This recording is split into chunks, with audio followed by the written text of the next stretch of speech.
there is three possibility. It must work. There are three possibilities here.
Good morning.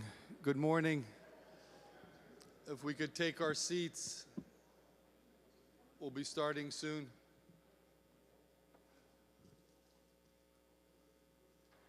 Good morning. Whoever's outside, we can come in. We'll start soon.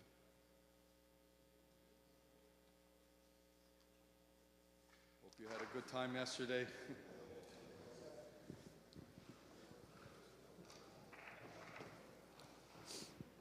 Well, thank you for being here.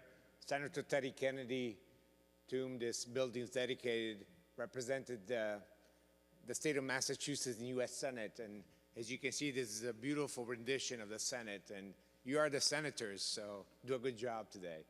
Looking forward to this great discussion on global neurosurgery. Thank you for being here. I know last night you had a wonderful time, great music. And now we'll get to the real work. So I'd like to introduce Dr. Sultan, who has been the brainchild behind our MGB global neurosurgery effort. Thank you, Ali. Thank you. Thank you, Nino. I guess we're in a political arena because a lot of the issues we face are outside of medicine. And so I thought I'd share a story of the things that sort of helped me along the way, the pipeline, if you will. And this talk is about kindness, about empathy and compassion and kindness. My children, my oldest one, the firstborn, I had late in life, and I poured all my love in this guy. All. And some people may say I maybe even spoiled him. But somehow he spews love back.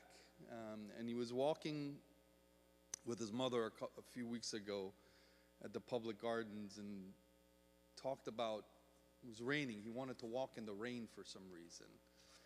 And talked about the puddle effect and how these drops can have kindness and spreading of kindness and so forth.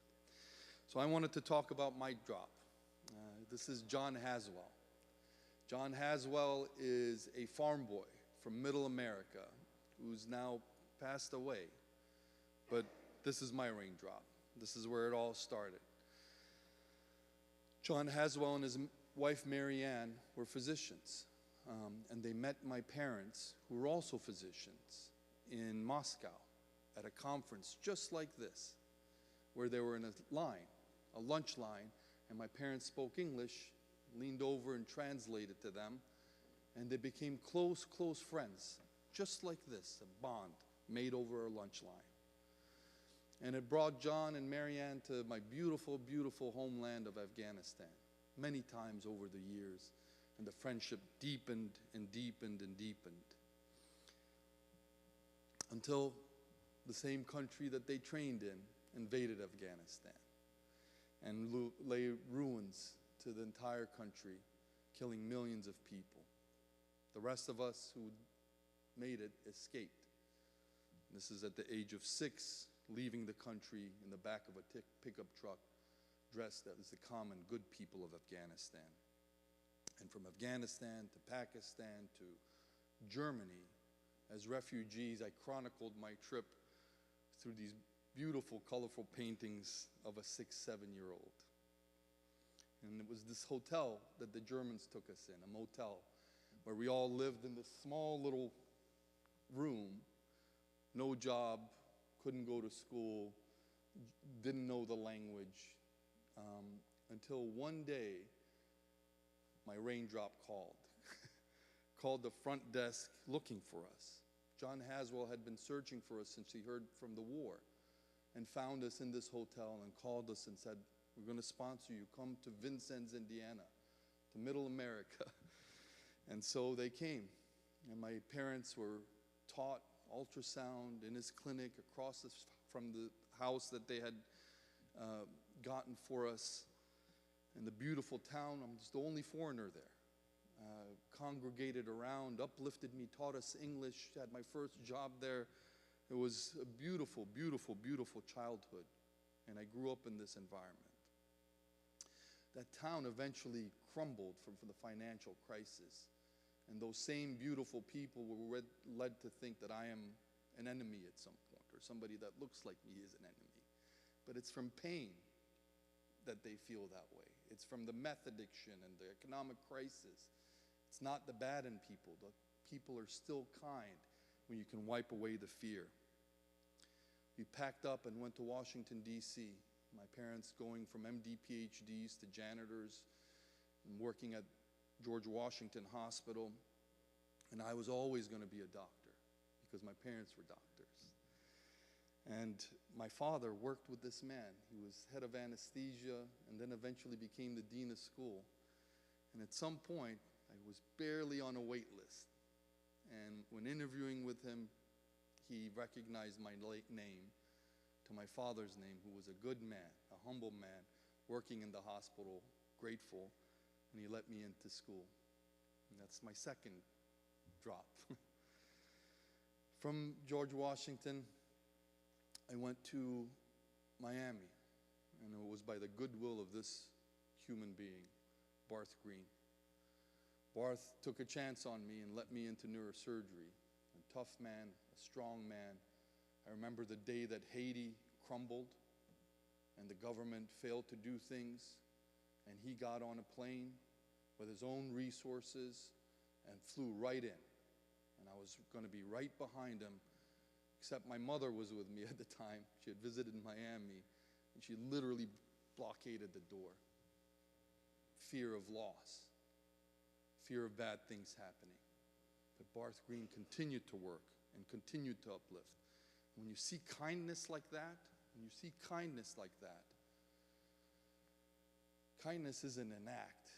It's a feeling you get when you see a person giving to another person without any expectations.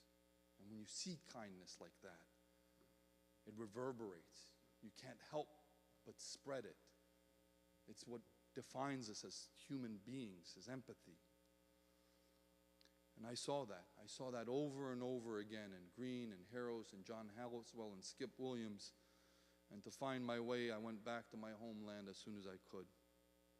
I found some wonderful, wonderful neurosurgeons. The world didn't know there were neurosurgeons in Afghanistan, neither did I. Zamaruddin Aryamanish actually lived in the hospital, and Manawarisa was the one who started the program there. I would go back and operate. And Ghazal, before you knew it.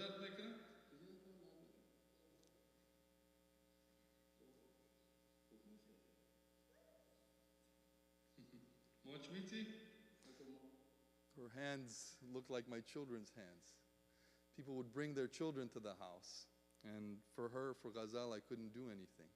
I didn't have a shunt. I didn't have things to do anything.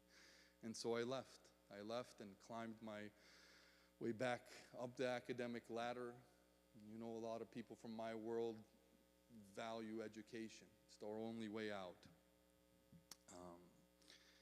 And so I came here. But it wasn't the institutions necessarily.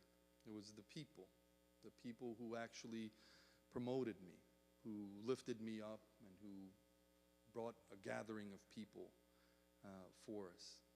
And these were my third and fourth drops of rain, after Green, after Skip Williams, and after John Haswell.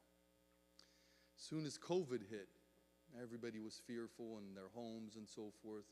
With Key Park and Gale and the rest of the Harvard program for global surgery, we mapped out Afghanistan. We were catapulted into digital age, and we were able to gather all the people from around, from Japan, Pakistan, India, Afghanistan, without lights, and we're able to get a collective of people together. When the U.S. pulled out of Afghanistan and the 40-year war had continued, another type of war started, and that's sanctions. So for the liberation of women, we decided to starve that country. But the people had perseverance. The residents that we had now connected to, digitally connected to us, expressed their needs. We used the power of the Afghan American community to advocate for ourselves, and we raised money.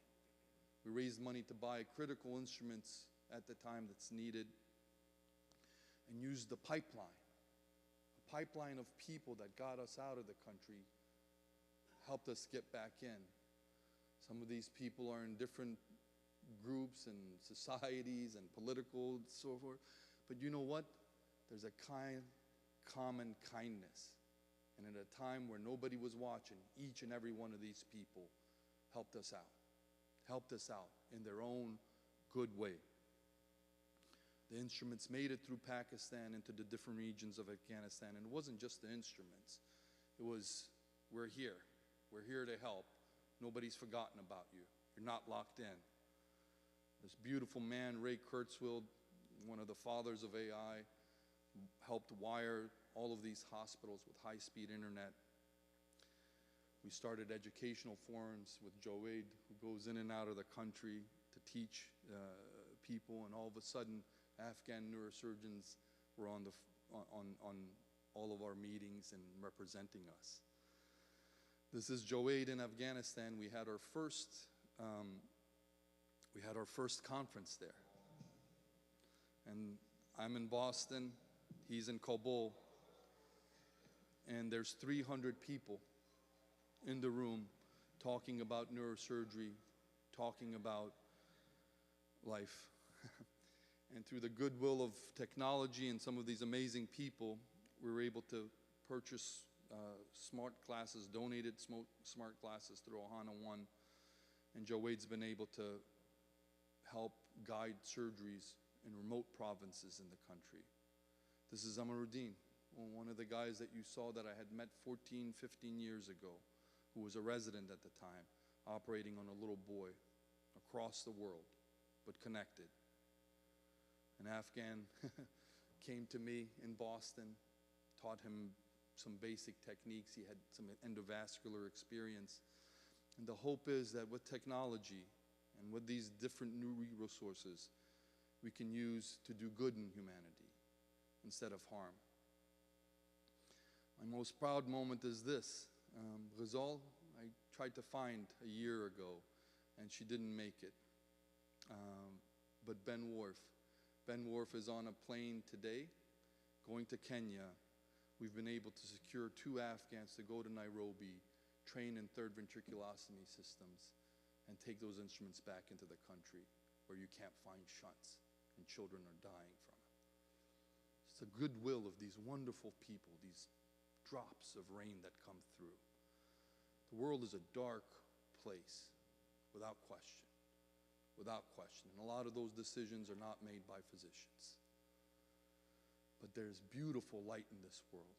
I've mentioned Dr. Green's work and his inspiration to me, and the beautiful, amazing, amazing people in the world that sacrifice themselves to aid and to help. That's the beauty. And if a John Haswell to a person, to there, got me to this place, imagine what a room full of amazing, amazing people from all over the world can do. This is the point of this conference, and this is the point of this meeting. And if a drop of rain can do that, imagine if we all pour down, what beauty we could create in the world. And these are the raindrops. Miguel, Tarek, Franco, who actually has helped out so much. And when it rains and you have beautiful people cultivating that rain, you have flowers that are born. This is Rashad, in the midst of Afghanistan, was pulled to Pakistan to train in neurosurgery, and Hila, who with Franco is there in Aziza, who Miguel helped. My name is Rashad and I'm from Afghanistan. I'm currently working as a chief resident of neurosurgery at Northwest General Hospital and Research Center in Pakistan under supervision of Professor Tarek Khan. I'm thrilled to announce that recently I got a FIANCE award that will help me to join the Sciences School of Medicine with Professor Daisy and Professor Baskaya. Thank you very much for your sincere efforts in providing opportunities for low and middle income countries. I'm looking forward to meet you all in person. Thank you very much. This is the most beautiful flowers. From Afghanistan, currently neurosurgery resident in Catania, Italy. With the support, supervision, and guidance of Professor Frank Sarvade, I successfully passed the required examination, became European medical graduate, and completed the specialization exam to begin my neurosurgical training. I am deeply grateful to everyone who turned the life of our hopes into reality. We strive for it, with the hope for more opportunities and more achievements, and the hope to meet and thank you all personally. Thank you all for all of the beautiful things that you do in the world.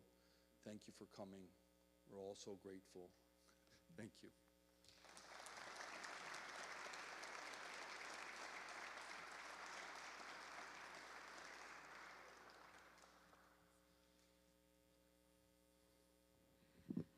Good morning. I hope that everyone is ready to get to work, because that's what we are here today. This is a call to action and a moment to convert our thoughts and our feelings into results. We have a very ambitious agenda created through months of work, which starts with the belief that we have shared challenges amongst all of us: identity, funding, war, politics, the need for innovation, and so many others, and we hope to start probing those. We migrate to the paradigm section, which is that often we think globally and apply locally, but we'd like to also propose the opposite, which is that one can experiment locally and apply globally. And those shared experiences may look different in each one's homes, but we think and believe that there is some inkling and some element that one can learn from each other. We move on to the support pillars, which creates a construct that, just as John Jones says, no man is an island in of himself. No movement is a silo in of itself. And without all the different pillars that support this belief, it would be difficult to really affect change. Lastly, the next two sections focus on individuals and groups. We firmly believe that every individual has the capacity and the ability to affect change. And all of that, we're going to hear from a collection of voices to show some of what's already been achieved, including the international societies that support that. And probably the most momentous section of today is the Boston Declaration, which we're going to hear a lot about at the end of the day, and which is a conversion to concrete action. So with that, we'll start with the first section and welcome Dr. Key Park.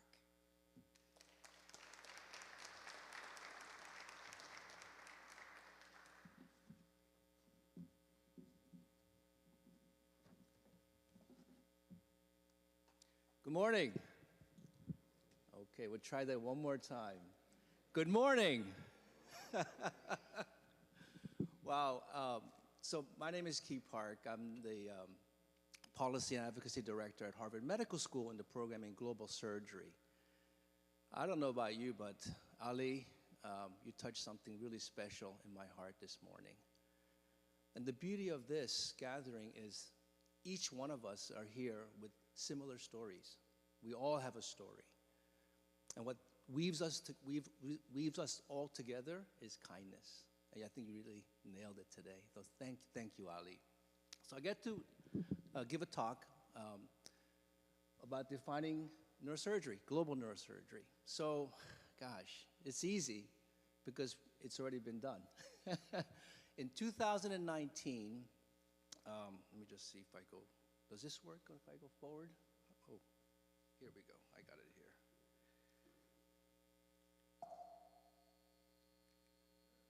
So in 2019, Franco is here. There's Franco Cervide. Global neurosurgery was coming on the scene. He was the president of the World Federation of Neurosurgical Societies. And he said, Key, we need to start a global neurosurgery committee at the WFNS. And he asked me and Abdussamad El-Wabi from Rabat to be co-chairs of this committee. And one of the things he asked us to do was, we need to define global neurosurgery. And so we worked with a large committee, and this is what we came with. Please use this definition for global neurosurgery.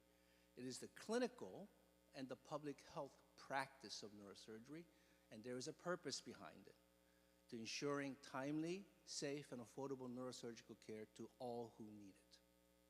Okay? Please use this definition, because we used to ask 10 people for definition, and we'll get 10 different definitions. And this is really what we like to use. Now, what does that mean? It really is asking not only about how do we do surgery better. I mean, yesterday the talks were about incredible advances in surgical techniques, but that's important, especially in a low-resource setting. But we should also be asking the question of how do we better deliver neurosurgical care to all who need it, and that's the challenge. And we are mostly from clinical backgrounds. We're not used to thinking about service delivery and the public health aspects. So we should be expanding sort of our way of thinking about this. And so can we reimagine the neurosurgical profession, right? We are already excellent, and we enjoy the reputation among the general public even as master technicians, right? We're amazing in terms of doing surgical technique.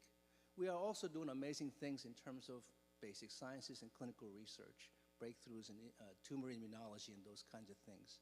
But we have yet really addressed the big public health, global public health issues in the past.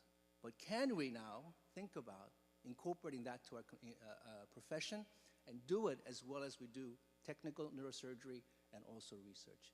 We want to be known as kick-ass specialty who does global public health in a way that's never been done before.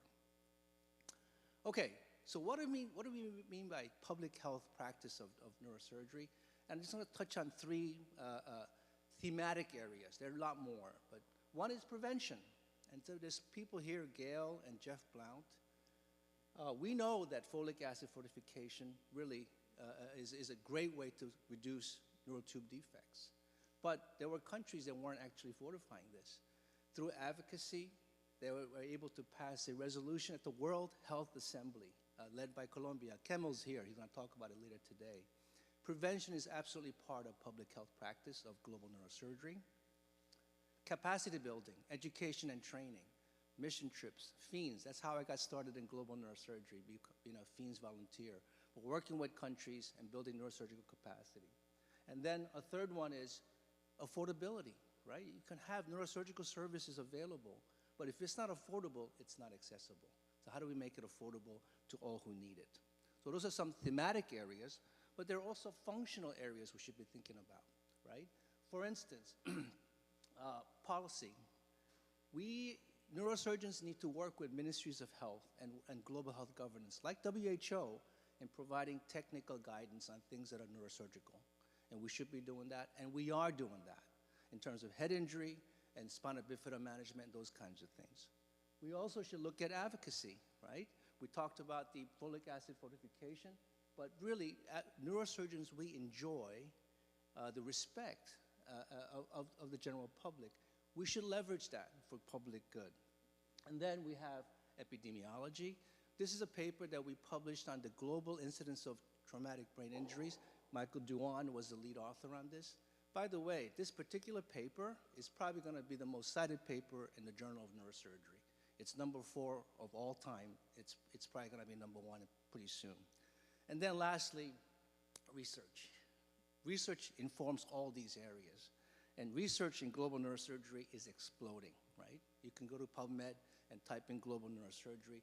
It's an exponential increase in the amount of interest in research and the volume and the scope.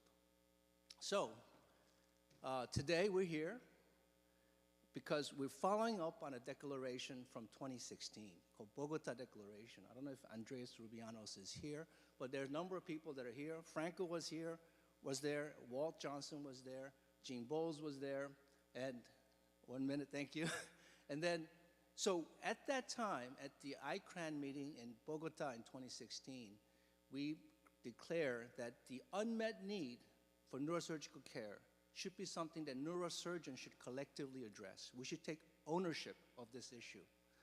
And since 2016 till now, 2025, we have seen an incredible rise of global neurosurgery as a really new discipline within our profession. So much interest among students, trainees, and departments all around the world. But the problem is the activity so far has been sort of disconnected, isolated, siloed. So really what we want to do today is, we'll talk a little bit about later on, but I don't want to take the thunder away, but it's really about realignment of our goals and commitment that will really look at global neurosurgery 2.0 with much more impact that we can have together going in one direction. And that's really the purpose of our Boston Declaration. Thank you all for being here.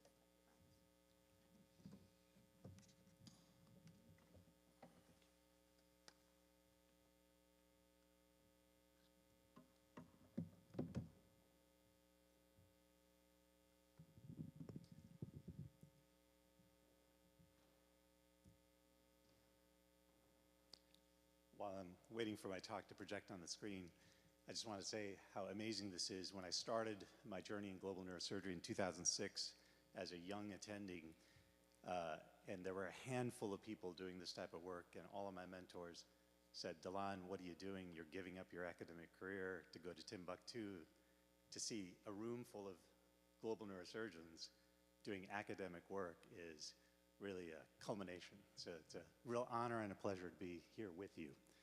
I'm not sure why this isn't, it will, okay, okay.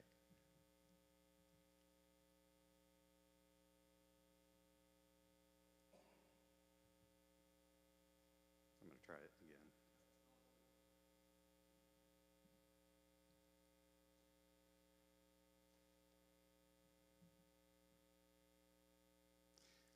So the topic of the talk that I was assigned is financing of global neurosurgery, but I'm going to flip the script a little bit and talk about how global neurosurgery can affect the financial condition of the countries that we actually work in.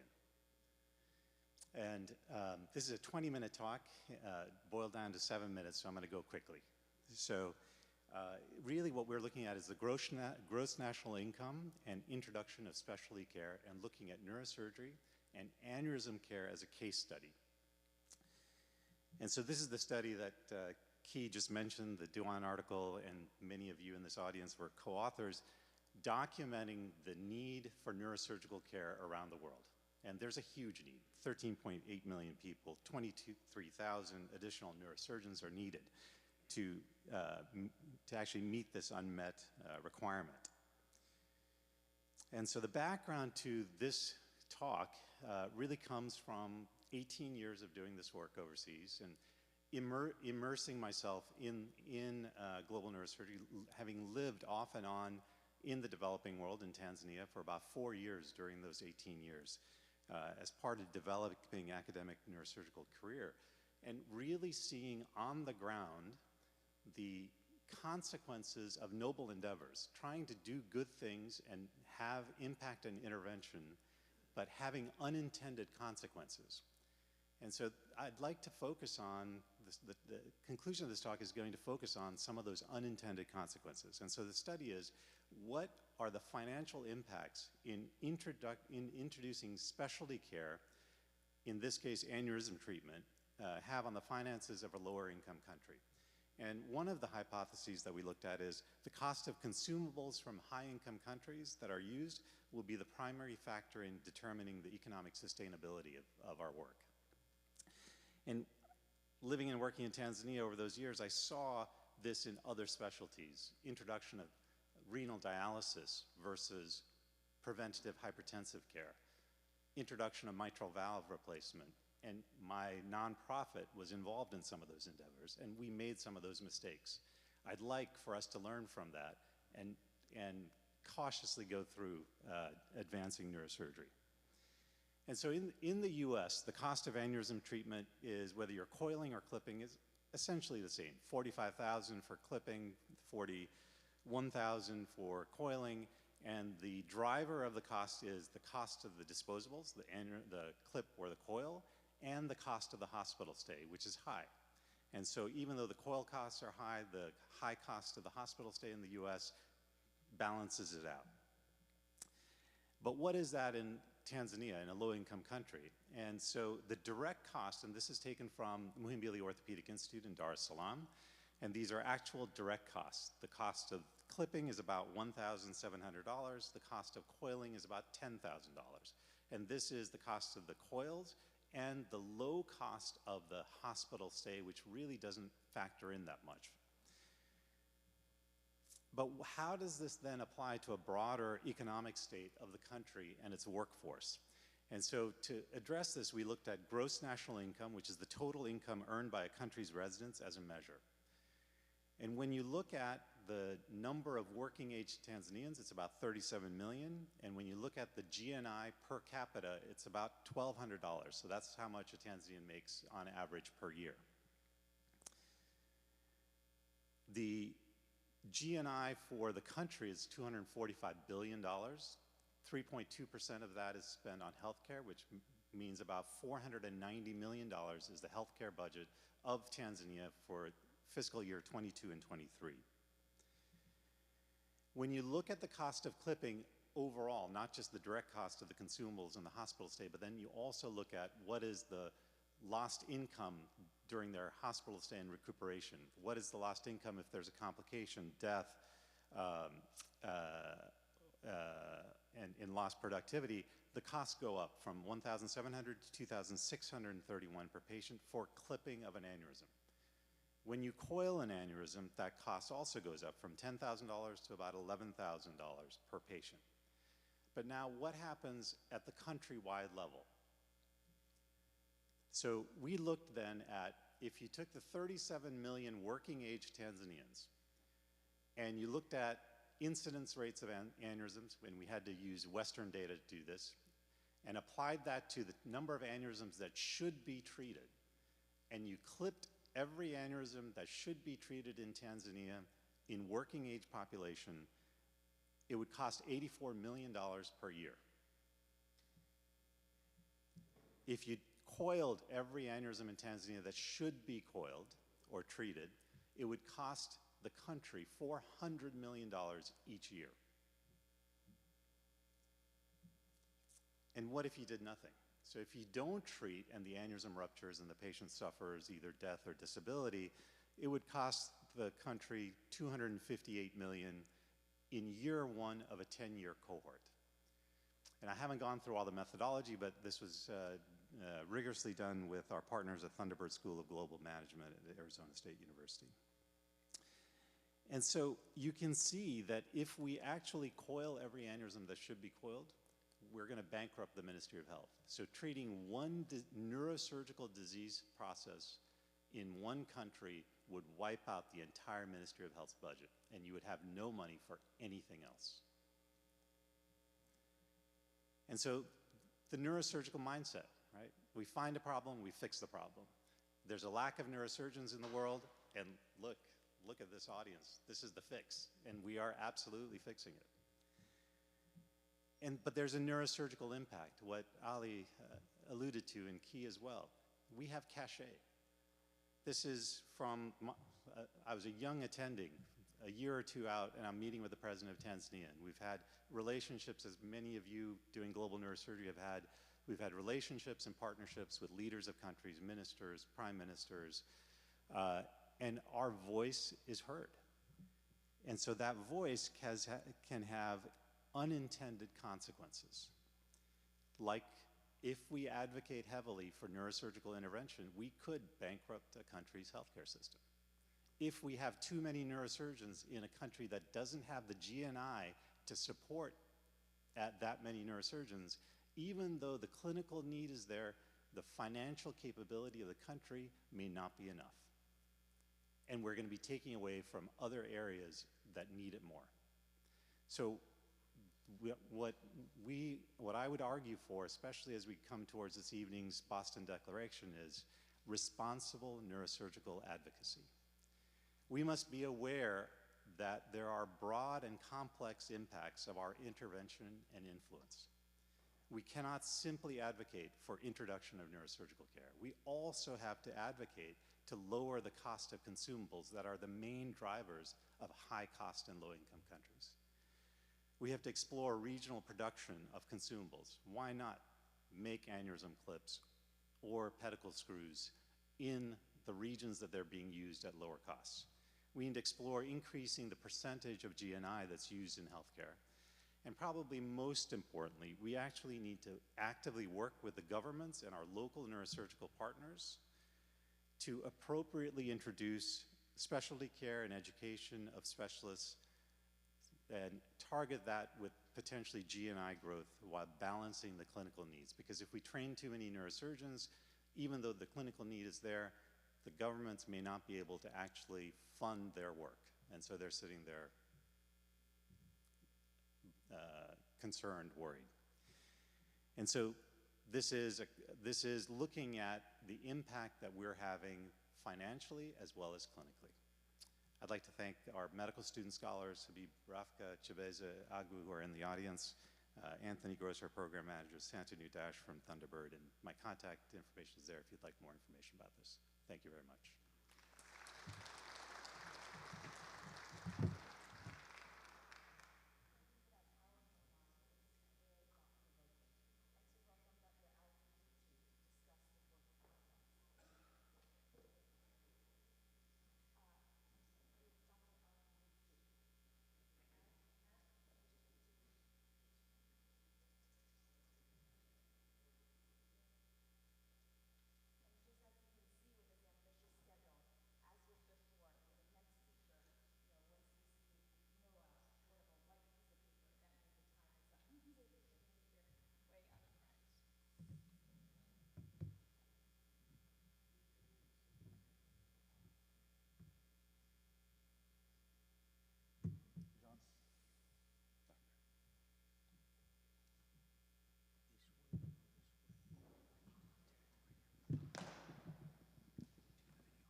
Good morning, dear colleague, ladies and gentlemen.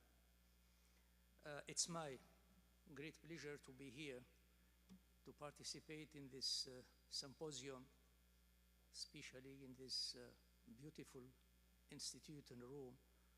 So I would like first to thank the organizers, especially Professor Ali, Professor Al-Mufti, Dr. Linda, and all the organizing committee for their invitation. Well,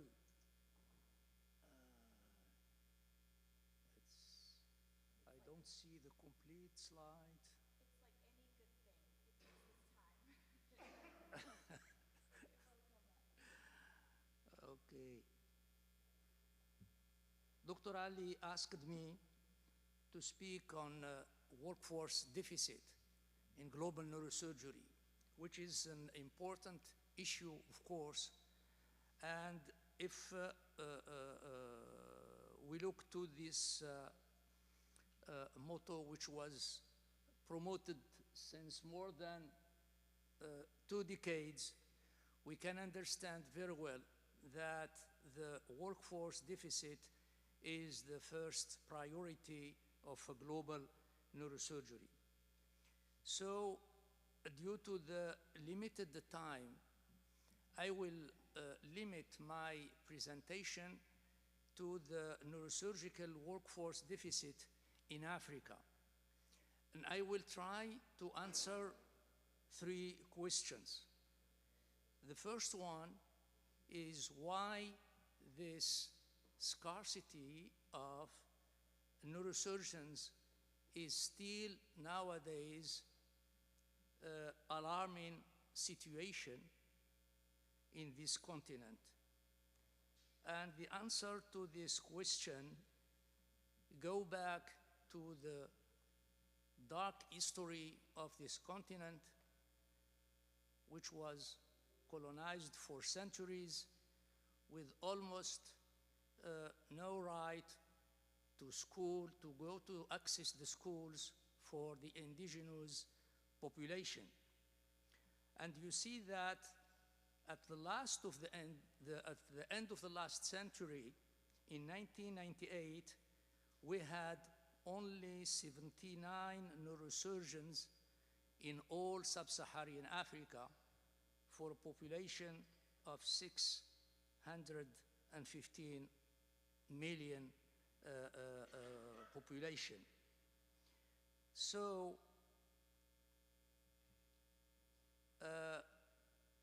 following this first survey, which discovered this situation, we tried to answer a second question: how Africa can catch up to improve this rarity in the number of neurosurgeons. And of course, we started by trying 2 decades ago to show to our African colleagues, pioneer neurosurgeon, that this situation is not fatality. And 25 years ago, when we were promoting the World Congress, the first World Congress in Africa, we have chosen this motto, bridging the gap in neurosurgery in Marrakesh, the crossroad of the world's culture. And this has an important influence on trying to mobilize the African senior neurosurgeon to encourage the basic training of young generation. And this, of course, was ensured in different national training centers with the creation of regional training centers to train the young neurosurgeons in their environment, to avoid the brain drain, and especially to allow them, of course, to teach them neurosurgery, but also to teach them how to become leaders of neurosurgery in their countries and take care of the development of this specialty in their different area. And you see this a huge increase in the number of the countries who developed the national training centers. In 1998, we had just 5 countries in whole the continent. Today, there is more than 27 to 30 countries with national training centers and sometimes many national training centers. And you see that due to the huge effort of the WFNS, 5 regional training centers were developed. And of course, the evolution of neurosurgery in this continent during the last 3 decades has shown us that this solution was really efficient. If you look, for example, just to the result of the training in one regional training center, and I take as example the Rabat one, you see that more than 100 young neurosurgeons were engaged in the basic training for 5 years to get a diploma, which is the same one that the national diploma in the country, and that 64 among them are already back to 24 sub-Saharan African countries where they are participating in developing the neurosurgery. And if we look to the evolution of neurosurgery during these 2 or 3 decades, from 565 in all the continent in 1998 to 1,700 now in 2017, 2,400 in 2024, with a quite good expectation from now to the 2030. But unfortunately, one of the great challenge of neurosurgery workforce in the continent is its distribution, a great disparity in the distribution of neurosurgeons in the continent. If we look to the 5 regions in the continent, we see that only North African region has already reached its need in neurosurgeons in 2000, just 2 slides, in 2020. And in 2030, there will be some additional neurosurgeons. But in the other 4 regions, especially in the eastern region, until 2030, unfortunately, there will be a great need of neurosurgeons.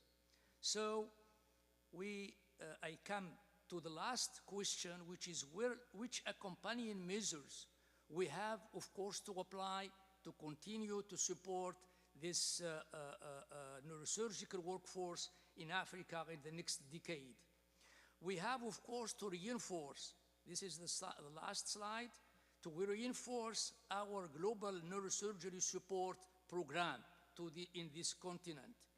But to be efficient, this program has to act in an efficient way through the local training centers and the international partnership.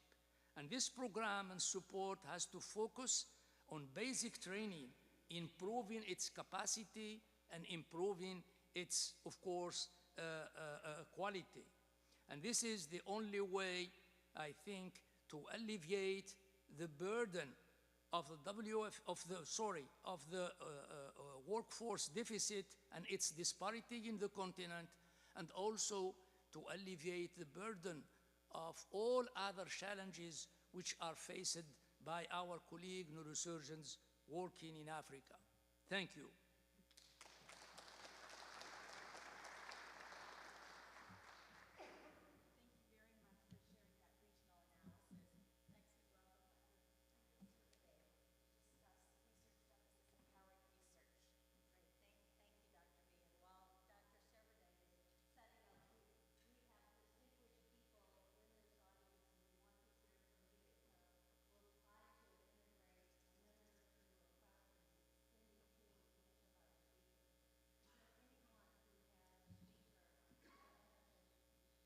Thank you. Who has a question or a comment based on the first 3 talks? And then now that we have microphones, we'll be able to integrate that. Anyone? We don't generally have a shy group. I wonder if, I'll pose a question for you, Professor El-Kemlichi. How does the global neurosurgery community best organize with national and regional centers? Because there will be differences between, say, how Morocco, how Kenya, how Bolivia standardize the care and treatment of the care and training of their neurosurgeons. How can we best as a group work together with different national governments? Thank you. Thank you for raising this question. I think that we have to look locally to the need of this program, locally, what they need to improve their capacity, because this is the most important problem, and to improve the quality. And the experience which was developed by the WFNS for now almost 2 decades and a half has shown that the most important need today is the scholarship to the young African resident who are number of them are asking every day to be trained. And with the increasing number of the national centers, with the increasing capacity of the regional training centers, there are possibility to train them, but they need the scholarship because most of these candidates came from limited resources families. They cannot stay in a regional training center without having this support, although some of regional training centers are offering a lot of advantages and, of course, a free training at the University and Department of Neurosurgery. Thank you. Thank you very much. And Professor Servadae, please continue. Thank you all for the invitation and for the possibility to bring our experience. I have prepared this presentation together with Ignatius Eusene from Cameroon because I think we have to work together. So this is a small example of how we can work together. Thanks to Gail, Key Park, and Aziz-Sultan for the organization.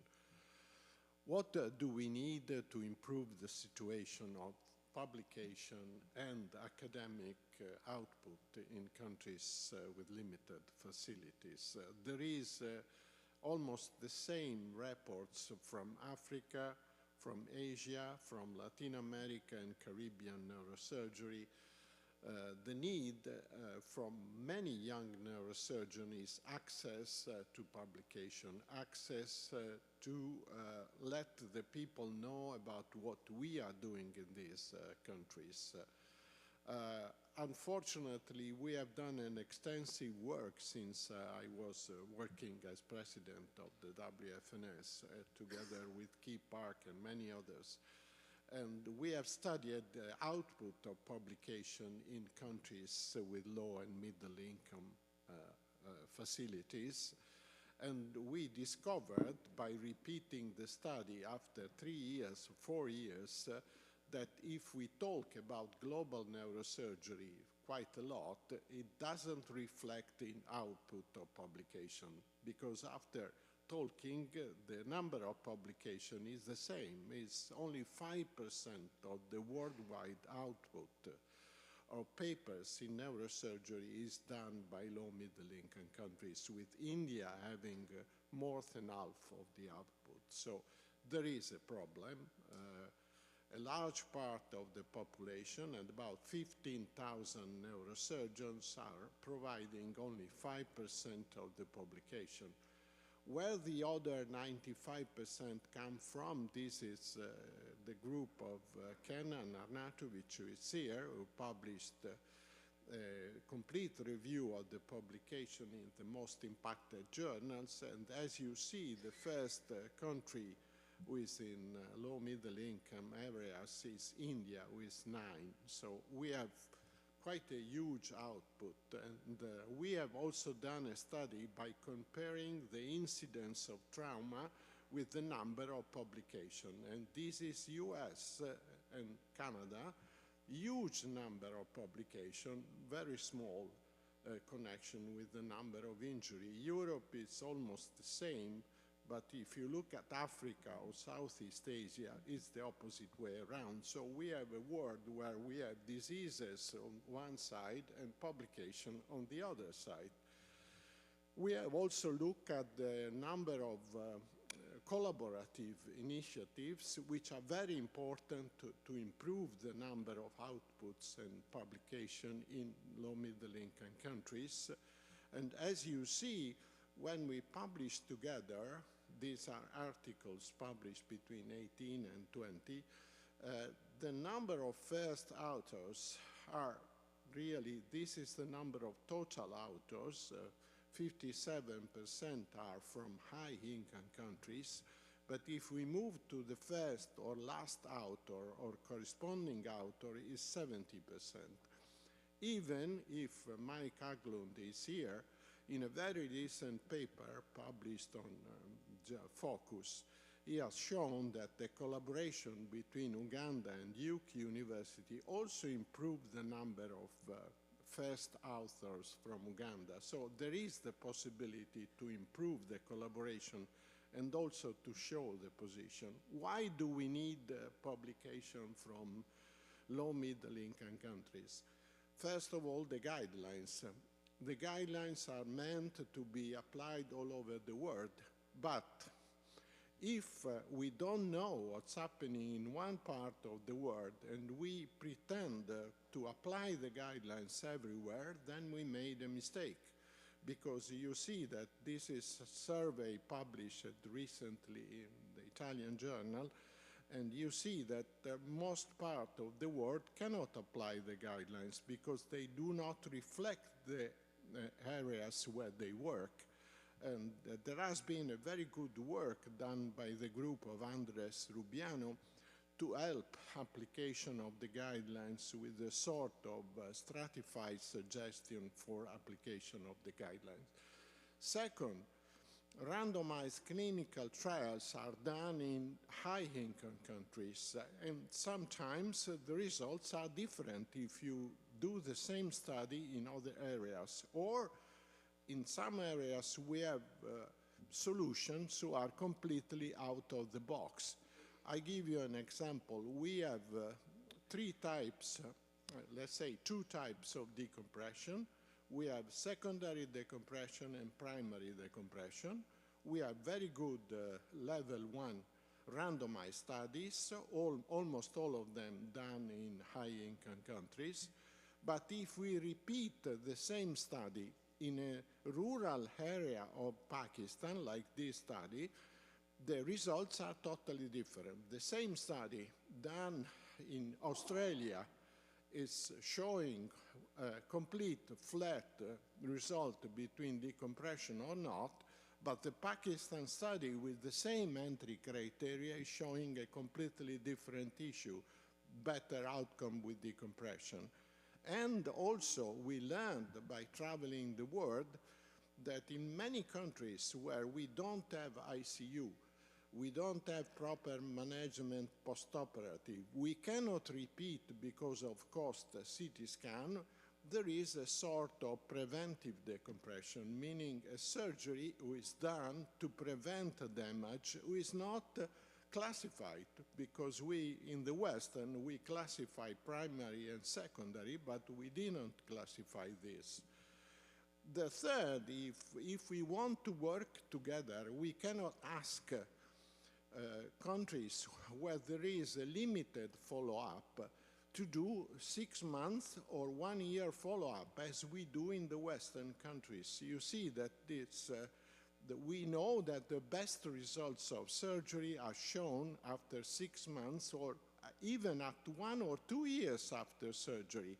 But how can we do in many parts of the world a study with a so long follow-up? So in the global neurotrauma outcome study, which is coordinated by the Cambridge group, and we work together on this, we decided to use the same follow-up as the general surgeons, which is only 14 days mortality, which can be applied everywhere. It's suboptimal, but it's one thing that we can do all over the world. And the other issue why we do need publication from countries with limited facilities is if we want to help them and if we want to work together, we need to know their needs. This is a protocol, this Krevice protocol, which was published recently with Latin American study coordinated by US, showing that you can avoid monitoring of intracranial pressure by repeating CT scan. But as you see in this paper, in Africa, repeating CT scan means to pay for it. And many parents and relatives, they don't have the money. So the solution cannot be, I tell you, don't do this and repeat the CT scan because there is no money for that. The last, yes, finish, it's the last two. The last picture that I have to tell you, there is a big effort in the Western publication. You see Neurosurgery and Focus here to accept papers on global neurosurgery, and this also due to the group of Gail and Key Park, who has in a way pushed neurosurgery and also Focus to move into the field of global neurosurgery, making it a bit easier for low middle income countries to publish. This is Facebook, neurosurgical cocktail, and this is a comment from a low middle income country. What is a great neurosurgeon? Those who publish, those who does many surgery, and those who teach and speak well in conferences. This is a cocktail meaning. It's not presented in a meeting, but it's real. There is in the world a big dichotomy between those one who have to work a lot and those one who can work and publish like we do. And we need to stop this difference. And also, we need, this is, I don't have time, but this is a proposal made by the group of our young African colleagues that you can read. But the end point is, I think our university has to change paradigm and understand that according to the money, for instance, our university receive from government, we need to look at impact factor, age index, collaboration with high-level university, but why do not evaluate the collaboration that we can do with universities or institutions in low-income countries, which is, on our opinion, even more important than increasing our impact factor. Thank you very much.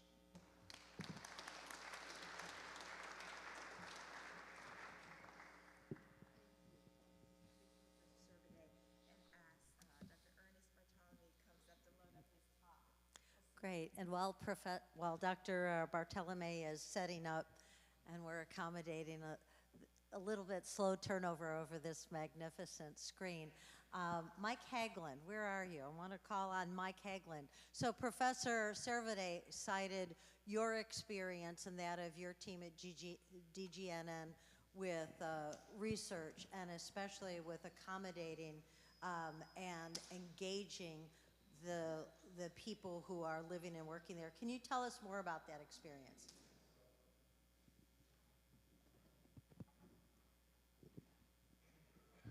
Is it on? Yes. So in order to do that, Tony Fuller, who was with us for a long time, he did a weekly research design and development project with our neurosurgery residents over there, and that helped lay a foundation.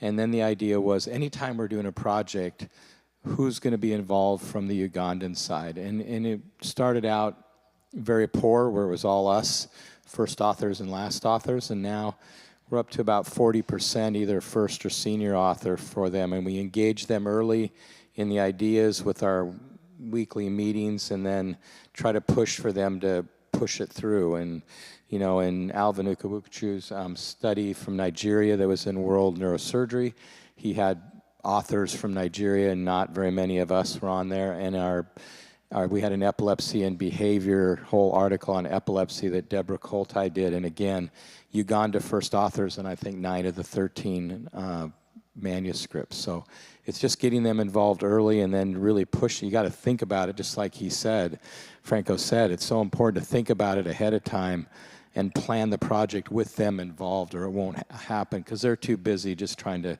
keep their heads above water doing the clinical work they're doing. Thank you. Good morning, everyone. So I have a lot of friends in the audience here, but for those who don't know me, my name is Ernest Barthelemy. I'm a trauma and acute care neurosurgeon in Brooklyn, New York. I'm Haitian American. Both of my parents were born and raised in Haiti, and I was born in Brooklyn, in the hospital where I currently work as a neurosurgeon. So I've had several major teachers in global health, and I was asked to speak about sustainability in global neurosurgery as it pertains to Haiti. And I feel that you shouldn't be hearing from me, you should be hearing from the guy I'm gonna play the video about, and that's gonna occupy most of the 7 minutes I was given. But I will read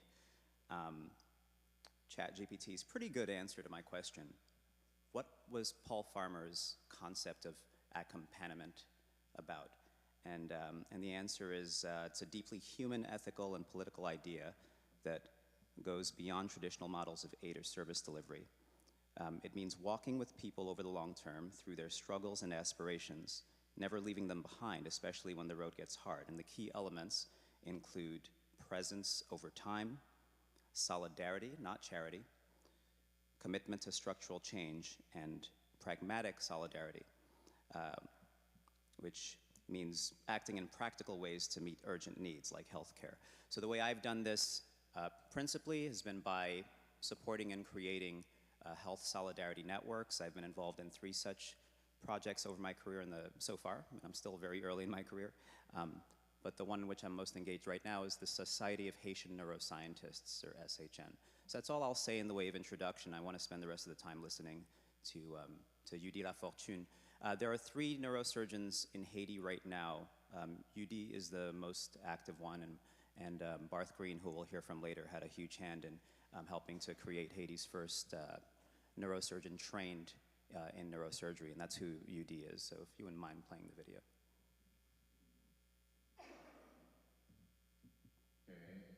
Okay, so I have Dr. Yudi Lafortune here, who I... Hey, how are you, Yudi? So, I often refer to you as the future of neurosurgery in Haiti, and Haiti's principal neurosurgical provider. I sent you some questions given our time restrictions, so why don't I just let you respond to them and then see if we have any time to fit in anything else. All right. So thank you for doing this, Ernest. I'm very happy to be here. And the first question is, what are your current challenges practicing neurosurgery in Haiti? Practicing a surgical specialty like neurosurgery is challenging, even in the safest and most appropriate environments. And I think it is even worse in Haiti, where not only I fear for my life every day, as you know, but the resources are more and more scarce. For example, in the last 6 months, we have lost 2 of the only hospitals with ICU facility and workforce. And most of the practice here in Haiti is based around critical care neurosurgery, like stroke management and brain hemorrhages, TBIs, brain tumors. And we have lost the only MRI available in the country. So imaging studies are very, very limited. And actually, there are only 3 CT scanners functioning, and none of them are in hospital sites. So I think you get a sense of the challenges we're facing right now. Yeah, absolutely. Yeah. So, and next question was, who have been your most supportive global partners and how have they supported you? Okay, I have quite a few. First of all, Project Share, for initiated and developing my training, as well as Dr. Redonance's training, and also SHN, Society of Haitian Neuroscientists, for countless academic support and networking support also, and Mission Brain, of course, for supplies and equipment, and also Child Health International for donating shunts to Haiti for the past 5 or 6 years. And my main mentors, you, Ernest, of course, and Barth Green, John Raggett, David Sandberg, Alexander Will, Ashil Shisha, and a lot of American neurosurgeons who have helped me through my training and continue to help me now. So yeah, for the next question, I think you said, what can neurosurgeons around the world do to help sustainably support you specifically? This is a very difficult question to answer because I basically need everything you can think of, and I don't think there's any more accurate way of saying it. I need a hospital where I can practice because I don't have that right now. And as I said before, we have lost hospital burnout, MERS, Hôpital Universitaire de Mirebalais, and I think I need to rebuild neurosurgery from the ground up. That's basically it, from the ground up. And what can neurosurgeons around the world do to help neurosurgery to sustainably advance in Haiti? I think the main focus should be helping us build our workforce through training opportunities, not only for neurosurgeons, but also, other specialties that are auxiliary to neurosurgery. And for instance, Dr. Jonas's training has been discontinued for lack of opportunities of practice. Oh. Okay, yeah, so he's completed 2 years of training. It was a 3-year program, and now we have lost hospital burnout MERS, and we can continue the training. We still operate together, of course, and advance in the academic formation, but it's not enough. And also help us put a service and a new hospital base for neurosurgical references, because we receive references from all over the country. And neurosurgical equipments, imaging, MRI. We have no MRI. We're the only country in the Caribbean without an MRI machine now.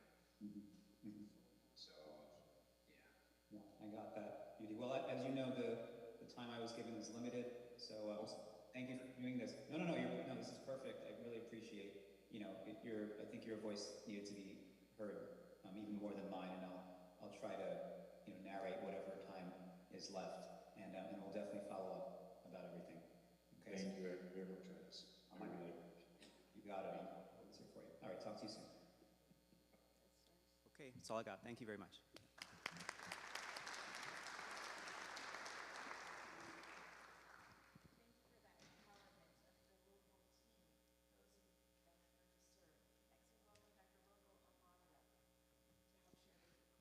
Great, thank you. And while Dr. Armando is setting up, maybe some questions or comments. There are people in the audience who have experience in Haiti. I know David Sandberg, for instance, has been to Haiti a number of times. David, where are you?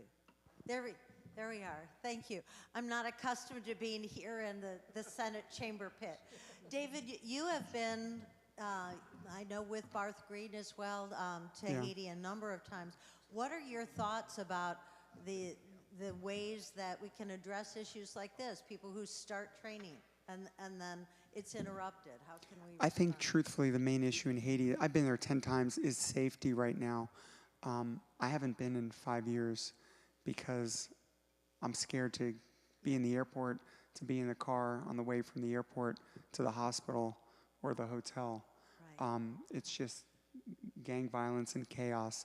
And I think you have to have a minimum of safety and infrastructure before, going down there yourself. This is a very hard one to solve. UD is a remarkable individual.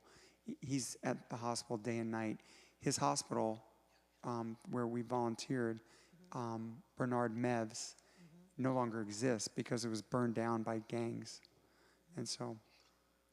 Yeah, certainly security is an issue. It was for the Afghanistan project too, and in that setting, residents were distributed to Germany, to Turkey, to Spain, and maybe just by making one another aware of these catastrophic experiences for individuals, we can help make a difference. Dr. Armando. Thank you very much. I would like to start out by giving thanks to the team of people who allowed us to do these missions in Ukraine, in particular Razum NGO, Razum for Ukraine, which has been doing this for over 10 years. Really, the people who I want to advocate for and who I want to express their work is Professor Surko in Dnipro at the Mechnikov Hospital and Professor Chernychenko. And it was only through war that we came together. And my good friend Alex Volodka, who also, after me, followed his third trip and just returned this past March and April. And I think this has grown tremendously since the beginning of the war, the major invasion. Again, I have no disclosures, but I have a lot of people to thank. And with this combination of people, we've been able to grow our effort to the far reaches of one of the busiest battlefield hospitals in all of Ukraine. This is a major conflict. This is basically what we call in the military a near-peer conflict, the largest of conflict that we have seen since World War II. Unfortunately, 85 years ago, we were an isolationist country. 85 years ago, there were members in the United States who said England did not stand a chance, that England and Britain and Churchill needed to negotiate with Hitler. That same effort, unfortunately, is ongoing today. Churchill did not negotiate. Zelensky will not concede to Putin.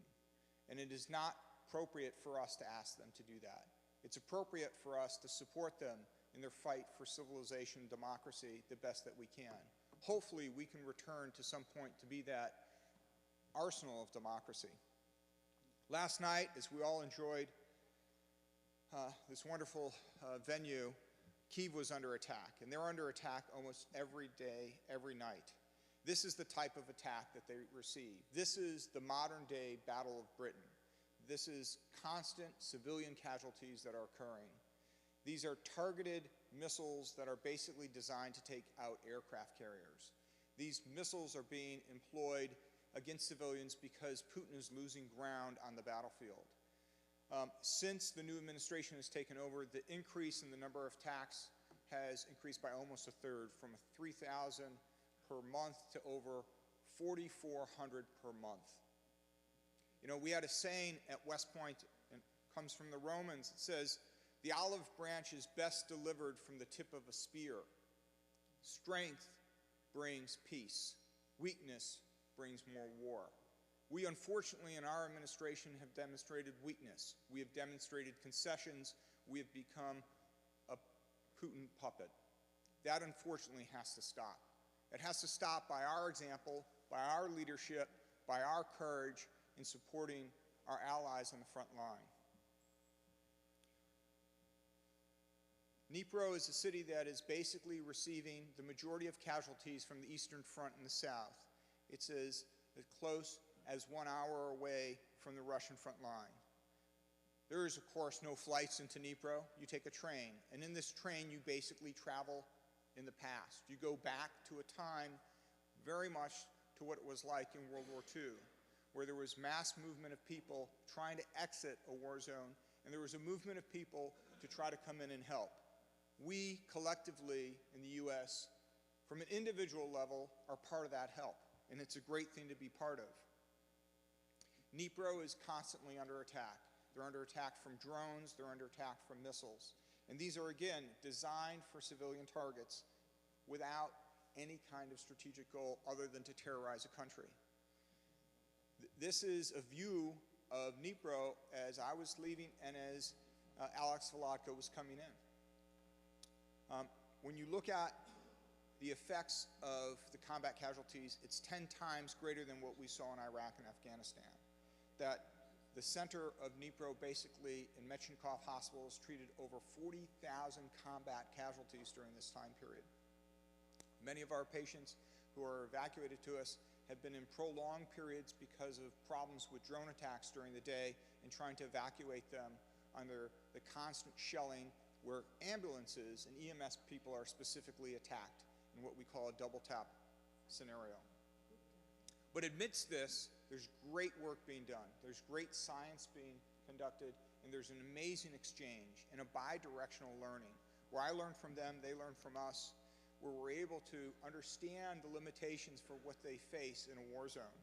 This is a computer simulation system for flow diversion, which is not available to us in the United States where we can simulate which flow diverter to use for these aneurysms.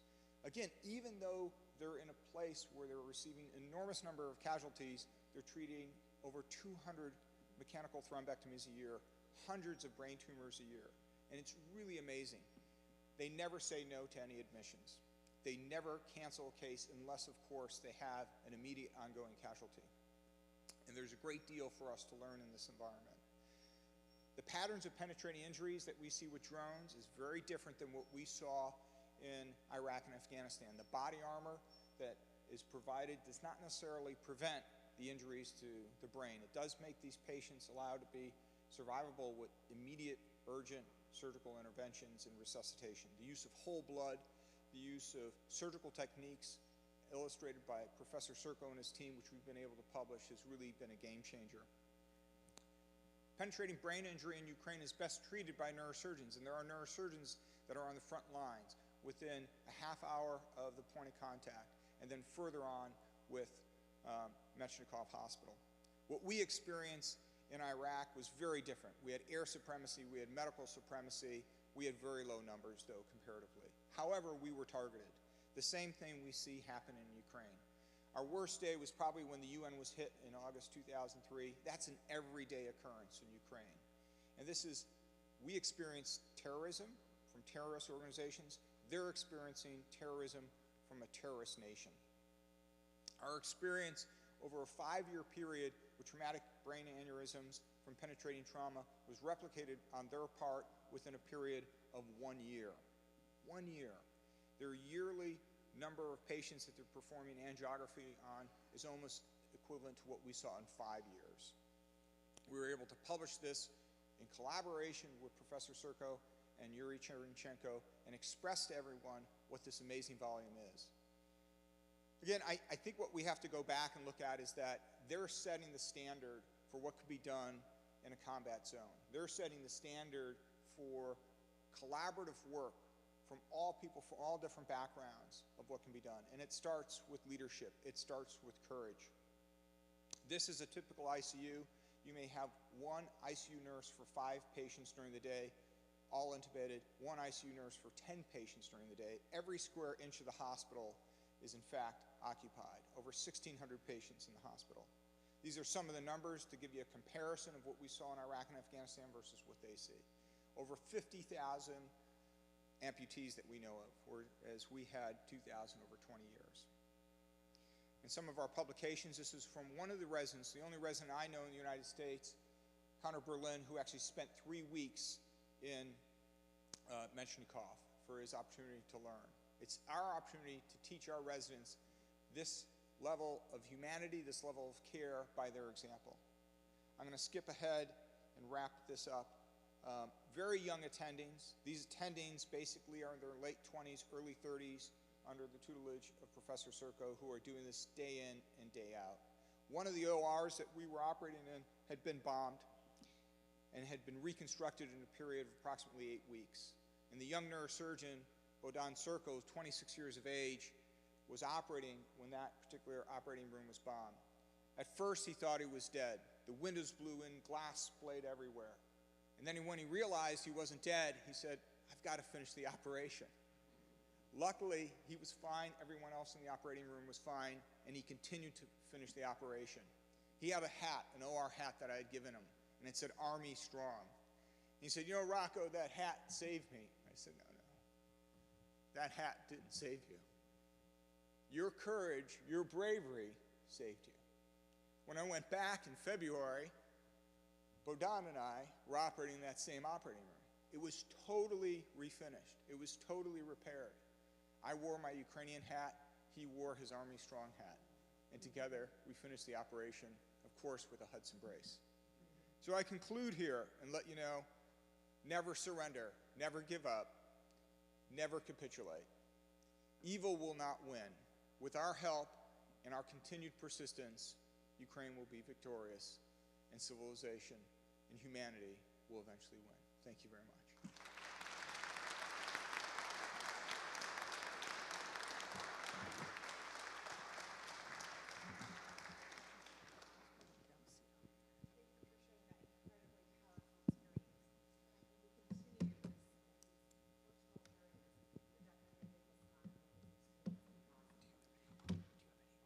Thank you, Linda. And while David is setting up, Bob Dempsey, where are you? I was going to call on you and see.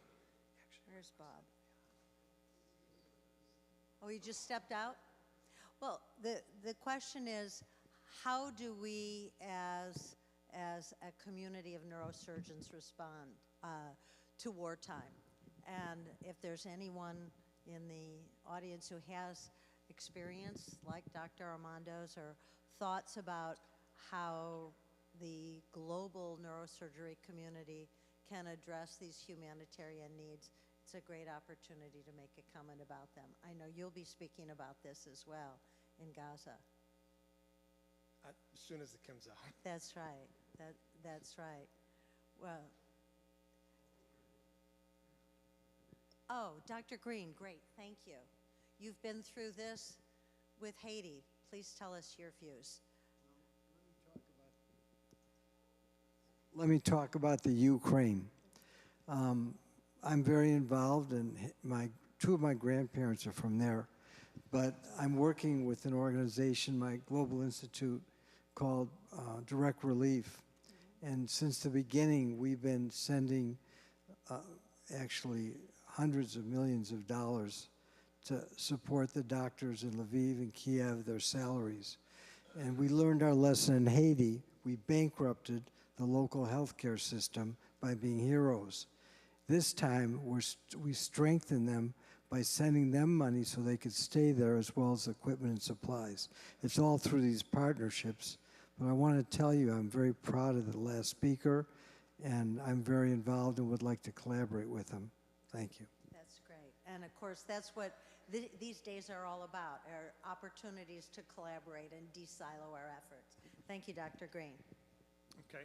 Good morning, and I would like to thank Ali and committee here for inviting me to share some of the work we've done in Gaza. So October 7th happened, and unfortunately, human tragedies happened and continue to happen on both sides. On the Israeli side, hundreds of people got killed, civilians, children, women, and elderly. And about 5,400 people were also injured. I was invited by the Israeli government to come and tour all these sites and give a talk about Gaza, which actually this version is much milder than the one I shared with the government over there to advocate for the health care. On the Palestinian side, there's about 51,000 people killed and continue to be killed on a daily basis, mostly our children, women, and elderly. Kids, about 1/3 of these injuries. And there's about 116,000 people injured. There are thousands and thousands of kids of amputees and injury. But before I go in and cover about Gaza, this is completely different than what we heard about Haiti or also the Ukraine. So Gaza in itself is a very small land. It's about 8 miles by 30 miles. And about 2.2 million people live there, very condensed. And you could see here it's completely sieged by the Israelis. As of March 2nd, nothing, zero, zilch, entering Gaza. No food, no water, no medicine. They shut the electricity, they shut the water, and nothing going there. So this is 50 days, people have nothing to go. And on top of that, you could see here, the land is being compressed. So the IDF is moving in and evacuated and pushed everybody into the white areas. Why is that important? Because these purples are places where condensed with people and hospitals.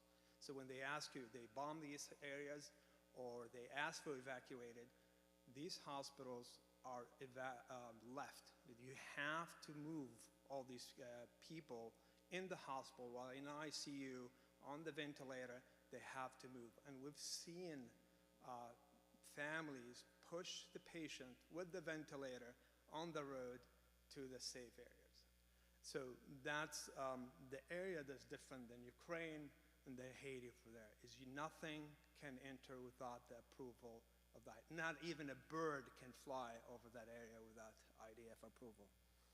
So on the terms of health, before March 2nd, there's about 2/3 of the hospitals are partially functioning, about 1/3 are completely destroyed. And as of March 2nd and after, none of the hospitals are functioning because there's no supplies, zero supplies, nothing, no anesthetics, no medication, nothing entering. And so at this point, the health care in Gaza completely collapsed. Just stop. I can stop right there. It's nothing. You can't do surgeries. You can't do anything. Nutrition, 92% of the people are starving. There's no food. This is more affected of children, women, pregnant women's breastfeeding. I can tell you many stories, but that's not a talk. I'm happy to talk about it. How about water? Shut completely. The only way they do that now is by digging wells because of the salt water. It can come and precipitate, and they can drink it. They try to heat it, but there's no electricity. They run out of wood to make fires. So this is what I did with the strength of my family. I was the first physician to enter Gaza back in December 2023 after the UN, led by the US, allowed the humanitarian effort. And we were escorted by the WHO to the border, and to your credit, after we reached the border, the WHO said, "You're on your own. You enter on your own. What happened to you, it's your own responsibility." Medtronic was kind. I took all my OR with me and everything. This is my way to the hospital. Complete devastation. Rubble. I used to hear about carpet mob, or whatever the word is, carpet mobbing, but this is true imaginary. This is the hospital talking about the bomb. We were operating, and a 2,000-pound bomb made by the U.S. bombed this hospital, and I was operating midnight, and we all fall off. The electricity went off. We don't have water to wash our hands or anything, and this is my story, not someone else. The whole thing collapsed. We stood up and finished the surgery and got out in the morning, and this is what we saw. We saw that on a daily basis. I experienced it myself. This is the hospital. People live in the hospital because it's the only supposedly refugee place. This is how they live. The hospital converted to a camp. People cooking in the bathrooms, living by the elevators. A 250-bed hospital lives in it about 100,000 people. This is the conditions of the hospital. This is us operating. We have sometimes 2-3 patients operating simultaneously because the resources. We only had one CT scan for the whole South Gaza, and that's like you see here. We just bouncing back, use the same instruments on the same patient, on the different patients. These are the kits we are operated on a daily basis. But I want to share with you this, guys. This is what kids. These kids are so, because of so many injuries, and they've seen it on a daily basis and everything. You can see this kid has like, not crying. We performed amputations on kids without anesthetics. We delivered babies with moms pregnant without any anesthetics. We had nothing to do these surgeries. This is when we did even the surgeries. People didn't survive because there's no antibiotics, no wound care. And you could see the maggots really coming out of these people. So even the people, that's the beginning of the surgery, beginning of the war, the people we survived, they died. They just died from infection. Nothing left to treat them. This is a kid that we ended up amputating. I had to learn how to amputate. This kid is awake. And you notice here, we don't have anything. We just have, I have scalpel like this and others, and you just put it in your pocket, and you use it on people again and again and again. This kid was amputated without anesthetics. No anesthetics. That's not Haiti. That's not Ukraine. That's Gaza. This is the healthcare in Gaza. As you see here, there's no ICU beds, none, zilch. No electricity, no water, and daily bombing. This is much, much worse than happened in Hiroshima, in Afghanistan, in World War II, anywhere. There's no comparison. I can put you the numbers that's being shown. When you take a whole area and you just level it up, erase it, there's nothing left. This is not the problem, only problem. The problem is these other people that have communicable diseases that came back, like polio and everything, because we have about 1 million kids now with hepatitis B, hepatitis A, diarrhea, and they have no access to anything because there's no hospitals. And people who have cancers, they have other stuff. That's the bigger. So the people that have non-communicable diseases, there's about 300,000, 400,000 people, and they have no access. If you come in with a heart attack, they look at you. If they have a stroke, if you have dialysis, there's no actually dialysis at all, so people are just dying. And then again, once it happened, the infection, because of the lack of sanitation, and also the famine makes things worse.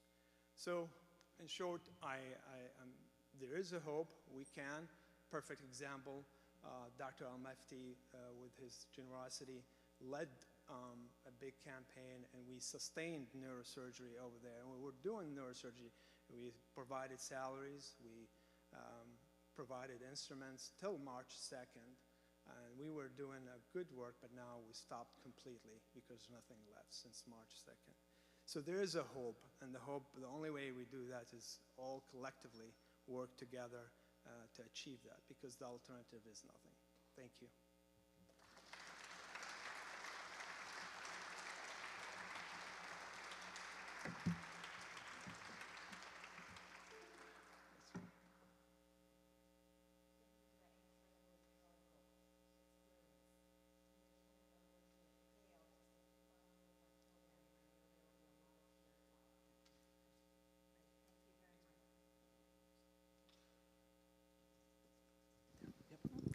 So we'll call on April Sabangan to come forward to prepare for the first talk.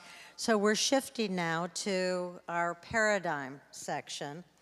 And it really is a pleasure to introduce this section of the program, Paradigms. In this section, our speakers will be showing side by side, for that's the definition of paradigm, examples of what is currently being done in global neurosurgery, with thoughtful comments about what works and what in their experience doesn't work. And these presentations will inform and educate us and challenge us to expand our activity and to expand our collaborations. And as we hear about these lessons learned and opportunities to have impact from these trailblazers, we're looking to broaden our reach. We're looking through partnerships and collaborations to build on the early successes of these first 10 years of the global neurosurgery movement. And then we will conclude this section, which may involve a little bit of change in order, with our keynote speaker, with words of welcome and inspiration from a member of the Kennedy family. So, April Sabangan, we're so happy to have you with us and look forward to your talk. Thank you so much, Gail. It's an honor and a pleasure for us, for me to represent Mission Brain, and I'd really like to thank Gail and Key for making us part of this whole event. This is the first event that I've been in, but I'm very happy to share what we have for Mission Brain. So this is our team. I think some of the faces are familiar to many of you. Our co-founders are Drs. Alfredo Quinones and Dr. Michael Lawton. So it was a group of us from UCSF who started going to Mexico many years ago when Dr. Quinones was invited to give back to his home country. And ever since then, we've expanded our team. It's a team that's composed of many individuals from many different countries.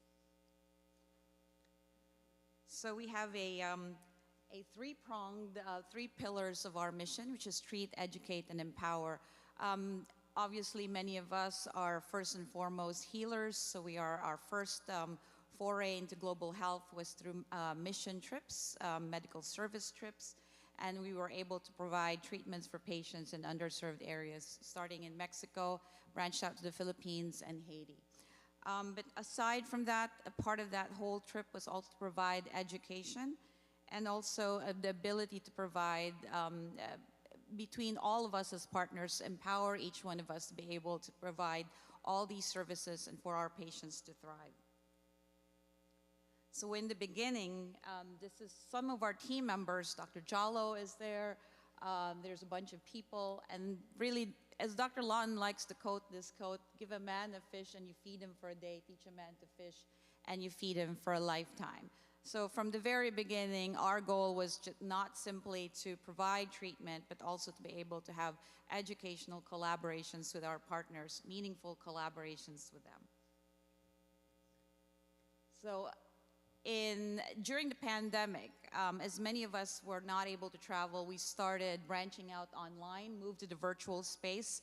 And if I remember correctly, our first webinar was actually with Dr. Key Park here, who's been a part of Mission Brain ever since.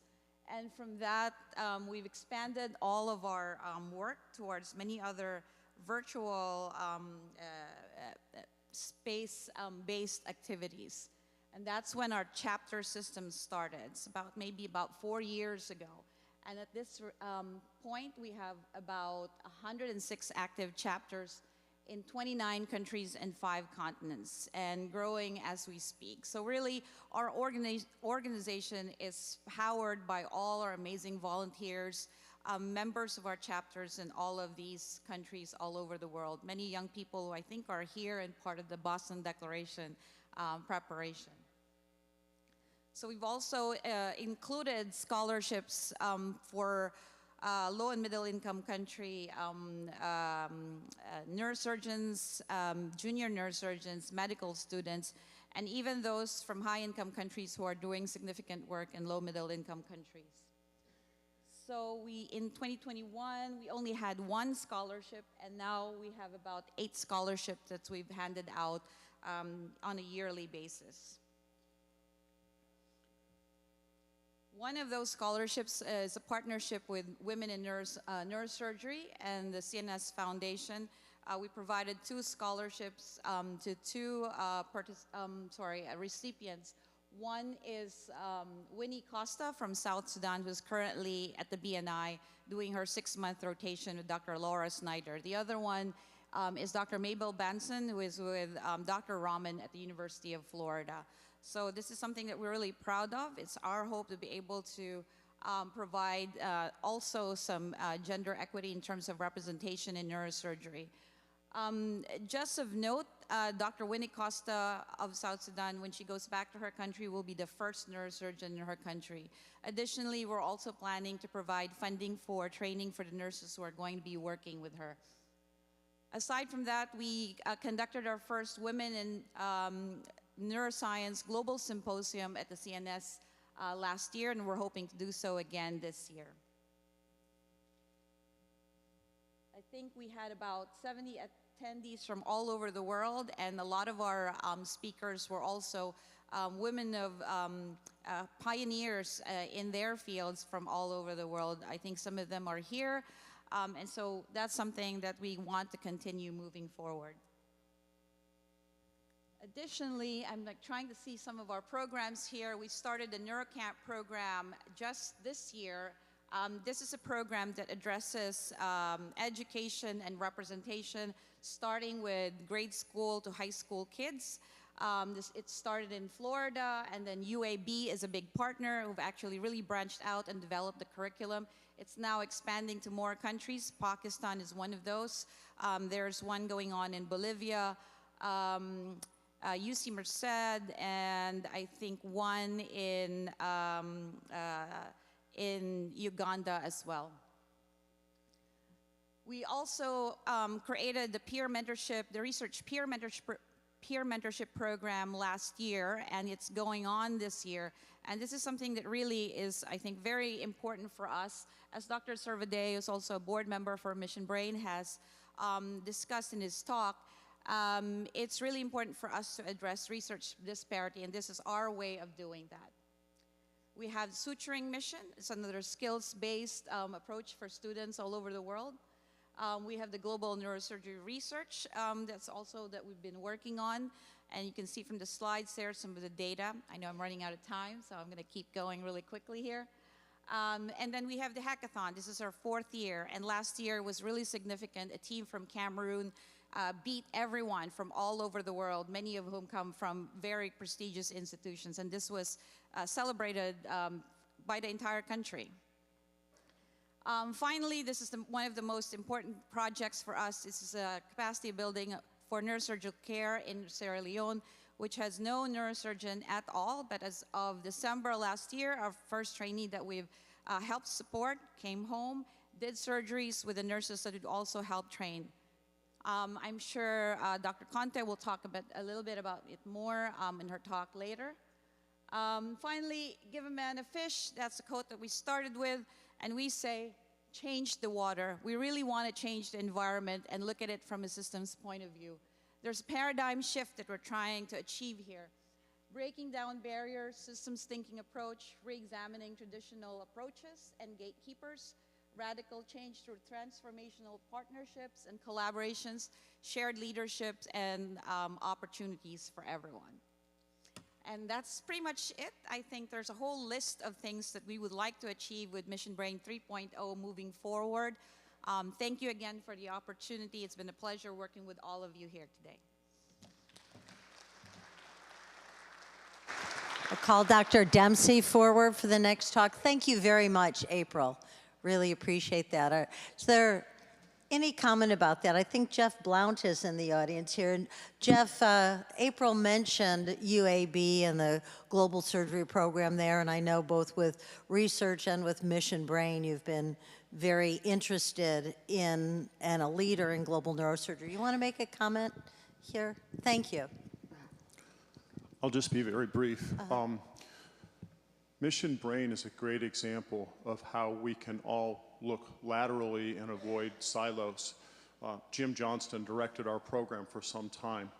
Probably the most important thing he did was sow the seed that it doesn't need, that while we as neurosurgeons lead it, people at the student level, at the coordinator level can play a big role. So a very significant proportion of whatever success UAB has enjoyed in this space, of course, comes from leadership of Mission Brain, but it comes from very active, proactive engagement at the medical student, resident, coordinator level. You don't have to be a senior attending neurosurgeon to foster this. So kudos to our junior level people because they deserve the bows for this. Martina Gonzalez is here somewhere. I don't know if she's, are you here, Martina? She's always super quiet. She's probably in the, there she is, quietly hiding in the corner, typically. She gets the credit, not me. Jim gets more than me, but that's the person who gets the credit. And I guarantee you, you have those people at your centers as well, and we'll do best by fostering them. Thanks.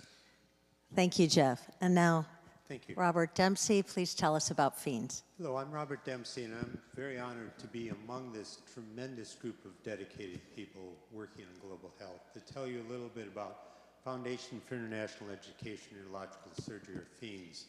Over the last 56 years has tried to address this problem, which we've all expressed today that we're well aware of.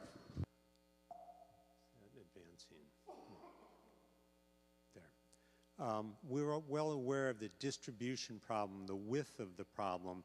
Today I want to talk about the next step to the depth, that is the quality of the training.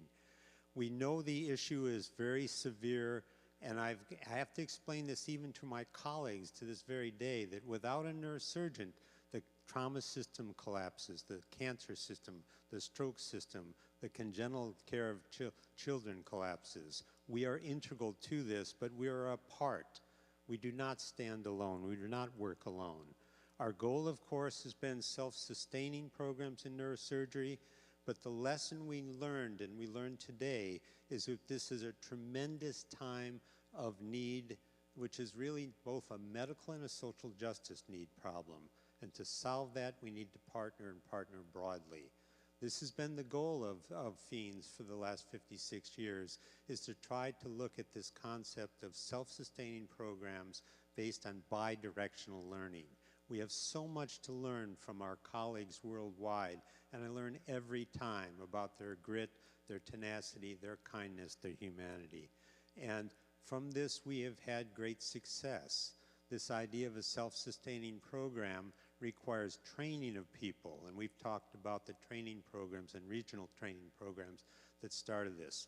FEANS has had great success in this and has been pioneered, really worth working first in sub-Saharan Africa, this concept of training programs. We support 27 programs worldwide, which have now trained thousands of neurosurgeons, serving literally millions of people, but the need is in billions.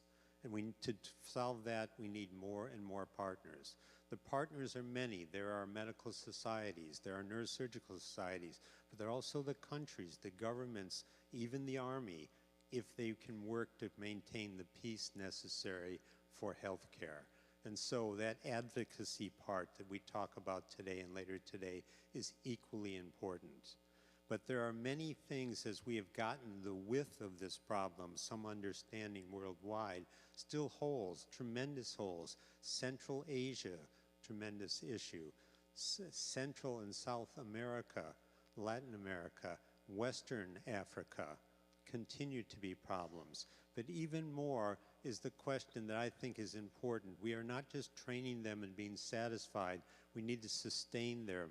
We need these self-sustaining people to be successful, and that's postgraduate education. And the lessons that we learn from that are many. This idea of partnering becomes important then to partner with the equipment manufacturers. We can solve these problems. We can influence them. We can build things where they live, and we can bring that training to them. But we also invest in the people that we have trained. And this idea of our FEANS trainees have become our young neurosurgical program. And that young neurosurgical program allows us to move on and on. We have become the largest sustainer of fellowships throughout the neurosurgical world. And that's been wonderful through philanthropy to be able to work in two major areas. That is finishing their education to the high quality that we want them to possess worldwide, not just dumbing down neurosurgical care for different areas, but also scholarships and fellowships to allow them to enter the field in the first place. This has been most successful. But what we've also learned is that the educational programs that we developed here, only 6 years after the Senior Society in the U.S. developed boot camps to standardize care here, we were able to bring it worldwide, and it caught fire. So the idea of boot camps worldwide is an educational mission which we support because it raises the level worldwide. At the same time, we were able to learn during the pandemic the importance of the electronic teaching and our ability to enter the OR. We've seen that today is continued and being used, and it allows us to continue the education of our fellows long into their careers. And we learned this because these young neurosurgeons are brilliant. In the pandemic, they were the ones that took over. I know nothing about this electronic communication without them leading me every time. But that is the content we deliver to them. And as we look at this, the concepts of these young trainees becoming our young neurosurgical programs has been successful. But another important thing to make the depth of the training successful is happening right now. And that is the concept of not just regional training centers for the first entrance to neurosurgery, but regional centers for the postgraduate education. And FEANS is pioneering this with the help of the American College of Surgeons, where we've developed, first of all, 3 centers in general surgery in Africa, 3 in 3 years, Rwanda, Tanzania. And they develop a continuous education for that region, multinational areas where we can pioneer endoscopic or endovascular, because I fully believe that we can get this disposable cost down with our advocacy pressure on that industry. And so one of the examples for the first time now is a neurosurgical regional center of training in South America. And this is a partnership with Solidarity Bridge, with the University of Wisconsin, with this magnificent teams under Richard Mosier, which have brought an idea of a center for nations, which would include education, research, very important as Franco says, so it's research from them. We learn from them, if we've learned time and time again, and training. And the accomplishments are phenomenal from this one center, including under Dr. Patel's work from Harvard, this work on developing training in South America for cerebrovascular neurosurgery for the first time, pioneered by Dr. Kells in my shop in Wisconsin, who started this teaching literally online, then Patel doing it in person, until now Paraguay is self-sufficient in cerebrovascular neurosurgery. So what are we learning from this? We're learning that we are moving to a new area of training, not just the initial training, but the full accomplishment. To do that, we partner worldwide, and we've learned very important lessons about this, that these people are brilliant. It's about them, it's about their patients, not about us, that we're doing this, and that we're partnering together to build it. And this issue that we face today, and we heard about so eloquently about social justice, is that I believe this is not just a health issue, but also a social justice issue. And times of crisis like we see now bring out the best and the worst of us. And I advocate that we must advocate for the best. Thank you so much.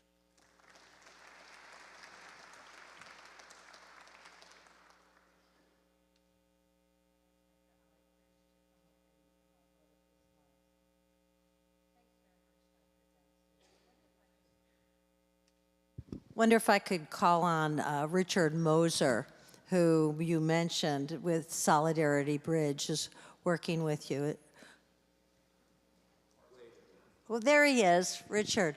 Let's give you a microphone. Tell us a little bit more about these collaborations, because that's what meetings like this are all about, is how do we expand and amplify one another's efforts? Well, I think we're going to hear from Dr. Jose Kusli very soon, who will give a very nice demonstration of how this has worked. We call it a program of operative skill transfer, so that advanced neurosurgical techniques become available in low and middle income countries, so that all of the people have access to this type of safe, affordable, and timely surgical intervention. We've done it just in 2 countries, in Latin America, Bolivia and Paraguay, but we certainly think that the model is applicable in many other LMICs throughout the world. Thanks very much. I've just been asked, Dr. Biscaya, if you could deliver your talk to John in the corner back there, that will help with keeping us on time this morning. And anyone else from this session who has not already loaded your slides, if you see John in the back, and he'll help you out with that. Well, it's a great pleasure to introduce Dr. Ali Krishna, who will be talking with us about training labs and the role that they play, the important role in global neurosurgery. Good morning. Thank you, Ali and Linda and the organizers, for giving me the chance to share what we have and how we are trying to reach out in a global sense to the extent that we can in our institute.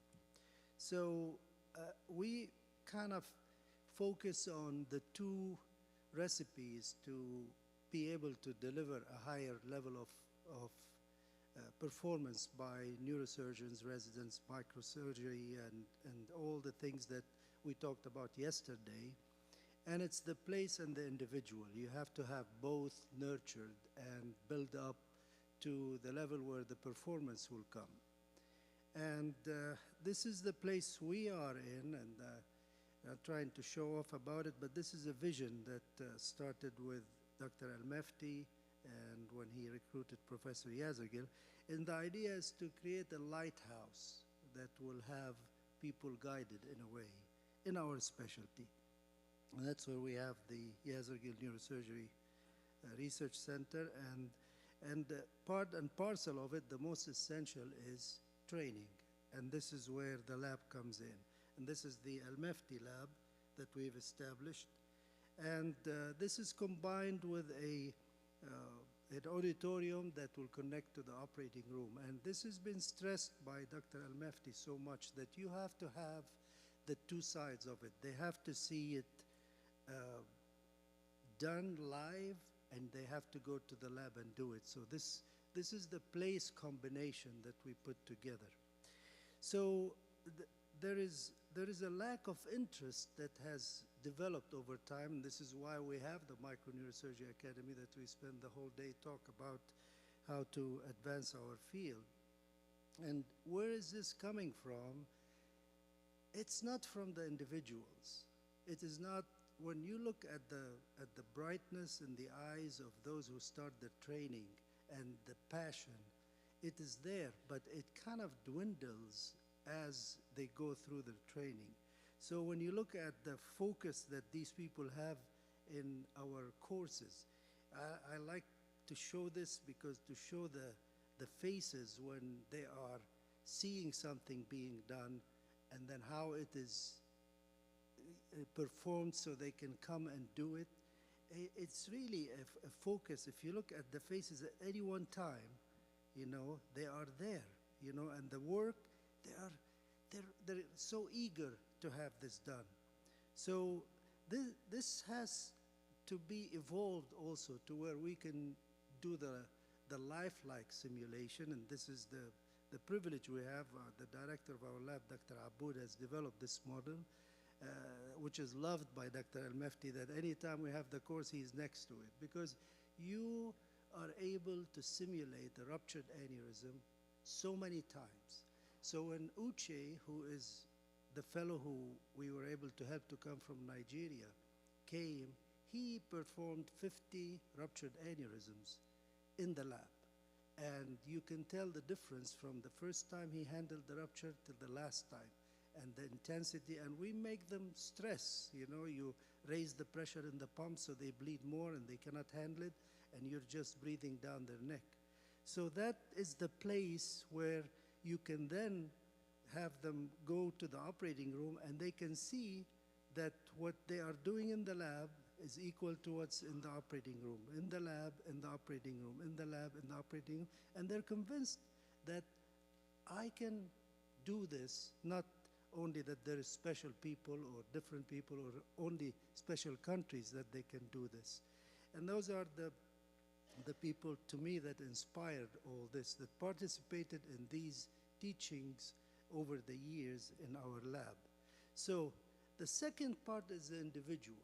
It's the character. You have to build the character. You have to instill that passion, and all what I have to look at is my mentors, and then how to transmit this to the younger people, how to make them feel that they can do what somebody else who's a pioneer has done. And that's something that we have to work on more. Now, the character that I describe to them is just look at those people who have achieved what is different in them. They're always in the lab. They're always passionate about what they do. They always take every case like it is the most important case of their life. And you have to instill this in those people. And you can see it in all these guys in the lab. When we go to have a course, if Professor Yazagil used to go to be part of the course, the problem is getting him off the microscope when he finished demonstrating, because he's still eager to want to explore and do something. And that's something you have to teach people to maintain, because like I said, when these young people come, they have so much passion and so much eagerness to learn, but somehow we are burning it over time. And that passion, determination, and the courage is most important to instill, especially in people who visit with us from overseas, because they come with this discouraging attitude that if I'm not in the US or in Western Europe or something like that, I'm not going to be able to achieve this. So for that reason, we came to look at them and teach them that you have to be ready. When you're ready, the teaching is going to come. It's not be a problem. So, and then they will actively seek that knowledge. So I'm proud to show this picture because we open our lab and invite people and open opportunities. And this is the countries from Mudega. If you notice, the number of people from the States is very little. Now we were managed to have them come and do rotations now, and this is our round in the morning. If you look at it, it's full of people from overseas. Now, the challenge is how to make them accommodated and come here. This is the map. We tell everybody who comes, put a pin where you came from. We're proud to show this is the whole scope of it. Now, the problem is how to sustain them financially. You have to be creative. So when the fellows come, I said, you know, we have to feed them at least. Accommodation, good thing in Arkansas is cheaper than Boston, but still we were able to manage things which are walking distance, that they don't need a car. And then I went to my CEO and I said, everybody has to have meals. He said, but who's going to pay for it? I said, it's very simple, the trash can. So what do you mean the trash can? I said, look at how much food we throw every day. He looked at me, I said, but I cannot do this for compliance purposes. I said, okay, let's make a price, which is very little, but so that we can pay it. So now we cover them to where if somebody has $4,000 or $5,000, they can live there for 6 months, and they're fed, and they're in the lab, and you have to supply them all the time. And on top of that, we make sure a lot of them, when they leave, we give them equipment and stuff, whatever we can get, and so they can sustain them. The last thing, I know I'm over time, they have to be informed and must not misinformed. They have to be empowered. They have to feel like I can go back home and do more. Steep learning curve, teach them it's a long life learning curve, and then we give them a set of things to follow so that they can go home and feel like I'm empowered, I can do this. And believe me, when I see the videos being sent from different parts of the world, it is rewarding. Thank you very much. Thank you, Dr. Krish.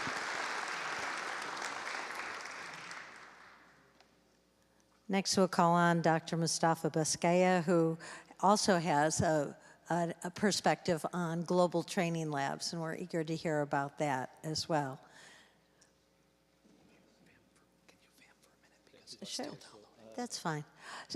So, Dr. Al-Mefti, you here in the, you have made this possible by your dedication to lab techniques and to microsurgery, and maybe you could just comment on how we, in planning for this two-day meeting, really saw the natural wedding of global neurosurgery and microsurgery, far from thinking there's high tech in one place and very basic surgery done in another place.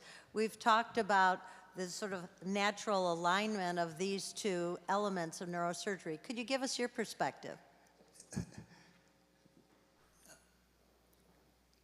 First, really, I want to thank everybody for the effort, for the good intention, for the goodwill, trying to reach out for the rest of the world and help. So don't misunderstand the comment I'm saying, okay? Because the effort is really admirable and grateful to it. My fear that you're so good, you will give me a Armani suit, and that suit does not fit me, and I cannot afford. What we are trying to teach the world cannot afford. I think the first things we need to review what is really effective neurosurgical treatment in the rest of the world, not what you're doing in your hospital today. And that's why I admire what Dr. Krish doing.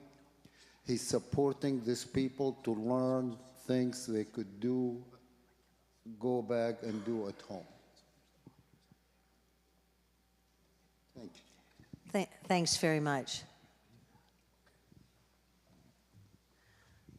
Okay. Good morning. Good morning. Thank you, and sorry for the difficulty with the computers. My name is Mustafa Başkaya. I'm the neurosurgeon at the University of Wisconsin Medicine. I'll be talking about our experience in global microneurosurgery. And it's not moving. It takes time, okay.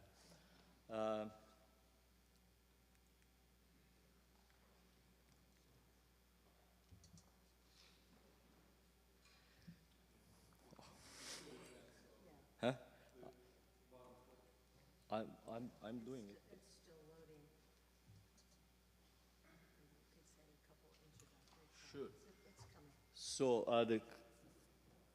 my hobby is neurosurgery. My life is neurosurgery. I don't have any hobby.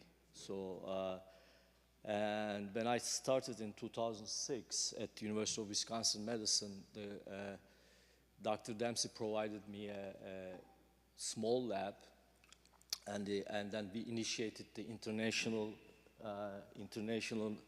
fellowship program at that time in a very small one-station lab. But then it spread to the bigger lab, and we start getting the more and more fellows. And I developed this bypass curriculum and international fellowship program and cadaveric dissection programs.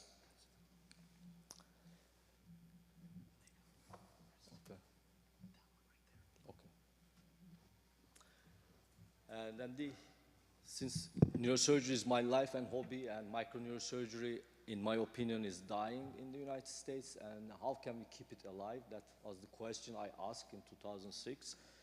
And actually, Professor gives the Visiting Beijing answers. some years ago, I recognized Professor Lin Feng had already introduced microvascular techniques on hand-on laboratory, and the participants had to show their ability by transplantation of kidney by small Beijing mouse. Then they get qualified certification. I discussed this problem with my colleagues in whether we should create an initiative that this should be introduced in all departments, but we didn't have time and energy for a substantial initiative. I hope this Congress is an opportunity to bring responsible colleagues together and discuss this issue again, because the time is asking for this. Yeah, time was asking for this, and how are we going to keep it? Actually spreading the microneurosurgery worldwide. I think is the future of microneurosurgery is not going to be in Boston or United States or Japan or Europe. It's going to be in the low or middle income countries where you experience the difficulties with limited resources. That difficulties pushes you to develop the microneurosurgery. So this is our program, and we ask all the fellows to perform the bypass curriculum and cadaveric dissection, simulating the real-time surgeries, and observe live surgeries at the same time. And this is my initial curriculum, and then we develop, and the credit goes to Dr. Kelesh, Abdullah Kelesh. He put a lot of effort, and this is the 17 days curriculum. Believe me, but only few residents take, all international fellows take this course. And this is the stations, the practices we ask them to do. Initially, I was scoring these. It became very difficult for me to score all these practices. So then we developed the self-assessment scale, and that's what they are doing now. Then COVID came, and we realized what we do at that time is not going to be sustainable because people come to participate in the international fellowship program. They come with their own expenses, pay their own expenses, or with the government support or some scholarship. But not everybody can get that. people from Afghanistan, Ghana, they don't have any resources. So, and question came how we can spread. And at that time, because of the COVID, we start doing the online bypass training. And we initiated this medicine microneurosurgery initiative, and by instruments like little tweezers, little jeweler forceps, it's very cheap, and any fellow we had, send them back home with those kits. And these are the basic training kits, and I buy these, Abdullah buys that, Dr. Dempsey buys, or we use the patient donations. But you know, Wisconsin is the farming state, so you get donation $50, we are very grateful. So, and we buy a stereoscope. So, and then we send them, we train them and send home back with these kids, and they establish their own lab, and we use CNS, AANS, and the WFNS opportunities at that time, and then we can access these countries. And Abdullah does also, I do, and he does online, offline training constantly, and chat. We sent again many kids, and they established this lab because we had a fellow from chat. And this neurosurgeon, there are only 2 neurosurgeons, 80 million population in chat. And he did first aneurysm surgery with the microscope we bought in eBay, OPMI 1, 60-year-old microscope, nobody will use here. Send him home with that, train him at our lab, send him home with that microscope, and he did the first aneurysm case. And then trauma case, and he goes on. And then same thing with the Egypt.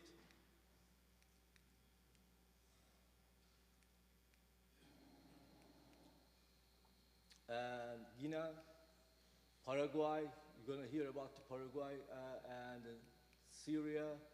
And in Turkey, they did the lab with my former fellow, and I'm honored they gave me my name to that lab.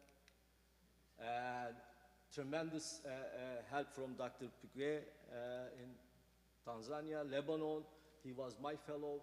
He went back home with the microscope we provided. Now plastic surgery and ortho residence training with those microscopes. And Georgia. And we had to have this lab set up. And thanks to the departmental help, because I don't have grants, I don't have any money, and the donations, so we could establish these AV setup so we can do online courses. Since 2006, we had near 400 fellows over 42 countries. And this is the centers, OR simulation. These are the microscopes I was talking about. And we train, we send them home.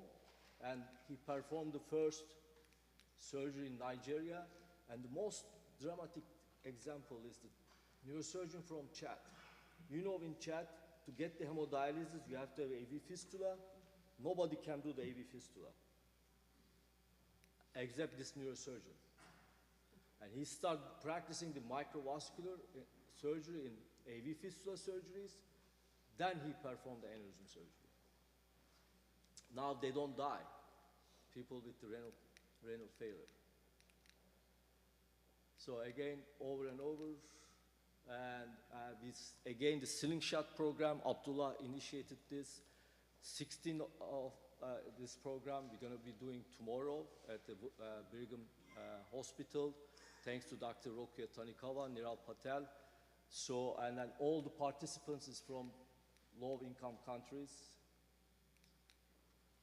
as you can see, and with microscopes. We're going to send them home with the microscopes. Thank you. Sorry for this.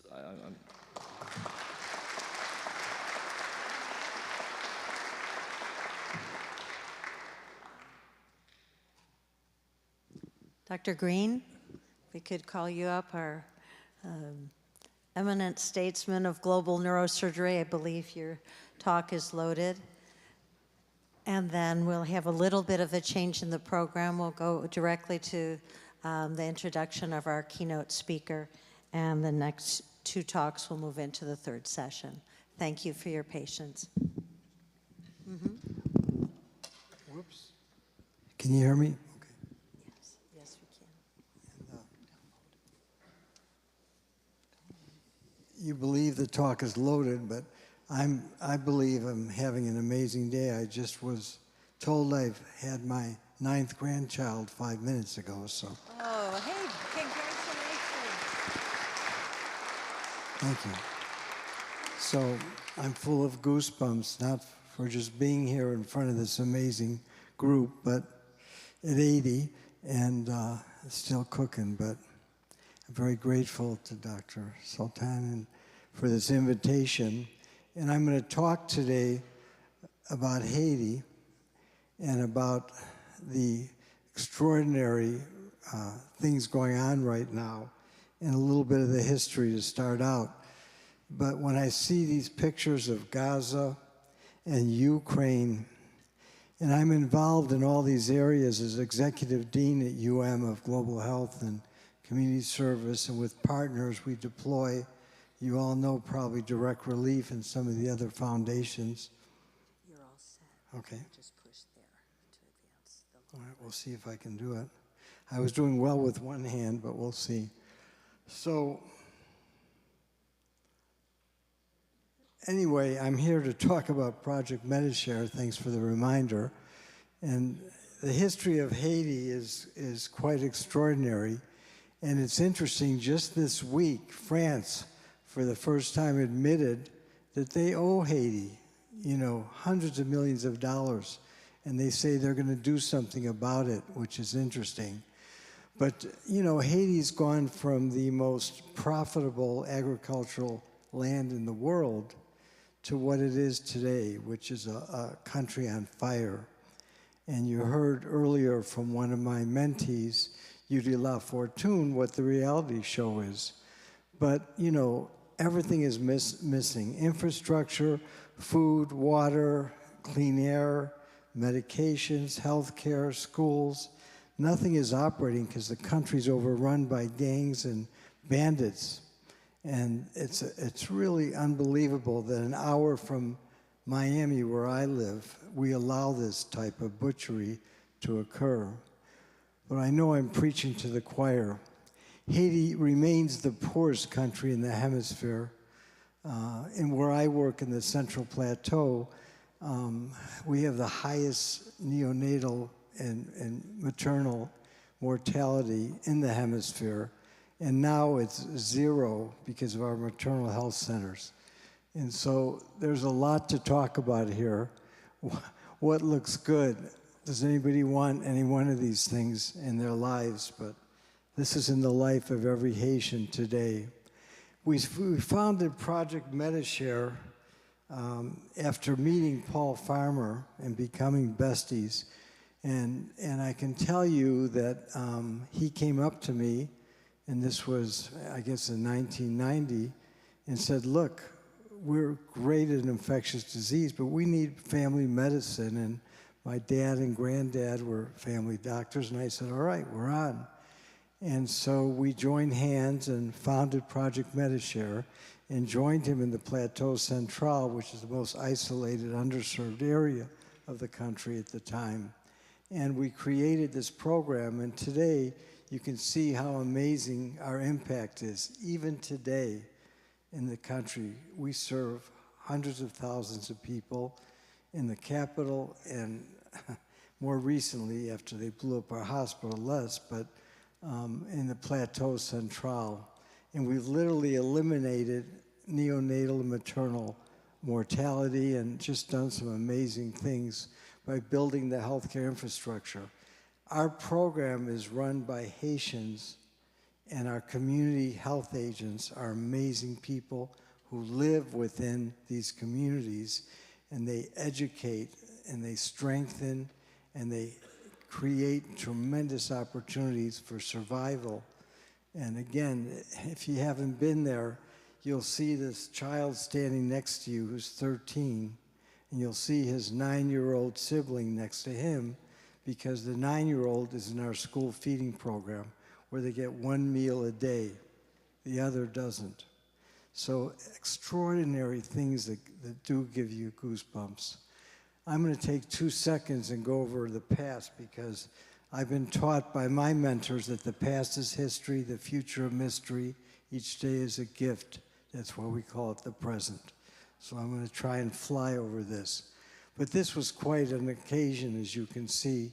300,000 people dead in minutes, including the entire healthcare industry, nursing schools, medical schools, UN, police, government, because it was right in the capital. And lucky enough, I knew some bad guys from my earlier days, and one of them, who was a drug smuggler who flipped, had a jet and took myself and several of my colleagues.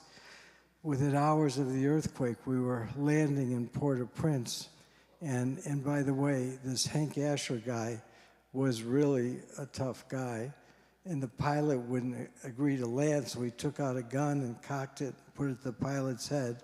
He said, "Do you want to lose your license or you want to lose your life?" So we landed on the ground, and we forgot something called anesthesia. We had an anesthesiologist, but you all saw people doing amputations. We did countless amputations on the ground within minutes of our landing without anesthetic. And it wasn't the best time of my life, but we had to save lives, and we just were very fortunate. We were met at the airport by the president, who had no communications, and we gave him satellite phones, and we ended up, with the help of the Miami Heat and Lennar Foundation, creating a 300-bed, air-conditioned 10 hospital, where you can see what we did. We brought in over 5,000 volunteers and a few months from all over the world, and did thousands of operations and saw 30,000 patients. And the trouble is, we were not smart, because we bankrupted the Haitian healthcare system. And that's why I said earlier, in the Ukraine, what we've been doing is sending money to allow the healthcare industry to stay put and take care of their own people. And that was a hard lesson to learn, because the pharmacists, the nurses, the doctor, they couldn't, everything was free if you came to the tent, the Blau. So anyway, they finally kicked us out of the airport after 4 months, and we moved to Hospital Bernard Mev, which was a smaller hospital, but with Project Medishare, we created an amazing program, and we had residencies which were approved in the US in pediatrics, for example, by the American Board, and we had a neurosurgery residency, the first one in the country. And anyway, we were extraordinarily lucky. And unfortunately, our mentor, the only fully trained neurosurgeon in the country for 13 million people, turned out to want to be president and premier, so he kind of left us for the government. So, I'm sorry, what was that, 1 minute? That looks good. So let me go quick. COVID, extraordinarily, every place else, shut down Haiti, gang violence. And here we see a second earthquake in 21, and we see what went on with the gangs, and the country lost all infrastructure. And here we were operating with our neurosurgeon you saw earlier, Yudi LaFortune, and then here we are a few months ago when they blew up and burned our hospital. So is there no hope? No, there's hope. We built this hospital before the pandemic and before the violence with the gangs, and we pay a fortune every week to the gangs to leave us alone. It's still standing in Cité Soleil, the worst area of Haiti, and we've got CAT scans, MRIs, everything ready to move in, but we have to clean the country. We have to kill a guy named Barbecue and the other gang leaders and let Haiti create its own democracy again. So this is the Center for Haitian Studies, where I work in Miami, and this is the group we train, we educate. This is the Global Institute. This is our Global Institute team. We right now deploy all over the Caribbean and our hemisphere, and we do education, training, and you see Dee Dee Farmer is standing next to me. That's Paul Farmer's widow. She heads up one of our international programs. And this is different deployments with Southcom all over the Caribbean.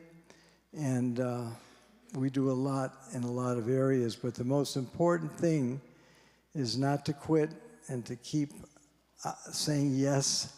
Don't learn the word no. And do as much as you can every day of your life to make this a better world. And I'm very, very honored to have been able to do some of that myself. Thank you so much.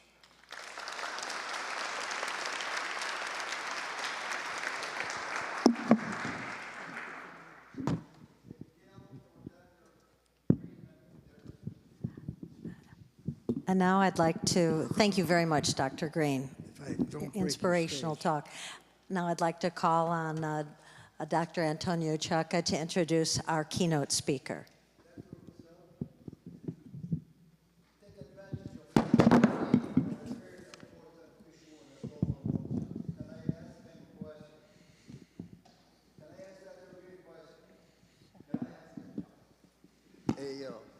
First, Dr. Green, we admire everything you did. I know firsthand how beautiful things you did in Haiti, okay?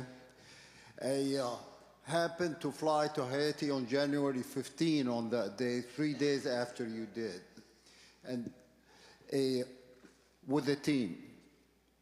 We came back, I was very disappointed with myself. We really didn't do much. Maybe a couple of scalp laceration. Everybody said Miami took care of all the people, so thank you. But my question is to all of you, in natural disaster, those people were either bad head injury, got the black triage on them to die, or paraplegic from spine injury that you cannot do anything acutely for them and it's a long care in the future. What the role of a neurosurgeon in disaster, in natural disaster? We spent a week running from one place to one place, we didn't do much. What the role of neurosurgery in natural disaster? The role is collaboration. And we shipped out hundreds of patients to other countries. And we broke a lot of rules and laws, but I think initially we did a lot of brain injuries, a lot of crushed skulls, and a lot of spinal cord injuries. But were we able to do complex instrumentation or to reconstruct a lot of the things that needed in the spine and cranial? No. But I think we did accomplish a lot, and it was very interesting. And they called me up one night and they said, look, a 2-year-old's coming in, you better get in. And luckily I had pediatric training, and I was waiting for him with his skull was pushed way in.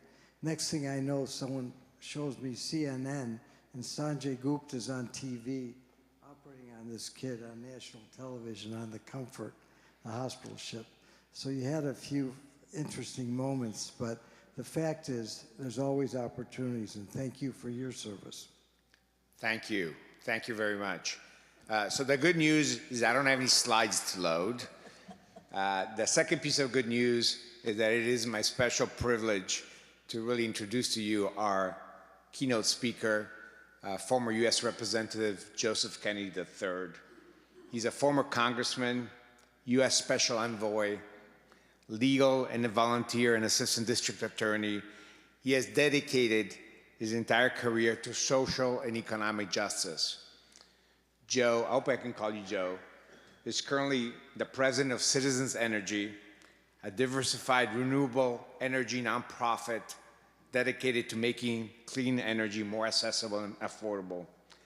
And since 1979, Citizens has helped low-income families and disadvantaged communities meet their basic needs, including utility bills. And that has provided more than $600 million in charitable benefits since its founding. Joe is also the founder of Groundwork Project, a political advocacy organization dedicated to supporting local community organizing efforts in historically under-resourced and disenfranchised regions of the country. Most recently, Joe was also the U.S. Special Envoy to Northern Ireland for Economic Affairs for President Joe Biden. And this is a diplomatic post through which he focused on the long-standing U.S. commitment to peace, prosperity, and stability throughout the region. He was a representative of the U.S., of the Massachusetts 4th Congressional District from 2013 till 2021, and he focused on civil rights and economic justice. And before that, he was the Assistant District Attorney as a Peace Corps volunteer in the Dominican Republic. Thank you for being here with us today, and we really welcome your keynote speech. Thank you.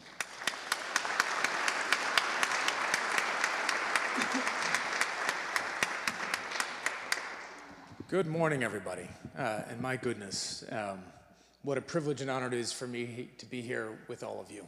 As you know, this building holds a special place in the heart of many members of my family.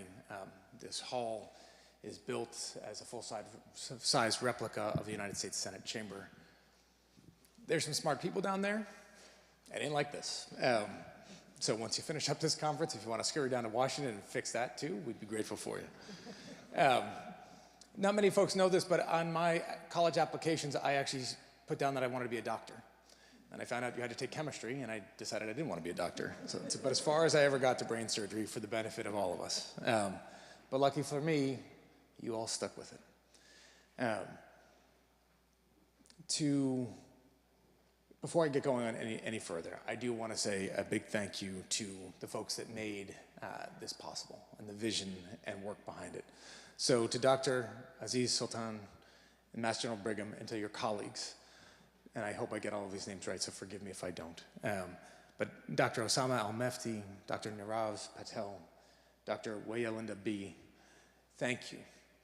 Not only for envisioning this remarkable gathering, but for organizing it with such thoughtfulness and intention. Your leadership, your intellect, and your care are what makes events like this possible, and in this moment in time, so critically necessary. We're so deeply grateful for your leadership, your vision, and your execution. To stand here at this institute dedicated to the life and legacy of my uncle, Senator Kennedy, and the institution he cared so much for, the United States Senate, in this room with some of the most brilliant minds in medicine is especially meaningful. Because, as many of you know, healthcare was in fact the cause of his life. And you, each of you, here today are part of the reason why that cause lives on and advances. This institute was built not just to honor Senator Kennedy's public service, but to inspire future generations to follow that example, to believe in the power of policy, of compassion, and of progress. It was designed to remind us that government, when working as it should, can be an extraordinary positive force for good in people's lives. And Senator Kennedy understood that healthcare isn't just a political issue. It is a deeply personal one. His passion for healthcare came from a place far more important than policy debates or the Senate floor. It was personal, as it is for many of us. He lived it as a patient, surviving a near-fatal plane crash in 1964 that left him with chronic pain and lifelong physical challenges. He lived it as a father, watching a 12-year-old son, Teddy Jr., going through cancer treatments when he lost a leg to osteosarcoma. He lived it as a brother, seeing his brothers and sisters, as well as countless cousins and nieces and nephews, endure conditions that required world-class care and attention. Through those experiences, he learned that there was no amount of wealth or influence that could shield a family from fear, from uncertainty, from helplessness, when the health of a loved one hangs in the balance. Any one of us can fall, and every one of us will. And he also learned how big a difference compassionate, skilled caregivers can make. He carried those lessons with him to the United States Senate, where he made it his mission to expand health care to those who had been forgotten and excluded. Over the course of 47 years, he helped shape virtually every major piece of healthcare legislation that passed through the chamber, from COBRA to SCHIP, the Americans with Disabilities Act to mental health parity. When the Affordable Care Act was passed in 2010, just months after he died, President Obama called it, quote, the cause of his life. For anyone who knew him, that was no overstatement. Healthcare wasn't just an issue, it was a responsibility, a calling, a moral obligation. It's a calling that each of you carries with you today. You come from literally every corner of the globe, across oceans and borders and cultures and languages. But what unites all of us is deeper than geography. You've chosen to dedicate your lives to healing the human brain, the most complex and essential organ we have.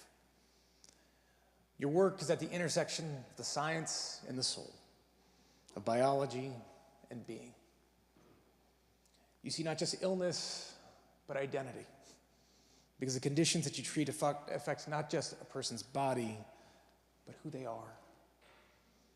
Your work is delicate, it's demanding, it's humbling, and yes, it's heroic. And while our countries might be separated by history and distance and politics, biology is the same everywhere. A brain tumor in Boston is not all that different from one in Beirut.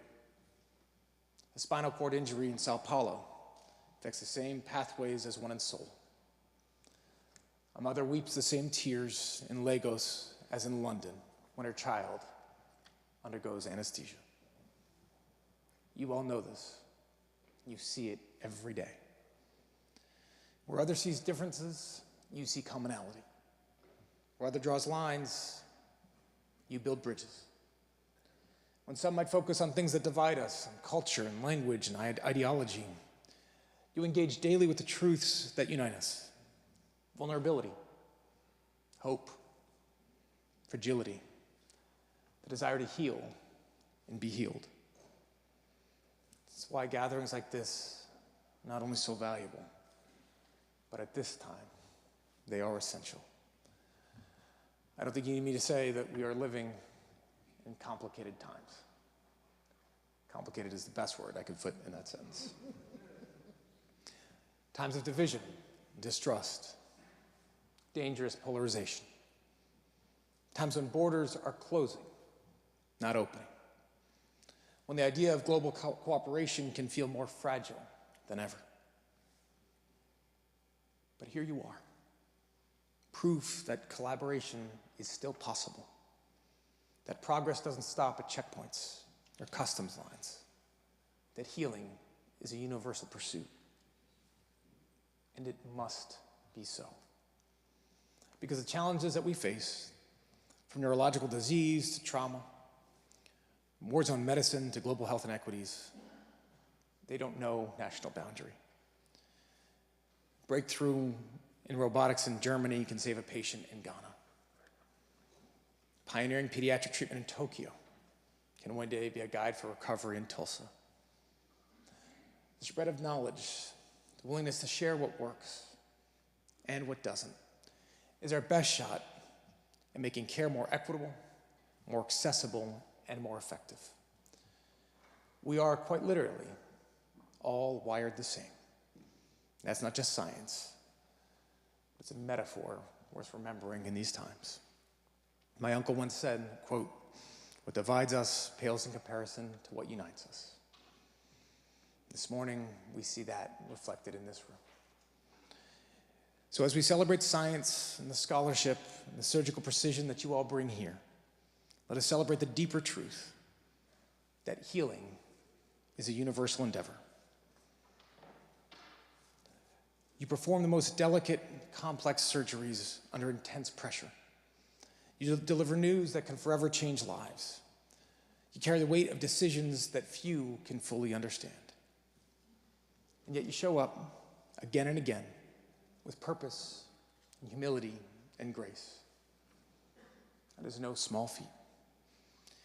And it echoes something that my uncle believed deeply, that the most notable public service is often quiet, that real heroes don't always get headlines, that the dignity and commitment and compassion are what matters. You all embody that belief, and you're shaping the future of medicine and humanity with every patient that you treat, every student you mentor, and every barrier that you break. My hope is that this gathering not only reinforces what is already possible, but helps inspire what is yet to come.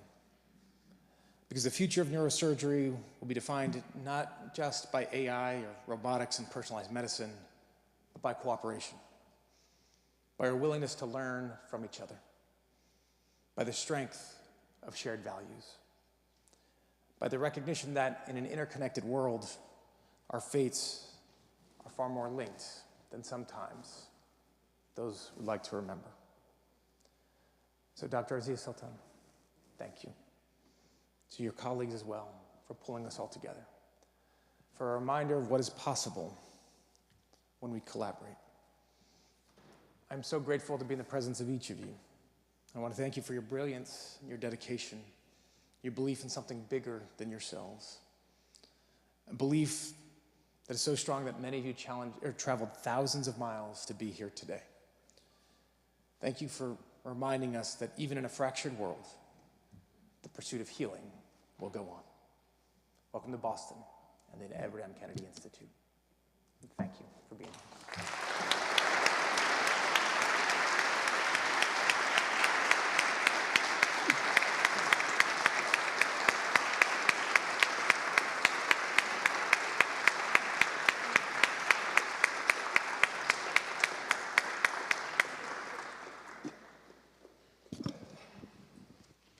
Thank you, Congressman, for those deeply inspirational words.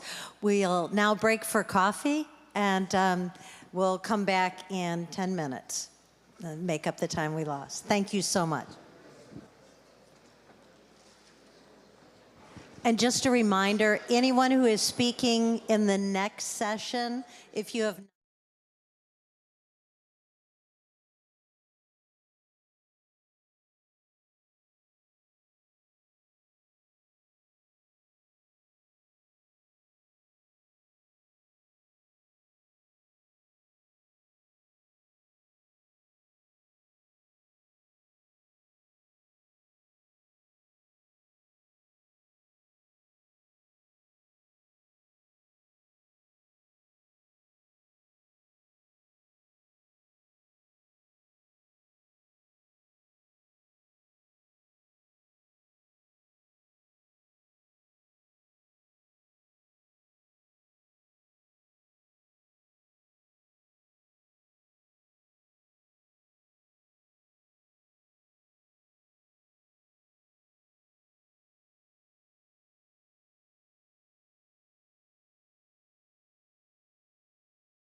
Check, check.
People, they're not hearing it.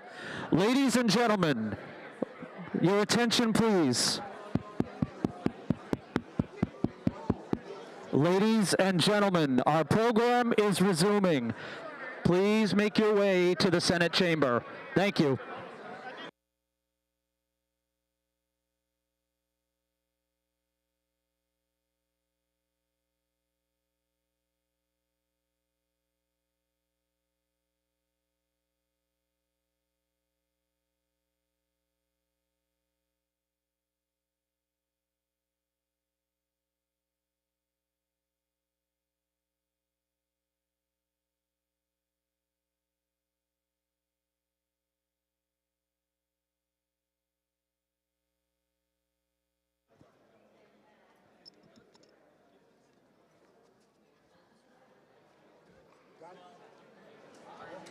Ladies and gentlemen, if you would please make your way to the chamber so the program can resume, it would be appreciated.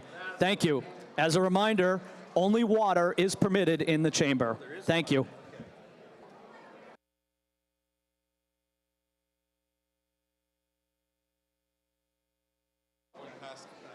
Also, as a reminder, only our speakers should be on the first floor.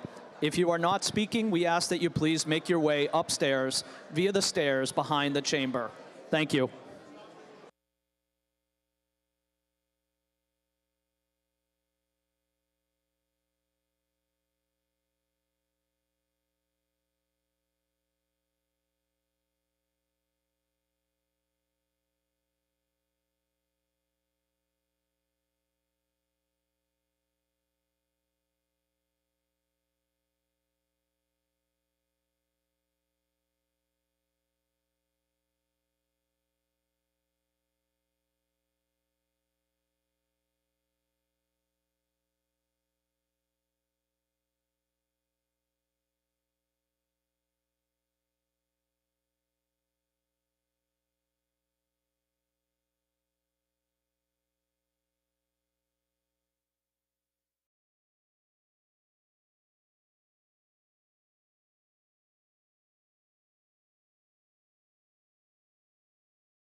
Final item, only water is permitted in the chamber.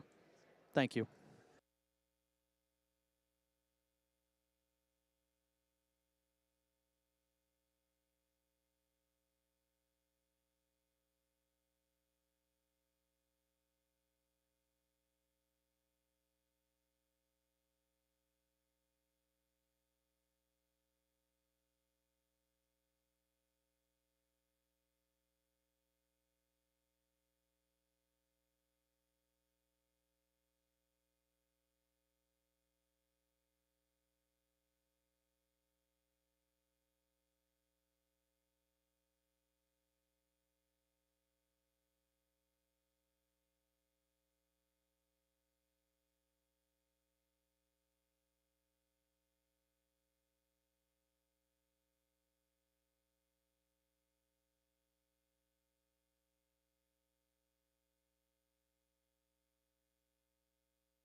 Hi. So welcome back from the coffee break. And if you could all take your seats. I know there's so much to talk about. This very exciting morning for me personally. You know, I was just thinking back when we started this concept, we put ideas on here and said, well, this conference really was for me to learn what is global neurosurgery. I am coming at this as a student, a complete naive to this world. But I knew we were doing this work. Have a seat. I'll call you up. You can rest. I knew we were doing this work in all different aspects of neurosurgery across the world. And now we get to see a little bit more about what it means in a unified way with people faces to people, not articles, but faces. I will tell you one other thing. I go to a lot of neurosurgery meetings. Many times I fall asleep because I feel like I've heard it before, but not today. I have not heard this before. And I have a million thoughts going on in my mind right now. Wars and poverty and malnutrition, how does that even fit with neurosurgery? How can someone have their aneurysm fixed if they don't have enough food in their belly? How can we talk about it even? It's broken. It doesn't make sense. But here we are, and we're attempting to do that. So on that note, I'm going to call the first speaker, Dr. Jose Kuzli. And this is a very special, near and dear to my heart, because I have the opportunity with Richard, Solidarity Bridge, and others in this room to work in Paraguay with Dr. Kuzli. And I thought this time around, he should tell the story, not me. It's not my story. It's him and his patients. And we also have Diego Servian, also a Paraguayan neurosurgeon. He is here. This is Dr. Kuzli's first time in the United States. So I will just say, this is how we are all the time. We hang out in rooms like this. America's a beautiful place. Thank you very much. Thank you.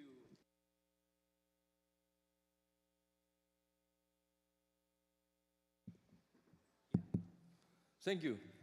Good morning, everyone. I am Dr. Kuzli from Paraguay. I am very happy to be here, and it's an honor for me to be part of this symposium. To be in context, Paraguay is there in South America, between Argentina, Brazil, and Bolivia. We have, yes, a lot of problems, but the principal problem is the corruption and the impunity. And this brought to Paraguay poverty and inequality. Very simple. We call to this presentation how, with the small changes, global neurosurgery can have a great impact. And this is the hospital where I work, the National Hospital. This is the biggest hospital, public hospital in Paraguay. We perform there between 12 and 1,500 surgeries every year. And we have a lot of problems, yes, but we select one of these problems to have a possible solution. And we selected the AVMs, brain AVMs. Why? Because in 2018, we had 2 cases of brain AVM, but we operated only 4. Why? Lack of expertise, we don't have instrument, equipment, we don't have also embolizing agent. And how to improve? Maybe with a mentoring program in AVM surgery. This was our beautiful equipment in 2018, and this is not a part of equipment. This is all our equipment at this moment. This critical situation made me ask for help, but to whom? To these people, the people of Solidarity Bridge. At the head of this foundation is Dr. Richard Moser. And in a meeting with him, after sharing our situation, Dr. Moser said to me, "What exactly do you want for us?" And I say, "We need to improve our skills in AVM surgery." "Okay," he says, "but do you have Mainfield?" I say no. "Do you have high-speed drill?" I say no. "Do you have neuroanesthesiology?" No. "Neuromonitoring?" No. "Microlab training?" No, no, no. "Okay," he says, and we can do it, and we make a plan. And this was our plan. We needed equipment and instruments. We created a neuro lab training. We needed a mentor in anesthesia and neuro ICU, and we needed a mentor in ABM surgery, a very good surgeon in ABM. And we will do it 1 month every 6 months for 2 years. This was our plan. Some months later, Solidarity Bridge and the University of Wisconsin donate us very good equipment. Mayfield, yes, in 2018, we already have a Mayfield. And the University of Wisconsin equipped us basic but very good lab training. In 2022, the government brought us a new microscope. And this moment I say, wow, now we can start our fellowship at home. And we started.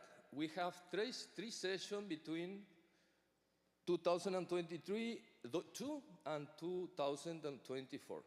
In each session, we have surgeries, ABM surgeries, clinical meetings, neuroanesthesiologists, tips and tricks, equipment, lab training, and lectures in different societies. These were the 12 ABMs of our project. We have good results. We're learning a lot. Everything is good now. We lost 1 patient by pulmonary sepsis. Summarizing, this project, we have mentor surgeries in ABM. We created a microsurgery lab for all neurosurgery residents in Paraguay. We have microsurgery practice with tutors, cerebrovascular lectures. They donate us high-speed drill, endovascular devices, clips, mini clips, etc., etc., etc.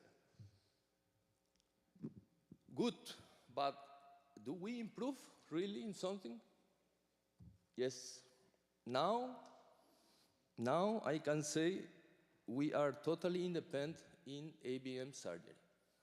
Of course, we are not the champions of brain ABM, but we improve 100% our skills. And we operate now 90% of the patient in a year. And this project had some positive side effects, okay? In brain aneurysms, look these graphics. In 2018, we operate only 42 cases in 1 year. Last year, in 2024, we operate 120 cases in 1 year. Maybe the most important, before 2018, we operate only 5% in acute period, after day bleeding. But now we operate 90% of these 120 cases in post-blood day. Anesthesia, very good.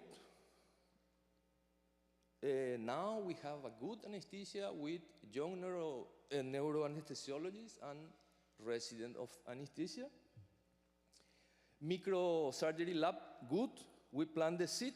Young neurosurgeons and residents only reap the fruit. Endovascular, good, but all the devices were used in 1 year.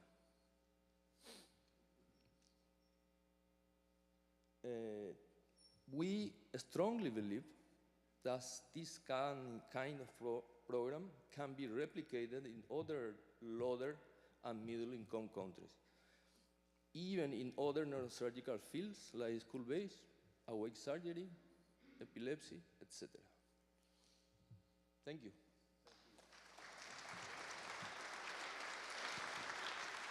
Thank you, Dr. Kuzli, for that talk. Yes, I think we all understood it. And I want to mention that this concept of fellowship at home, I think, was success because we had a champion like Dr. Kuzli in his place caring for his patients. And I believe it is repeatable when the team on the ground wants to do it. That's first and foremost. So having your vision there was that's a big reason it worked. I'll say that on the interest of time, I'll bring up our next speaker, Dr. Michael Hagelin from Duke. He's right behind me. Right behind you. Snuck up behind. I'm trying to be ready, trying to move things along. You know, you were right. It's hard to person. keep that straight. Thank you. Thank you. Oh, we're gonna run this. So we still have a minute while this slide comes up. You know, part of this paradigms is to know what's the good, bad, and the ugly. I would say that there are some examples of very difficult moments that occurred in Paraguay as well that we can all learn from. You know, you have the best of intentions, and when you go somewhere else, you want the level of care to be the same as it is at the Brigham. Ethically, it should be, right? If you're going to go somewhere and operate, you have to hold that same standard. But it is very difficult, and you have to make some hard decisions about how you're going to report those cases to yourself. You keep track of those cases, and make sure that you deliver the same care there as you would back home. No hope right yet. Don't start the clock. John's getting it. Oh, there you go. We're almost there. All right. Well, I'll get started and go quickly. I'd really like to thank everybody for inviting us to be here. It's a great honor to speak at this. It's the backwards one, right? Oh, I guess can it go yet?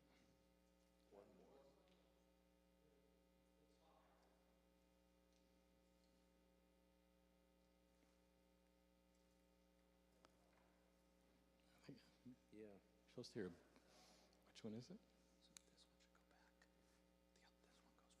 Okay, it's not moving though. You're right, it's not. Hold on 1 second. I can do that. Don't start.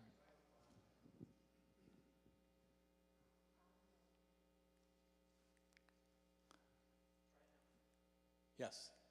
I think it's very appropriate to start with Paul Farmer, one of my heroes and having known him some. The idea that some lives matter less is the root of all that is wrong with the world.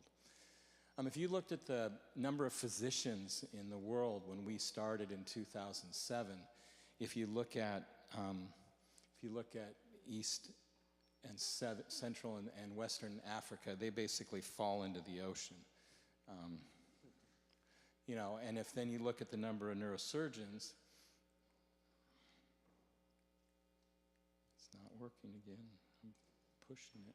Okay, now I got nothing. There we go. 3,600 neurosurgeons in the U.S., and then blank again. All right? 565 in Africa. The problem in Africa was the distribution of those neurosurgeons was very spread out. 87 in South Africa and 401 in Northern Africa, but only 77 neurosurgeons in all of Western, Central, and East Africa. Where we were working in Uganda, there was 30 million people and only 5 neurosurgeons. The problem being that no training centers. And in Morocco, equivalent country, they had 1 neurosurgeon for every 187,000. Why Uganda? We've talked today about passion and care, and for me, it's a verse that's my life verse too. Much has been given, much more will be required. Many of us in this room are very blessed, and the chance to give back is an important thing. We went to Malago in 2007, as you can see. This hospital was given by the British as a gift in 1962 on their independence, and through corruption, war-torn years, and neglect, it had really run down. It was a 1,500-bed hospital. This was the ICU. This was the recovery room, and the worst place was in the operating room, where you can see that's not an anesthesia machine, that's a vaporizer. They had to handbag their patients through all 8 hours of a surgery. They had Hudson brace and bit and giggly saw, but they didn't even have a bipolar. They placed pieces of gauze in the brain to stop the bleeding. This gentleman was the one that really hit it for me. He had been injured in a Bota accident with a subdural. They'd actually saved his life. He was flexing on one side, extending on the other side, and I took this picture because it's the only ventilator in the 1,500-bed hospital, and he was on it. We came back the next morning, he was gone. We didn't know why. Power had gone out in the middle of the night, which frequently happens in Africa. And the generators kicked on right away, but the nurses hadn't noticed because he had no monitoring. For the next 20 minutes, he was getting no ventilation, and he was fixed and dilated and passed away. Now, to show you where we've started and where we've come to, this was my notebook coming home. I had no idea what I was doing. We need headlights and drills and bovies and bipolars, and my favorite part is that bottom line. We need long extension power strips to hook everything up. What we did do was we went back to Duke and started a program to collect surplus equipment. And in basically 6 months, we collected about 9 tons of equipment worth $1.3 million to set up ORs and ICUs and recovery rooms. We shipped it over on British Air, and this is Dr. Joel Kiriburi, my good friend from Uganda. He got his first operating microscope in that box. We had our first neurosurgical camp. As you can see, that's the thought that counts, the neural surgical camp. But we did that in 2007. And here's the recovery room before and after. Here's the ICU before and after. And now the biggest change was in the operating room. This is before. Now after, starting on the left, they have drills, operating microscopes, suction, IV pumps, full anesthesia machines, Mayfield head holders, drills, everything to do proper neurosurgery. The technology transfer over the last 17 years has totaled up to about 121 tons of equipment and supplies worth about $15 million. Now, this wouldn't have been possible without all our benefactors from Duke University, especially my chairs, Alan Friedman, John Sampson, and Jerry Grant. And we've had corporate support, too, from some of the companies. Now, what about the twinning? The twinning was the volunteers. Our idea was to raise the boat of everybody, not just the neurosurgeons or the anesthesiologists, but the OR nurses, the ICU nurses, recovery room, biomed engineers, rehab people. And so on 21 trips, we've given away about 40,000 hours of time and 2.7 million in donated time. And this is what we're looking for, just what we've seen today over and over. This is Ali Zomarodi, one of our amazing skull-based surgeons, doing a pituitary, and at the end of the week, there's Hussein Sinyango in the lower right doing a pituitary. We started a training program. Remember, they only had 5 neurosurgeons for 30 million people. We started that in 2009 with Alex Mahindu and Oscar Obiga. Cool thing was, our second cohort had Julie Nikala, who was she's the first woman neurosurgeon in Uganda, and thanks to help from people like Fiends and Bob Dempsey and other people, she got a pediatric neurosurgery fellowship at Toronto Sick Children's, and she's probably one of the best neurosurgeons in all of Uganda now. Here's one of my favorite slides. When we started 2013, we had 7 neurosurgeons. We've trained 13 more graduates. But this is me on the left sitting at the end of the table, and Alex Mahindu taking out this medial sphenoid guin meningioma all by himself. Our goal was to get to 50 neurosurgeons by 2030. Right now, with 3 different training programs now set up in Uganda, we're on pace for 63 by 2030. And here's the cohort at the beginning. Now we have 24 in the training program. This was the old guard. Now we have the new guard, the young ones on the right that are leading the charge. And it's not just about the mentorship, it's about the relationship. And you get very close with these residents after getting them through a really hard training program. Our vision for Uganda, in 2007, there was 4 neurosurgeons in Kampala. There was 1 at Ben Worf's Cure Hospital in Mbali.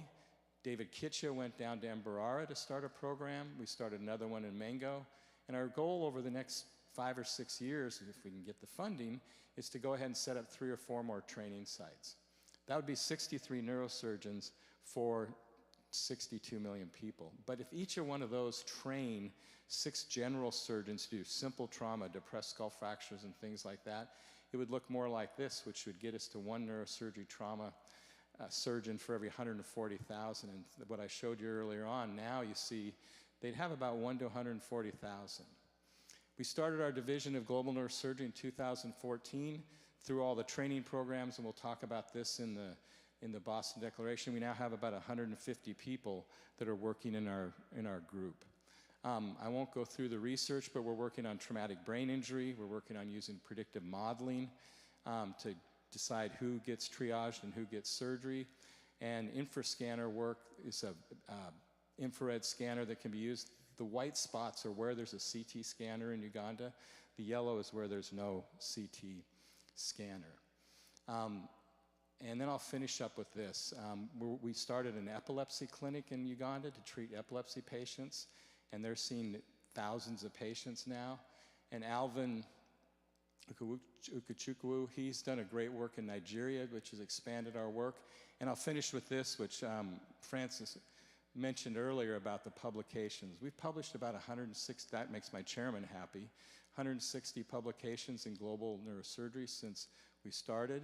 But the biggest thing, he showed this slide, about 40% of those publications are with first or last authors from our Ugandan colleagues. What are our future goals? Train the next generation, technical excellence, and especially things like skull base, epilepsy, and things like that. Continue our research collaboration. And we talked about giving a person a fish. Now they do it on their own. They just ran a camp a year ago where they treated 78 brain tumors in 2 weeks and had a really good outcome. And then the last thing I'll finish with is our goal over the next 5 or 6 years is to build them this East African Neuroscience Institute, which will be a 4-story building connected to Mbarara Hospital. They would have ICUs, recovery rooms, rehab units, and epilepsy clinics, and teaching conference. And it would be kind of their, cherry on top of all the work we've done over the last 18 years. So thank you for the time. Appreciate it. Thank you very much. We're going to switch now to the support, the milieu. Dr. Ivers, yes, thank you. While you get set up, I'll just explain this concept is that there are many organizations that are meant to help, and we need to learn how to get a hold of those organizations, connect with those organizations. And I believe that's, perfect, it worked. So thank you very much. She's the director of the Harvard Global Health Institute, and I believe has a lot to teach us. Thank you for being here. No, thank you so much for being here. I'm Louise Ivers. I have to confess, I'm not a surgeon. Yes. But it's wonderful being here today amongst this really auspicious crowd of experts. And I'm going to speak very briefly about the notion of health for all, which encompasses so much of what you've been speaking about, but maybe steps back a little bit. I'm the director of the Massachusetts General Hospital Center for Global Health and the director of the Harvard Global Health Institute, and I'm an infectious diseases doctor at Mass General. Maybe you could advance. Would you advance for me, if you don't mind? One of the targets that were adopted within the framework of the 2030 Sustainable Development Goals was the notion of health for all, universal health coverage. And that is the idea that all people have access to full range of quality health services they need, when and where they need them without financial hardship. And the global community committed to achieving this as part of the Sustainable Development Goals. But unfortunately, 2 billion people around the world are facing catastrophic or impoverishing health spending. So health spending is a major contributor to poverty globally. And we have to acknowledge that the United States' recent withdrawal from a global solidarity around health equity and international development is going to have a major impact on many of the people who you have all been taking care of in your projects and programs, as many of the systems and structures that are supporting their access to healthcare will either stop or fall back. Oh, I guess it does work, thanks. I want to acknowledge that biomedical discoveries have never just trickled out to the people who need them the most. And this is true in my area of expertise in HIV and TB or cholera or in COVID-19. We saw that vaccines were not made available on the continent of Africa until almost 2 years after many of us had been vaccinated here in the United States. But the access to diagnostics, therapeutics, preventive care are often restricted to those who can actually afford it. And there is unfortunately a powerful acceptance of the status quo in our world of extreme poverty and extreme wealth. And in addition to that, as many of you have been describing, all of you have been describing, the health systems often just don't have the capacity even to absorb the passionate projects that we'd like to advance.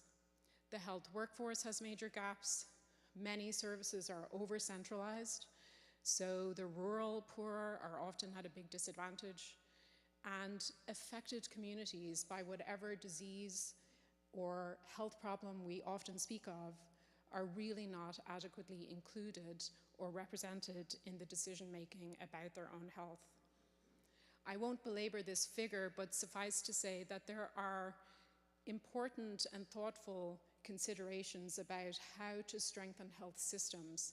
And one of the messages I would love to speak with you all about today and in the breaks is about how the projects related to neurosurgery can contribute in their actions to continuing to build the health system so that non-surgical, non-neurosurgical activities can also be elevated. And many of the things that you have described are already doing that, and I think can be highlighted and advanced. I've had the opportunity to work with Paul Farmer and with Partners in Health in Haiti for 22 years.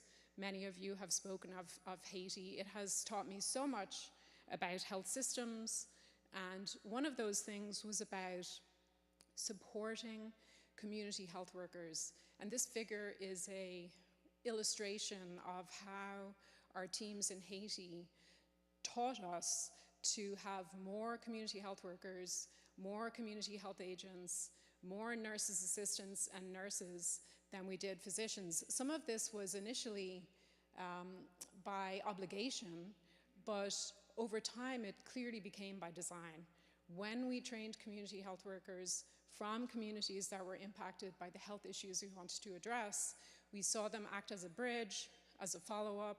Now they have often been trained to do surgical follow-up, to connect people to social services, and this notion that health starts in the community and the community is a connector to the health system and the tertiary and secondary hospitals is very important. Another major approach of the Partners in Health organizations advancing of healthcare for the poorest people is to spend focus on primary healthcare. Through primary healthcare, we find the patients who need the help, and we also are able to support their follow-up. Care is provided free of charge to the poorest people. So that is something that is very important to consider, as I mentioned about impoverishing health spending. There are many ways for us to strategize about addressing these issues. I'm going to go a bit quickly because I just want to highlight in my last moment this paper that I wrote with Paul Farmer about cholera. It was about creating an equity plan linked to a delivery system. And if we have the tools for the prevention, diagnosis, and care of cholera, we wrote, but it could be of neurosurgical disease, what we lack or what we need to create, and this group very much can create, is an equity plan that is linked to a delivery system for that plan. So I think that this work of addressing inequities and of building health systems is very much all of our business. And all of us, as well as all of you in your many very impressive activities around the world, can make positive contributions to building the health system. Thank you.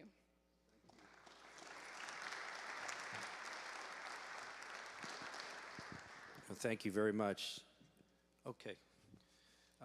I'd like to call up our next speaker, Dr. Van Rooyen, who's the chair of emergency medicine, Mass General Brigham, and also director of the Institute of Humanity and Initiative at Harvard. Yeah. Right. Yeah. As tempted as it worked. It works. As tempting as it is to assist Dr. B in her discussions of minimally invasive skull-based surgery, as an emergency physician, I'll stick to something else. I want to talk to you a little bit about inspiration and partnerships, really is the message for today. And first I want to tell you a story, if this, I got it right. Bottom.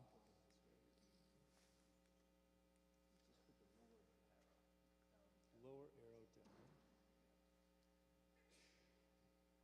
Sorry, guys. Okay, who am I pointing at? You can just advance it if you want to, that's fine with me. So I want to tell you a little story first of all, and we all have our stories, and the story is of my own inspiration and challenges and inspiration. I was a young emergency physician. I started working, I was interested in the humanitarian field. I knew nothing of the field. I just finished residency and I was an attending, and I worked in the field in Somalia. And I worked, this is 1991, 92, and showed up in an incredibly dangerous place, incredible needs that were in front of me, incredible chaos in terms of the number of organizations that were working, and I was in a camp. And during that camp, I was screening young kids for scabies and for malnutrition. You do a middle upper arm circumference, they're all lining up, sort of a strangely festive event when you line up all the kids in a refugee camp and you're measuring them. But what I found is one little girl, her name was Amina, and she looked like she was 2. She was really 6. Bloated belly, super thin, truly incredibly malnourished and really sick. And she was a different level.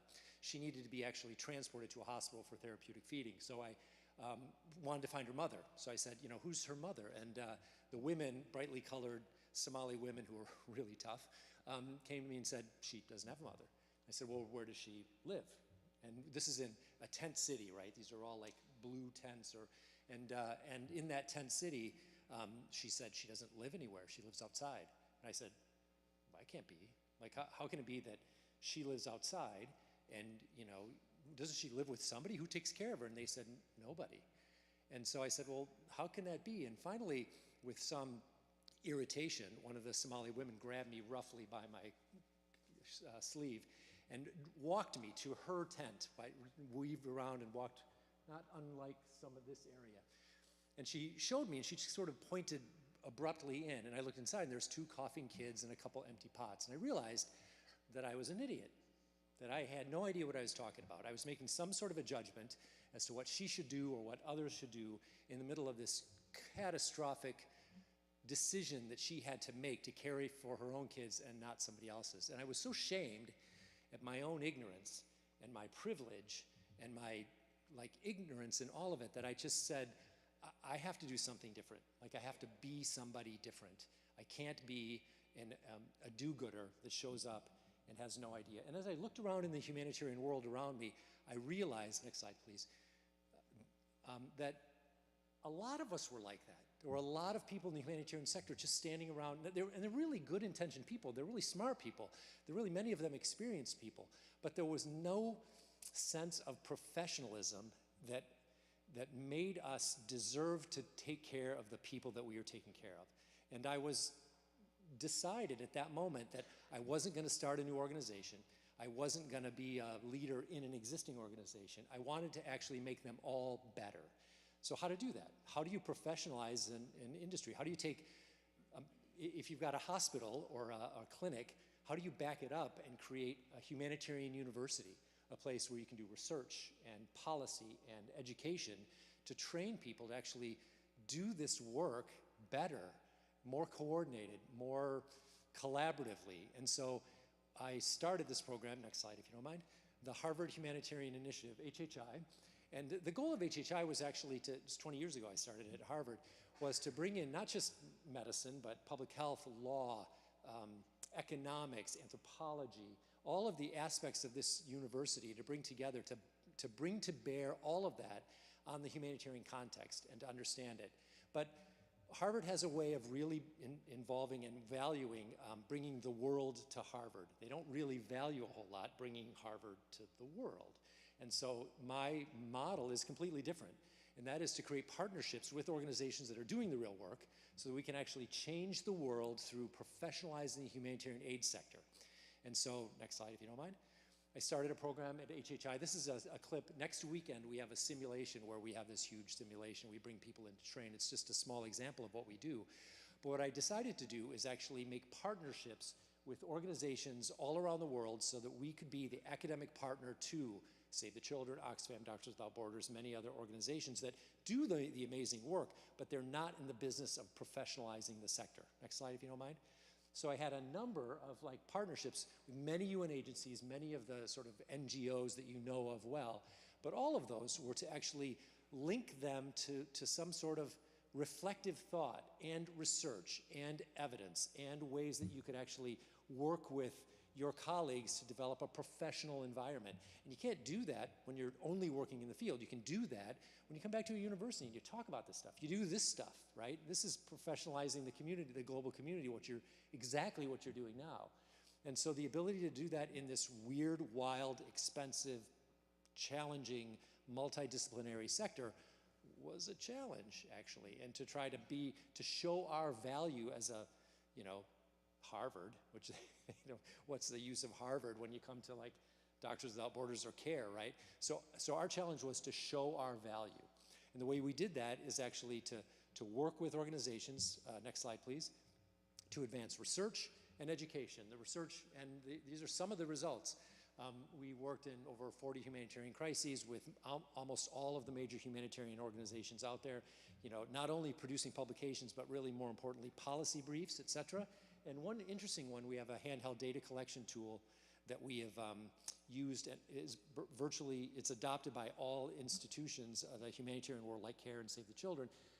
It's called COBO Toolkit, and we did 1 billion surveys in the last 10 years. And so those have helped us advance the science and the practice and the education of the humanitarian sector. Next slide. And so as we think of what's next, HHI is really on trying to be a decision maker or a shared decision maker in all of the big events that are happening. We have to be very involved in the Ebola epidemic, for example, and how to guide organizations through that. How do we help organizations understand humanitarian neutrality, international humanitarian law, access, the erosion of neutrality in the humanitarian sector, all of those things, and the collapse of USAID currently now. How do we participate with NGOs to help make them better and help drive their leaders to make better decisions? That's what we did. So, thank you for allowing me to speak today, my friends and colleagues. It's really an honor to be here today. And I think that what this is, bringing global neurosurgery together, is really an important step in this sector, but it has reverberations, for years and years. So thank you so much. Cheers. Thank you very much. I'd like to introduce Dr. Brian Nahed from Mass General Brigham. We are colleagues. He's an excellent neurosurgeon and teacher of residents. He's going to speak to us about the educational pillar.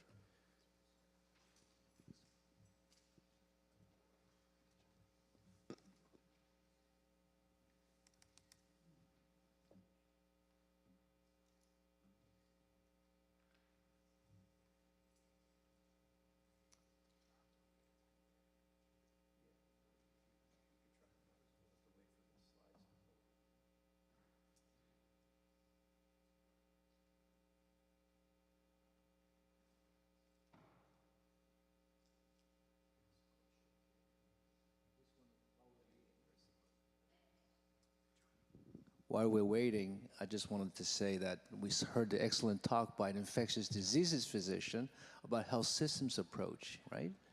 We have a lot to learn from other specialties. And now we heard from an emergency physician about humanitarian assistance. Humanitarian assistance and development and global health, they all are distinct specialties, but they're related, and we have to become experts in all these areas. So this is one of the goals of the Boston Declaration Symposium, Global Neurosurgery Symposium, is to enlarge the tent so we can start thinking beyond the OR.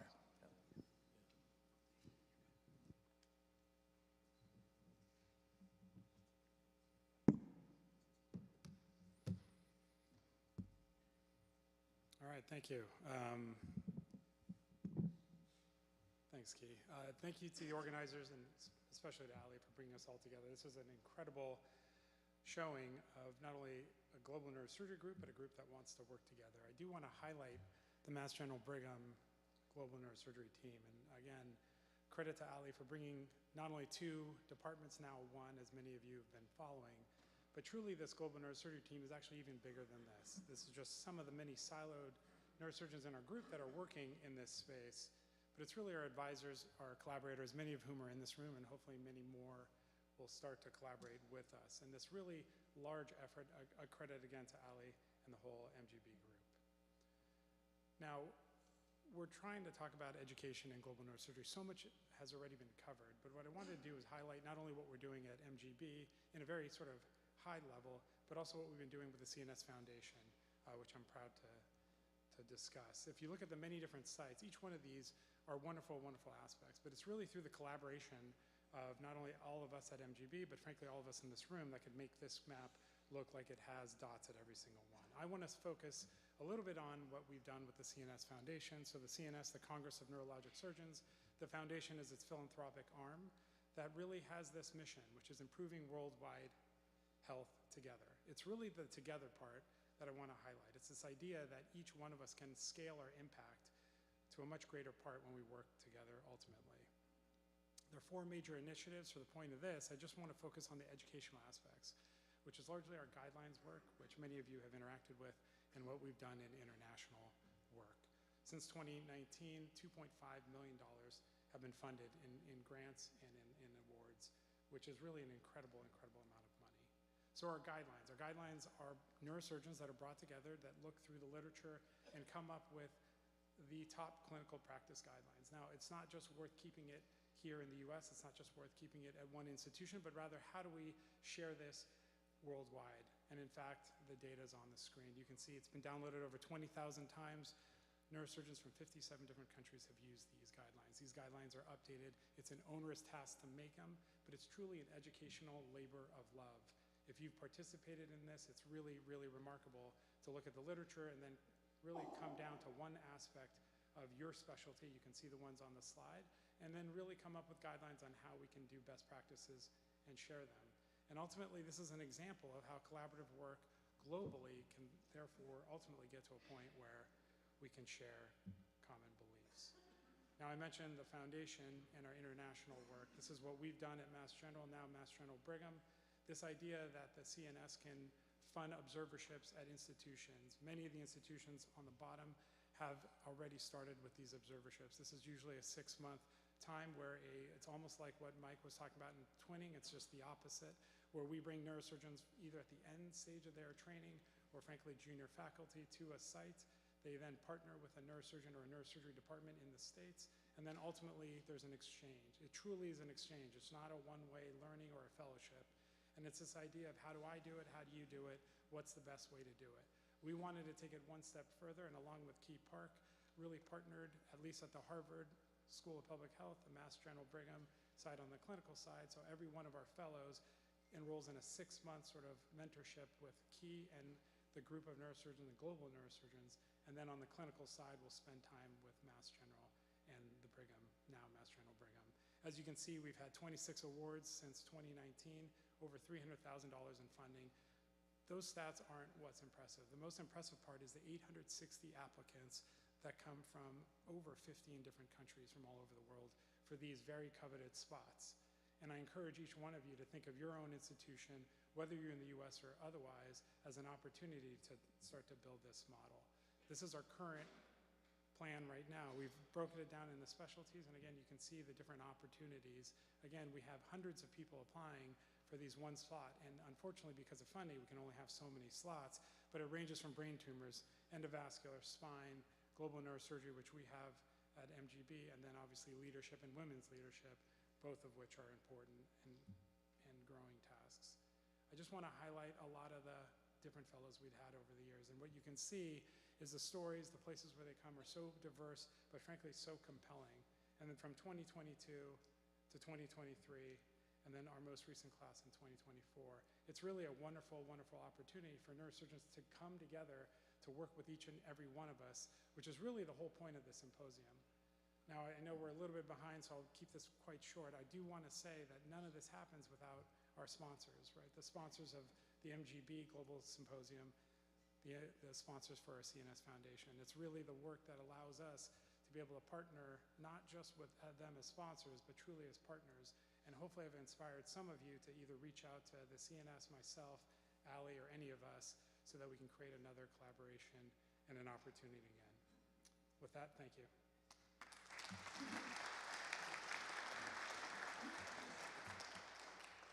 Thank you, Brian. And Walter Johnson, we're going to have him come up. And as he gets set up, I just wanted to say that I've had the privilege of working with Brian on at least 2 of the fellows, Arnold Bebe from Zambia and also Fortune Gangpe.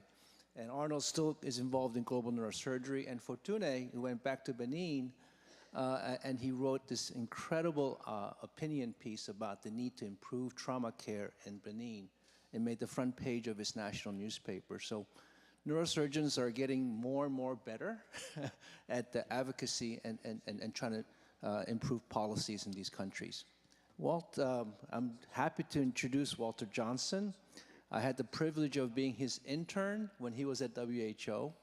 And then, but what's more really relevant for today's talk is that when Walt was hired by the WHO to implement the Resolution 6815, strengthening emergency and essential surgical care as a component of universal health coverage, he convened a number of people in Geneva in 2015. And within that group were a handful of neurosurgeons. Andres Rubiano was there, Gail, and myself, and he said to us, go into a room and come up with a strategy for global neurosurgery. So he really was sort of the guy that's jump-started it all. So thank you, Walt. Over to you. It'll load up. Well, thank you for the opportunity to speak here in strong support of WHO. I think envisioned several months ago that speaking in support of WHO at Harvard University would be quite so fraught. But thank you for the invitation anyway.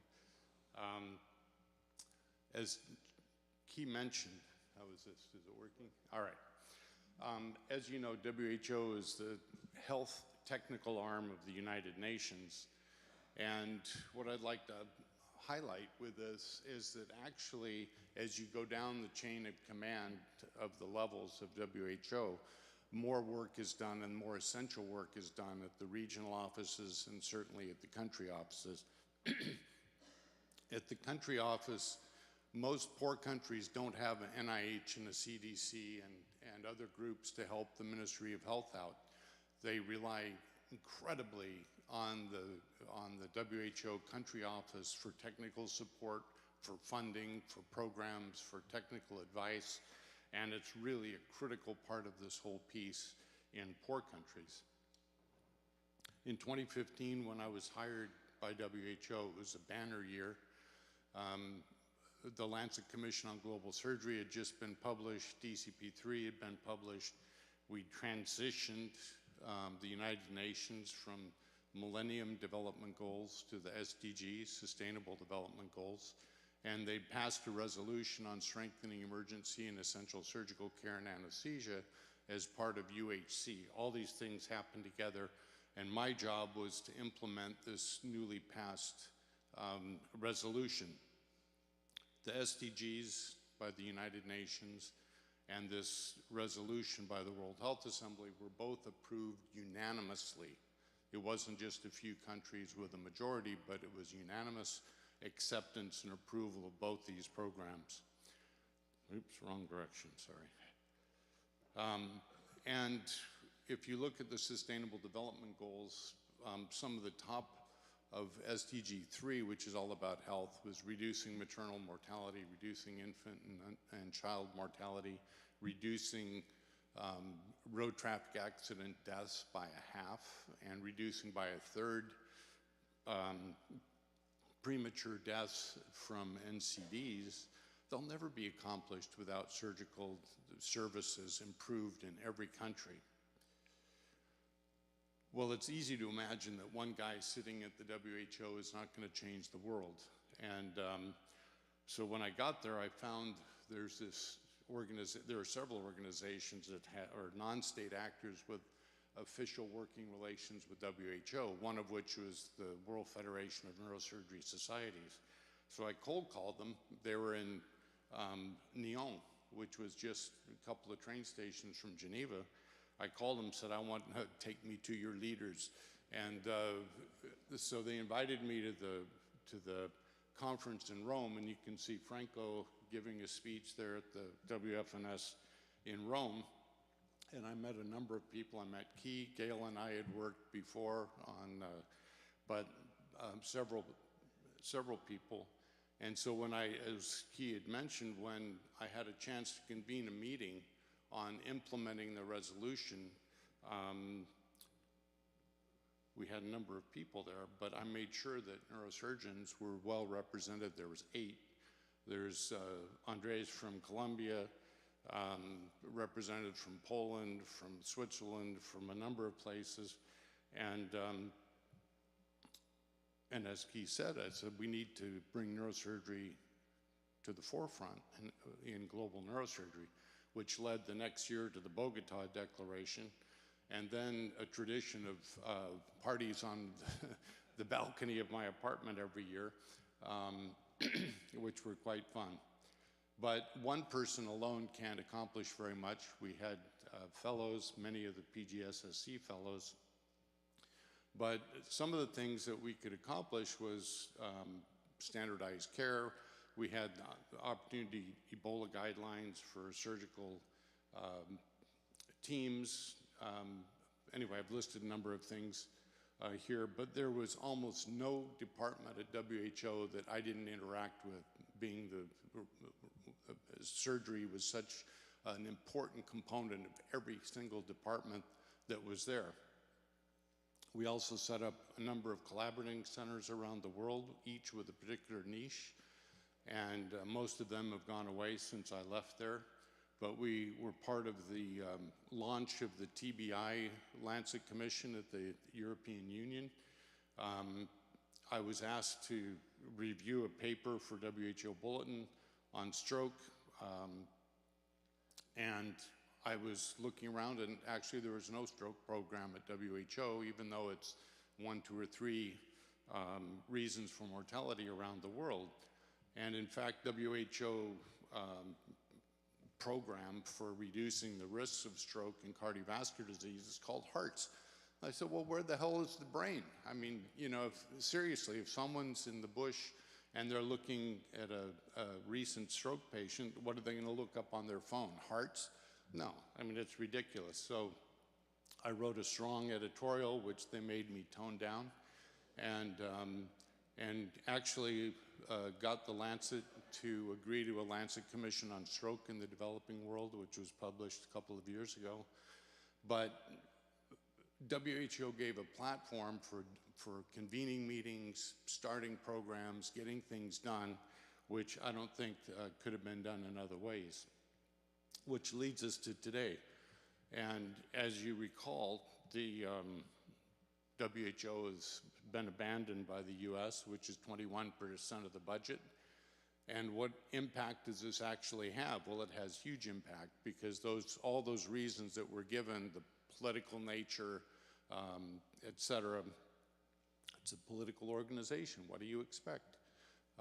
The DG was on a recent meeting with us, and it's hard to get any amount of the time from the DG, but he spent a half an hour going through all the ways that they're trying to recover from all this. We don't pay any more than anyone else as a percentage of GDP. And so why should we even care? Well, this is a picture of my friend Nema Kasiji in Kenya. She asked me to give a talk to teenage girls about leadership, and all these teenage girls were there with little tiny kids. And I thought, how nice, all these little kids are coming to hear me talk about,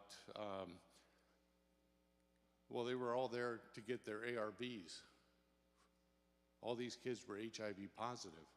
Well, there's 26 million people that aren't going to get ARVs. There's people with TB that aren't going to get their meds because we're reducing funding. The US food program is being cut. UNICEF and High Commissioner on Refugees having their staff cut 40%. I don't know if any of you saw this, I can't, but Agenda 2030 and the SDGs are now not being supported by the US at all. So the playing field that and the assumptions that we all have in global surgery and global neurosurgery SDGs, resolution, all these things, that ain't the playing field anymore. We need to get used to this. Expected outcomes, our patients are going to be sicker. They're going to be more malnourished. Governments will be weakened, partners, et cetera. And so what do? Well, this is a time that was part of the MDGs, number 17 of the SDGs, part of the WHO mandates, are all partnerships. And all of us have to pull together, not only for synergy, but we have to pull together in solidarity to make any kind of a difference. What are we going to do collectively? And we need to ask ourselves, what are we going to do individually? So thank you very much. Thank you all. Awesome speak. Next speaker is Miguel Araez. Miguel has had an interesting seat at the table, if you will. At the beginning of global neurosurgery movement, he was the head of the WFNS Foundation. So in that role, I think you have a unique perspective. So we would love to hear, what you have to say. Thank you very much.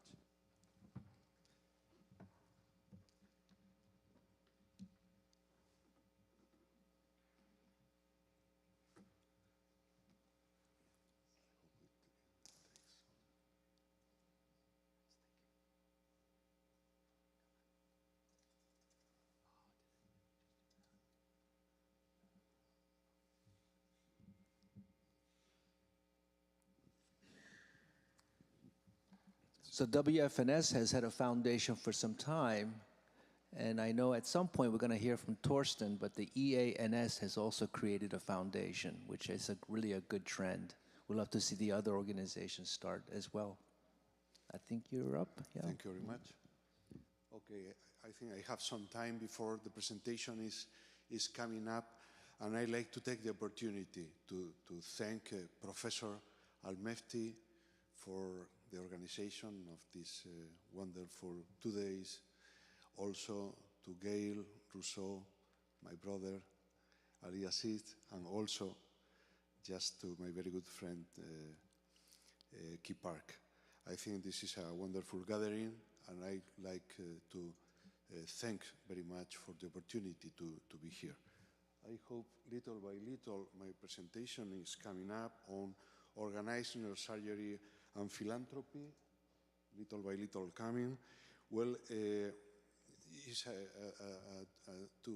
huge topic, and just trying to summarize, in the next 7 minutes, I try to talk about the structured collaboration in regard to 3 very important points: disparities in neurosurgical care, workforce development, and health system strengthening in lower and middle income countries.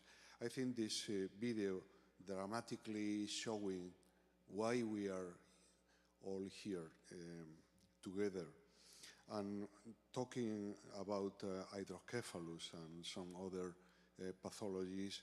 The editorial of Jim Rutka some ago talking about global neurosurgery and our social responsibility takes full sense, not only for social responsibility, but also for moral neurosurgical responsibility. So the 3 core principles for organized neurosurgery: national and continental societies coming from basically our neurosurgical societies, trying to make efforts to advance neurosurgical practice and improve education. Second point could be the global collaboration. We have seen many wonderful examples with Professor Dempsey, the wonderful presentation for the Duke University Initiative, all the presentation. Just trying to establish a particular partnership between between institution and the areas in need in some particular topic like hydrocephalus. And third important point would be advocacy, public policies, WHO. We have seen the wonderful presentation of Walter Johnson, and I think I have to mention 2 very good examples on the side of Gail Rousseau and Walter Johnson in regard to this third point.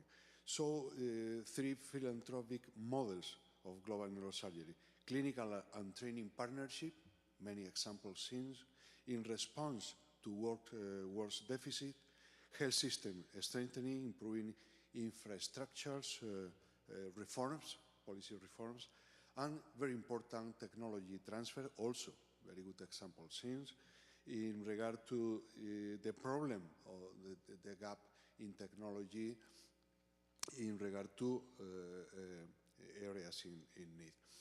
Just going to our neurosurgical association, every minor or major neurosurgical association has some branch for charity, for foundation activities. This is one example, the European Society. This is the last World Congress, the last Congress in Barcelona, particularly focusing in the neurosurgery and technology for the service of humanity. And well, my personal experience in regard to global neurosurgery and organized neurosurgery and philanthropy comes from my link to WFNS Foundation for more than 20 years. I like to recognize those who started WS Foundation, particularly bottom left, Dr. Martin Rodriguez, who a few months ago, and who was the person who really started the foundation, just putting $10,000 from his pocket 25 years ago. I had the honor to serve WFNS Foundation for 6 years in the period 2015 to 2021. At the beginning, I think we had to establish some strategy plan with a logic step, very well known, mission, vision, analysis, priorities, plan of action.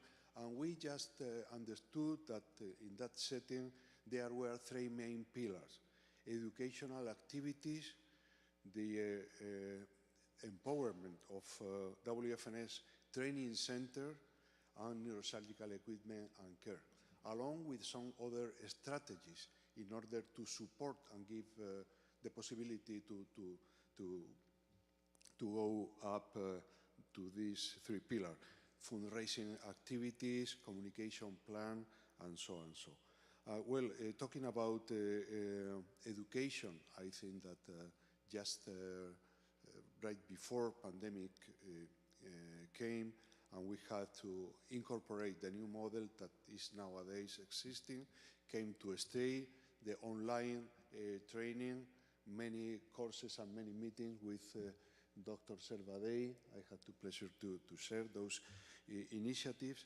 And well, postgraduate training center, very successful. We have been contributing to that for more than 20 years. This is Dr. Saber from Iraq, after his family killed in Mosul during the war. In the center, Dr. Ahmad, anesthesiologist from Lebanon, based in Malaga, who was the donor for the stay of Dr. Iraq. Dr. Aziz-Sultan showed this picture.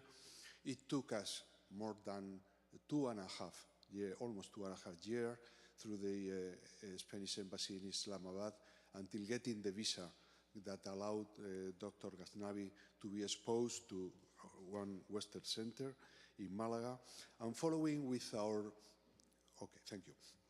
with our actions, we try to establish some efficient mechanism, identification areas in need, educating people, establishing neurosurgical units, and after the establishment with equipment just provided by the foundation, keeping some sort of interaction, neurosurgical clinical interaction with the unit.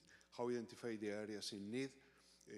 I have to mention Dr. Kipark, because we established the so-called neurosurgical global map, trying not only to geographically identify areas, but also trying to know what about the resources were in order to be effective. And from that point, we did establish several units. It has been done before. Professor Carlisci spoke about the first training center in Rabat. And this is the way we try to first just train neurosurgeon, just create a unit, provide equipment, and keep interaction. Talking about equipment, we have to mention the industry. The next talk will be about that. And of course, another important point was fundraising. Coming to our mind, the idea of industry, donation, but we have to keep in mind that we are a scientific neurosurgical group, and we have to keep in mind that there are some ways of getting money, and as a matter of fact, we coined the concept of WFNS International Symposium at the way with committed people in, let's say, wealthy region to arrange training courses and getting money for WFNS Foundation. This is the first one organized in Malaga 15 years ago, and we donated the $80,000 from this course. 9 years after, we have another one. And well, this is my last slide. Organized neurosurgery and philanthropy.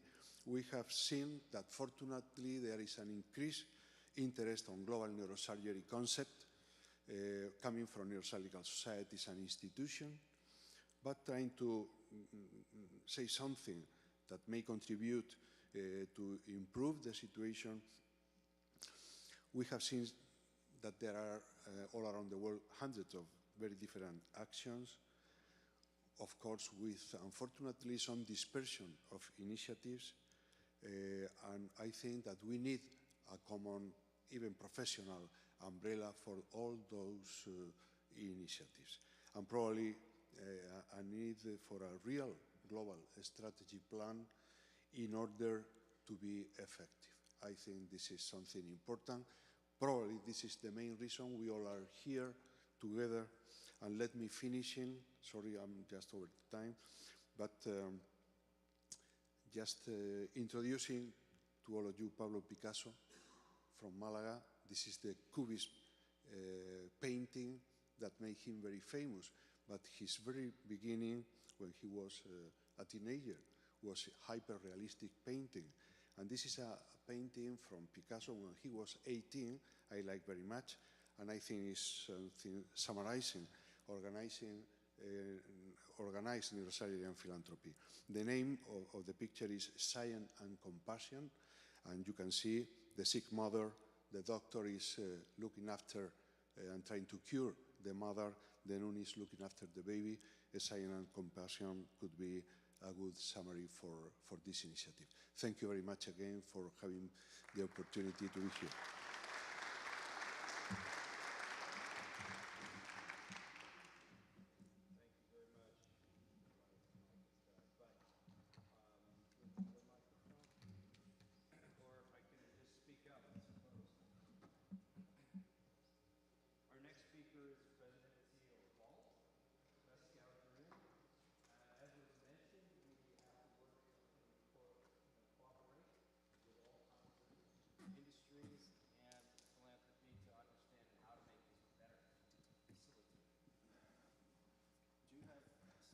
I do. So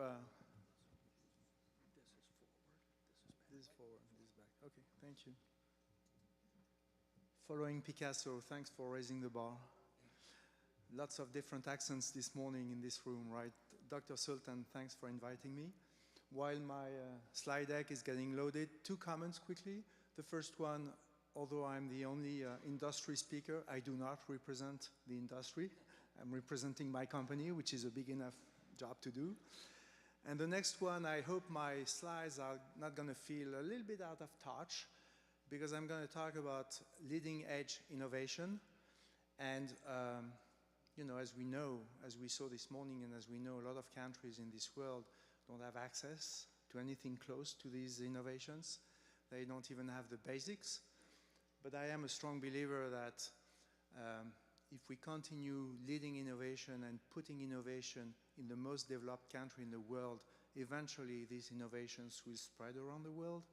And some of these innovations might even make some treatment options more accessible, and maybe, why not, more affordable to some of these countries. So I think it's important for the industry, and especially that's what my company does, to continue leading innovation, because I'm a strong believer also that innovation is going to change the world, but it's a different discussion.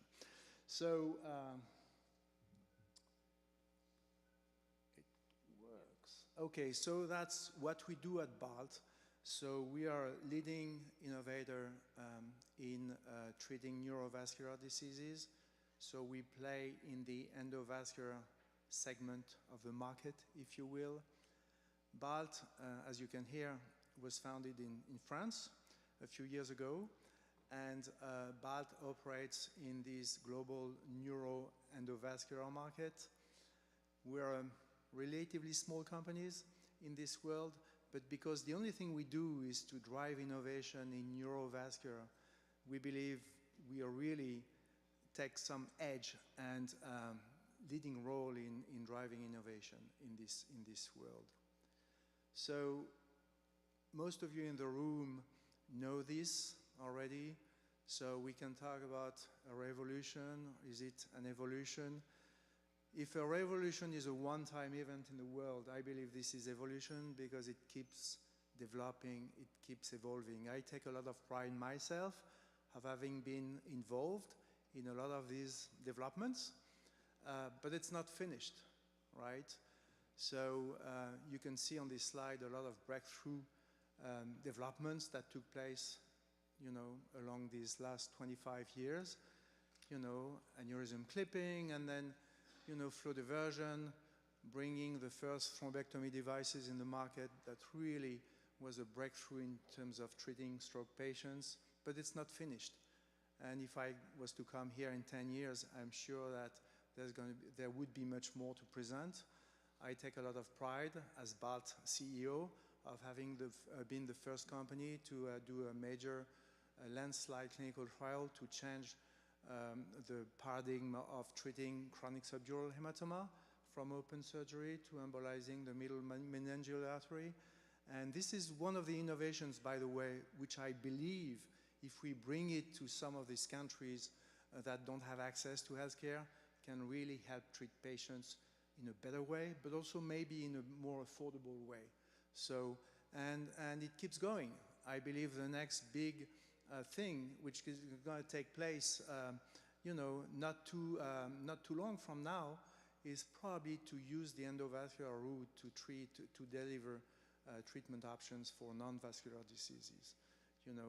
Being able to break the blood-brain barrier and maybe deliver some drugs or deliver some medicines to treat some, tumors, or to treat some, central nervous system diseases. So I'm so thrilled to be part of these innovations because, there is no limit to what we can do, I believe. So let me tell you how we it's just an example of what a company does. I don't know what Medtronic, Stryker, and these big companies do it, but the way we do innovation at BALT is we take different sources of innovations. So there is innovation which we take from clinicians collaborating with individual clinicians around the world. There is innovation that is coming from the technology itself, right? And finally, innovation should be coming from a global perspective. It's not always the case. I'll discuss that. And of course, the headache for any CEO in the world is, what are the priorities? How do I take all of these sources of innovation and make something compelling for the world? So the first one is innovation coming from clinicians. And at BALT, but it's also the case with all the industry players, we have this unique relationship with neurosurgeons and neuroradiologists around the world, and how do we develop products? So you can see here, it's a basic slide, but it shows the cycle of development. The problem, though, is that the US FDA or the European Commission are not making it easier or, less expensive. It takes nowadays to develop a new product in this field. It takes anything between 2 and 10 years. And the cost of bringing a new product in this market is anything between $2 and $20 million. So one of the questions I'm asking here is, in this environment, why would the rest of the world have to follow the country of origin approval in terms of regulatory process? A lot of countries around the world are waiting for companies to get their products approved in the US and in Europe, while it can take up to 10 years and cost so much money before granting marketing approvals to these products. Why is that? I don't know, but that would be certainly a solution. One of the speakers this morning was even saying, would there be a need for different clinical outcomes? You know, is there a need for having different patient follow-up periods so that we can bring some of these technologies in some of these markets quicker than we would need to bring them to the US or Europe, for instance. Some examples, recent examples that my company developed recently was, you know, how can we use COIS to treat non-aneurysm therapies like shutting down vessels and these kind of things, and also expanding indications, as I was saying, like treating chronic hematoma, subdural hematoma through embolization of the middle meningeal arteries. These are the innovations we work with. Another area of innovation for us is to work with engineers. You know, there is so much, you know, with all due respect to all the surgeons in the room, you know, you don't know what you don't know, and there is a lot of innovations that are coming from new materials, that things we can develop, you know, using, you know, molecules that we can coat on our implants to accelerate and improve the efficiency of our implants, you know, new materials and all of this. So this is the way we do innovation in the industry. This is certainly the way we do it at BALT. One of the things which I believe is that's the point. Do I take pride of that, from that? I don't know. That's what we do at BALT and a lot of industries. You know, BALT is a sort of Franco-American company. You have a lot of industry players in this world that are uniquely American companies. I can tell you, you know, we take almost half of our innovation is coming from Europe. Almost half of our innovation is coming from the US. There is not much left for the rest of the world. So as a matter of fact, you know, the US, as we know, and Europe represent less than 15% of the world population. You know, it's probably more than 50% of what we call the neurovascular market today, you know, and it's 90% of our innovation is coming from there. I'm sure there are sources of innovation that can come from the rest of the world, but we don't have access to it. It's just, you know, I'm just stating the obvious, but this is one of the things we do. Let me jump directly to the conclusions. I don't want to be over time. So BALT is a relatively small company in this field, but we take a lot of pride in our global reach. Yet, in practice, the majority of our innovation is coming from the US and Europe, and there is not much left for the rest of the world. So the thesis is that the rest of the world, the developing countries, are going to benefit from this innovation, and I'm sure that. The question is, how long is it going to take for these countries to benefit from this innovation, right? And however, I know that as BALT is expanding its footprint and its global reach, we're going to have to change this paradigm and probably get some innovation sources from other countries. I know that. So again, thank you for inviting me, and I was pleased to share a little bit of my experience. Thank you all.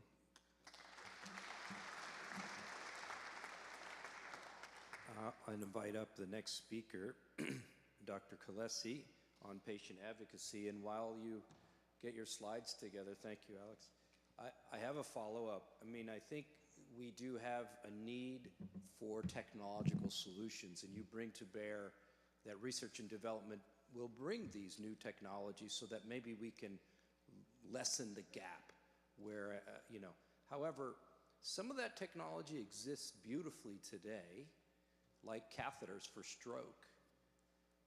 How can we get pricing or lower the cost of making those goods in countries where they're necessary today?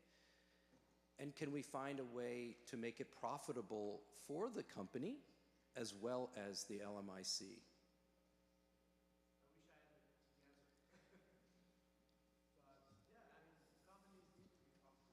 Yes.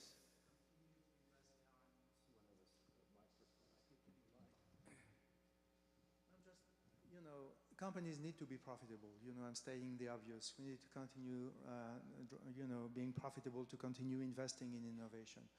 So, you know, I think I think the solution is probably for some of these countries reducing the regulatory timing. You know, allowing us to access some of these countries in an easier way, and all of this would probably benefit us and could lead us to make these products more affordable to these countries. But again, back to my point, if to get a product approved in one of these countries, we need to get this product approved with the FDA first, good luck with that. It's not easy.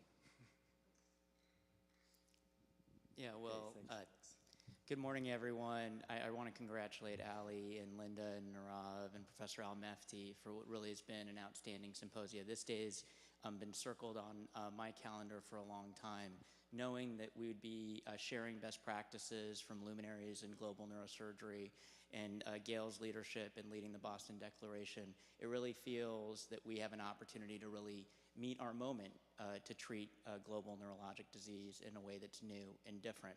But I think that Dr. Ivers and Dr. Johnson really actually framed our challenge. We're in a situation where funding for USAID is in full retreat. There's withdrawal from the World Health Organization, and we need to be clear-eyed that the challenges in the developing world are only going to grow larger. And I was charged by the organizing committee to talk a little bit about patient advocacy, almost certainly in my capacity as the chair of the Washington Committee. And I want you all to be assured that this is at the top of the agenda, and we're going to continue to remain very, very engaged.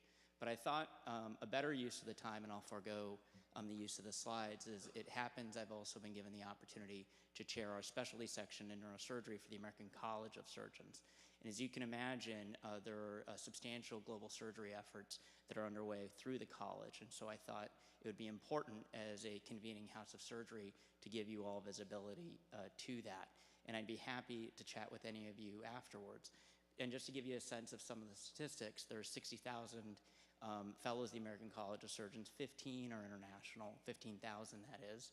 And in addition to that, there's 20,000 medical students and residents internationally. And so a lot of the common challenges that you heard in terms of actually providing adequate equipment, coming up with educational programs, the foundation work through ACS Hope, a lot of that work is being done in adjacent areas through the American College. And so I would encourage, for those of you who've really done outstanding work already, and we've seen a series of those presentations here today, to think about engaging the college so that we can actually make sure that those synergies are taking place. Because in a moment where the policy environment, the funding environment, the challenges around regulation may be a little bit stiffer than they've been in the past, I think it's incumbent on all of us to be a little bit more thoughtful about how we can work together to make sure that we're actually having the maximal impact. And so the two basic messages I'd leave you with, the first is that obviously at the Washington Committee, we'll continue to advocate to make sure that in U.S. neurosurgery we remain fully engaged in the world. And the second, the American College of Surgeons and adjacent specialties in which neurosurgery has been historically underrepresented, we have an opportunity to benefit from that scale in amplifying all of our efforts together. It's really been a privilege to hear the outstanding work that's taken place from each of you to make the world a little bit better than you found it. It's humbling to be part of this group, and I'm really grateful to the leadership for bringing us all together. So thanks so much, and look forward to the balance of the day. Thank you, Alex. Our next speaker is Clint Wright. I don't know if he's coming up. Great. So Clint is a neurologist. But I will tell you personally that he has actually visited an OR in Zambia to the point where he was so inspired to help, and he personally donated neurosurgical equipment and drill to the surgeons in Zambia. So thank you for supporting global neurosurgery. But more importantly, he is a director at the National Institute of Neurological Disorders and Stroke. Right? This is the institute at NIH, and it's the world's largest biomedical research funder. And I'm so delighted that he's able to be here today, because we are very curious what NIH is going to be doing. So am I. But thanks, Key, and thanks, Ali and Nirav, and for the invitation. It's a pleasure to be here. Sometimes nowadays I feel like I have to say that the elephant wouldn't fit in the room, and when you talk about NIH, but I'm here to tell you where we are right now, and then hopefully a lot of good things to happen in the future. So as Key mentioned, there's 27 different institutes and centers at NIH, 24 of which award grants.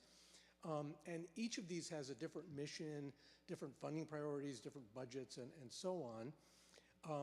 And it comes interesting to a lot of people that neuroscience is really one of the biggest areas of funding at NIH, and it isn't just NINDS or some of the institutes that you would expect to be involved in neuroscience funding. It's actually a lot of institutes are involved. And this pie shows you the Blueprint Institutes, which is 12 institutes that do neuroscience research. And NINDS is definitely one of the biggest, and NIA, of course, especially with the increase in Alzheimer's disease-related disorders funding that came a number of years ago. So yes, as Key mentioned, I organized 2 missions to Zambia to try and understand what the needs are in sub-Saharan Africa when it comes to building research capacity. So NIH's mission is to conduct research and build research capacity, and I really wanted to understand that, and I thought Zambia would be a good place to do it, in part because we were funding Gretchen Burbeck and Deanna Saylor and other folks, Omar Siddiqui from the Harvard system, who have gone there and set up research programs that we fund. And actually, Deanna started a training program and has trained between 10 and 15 neurologists in the last few years. There were really no neurologists in Zambia only a few years ago. You know, I think the stories are important. When I was there the last time, as Key alluded to, I went to Livingstone, and are you all seeing my slides? Oh, it's not really, oh, okay, good. Yeah, so the tools that you see in this picture, I think, sort of hark back to the earlier talks that we heard. I mean, these are tools that the neurosurgeon had been using for more than a decade, had no replacements.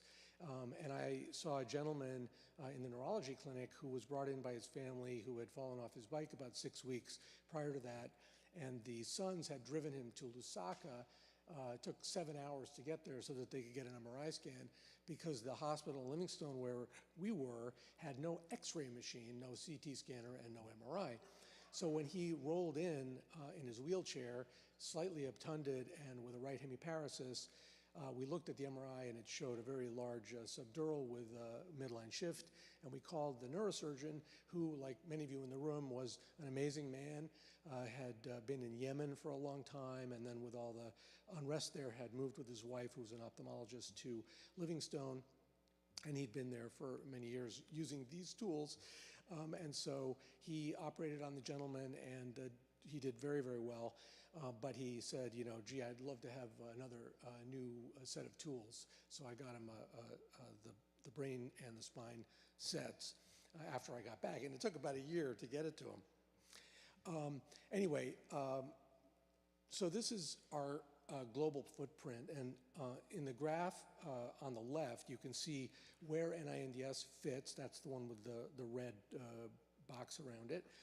In terms of which institutes do the global health funding. And then you can see on the right a lot of the countries, some high, some middle, and some low income countries where NIH invests.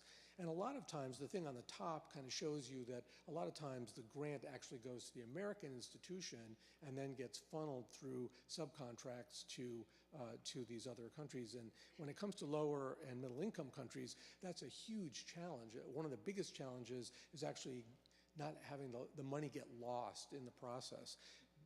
And so, you know, setting that up and learning how to do that is something that's been a challenge for us and that we're really trying to tackle to make it possible to do more sustainable research funding over there. This is our institute's global health research, and you could see, many different disease areas that are covered, invests a lot in training, but then also in specific disease areas, and you can see some of the countries that receive most of the funding. So we are engaging in global health planning. Key actually is involved.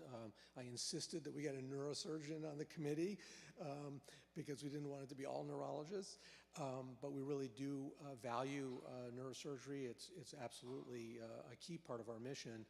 And so we're just now gathering the data, doing a portfolio analysis. We did an RFI to request information from external stakeholders, and we're convening working groups, and we're hoping to have a global health summit coming up in the spring of 2026 to move forward with global health, and that'll include global neurosurgery, thanks to Key and others. We have a number of funding opportunity mechanisms that exist at the moment. The D43 is a way to fund an experienced investigator, pay for some of their salary in the United States, and then support people that are brought from other countries to get training here and go back and do global health research. And then there's the Emerging Global Leader Award, which is the K43, a K award, I think many of you recognize is a training award. And you can see the sort of the pipeline along the bottom in terms of the mechanisms that fund the different types of research. Most people who have applied for NIH funding know about things like the R21 for exploratory, to gather exploratory data and innovative data funding mechanism, which is shorter and has a smaller budget, and then the gold standard, which is the R01, and then we have some ones that are specific. So the Fogarty International Center lost its leader recently through the current reduction in force. So we're waiting to see what the next steps are going to mean. I think the other slides were actually what I just said, so I can stop there. I just wanted to put up this slide so you can look at the Matchmaker program to understand what the potential funding opportunities are that overlap with your particular interests. And I'm, of course, very passionate about global health research, global neurosurgery. Please contact me if you have any questions. Thank you.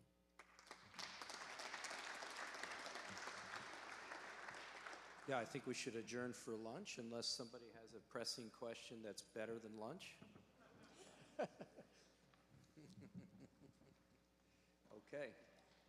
See you by, before 1 o'clock. Right. We'll be in the room a little early.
Germano, and it is a pleasure and honor to be here today. I'm the chair of the AANS Global Committee, and I'm very grateful to the organizers, and you see them on the slides, for asking us to collaborate and prepare a segment with them. This is a fantastic meeting because of them and because of your participation.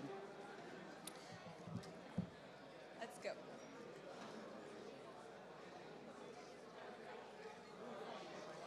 And so the idea behind this was in alignment with what the mission of our committee is, which is really to provide a forum for neurosurgeons who are working in the space of global neurosurgery to be together and to coalesce and to share their work. Well, this segment is meant for us to be in rapid fire succession and to present what each of us has been doing in the space of neurosurgery and global. And clearly, the number of minutes that is allotted for each of us is not sufficient, right? Because each of us could go on and speak for hours. But we wanted to hear from a lot of people around the world and around the US. So each person will have 4 minutes. I only have 3, just to show you that is in good faith. And we have a volunteer who's going to show us. Can you actually show us the sign?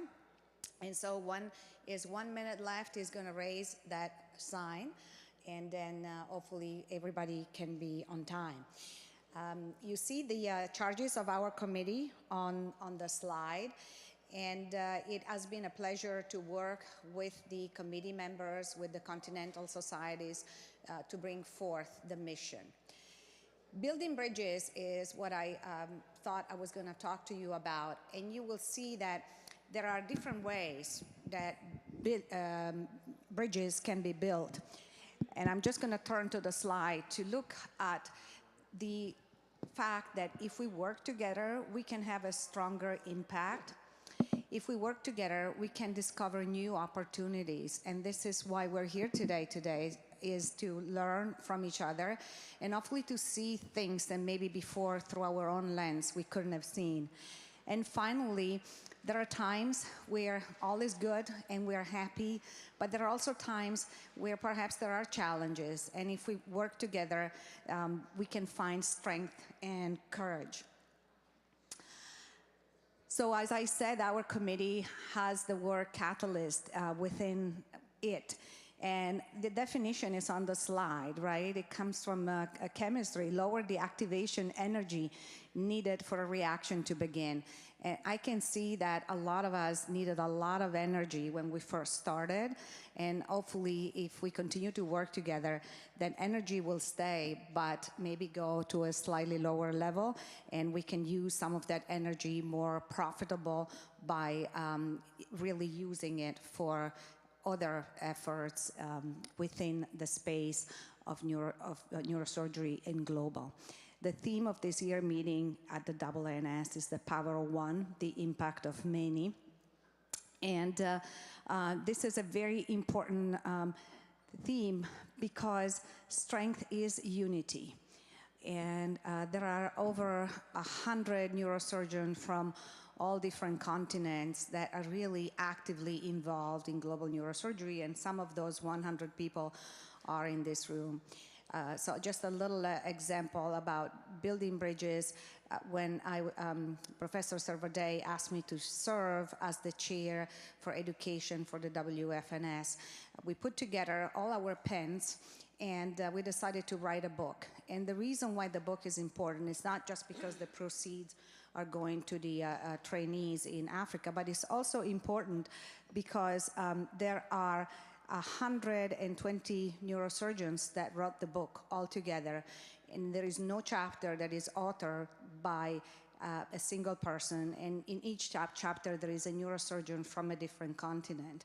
And so I would encourage that as we move along, we continue to collaborate with one another, not just in the work that we do on the territory, but also in our publications, so that they are reflective of our collective work. And this brings us to the session, Champions. So the idea was, I had it with Ali and with Ken, and I thank you so much for being part of the committee and also for allowing us to collaborate on this. The idea was really to hear from each of you what you have done, and then to have some discussion at the end to see where are the opportunities and what are the challenges. I didn't see my sign going up, so I hope it was 3 minutes. And I would like to introduce the co-moderator of this session. Clearly, he does not need any introduction, Dr. Ken Artovich. So thank you very much for continuing. Thank you, Isabel. May I have yeah, thank you so much. It was great to serve under your leadership at the Global Committee of WNS. I'll share briefly my humble experience in global outreach. As many of you are, I'm an international neurosurgeon, born in Sarajevo, one of the most beautiful cities, and now live in Memphis. So I belong to 2 different countries, but more importantly to the world. I did my first residency back in Sarajevo, and a few of you also did 2 residency, I know. And then my second residency was done in Little Rock, Arkansas, under the guidance of my mentor, Professor Al-Mefti, Dr. Krisht, and others. First, 23 years ago, when I started working on global neurosurgery, there was no global neurosurgery, so I needed to figure out what should I do. So first, what I realized, I need to get licenses to operate in these countries, because when I go there, it's very difficult to operate. You need special government permission and all that. So it makes me much easier when I go to Croatia and to Bosnia now. I just go straight to the OR and operate. The other thing that I realized I can do, one power of one, impact of many, I realized that there are about 300 or 400 academicians of Bosnian origin in the United States. So we established Bosnia and Herzegovina American Academy of Art and Sciences. You can see here divisions 16 years ago. And every June we have meeting in Sarajevo. People from medical field, technical field, humanities, go there. This is the biggest meeting in the Balkans with 4,000 or 5,000 people. We have mentorship program for students. We have donating equipment, organizing symposiums, and that's really great thing to do to share knowledge. The other thing is, in Memphis, I established international fellowship, and to date, about 40 neurosurgeons participated, and I'm very glad to see some of them here in the room. When they come to me, I am fortunate to be a faculty of Dr. Al-Mefti's skull-based courses and Dr. Ali Krisht courses, and they are very generous, and I get my fellows with deducted fees, and they are able to take these great courses. And even one of them, Dr. Pojskic, wrote an article in World Neurosurgery about this course of Dr. Al-Mefti. That's the best skull-based course. Dr. Ibrahim Omerhodjic was a young resident when he showed up in Memphis, Tennessee. Today he's sitting here. He's a chairman of the Department of Neurosurgery in Sarajevo. Stand up, Ibrahim, please.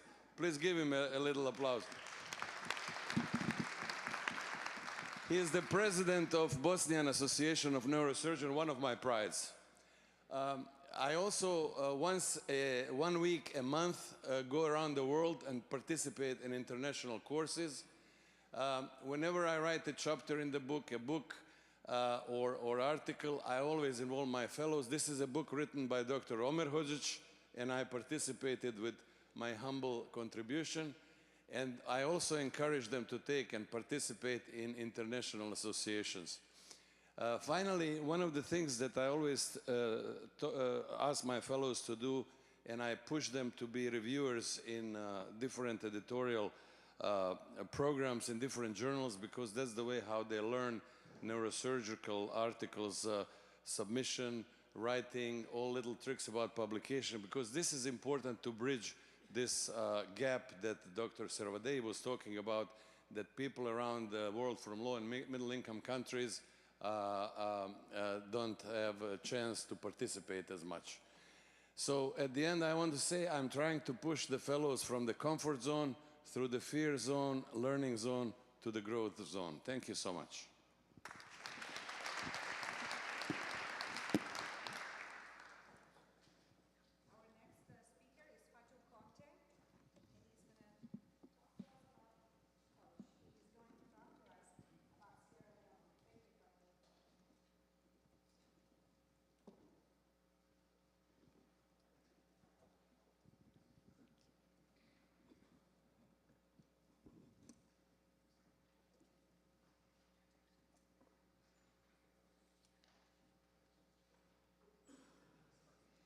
Good afternoon, everybody.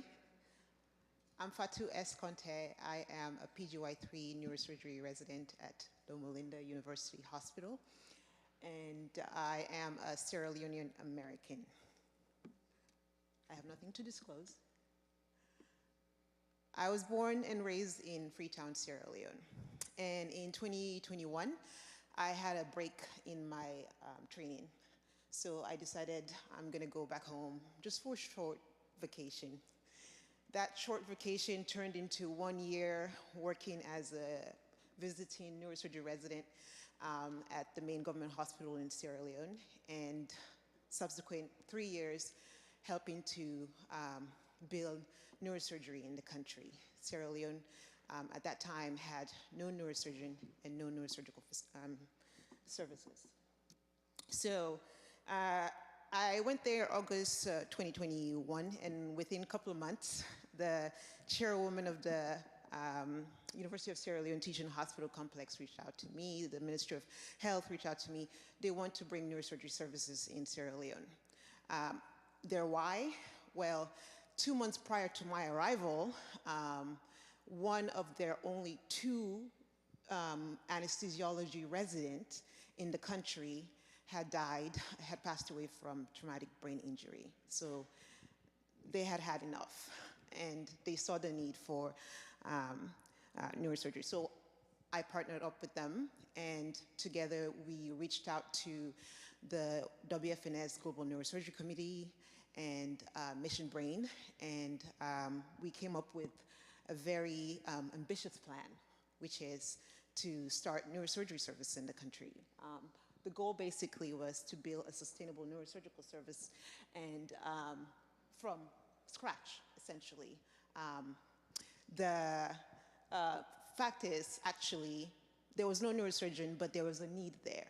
You know, this was a quick data that I collected from the orthopedic clinic at Connaught Hospital, and you can see within a span of 7 years, they saw about 1,500 neurosurgical patients with neurosurgical conditions. This is just at the orthopedic clinic at Connaught Hospital, not to mention, you know, the other hospitals in the country, and also, you know, the other services within that hospital. So when you factor out all of them, obviously, we saw that our work was needed. So we set out to create the neurosurgical workforce from ground up, create the infrastructure for neurosurgery, and also work on policies that would increase neurosurgical outcomes in the country. Well, our why was quite simple. It was, well, Sierra Leone is one of 33 countries without a neurosurgical service, and when you look at the population in Sierra Leone, that's 8 million people without a neurosurgeon. So we had a strong why to proceed. Again, the country is Sierra Leone, and the partnerships I mentioned, Mission Brain, the University of Sierra Leone Teaching Hospital, the WFNS GNC, we really engaged with every parts of the government, the Vice President's office, and obviously our work was focused at Connaught. Over the past 4 years, this is what we've accomplished. We've gathered a team of stakeholders that are quite involved and invested in this project. And Mission Brain made its trip to Sierra Leone in 2023, and within a couple of months, they were able to send 2 Sierra Leone neurosurgeons, Sierra Leone doctors to Rabat, Morocco. One trained in just a quick fellowship in neurotrauma, and the other is currently training for a full neurosurgery residency. And last year, November 2024, the neurosurgery fellow returned, Dr. Kamara, and within a month, he performed his first neurosurgery in Sierra Leone. It's a big step for us. I was so proud. And in next month, the whole team will be making another trip to inaugurate Sierra Leone's first ever neurosurgery department in the country. We have done all of this with quite a lot of obstacles in resident training, nursing training. Obviously, training of residents within the region is still a challenge that we have to overcome, and also just engaging stakeholders is another challenge that we had to overcome and we're still working on. Future directions, we're hoping to obviously strengthen the current partnerships and forge new ones, but at the same time, hopefully one day we'll be able to train, Sierra Leone will be able to train its own residents and neurosurgeons. And just to leave you with a final word, these are my final words. Obviously, Sierra Leone is a small country, but it's important, and the idea that some lives matter less is the root of all that is wrong with the world. And that small group that came together to build neurosurgery in Sierra Leone really looked at Sierra Leone and thought it was worth investing all our time in overcoming the impossible. Thank you all. Sakshman, talking about Gambia. Thank you.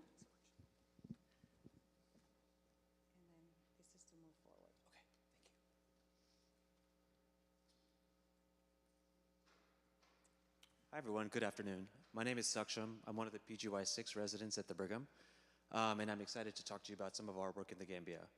My colleague, and really the real champion, I'm kind of his sidekick, is Dr. John Jabang, who's a neurosurgeon in the country, who's not able to make the meeting. And before I start, I just want to thank Drs. Al-Mefti, Patel, B, and Sultan for doing such an amazing job with this conference, and Dr. Key Park, who I've been working with for something like 10 years now, for being one of my strong research mentors. So the partnership we're working on, and what I've kind of helped with our MGB department global health program is our partnership with neurosurgeons in the Gambia. And that's to accelerate advanced cranial neurosurgery services, and then to hopefully over the next few years develop a training program of their own. Some of our immediate goals especially have been to focus on pituitary and skull-based surgery, building that up. Building up the specialties of neuroanesthesia and neurocritical care alongside these surgical services, and then trying to develop an accredited neurosurgery training program for the country. And why this matters is, of course, to increase access for patients in this country and to improve training opportunities for medical students in this region, which is exemplified by its geography really well. The Gambia is a West African nation of about 3 million people. It's English-speaking, and it's surrounded on each border by Senegal, which is French-speaking, which makes it very difficult for patients who have complex neurosurgery needs to get care outside of the country. Our key partners in this partnership have been our Department of Neurosurgery, along with the only teaching hospital in the country, which is Edward Francis Small Teaching Hospital, and the medical school at the University of the Gambia. And our engagement has involved annual in-person visits, virtual meetings in between those visits, and then in particular in those visits, operations together, lectures, equipment donations and transfers, and diplomacy efforts at the embassies, meaning the US Embassy in the Gambia, the Gambian Embassy in DC. And some of the achievements we've had so far include the first pituitary operations in the history of the country. And we were able to show with some of these first operations how cost effective this was. Something like, the cost of each operation yielded about a 20x return economically for the country. Some of the first surgical epilepsy cases in the country, at this point about $50,000 worth of equipment that's been delivered, and then a budding collaboration with Mission Brain Chapter in the Gambia, which has been especially exciting because there's a bunch of excited and motivated med students who don't have a place to train in the country yet, but we're hoping to work with them to do that. Some of the challenges, we've talked about it today, but include things like funding, and in particular in this time where development funding is decreased. Pursuing multiple avenues, including working with industry, philanthropists, even AI-based companies like OpenAI can be helpful, and then logistical support. And what's been helpful for that is really working closely with the Ministry of Health and the embassies, so we can get large things in through customs, large medical devices in through customs, get medical licenses easily, and so on. And just to be a little more brief about it, I talked about some of our future growth plans and some of our funding. I especially do want to thank some of the industry partners like Medtronic, Stryker, Presidio, Scanlon, KLS, Martin, who've either donated money or equipment that we're still using there. And then I think my final words are mostly for the trainees, which is that it can be really daunting to hear about some of the very mature global health partnerships that have been working for a decade plus and have NIH funding and hundreds of volunteers. But I think that in the very first stages, just taking a first step can be very helpful. And I met Dr. Jabang at a conference like this 2 years ago, and just from that conversation we struck up, this partnership has flourished. So that's been really great to see. Dr. Jabang is there, second to the left. He's really the champion here. And this crowd already knows this, but Probably the biggest case we've done is the one on the top left, which is a woman in her 30s who is developing blindness. And in this context, with good microsurgical technique and teaching, and Dr. Jabang did the majority of this case, and really close attention to detail on post-op care. The patient made it through with improved vision and is doing fantastic post-op. This is our team at the bottom again, Dr. Jabang on the left and Dr. Bataye, who runs the hospital, in the middle. And we'll be returning to the Gambia this June, and our hope is to perform more operations, and that by the end of this visit, he and his team are performing pituitary surgery independently. And we'll be able to perform some of the epilepsy cases too independently, including temporal lobectomies and so on. And then just some other photos. Thank you. Thank you. Dr. Sarah Woodrow is going to tell us about her work in Ethiopia. And please pay attention with your right side vision to that individual over there, because he has a sign telling you when it's 1 minute and when your time is up. Thank you, Sarah. And to go forward, Okay, great, thanks so much. So as you heard, I'm a neurosurgeon, complex spine surgeon at Cleveland Clinic, Akron General, the level 1 trauma hospital in the Cleveland Clinic system. And I've been working now for almost 20 years, it's hard to believe, in Ethiopia. So just a little bit about that experience. I have been a long-standing supporter and volunteer through FEANS, and that's how I initially got started in Ethiopia. And the idea back then in 2006 was for the Ethiopians to actually start their own training program. They recognized that they needed to build neurosurgery capacity in the country, and the way to do that was to do that locally. So FEANS was brought in as a partner to help with the educational component. The idea being you train individuals in the country, they're more apt to stay there, you don't have a brain drain, and you're training them in the conditions in which they're ultimately going to practice. We were partnered with a number of other institutions, including the University of Bergen from Norway. And the whole idea, again, not just training neurosurgeons, but also by training them, you're also increasing the access to care, the quality of care, the depth of the program as time passes. Why this really mattered in Ethiopia back in 2000, I said 1996, it's actually 2006, there are 3 neurosurgeons for a country of 75 million people, so clearly a need, not like other LMICs. Key partnerships I just talked about, the engagement that I've had have both been in person through annual or biannual trips. Virtually, I've set up a visiting professors online program for them, collaborating with the Cleveland Clinic, informal, formal mentoring through all the different volunteers that have gone over, as well as a variety of different academic collaborations. The big highlight here is 2006, 3 neurosurgeons. By 2026, so 20 years later, we'll have over 140 neurosurgeons trained in the country, the vast majority of which have stayed and are practicing there. Sounds great, and it's a great achievement. It's not the whole story, though, and I'm just going to whiz through these. The initial thought was start in the center, not unlike Mike Hagelin talked about earlier, start in the middle at Addis and eventually spread out through Ethiopia, and that really has happened, but there's still challenges. So one of the biggest challenges are the resources and the equipment that goes with these neurosurgeons. The growth of the talent really has outpaced the system around it because money has not been put into the infrastructure. And we've tried to address some of these through partnerships with other NGOs. Reach Another is a well-known international organization that's helped to provide shunts in the country, treat children with hydrocephalus. Advocacy, again, working with different NGOs to promote safety, try to deal with automobile traumas, and then also look at resource utilization. So just because we don't have the beds to treat patients, can we look at trying to treat them more efficiently and get them out the door more quickly? Geography is a challenge in Ethiopia. The country is about the size of the state of Texas, but difficult terrain in certain parts, and there's a lot of isolation. So we've tried to develop a neurosurgery network where everyone trained initially in Addis, and so there's still a connection back to Addis, and we try and maintain that. We try and work to develop the ancillary services, so rehab, nursing, ICU, all that training has to come with it, and that's the focus of a lot of us when we go over there. The system volatility again, very common in LMICs, is probably one of our biggest challenges. There's frequent leadership changes, not just at the government level, but even each individual hospital. Every year, there's a different leader there, which makes it really hard to establish long-term care plans. And then more recently, civil unrest in the north has really disrupted things. Sorry. Future directions, so we're continuing to support this growth, but now start looking at the rest of the system and how we can start increasing the resources there, and as well as all the ancillary services provided by neurosurgery.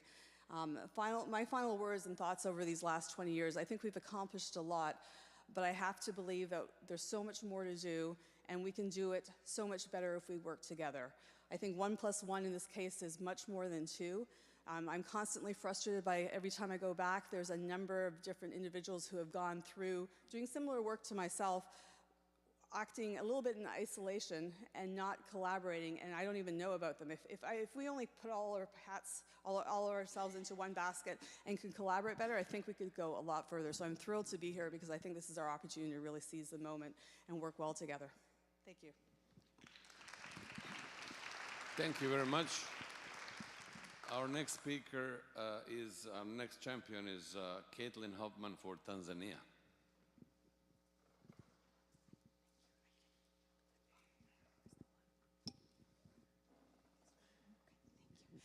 Good afternoon. Thank you very much for this opportunity.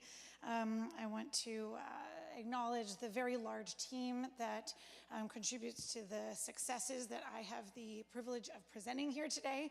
But it is a very long-standing collaboration, one of the most important champions of which is here as well, Hal Mangit in neurointensive care, and our most recently graduated fellow, Magali. So it's nice to see those faces here as well. From a larger scale overview, our work centers in Muhimbili Orthopedic Institute, which is in Dar es Salaam. And this collaboration predominantly has focused on longitudinal collaborative reciprocal presence between Weill Cornell and Muhimbili Orthopedic Institute. While this was begun by Dr. Roger Hartle at Cornell in my institution and Dr. Hamisi Shabani at Moy, it has been developed to incorporate multiple faculty at both institutions. Our goals have been to improve sustainable neurosurgical training and education, to advance local access through that expanded local network, and then to advance their clinical outcomes through an expanded educational and academic footprint. Why this matters is very similar to the themes that have presented all day. There's just a massive surgeon gap, patients traveling large distances to receive care. Oh, I'm so sorry. I pushed it and didn't look behind me. There we go. There we go. All right. So the region of work is a largely urban center. However, we do have partnerships with 2 more rural centers that are in the surrounding area of Tanzania. The structure of the engagement is very longitudinal and very consistent and has been established through the original partnerships of Dr. Hartle and Dr. Shabani. And those take the shape of weekly virtual conferences that started as review of the trauma cases, but really have now come to encompass a review of a very large-scale database that fuels the ongoing academic endeavors and publications, as well as review of the more complex spine patients and oncologic cases. I hold a monthly virtual epilepsy conference that accomplishes a similar goal with continual longitudinal review of patients so that there can be progression of local care and identification of cases that require collaboration. There's an annual in-person academic conference that used to be one large comprehensive conference focused on neurotrauma, initially spine, then both brain and spine, but has now grown to accommodate the number of subdisciplines that are within the umbrella of the program, to the point that there are now multiple subdisciplinary conferences, one being neurovascular, the other being neuro-oncology, and an endoscopy course.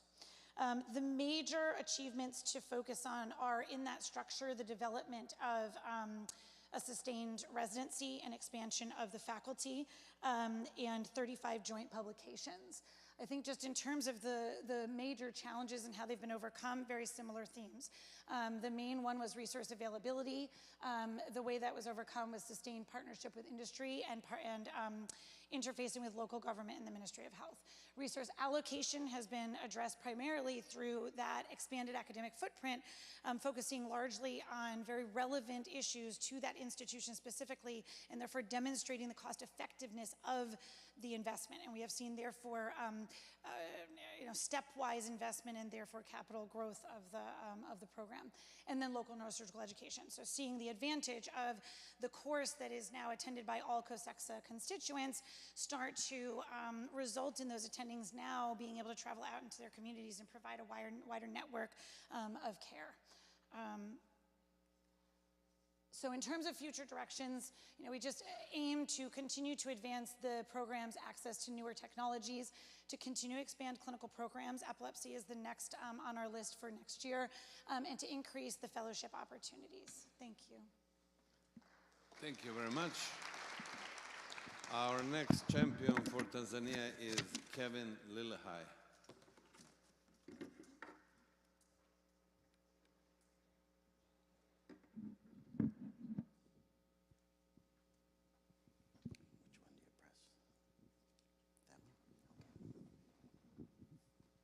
Okay, I'd like to thank the organizers for allowing me to present the work that the University of Colorado has done in Tanzania, but also particularly at Moi. So our journey into Tanzania started back in 2007 when Dr. Eligala came and gave a grand rounds to us. And at the grand rounds, he had just gotten started with this program in Haydam, which is a very tiny village.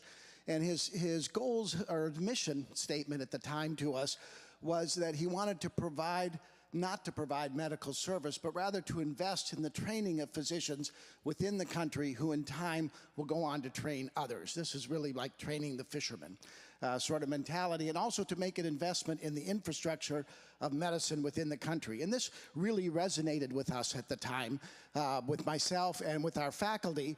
And we started to work with Dr. Eligala in Haydam in 2007, and then that morphed, the PTP program morphed into Madaktari Africa, and then we kind of went out on our own a little bit in Colorado, and we went out to Mwanza, up to Bugando University, and then ultimately settled in Dar es Salaam at Moi, the Muhimbili Orthopedic Institute.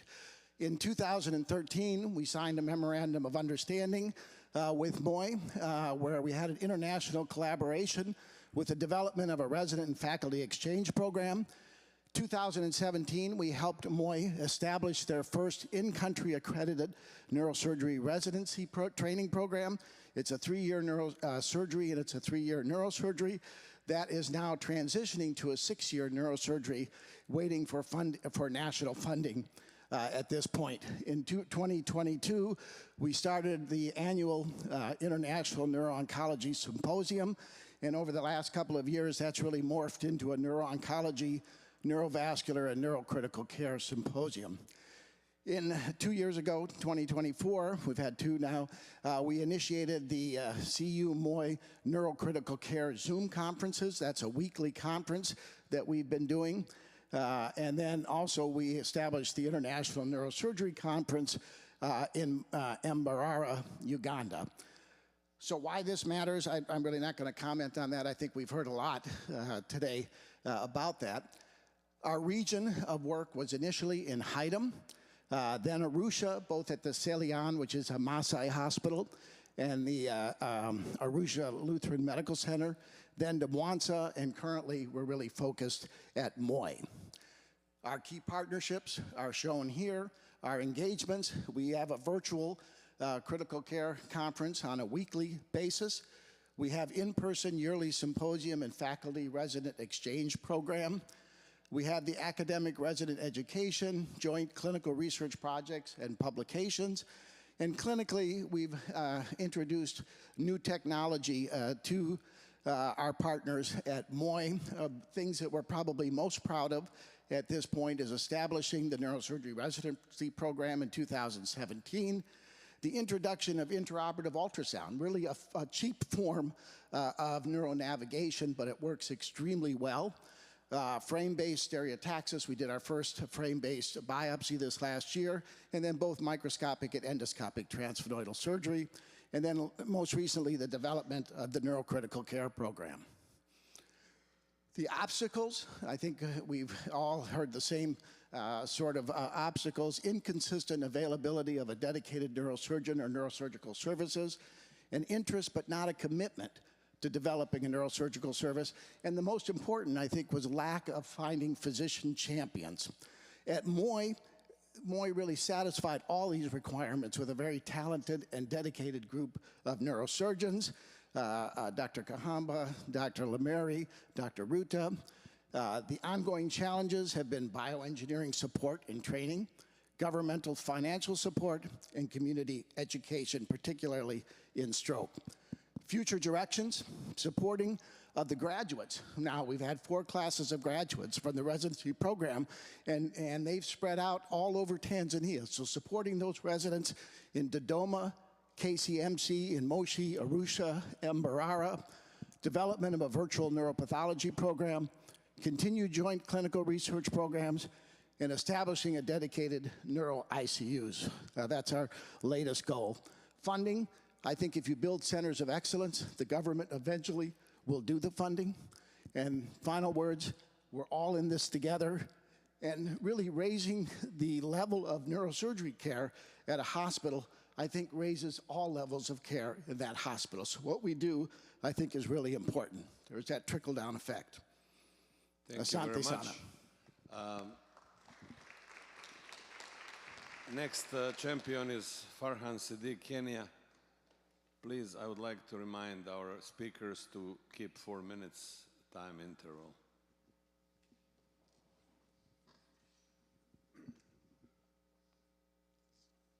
Hi, thank you for inviting me to give this talk. I'll try to be brief.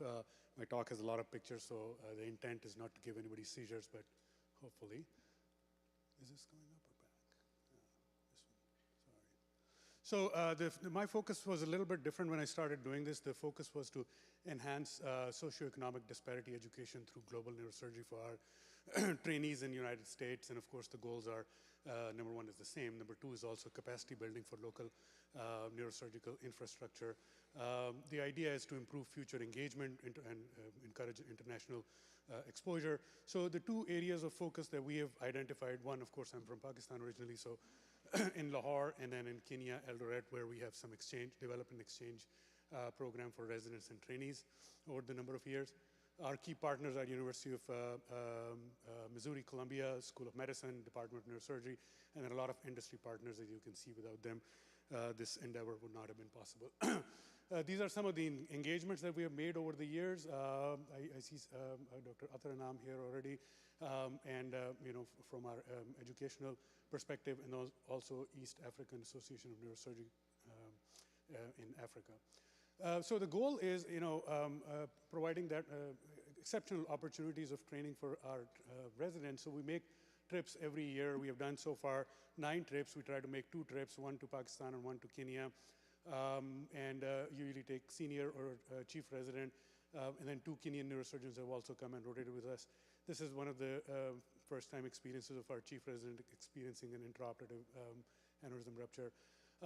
We've done several different types of surgical operations, focusing on cerebrovascular because that's one of the areas that we wanted to have our resident greater exposure.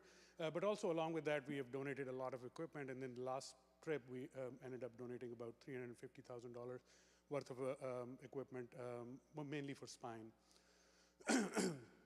We also want to gauge our efforts. So every time a resident goes, we ask them to do a survey before and after.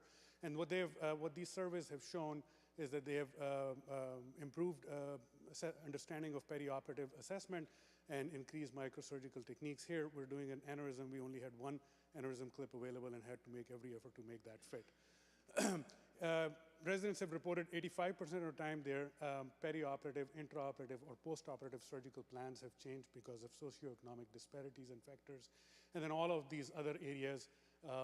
But what they have consistently reported is the ability to be involved in a lot of different type of infrastructure and surgical techniques.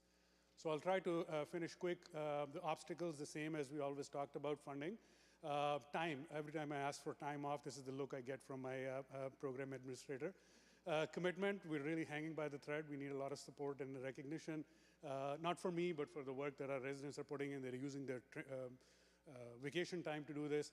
Local resources, this is one of the wards where we have to go and see the patient. There is no actual ward. Patients are all sitting in hallways, backdoor entrance to OR, makeshift, and then jet lag, which is, this is an equipment. We're doing an aneurysm surgery, and we really have this equipment was really, we have no micro scissor, and we're trying to piece and dissect everything together. This is a picture of an equipment tray. We're doing surgery, and both scrub techs have never done an operation before. Future directions, we like to have to identify other more reliable sources. My time is up, so I better stop. But for jet lag, I would say melatonin really helps. Thank you so much. The next speaker is Muhammad Javeed, Afghanistan.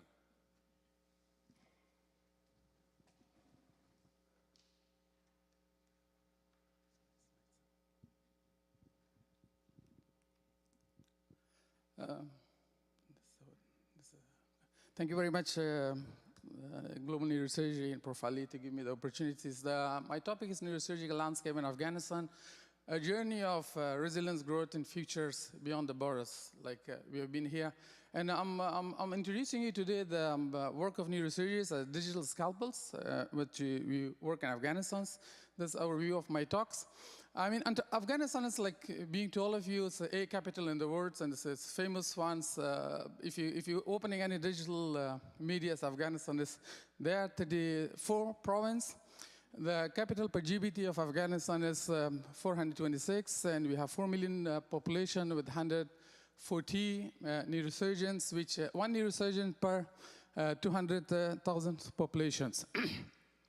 The goal of our basically working in Afghanistan is to look for the capacity buildings, and as well as we have to work with the areas with our partners in Afghanistan and to identify the deficits that the surgeons they have in Afghanistan, and of course we have to establish in the future high-tech neuroscience centers, or you can say that to make a great healthcare of Afghanistan again. That was in the 60s and 70s, especially in neurosurgical care. We are working with the 10 hospitals that basically mentioned in a map, and the capacity building in Afghanistan is we engaging the WFNS, ACNS, and as well as we working with the government organizations. And if you look into the key partners, the one I mentioned, and I'll run fast. We had a few achievements. One of those achievements is digital scalpels. So I'll show you a short video. And basically, if you look at obstacles, the obstacle the same like mentioned from our previous speakers. We do have challenges, landlocked countries, political instabilities, fundings, and our future direction is basically we're looking for the better care of neurosurgicals for all those who's been in Afghanistan. The conclusion is basically this countless life being not possible without the help of our partners, especially global neurosurgeries and our Afghan Americans communities here in America. And I want to just wrap up all these things with one short videos that we have done it. And what this video is called with digital scalpels is 1 minute videos. I'm just going to run it very fastly. This video is basically, while I'm sitting in Malaysia, we are operating in Afghanistan. This is Jalalabad, it's the middle of the mountain, it's the rural areas, and we're using the glasses, it's called Ohana 1. The beauty of this glasses got a very kind of crispy kind of pictures, if you're looking through. I go there and train the local neurosurgeons in Afghanistan, and we have done a couple of cases from cranial, spinal, pediatric, and all the way basically for all these emergencies. If you're looking, there's a cases, I have done 26 years with a C5, C6 neurofibroma, It's got very myelopathic pains instead of that. These patients cannot go beyond the borders. This one, we have to operate it there. So what we have done, I'm sitting in Malaysia, I supervise my mentees in Afghanistan. We open it up. And that is the picture of Ohana 1. It's in the middle of the mountain, actually. We provide them an internet with a 3D internet high band. And you can see that's the pictures. And how beautiful is that? And after the operation, you can see the patients post-operatively on week 2. Basically, the patient is walking normal. It's young patients. These are the patients, basically, they cannot go beyond borders, and that's what we can do. We have done, basically, they can show you the anatomies, and you can identify the anatomies from this side, also can pinpoint. And this is the technology, actually. This is the word, actually. Literally, you cannot be there, but you can help them up there. And this is the tumor, basically one huge meningioma, has a convexity meningioma. And I'm telling them if you can do burhole there. Finish.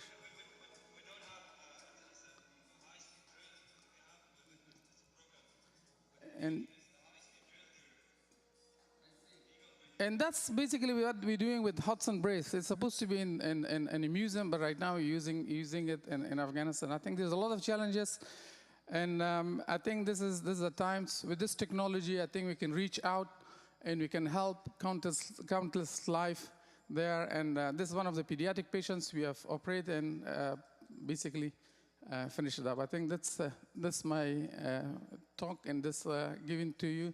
The message is basically, with the day and age of the technologies, the case you have done, I think you can reach out. Without you being there, you can operate and you can help countless life. Thank you very much. Thank you. Our next speaker is Jalal Najjar from Syria. While he's coming out, let me just say that he has been operating under the siege. He escaped death several times. He's a real hero. Thank you. It's a great opportunity for me to be here, and thank you, Dr. Aziz-Sultan, for this opportunity, Dr. Kenan.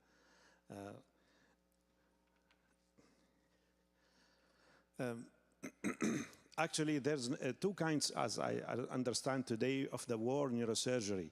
The one we see on the TV, and the most people know it, that within a few hours, the patient or injured people, they have a mobile CT scan, mobile high-field MRI, very good intensive care, and then within a few hours, they were shifted to the backyard, to the say, good centers. And the other one, which is maybe we have it in Syria for 8 years, or in the Middle East, in the practicing neurosurgery in the besieged area, in the surrounded area. When you have just simple X-ray, no CT scan, no MRI, just take your decision how to treat patient with the shrapnel in the skull or in the spinal cord with just simple X-ray, like maybe Harvey Cushing 100 years ago. So this is two types we should differentiate, because we spent 8 years in this situation in the cave under the ground because of the shelling, and then we shifted after 5 years in the border of Turkey to make our new centers with the support of others. So what I want to, I'm in Syria, in the border of Turkey, south of Turkey. When we shift in 2018, I tried to make the first microneurosurgical institute or a center or unit. We are serving 5 million of people there. We have 6 specialists and 6 residents. Actually, I have an old microscope, but I don't have a camera, so I used video cam, used one, Sony one for maybe $200. I attach it with a wrap it to the microscope for the screen, for education for the residents and the other colleagues. So also we have some university in the north of Syria. I trained to make lectures and training these medical students. Actually, some NGOs and the World Federation also, we have some charity organization all support us in the last 5 years. What I learned from all my trip in my microneurosurgery, what I learned from the hands-on courses, with just an used microscope and just simple high-speed drill, you can do a lot. We don't have intraoperative MRI or navigation to put screws or even monitoring of the brain or any kind of high technology or Da Vinci, or just with microscope and high-speed drill.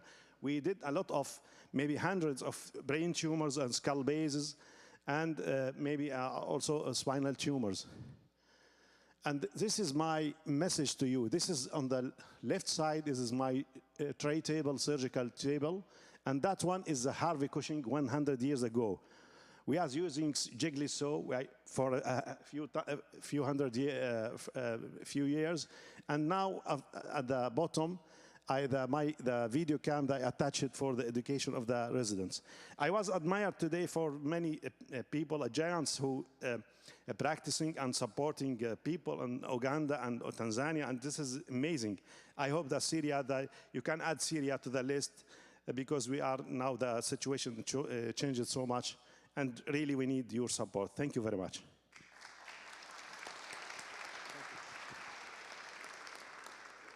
Our next champion is Mark Witcher, and he's going to share his experience in Nepal.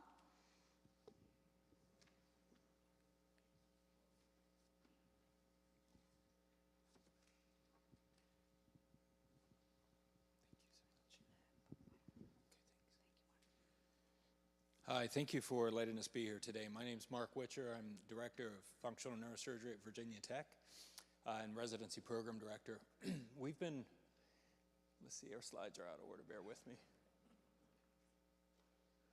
There we go. We started pairing with hospitals in Kathmandu, Nepal several years ago, and the way that we approached this was by going to the very well organized neurosurgical services there and the Neurosurgical Society to ask what and if we could bring something to help.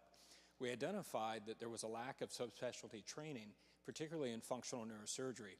And so we started looking at the different hospital systems and the training programs to try to best understand who had resources already available in country that we could offer to augment to try to help.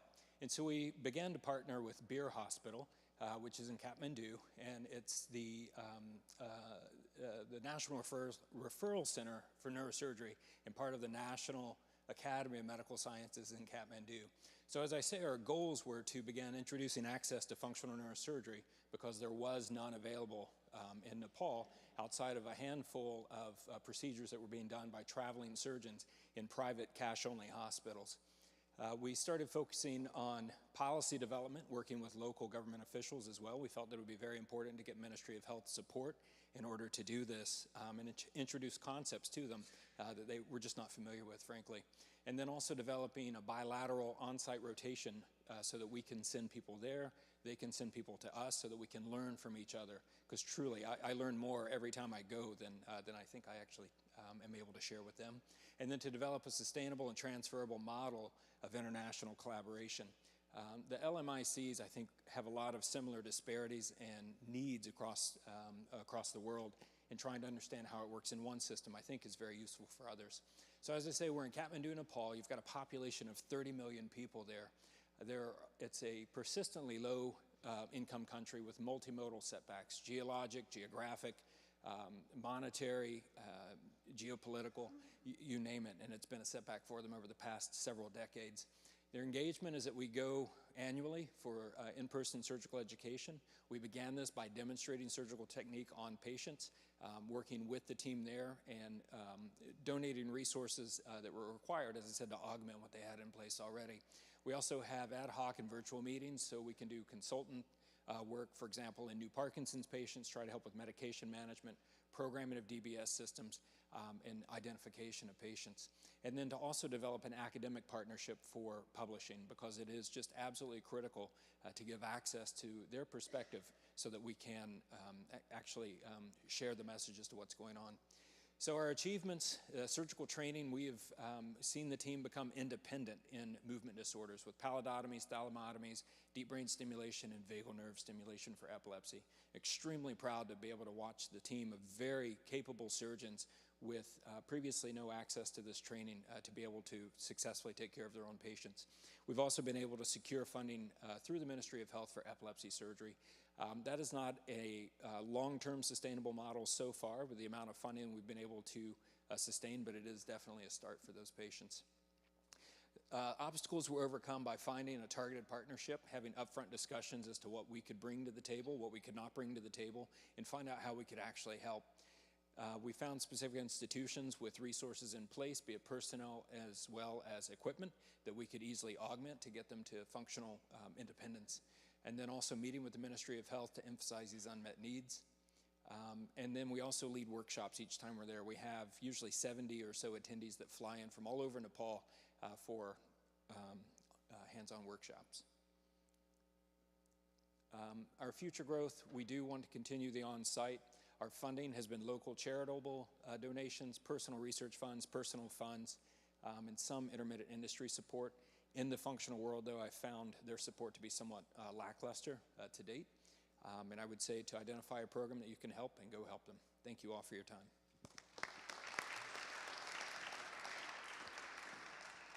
Our next champion, Ether Enam from Pakistan.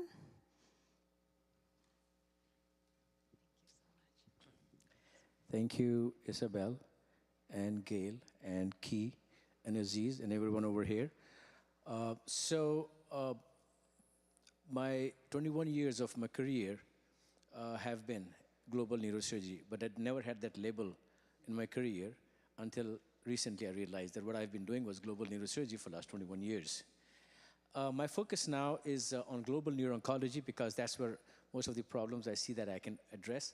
And the other thing is neurosurgery education. Those are the two ones. The goals are to expand and improve the neurosurgical care for those brain tumor patients, as well as teach and train that we are all talking about. Why this matters? Because the recent study in epidemiology in Pakistan, I found there were big gaps in the care of brain tumor patients, and so it applies to other care as well. And many neurosurgery training programs, although there are some very, very good, but many of them are just not good enough. I'm just being a little careful over here. So what I did was in the last 21 years, I set up a neurosurgery service in AKU, Aga Khan University, set up a neurosurgery training program. I was the first US board certified neurosurgeon to get there, set it up, and I have trained about 42 neurosurgeons that are as good as any neurosurgeon being trained in USA. So that's something that I'm very proud of. And they are all over the Pakistan now, and they are spread across beyond Pakistan as well. So, so the scope of work is mainly in Pakistan, but it spills out outside as well. And the key partnership that I've formed is Pakistan Brain Tumor Consortium, and then I work with Asian Society of Neuro-Oncology, as well as the AANS-CNS, but it has not been so helpful, the AANS-CNS brain tumor section. However, it did give me some help. Engagement has been with both virtual and physical, as well as in didactic and non-didactic. The achievements in the last 5 years is that I made this Academy of Neurosurgery in Pakistan that's mainly in teaching and training, made the Society of Neuro-Oncology, which has worked a lot for brain tumors, and the Society of Neuroscience. So those are the main things in the last 5 years. The issues, everybody talk about pretty much the same issues, but one of the issues that I found is the lack of interest. A lot of people just get trained in a certain way and they don't want to move beyond. So that's something somehow you have to persuade them, cajole them, get them interested in doing this in the correct way. That's one issue. The other thing is obviously financial constraints, and you have to depend on philanthropy and CSR, the corporate social responsibilities. The future direction, forget this slide. The future direction that I'm working on at this point is within a year, hopefully, is that I'm going to start a charity hospital on neurosciences. So in this hospital has about 1,500 beds, recently formed. The patient walks in and walks out without a single penny spent. It's all coming from different sources. That is something that is being studied, that how is it sustainable, but we are working on that one. So within that 1,500 bed hospital, I'm working on to establish a neuroscience institute that will take care of all these low socioeconomic patients in that part of the world in Karachi. And hopefully, if we have these conferences again, I will show it to you in a couple of years to come, that how that works. That's what I'm working on at this point. And obviously, for that, we need collaboration and call to action. So I've been going around and teaching and training and going into all part of the country. So these young people, they always give me the energy, done with the guidelines for that part of the world on neuro-oncology and and epidemiological studies. So those have been published already, and my message is invest in the youth. Thank you very much. Our next champion, oh, I need the, our next champion is Ali Baj from the United Arab Emirates. Thank you. This one. Great. Thank you very much to the organizers for the kind invitation. It's an honor to be here. To be honest with you, I'm an outlier in the program for two reasons. I'm a spine surgeon, a spine-dedicated neurosurgeon, so thank you for including a spine neurosurgeon in the program. And the other reason I'm an outlier is because, admittedly, I work in very well-resourced countries. And I'll show you why I think that's important. As to Dr. Al-Mefti's note, getting that suit to the people that can wear it or can afford it. My global work is actually in countries that can, in fact, afford it. But I'll tell you why that's important to helping decrease inequity across that part of the world. So there is, as we've spoken here very much, and really I'm very inspired by everyone here. I'm going to go back and talk to a lot of my spine colleagues about getting more involved in this. This is absolutely phenomenal. But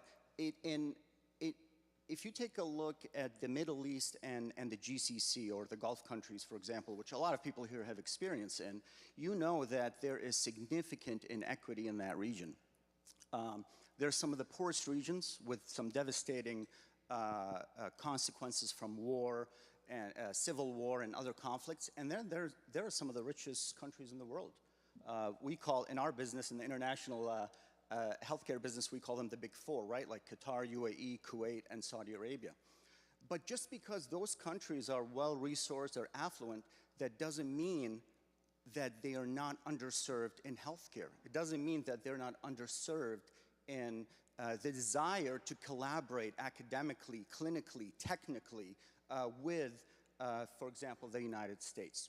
So my goal over the last 12 to 15 years in this work has been to expand academic and clinical collaborations with local neurosurgeons and local health systems to actually expand these collaborations. Increase local access to education and training workshops. The United Arab Emirates, for example, still does not really have a neurosurgical residency program, one of the most affluent countries in the world. And number two, provide a conduit for second opinion programs for physicians, for trainees, for patients, et cetera. Now, why does this matter? It's because in the Middle East and the Gulf countries specifically, there actually are vast resources. They're just not equitably spread, as we know. So can we do anything? Can we do much to change that and channel those more effectively and more equitably? So again, that's the region of my work, and it's primarily through surgical visits, clinical visits, academic collaborations. But primarily, it's really a relation-based work. It's getting to know folks like Dr. Al-Khani in Saudi Arabia, getting to know people face to face and seeing how we can help, how we can take in their residents, their students, their fellows to help them go back and create more sustainable health ecosystems in those countries. Engagement, virtual, in-person training workshops, conferences, research, collaborations. If you know me, you know I do a lot of things online, and one of the initiatives I'm very proud of are a lot of the virtual second opinion programs that I've helped establish with a lot of those folks. So we've basically, many of us are engaged in every major neurosurgical society meeting in that part of the world. And the most important thing is the bottom one, where we really go out of our way to provide opportunities for fellows, residents, and medical students to come to the United States. I'm sorry that didn't come out very well, but final words here. Even folks in affluent parts of the world, like UAE, for example, they want to help. They really do. You just have to engage with them and see how we can align the vision. I'm not sure why a lot of that is blacked out, but in any ways, it's an honor to work there, and we really have a lot of opportunities for folks there to come over and help, and so they can go back and do a good job back home. Thanks very much. Thank you. Next speaker is Dr. Clark Chen, Taiwan.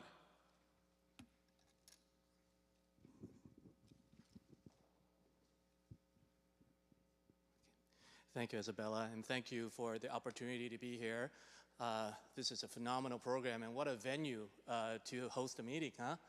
And congratulations to all the work that's been done. It's inspiring, it's awesome, and I've learned a lot already from today's talk. So, let's see, how do I advance to my, or is it backwards? All right. I promise, I only have 3 slides, so we're gonna be okay here. There we go. It's downward. All right. So the region that I'd like to talk about today is Taiwan. You know, it's a very small country. It's the size of Connecticut, Massachusetts, and Rhode Island combined.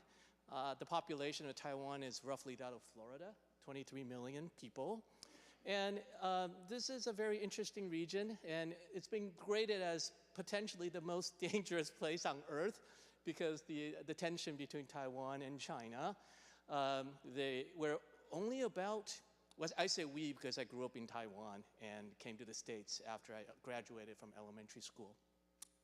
We're only 140 miles away from China by the coast.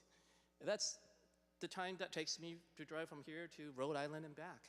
So, and of course, China claims that Taiwan is a part of itself, and Taiwan believes that we're an independent entity. Now, it's a very small neurosurgical community in Taiwan, probably 600 to 700 neurosurgeons. Despite that, I think Taiwanese neurosurgery has produced prominent leaderships within neurosurgery. Dr. Tu, who was a former president of WNFNS, is here with us today. So this is a very well-established program. And you know, my part in this really is directed toward 3 things: friendship, growth, and gratitude. Friendship, at the end of the day, in my mind, that's probably the most important thing that we have. We are all going to retire someday, and the friends we make defines who we are. Growth, really continuous growth. I mean, we have a lot to share with our colleagues, and we have a lot to learn from our colleagues. I could say that in every trip that I've made, in every person I've interacted with, I personally have gained a lot, and gratitude. The fact is that, you know, in a world of 8 billion balls, we randomly collide with one another. That opportunity is precious, and we should treasure it. And so the programs that we've instituted include exchange of medical students and residents with National Cheng-Kung University. Every year, 4 medical students come and visit the Brown University, and we also send students to Taiwan on a regular basis. That's directed by Dr. Shang. We have resident teaching programs with Taipei University. We'll be instituting that shortly. We have faculty research fellowships and observerships. I'm hosting a fellowship right now for one of the Taiwanese neurosurgeons. And we'll host regular exchange of intellectual we'll host intellectual exchanges. In fact, right after the WNS, a team of 10 neurosurgeons from Taiwan will be visiting Brown University, and we're hosting a global neurosurgical forum. So again, exchange of ideas and friendships. And finally, we host a number of international meetings together. And so, you know, I think that, again, to achieve the goals of friendship, growth, and gratitude. Thank you.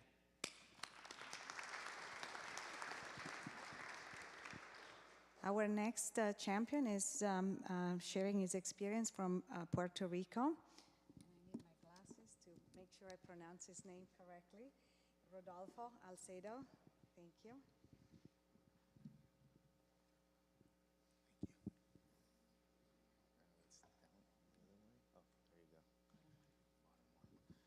Well, thank you to the organizers. It's an honor to be here. So our work is from a grassroots effort within the island to reverse engineer a neuroscience center that happened organically after I came back from training in 2018. But the actual work started in 2020 after the collapse of two previous stroke centers, so I guess 3rd time's the charm, and the closing of our residency program there. So the goals were to expand stroke care. There was no stroke care in the island for thrombectomy specifically. As I mentioned, 2 previous centers had failed to be sustainable, so you know, we tried for a 3rd time. And from that effort, we kind of touched other neurological diseases and expanded from a stroke center to a neuroscience center. This matters because, Puerto Rico is a U.S. territory. It's a colony or whatever you want to call it with U.S. citizens. And it's shocking, a couple of things that I'm going to share with you. There were limited resources to take care of our own countrymen and citizens. So our area of focus was neurological disease, and this is the island of Puerto Rico. Many people don't know that it's a U.S. territory and people, U.S. citizens live here. That's our hospital, actually, in Google Maps. And our key collaborators are MGB Harvard. We partnered up with industry partners locally and the University of Puerto Rico that supported the program as well. We've been involving since we started the program, the community, hosting courses to the nurses, expanding our program to other satellite hospitals, and just involving people in stroke care and making them aware of the burden of stroke pathology that wasn't being attended to. And we, on World Stroke Day, we do a 5-kilometer race where we honor our stroke survivors. And this kind of evolved from 2020 to today into a center that we are currently performing over 1,000 neurosurgical cases a year. We have applied for a comprehensive stroke center, and we are a site for a new accredited residency program by the ACGME. The previous one was shut down in 2020. Those are our accomplishments. And so what we did, we leveraged the crippling effect of stroke. We leveraged it for attention and funding with the government. And I stole this from Dr. Kalkanis, that he presented this pyramid of a stroke center, and we reversed engineered it because we focused on a disease and then expanded to the other services. So, that you don't have to go the cookie cutter way or the classical way of approaching this. You can evolve from core to extremity. And our future growth, it looks good. We're building new ORs. We're building new units to new beds. We're building a epilepsy unit, angio suite, and we're involving other hospitals in the island to tackle stroke and neurosurgical care as well. We are underfunded.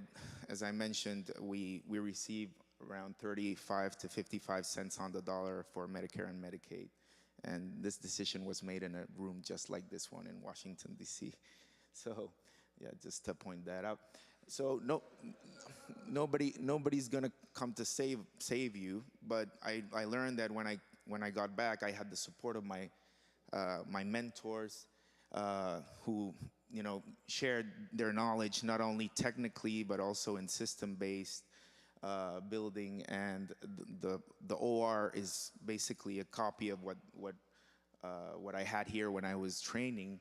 And we've built a team just like I copied everything they were doing here. So it was that was the easy part. Convincing people to go along, that was another story. But yeah, this is what's going on, and our team and some pictures of the races we do. So thank you. Thank you. Thank you. Our last champion is Dr. Samir Al-Baba, NeuroKids.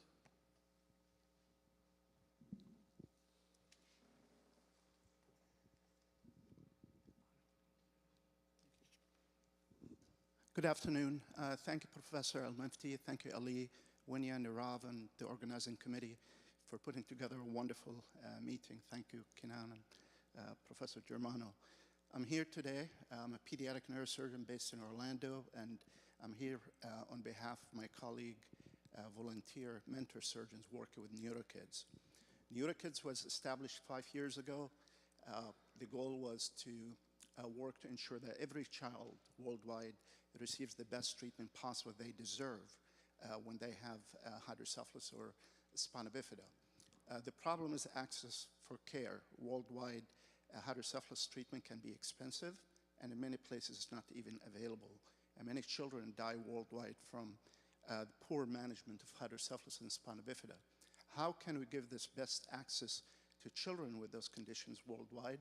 Is via strengthening neurosurgical capacity in LMIC through cost-effective and scalable train-the-trainer models, and expanding access to a modern treatment option for hydrocephalus via ETV-CPC, which is a treatment option, endoscopic third ventriculostomy and choroid plexus cauterization, pioneered by Ben Worf here in Boston, actually, via his excellent work in Uganda. And how can we improve the outcomes? By tracking them. So we teach the surgeons worldwide, and we track and trace the outcomes. Why does it matter? Hydrocephalus and spina bifida are serious global diseases. Excellent work done through the Global Alliance of Prevention Spina Bifida. Thank you, Jeff. Thank you, Kamel, with the great work with the World Health Organization, working to expand the fortification of folic acid. But the truth is that only 23% of world countries actually have fortification of folic acid. So it's a global disease, and it's a serious problem we're dealing with. So the goal at NeuroKids is laser focused on treating those conditions, because unfortunately they affect countries where poverty is there and resources are not available. The region of work so far over the last 5 years, we have 22 NeuroKids sites across 17 countries in 4 continents. The key partners are to partner with local surgeons who identify, usually at public hospitals or local institutions, work with clinical coordinators, and working with mentors. Initially, the mentors were all North American.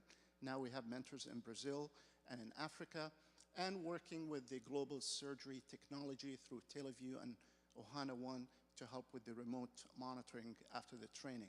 Work with the industry like Karl Stores and many other NGOs.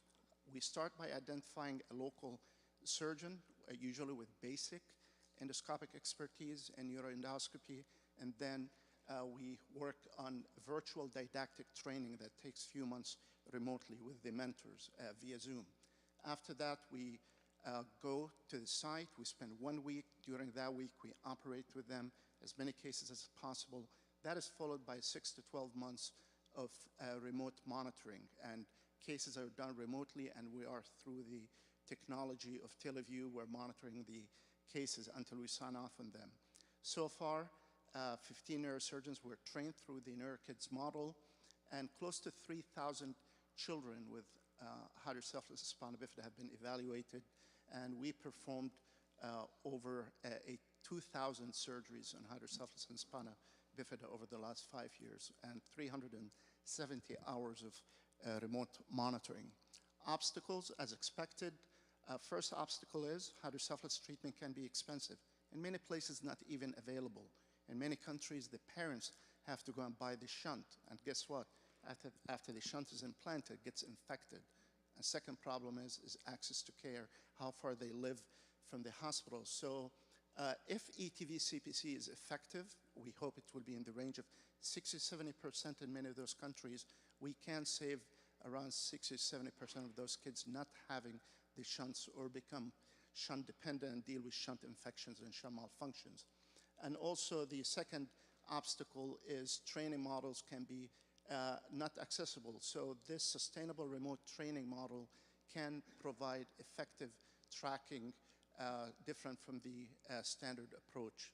And the third challenge is usually that training models usually via North American mentors, and we overcome this problem by having trainers in Africa and in South America. And tracking outcomes is a challenge. Now, NeuroKids hires clinical coordinators as well as work with REDCap and some other modalities to track the outcomes. If we look at the map, you can see here the world map continues to expand worldwide. Future direction is to continue expanding to other sites around the world. The hope is to cut down on rates of shunting, at least 50% worldwide in kids with hydrocephalus, and to continue expanding by training surgeons on new technologies to treat hydrocephalus. Funding through private donor philanthropy, family and regional foundations. And the final word is that we believe that remote mentorship and surgical education can offer a sustainable and easily scalable and effective model to treat surgeons with ETV CPC. Here are some photos. I personally had the honor and privilege to get involved in training sites in Jordan and in Armenia. Next would be Paraguay. And here we see Ben Worf monitoring cases. Today, Ben Worf was not with us because he's actually on his way to Kenya to train neurosurgeons from Afghanistan, who we cannot, NeuroKids is unable to go to Afghanistan on the ground to train, found a creative model to train them in Kenya, and we hope that this will be a very successful week for the NeuroKids team working with Ben Worf. And most recently in Orlando, we hosted the first flexible neuroendoscopy workshop worldwide, cadaveric workshop and life surgery workshop, and NeuroKids supported to bring neurosurgeons from around the world, bringing them to the US to train them. Thank you. Thank you very much.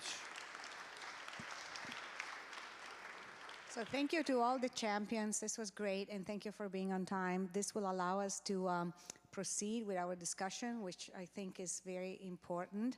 And one of the themes that we have heard from multiple speakers is collaboration, building bridges, and working together. As Dr. Woodrow said, 1 + 1 is not 2, but it is 4 or 5. So I would like to start by asking perhaps Professor Servadae and Professor Dempsey to share. You've worked in the space of global neurosurgery for a long time, and if you could share with us what was your experience in enhancing collaborative efforts as opposed to put forth your own institutions and or organization efforts. Dr. Servadae. Well, we have seen a series of very good presentation and experience from many parts of the world. I think what we have been listening today is a demonstration that we need someone to coordinate, because we have all over the world huge initiatives from US mainly, from Europe, targeting maybe the same country. You have seen in Tanzania and Ethiopia is a very good example. There are, in Ethiopia, to my knowledge, there are Norwegian, American, Chinese, Italians, all there. They don't speak each other.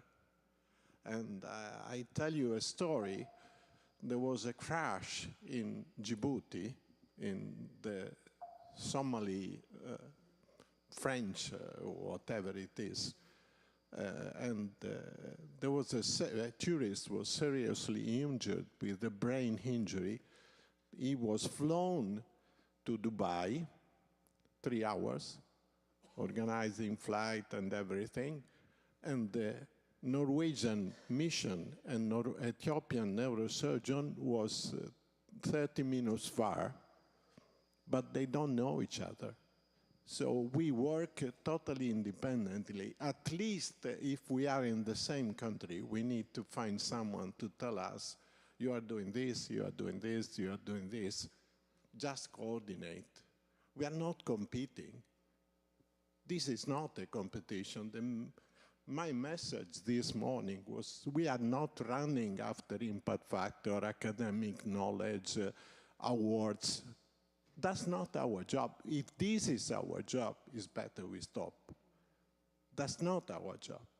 So there is no, I tell you, I am Italian, so I can tell you. Don't compete. You are no more in US. You are outside US. You don't need to show that you can compete. You are better than the other.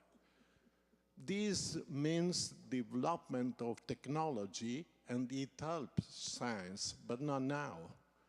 In this situation, we need to collaborate. And what you have done today is an example that is possible. That's my message. Thank you.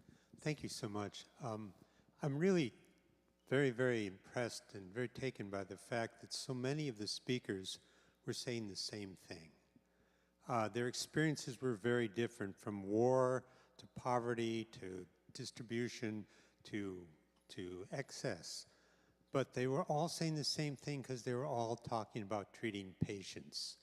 And that's the key. It's not us, it's the patients that's the key.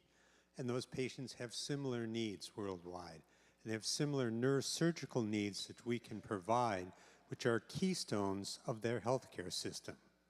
And so the lessons that I learned, and I learned today and I learn every day, are first, we must be present.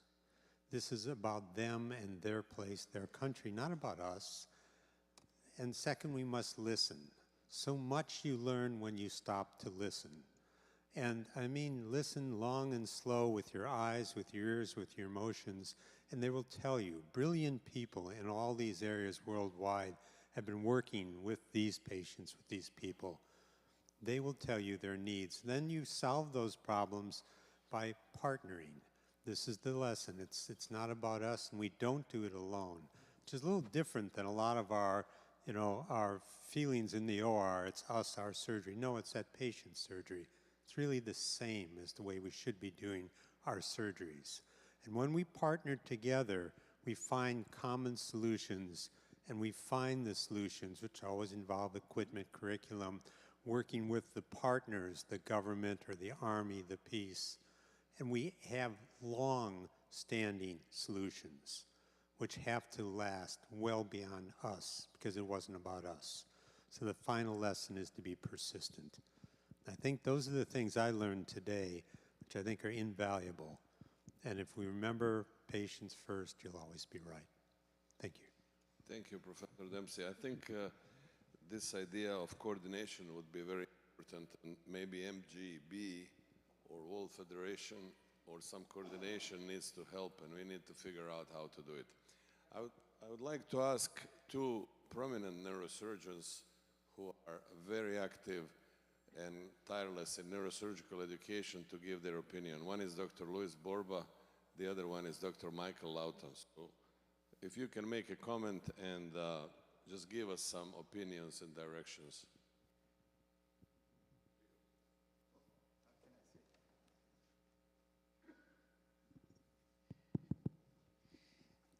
I always say in our meetings that the most important committee of the World Federation is the global.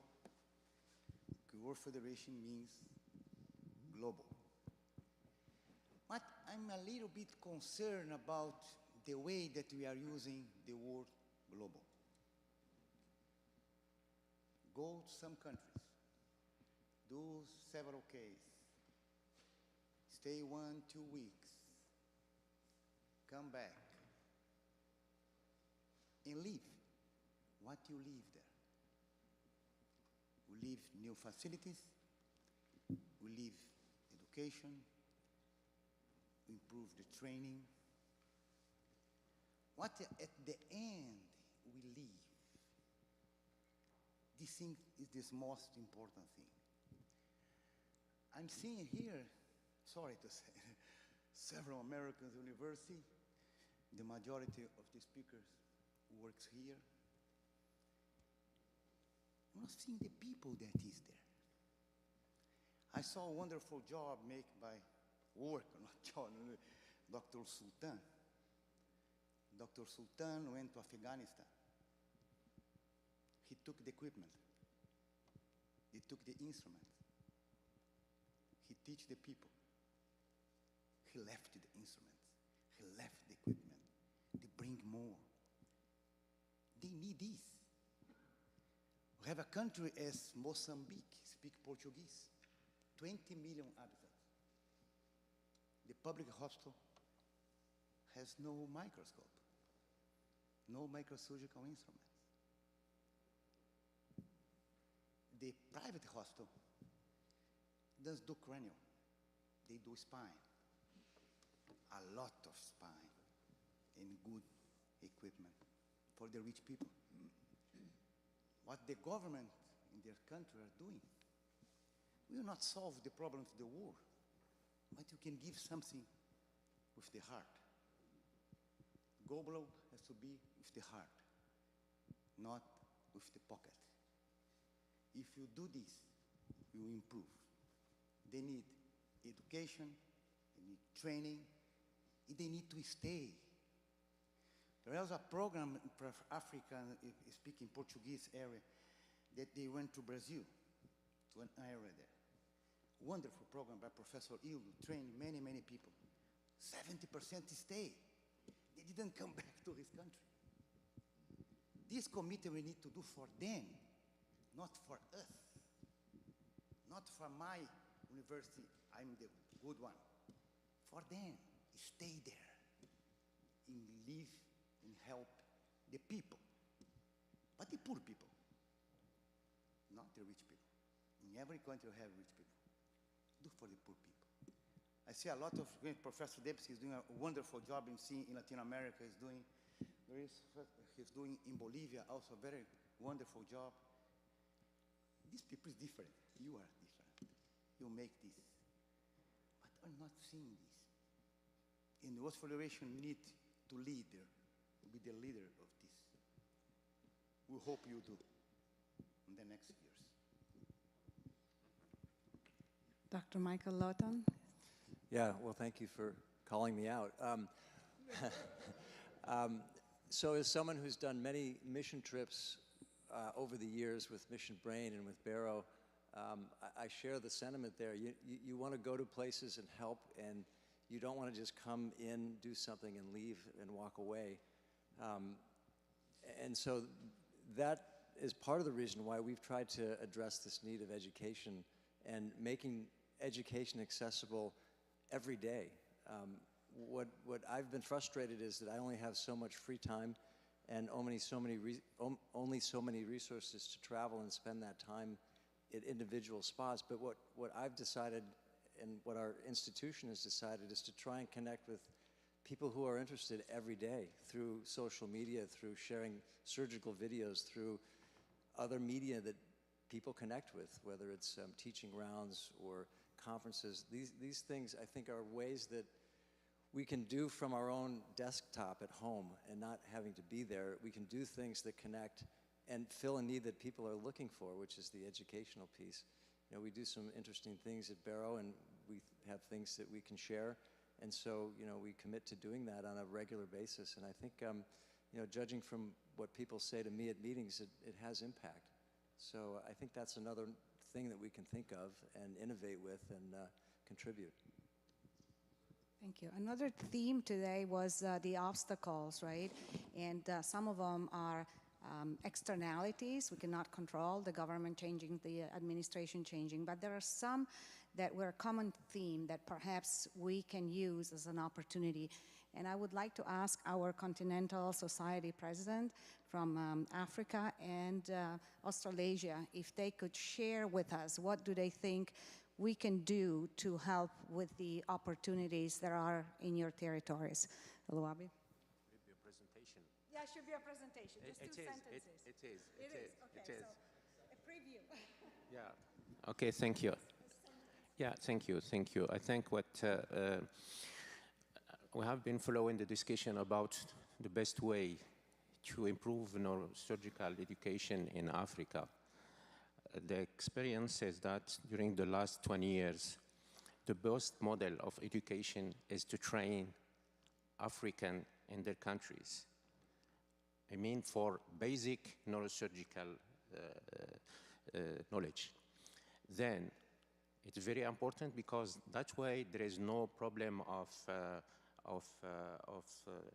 having neurosurgeons staying out in Europe or in States, but having them going back to their home, working for their people. This is the first thing.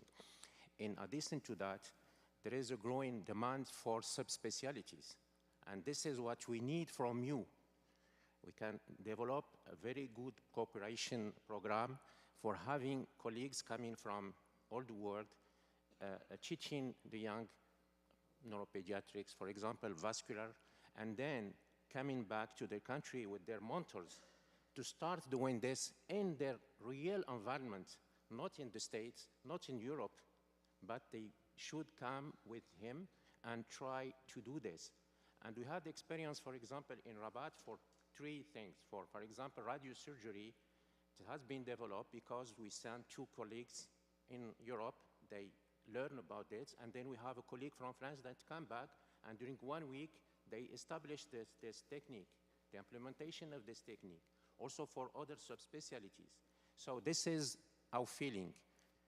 For basic neurosurgery, we have the opportunity now, many training programs from WFNS, from local program in Africa, they can take care of their own resident for the moment, but we need your help. For subspecialties, it's very important that you can contribute that way. Thank you.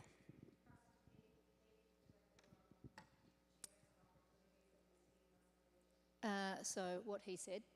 But I think they're the things that we all enjoy doing, which is teaching one-on-one, mentorship, teaching a procedure, etc. We're really in our comfort zone with that. I think if we really want to kick this out of the park, we have to move out of our comfort zone and start looking at systems, infrastructure, governance, advocacy, and building the sorts of institutions, procedures, guidelines, and governance that can allow these people that we teach and the people that we work with side by side to be able to truly succeed and make as much difference as we can with all of the infrastructure, governance, etc. that we have. Thank you. I think Dr. Armonda wanted to say something, and then we have Dr. Al-Mefti. Just a point to add that's already been said. I had seen a combat casualty treated in a cave about 6 kilometers from the Russian front line, and the surgeon was able to do amazing resuscitative work to include addressing tourniquet syndrome with dialysis, portable dialysis capability. And I was amazed at that because after 20 years of war in Iraq and Afghanistan while we were overseas, we didn't have that capability.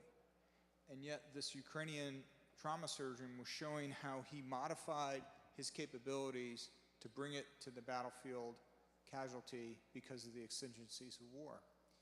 And at that moment I realized that here is an amazing opportunity for us to get better, to be more prepared for the worst case scenarios.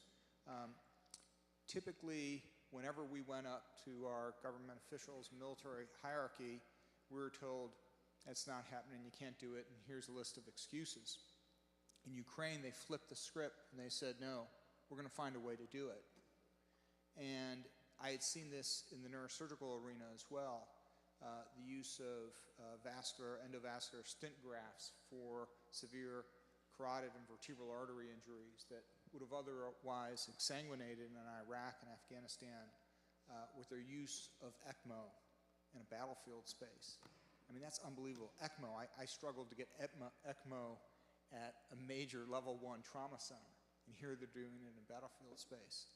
So I think there's a lot that we can learn about adapting to these different environments, in these austere environments. The idea of the use of ultrasound and other mobile technologies that can be applied to our environments here in the US and other battlefields. And I think what it comes down to is the human nature ability to solve problems and opposed to come up with excuses is why that is. So like I said before, here's an opportunity for us to be the students, you know, to learn and to change our ways in more adaptable means and to see how we can then spread that message elsewhere. So I really think the benefit is to all of us here in the States as well, and Canada and other countries. I was so happy and impressed and grateful to the champion on the ground. And thank you, Dr. Sultan, for giving them the voice. That's whom we want to listen to, the people, the boot on the ground. And it struck me that we started the first presentation was how expensive, more expensive, to coil an aneurysm than to clip it. And then we later hear, though we have to expand more and get more people to do the coiling and find more indication for the coiling. What in here is we are trying to treat the world in our ways, in our brain, not what they need. We're telling them take half of the meningioma out and buy $200 million of proton beam to irradiate the rest, while you could teach him how to take all of the tumor and forever. I think what we're missing is what really the world need, and that's what we respond to. Then we're trying to project our ways and to try to put it in a place that they cannot afford it to start with, and it doesn't work for them. I think that's the juice of the things. What you really want to make an effort for a global neurosurgery to help the real world, you need what the real world need and what it works for them. Thank you. Thank you. I think we have a question from the floor. So I just want to make a comment just based on what Kate was saying, to share an experience. I'm sitting next to my friend Kemal Gatme, and when the fortification initiative was being put forward at WHA, one of the key points that Kemal made in the process was that as they engaged the Colombian government and worked their way through the process, was that engagement of civil organizations was very helpful to that process. And that kind of set in the back of my mind. And then the resolution passed, and we were all very excited about that. But then there was a little bit of a stall, because we were like, okay, now what do we do? Right? How do we take this resolution from being, you know, of 100% of resolutions that get passed, 85% never see light of day. They're just words on a page somewhere. So how do we do that? Well, the answer was that with engagement of civil society, that was the springboard. And there are lots of organizations that seek to do good work in the world and would love to partner with well-organized initiatives. For us, it was the Rotary. The International Rotary loved the idea of using nutrition to help prevent disease, right? And so we happened into that relationship, and I will just share with you that it absolutely springboarded our efforts, because we were kind of stuck in neurosurgical worlds of how do we keep from just going to the same meetings, talking to each other, preaching endlessly to the choir. And the Rotary was just an international organization of hundreds of thousands of people that are organized winners of society that want to do good work and need projects. Well, we sort of, that for us springboarded, and as I'll share with you later, we've now got successful fortification initiatives that are really happening in a variety of different places that are working because of Rotarians working with local neurosurgeons in communities.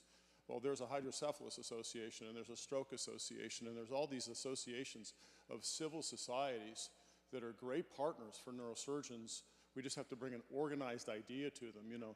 How bad are strokes? How bad is head injury? How bad are these disease processes? Because the power of the people that are shyly sitting on up there, if they're empowered, is really remarkable, and our skill sets are cooperative, not competitive.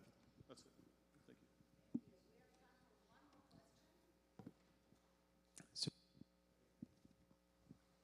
Can you hear me? So I think there is a simple answer to coordination of what we're all doing. And one first step is just an interactive website with all the locations that global work is being done, with all the champions that are doing work in those areas, and then an update where you can sign up and show where you're going during that calendar year. And I think that's something that's not difficult to set up. I think with Dr. Lawton's approval, we could probably have neuropublications help put up that website.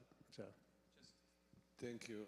Sorry, just to address that, I will tell you that there is a website that has been around called Intersurgeon that is exactly designed to do just that. So I guess my and William Harkness's greatest hope is for more people to use it, sign up. You can put all those information that you need on there and to use it and to really create a truly active, you know, social community. Because I agree with all these ideas we're talking about: collaboration, coordination, synergies, and these are the kind of things that need to happen. So if exactly what you're talking about, then that's what we need to do. So thank you. It's just pointing to Amazingly, Neurosurgery we finished for what. on time, and we have a new session starting right away with Dr. Aziz-Sultan, Dr. Al-Mefti moderating.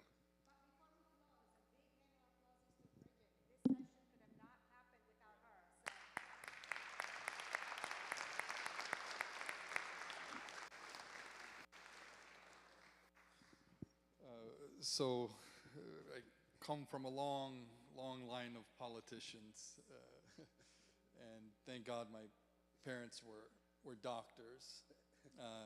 It didn't end well for them. I've always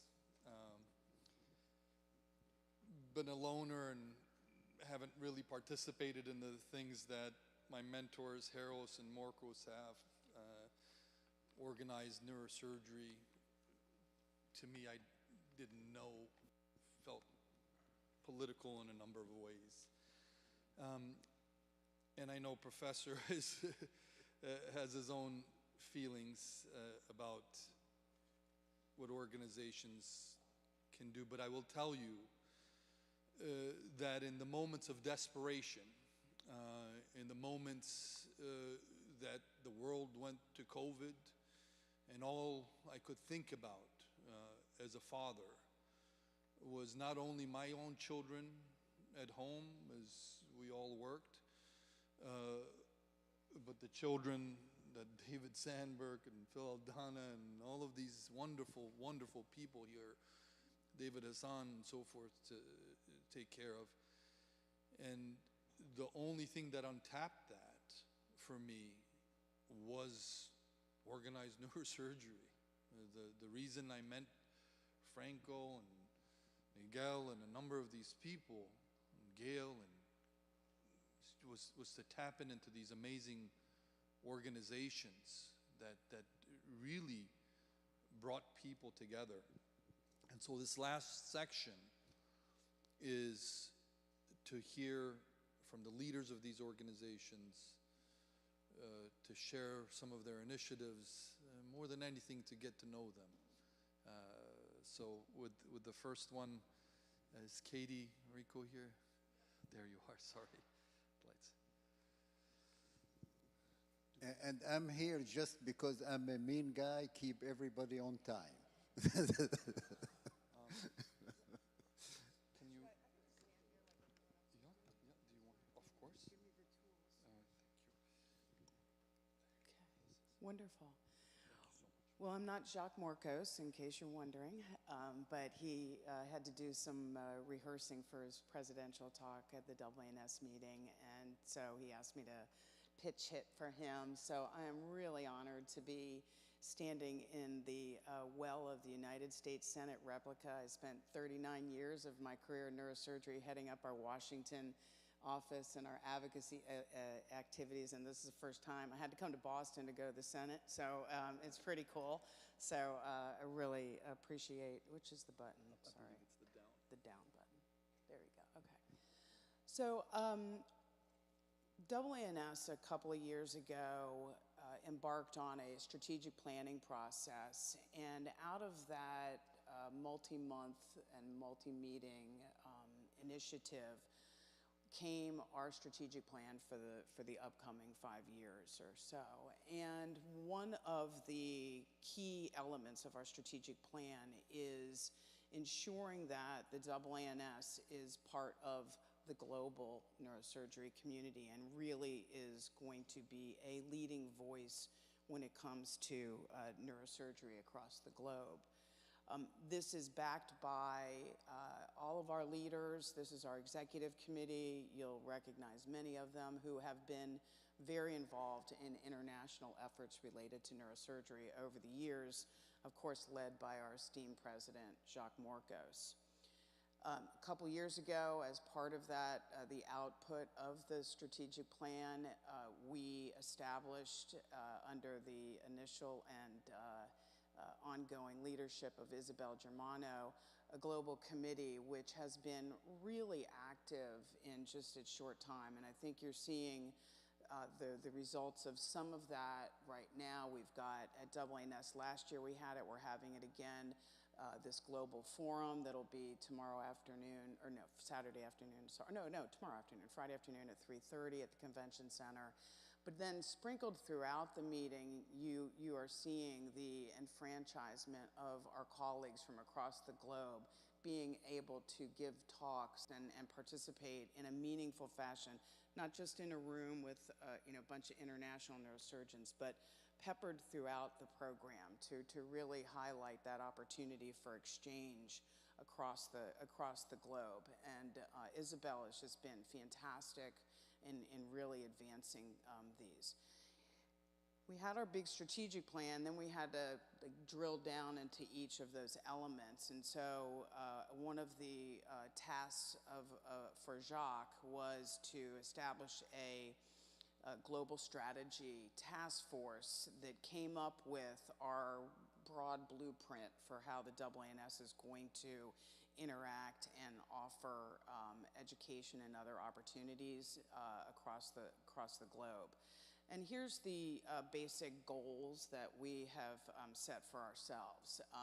We do want to serve as a forum for the exchange of knowledge. And at this AANS meeting, more than 600 attendees are from outside of the United States, from over 80 countries. And this is the biggest gathering, I think, at a AANS annual meeting of international neurosurgeons and others, APPs and the like.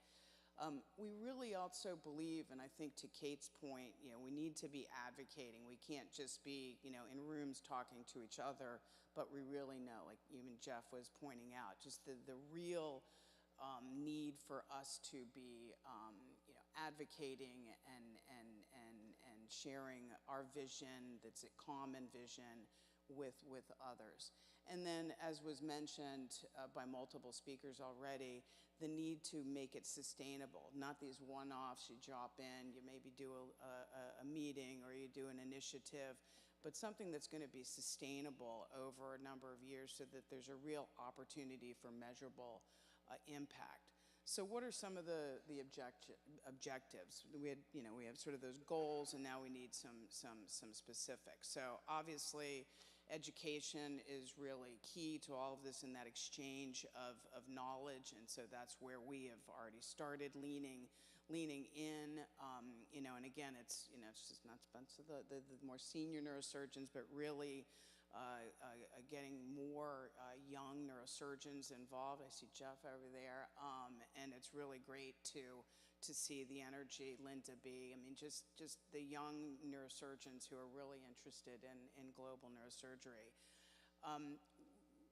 We do, as was mentioned by Jeff, really need to leverage these partnerships outside of neurosurgery, influence governments, work with NGOs or others because we can't do it all ourselves. And we can have great ideas, we can be present, but a lot of times it's going to take others to partner with, to either remove barriers or to help become an accelerant for a great idea that we have, like the fortification of food sources with folic acid. And I think, again, this will, we really need to be out there not just talking about neurosurgery and the technical aspects of what you all do, but issues related to public health. And so I think, whether it's getting behind efforts to, reinvigorate the recognition of the World Health Organization or other things, we need to do that. And then obviously colleagues. So the AANS has been busy getting started on this. We have an exchange program with the EANS, which exchanges residents from both countries. We are looking at this. We talked about this earlier today, about really expanding that with some of the other continental societies as well, finding funding opportunities through the AANS's Neurosurgery Research and Education Foundation, NREF, that are dedicated to getting some of those financial resources that are needed to support these improving our communication opportunities to the global community. This month's AANS Neurosurgeon is dedicated to global neurosurgery. We're going to task our committees with coming up with more opportunities to help with that communication. I think as Dr. Lawton mentioned, I mean, using all the tools, the free tools, X, LinkedIn, YouTube, and the rest, expanding our journal of neurosurgery to have offerings that are not necessarily costly. And then, again, disseminating that content. Our trauma section has really led the way with developing webinars that are now well attended, are reaching beyond our borders, and really bring education content virtually to the entire world. So I appreciate the opportunity to stand in for Dr. Morcos and really congratulate you on a wonderful initiative, and look forward to seeing you and welcoming you to the AANS meeting tomorrow afternoon. So thank you. Thank you so much. Next from CNS is Brian Nahed, partner, friend, and educator.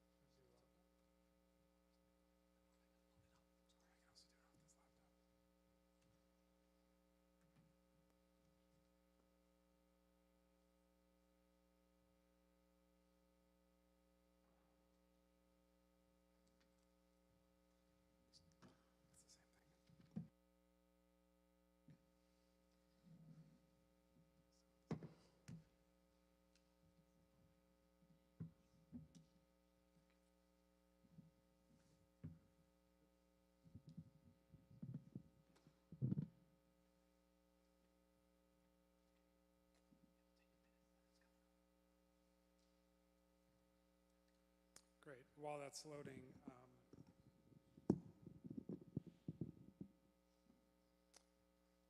thank you again to the organizers, to Ali, to Linda, to Narav, to Dr. Al-Mefti, and to everyone.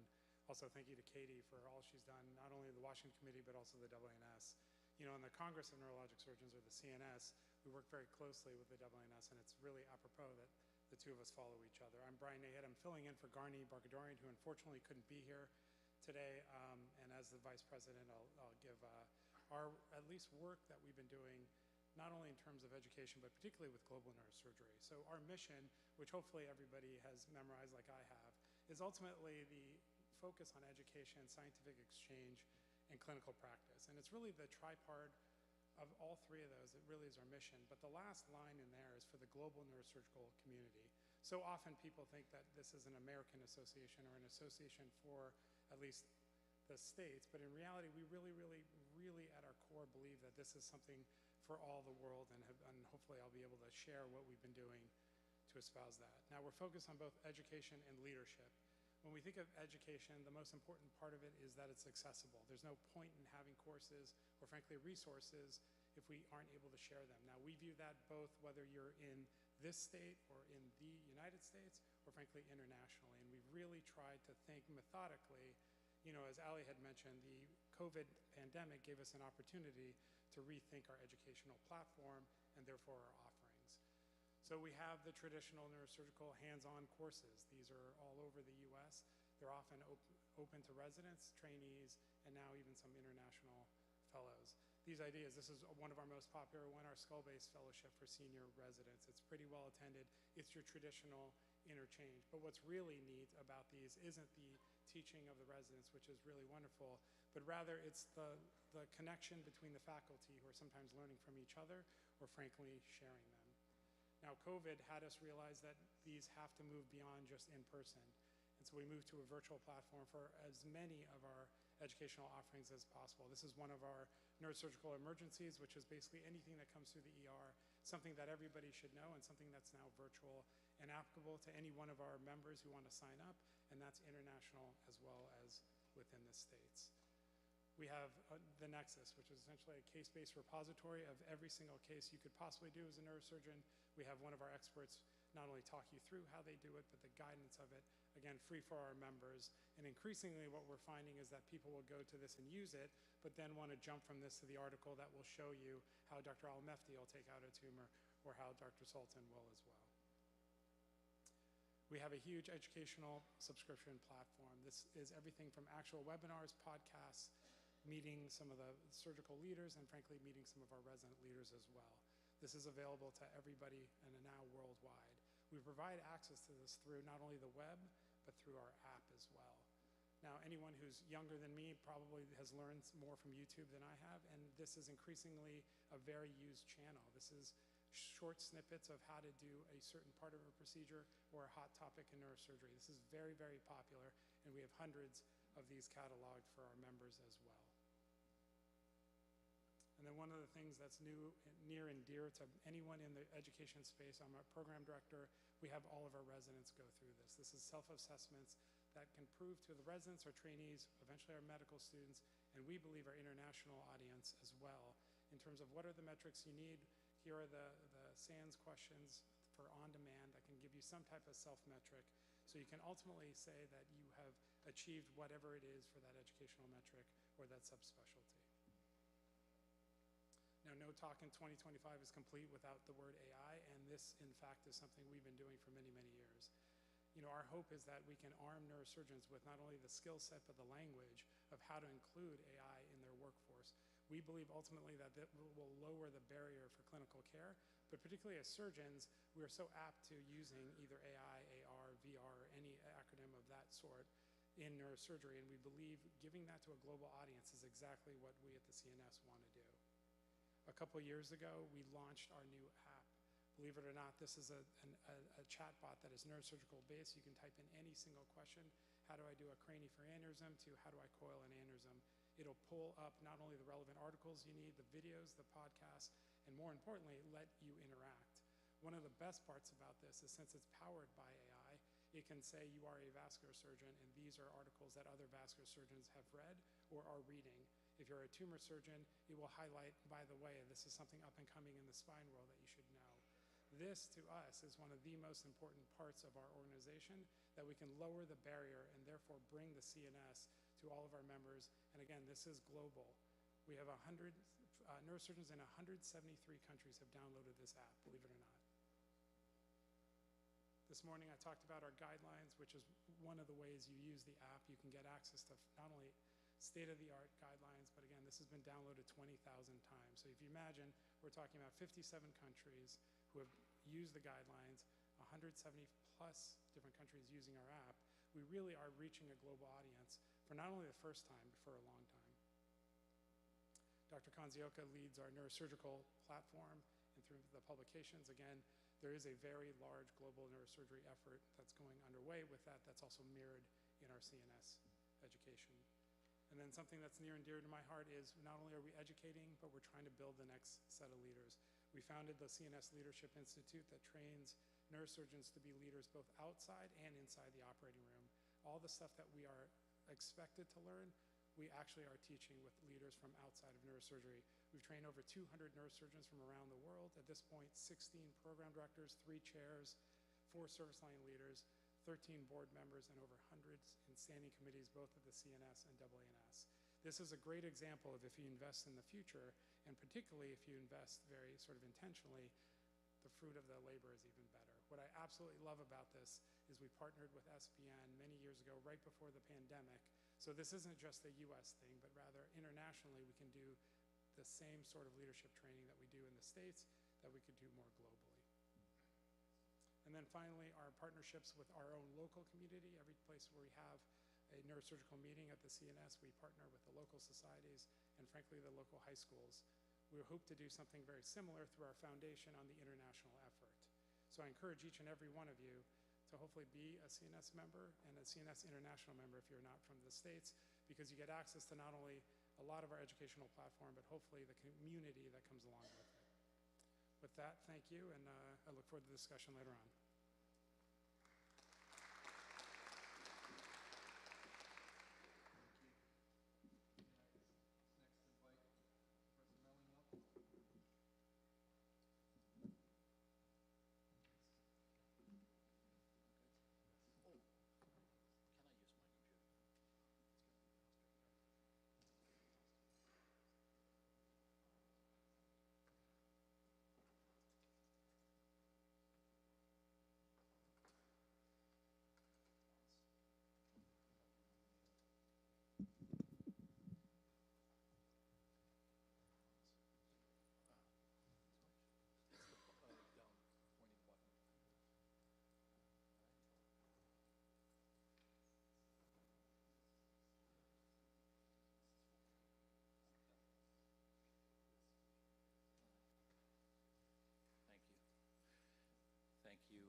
So it's a great pleasure to present the pledges on behalf of the NS. We have, I think, it's not the complete picture yet. It will come. So basically, we have 4 pledges based on what are our strengths in this field. First and foremost, our training courses, which we have probably the world-leading expertise, I would say, in organizing these courses, and which we will use for the benefit of other continents, society, specifically Africa, that we work with now. Of course, the initiative has to come and the drive has to come locally, but we can offer our teachers and our expertise and organization. Secondly, it's important to interact and develop networks also for the LMIC country participants, and therefore we have several low-cost options for participating in our Congress, becoming an individual member with all the benefits and access to online resources, not that dissimilar to the CNS that we just saw. And lastly, we will do some webinars. This is the member benefits, and you can see it's a very reduced membership fee for the Congress. 110 euros is very affordable for many. The biggest cost will, of course, be travel and hotels. And for some abstract presenters or individual cases, we have 10 to 20 travelship scholarships as well. I think this is very important. Now, I will change hats and just be chairman of our department, because I think this is linked to what we did in this before noon, giving ourselves some inspiration and food for thought, what can be done. I work at the National Hospital in Denmark, and as you know, at least for now, Greenland, the Faroe Islands, is part of Denmark. And so far, it's a small population, it's extremely rural, it's very long distances, and the neurosurgical patients from these islands come to Copenhagen, be it chronic subdurals or acute subdurals or subarachnoid hemorrhage, which they seem to have more of than the Danish population. But if you look at the distances, this is quite far, long travel to get your burr hole done. So what can we do?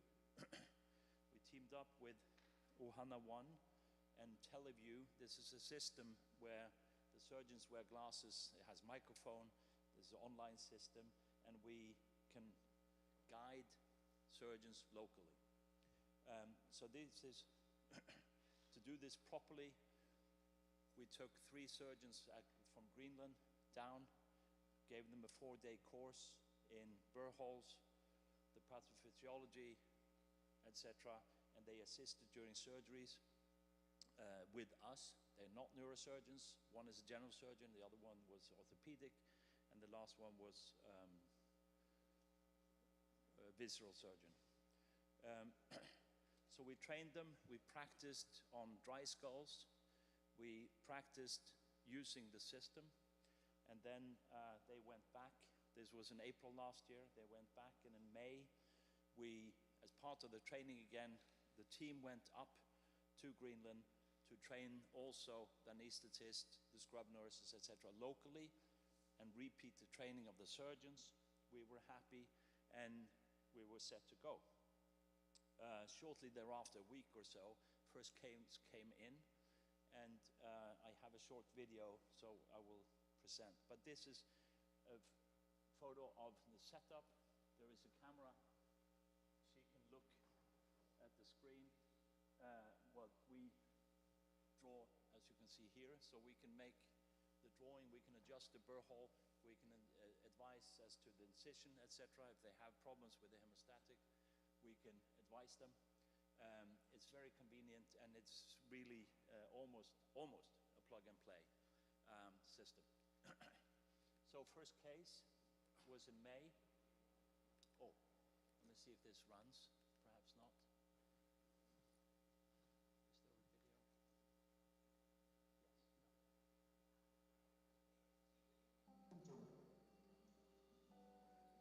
So this is at a Nuuk. Greenlandic patient comes in, hemiplegic because of the subdural. This is Anders, one of my attendings. This is the surgeon. And we communicate all the time. She's still performing the surgery. Good. These are very skilled surgeons. General surgeon, vast experience. These are not novices, but of course this is a new procedure. They have equipment that is let's say fit for purpose. They don't have very advanced, they don't have neural navigation, of course. Flush out the blood. They put the drain.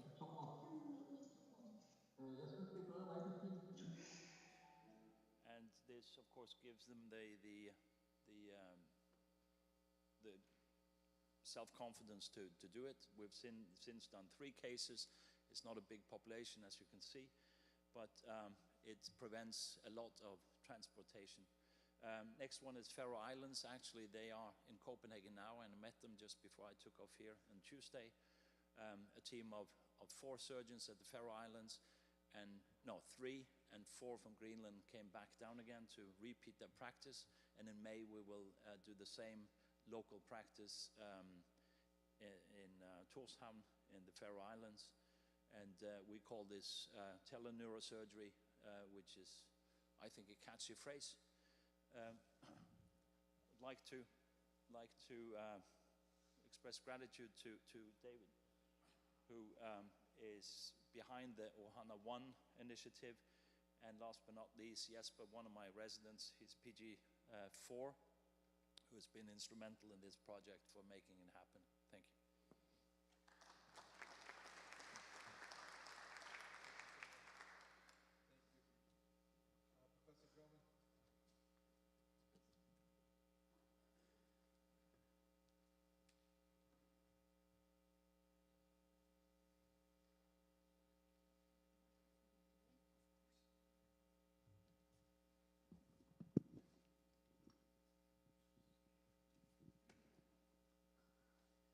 So thank you to the organisers so much for the opportunity to speak.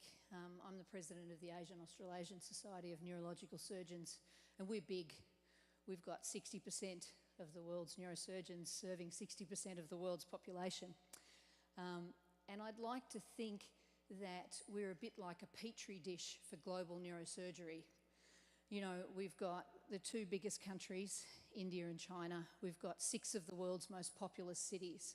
We've got small countries with no neurosurgeon at all, and we've got the countries with the highest density per head of population of neurosurgeons. We've got malnutrition versus dying from obesity. We've got high infant mortality versus, saving babies from 28, 25 weeks. We've got pretty much all of the global health challenges and a massive maldistribution of resources. And so I think, there's big challenges and big opportunities within our region. I have to point out, I can never find a picture that actually adds the Middle East into our beautiful big green Asia and Australasian area there, but we certainly have that sort of region spans Asia and spans Europe, and we certainly have very active members from the Middle East. So just want to thank the team and just show you again the diversity of the team. This is, I really couldn't do anything particularly without our President-elect, Virendra Sinha from India, and Secretary, particularly Vincent Ng from Singapore, and Igal Shashan, head of our Education Committee from Israel. So a really, really diverse leadership group. Our major initiatives have been in-person education to low and middle income countries. Really about education in partnership with an institution or a group or a local society where members who are able to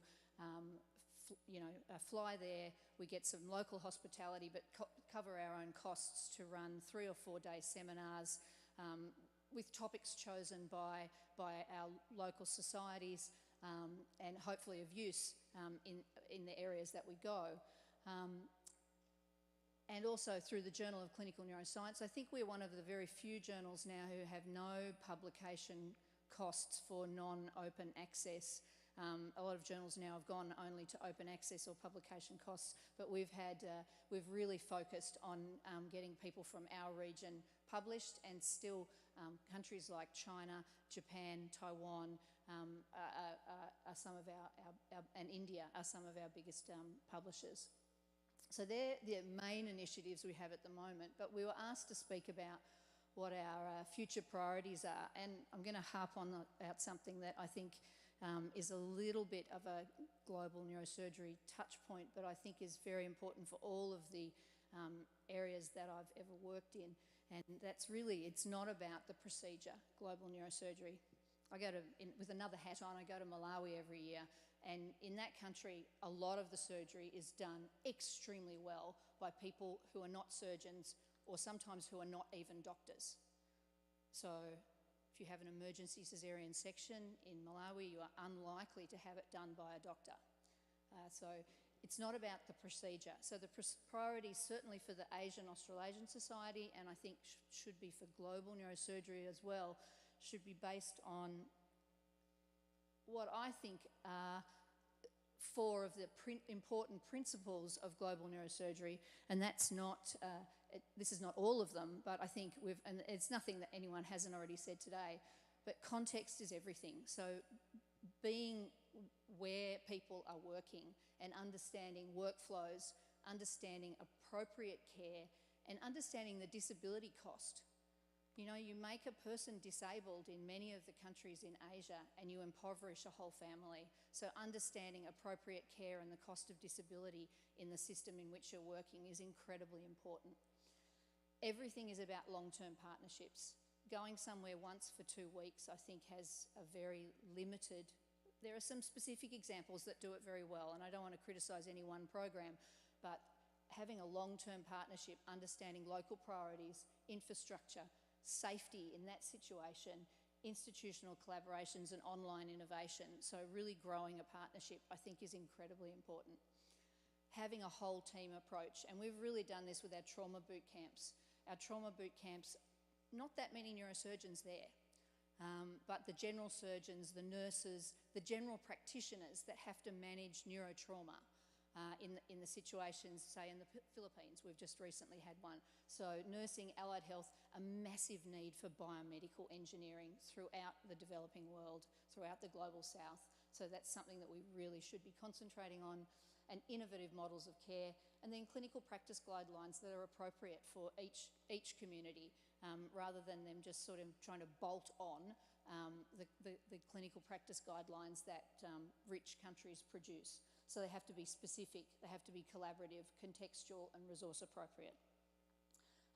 So as we look to what we'll do in the Asian Australasian Society over the next 10 years, I think it'll be these principles and priorities that we will use to set our agenda from here. So thank you very much for listening. Thank you so much. Okay, next, Professor Borber, come on up.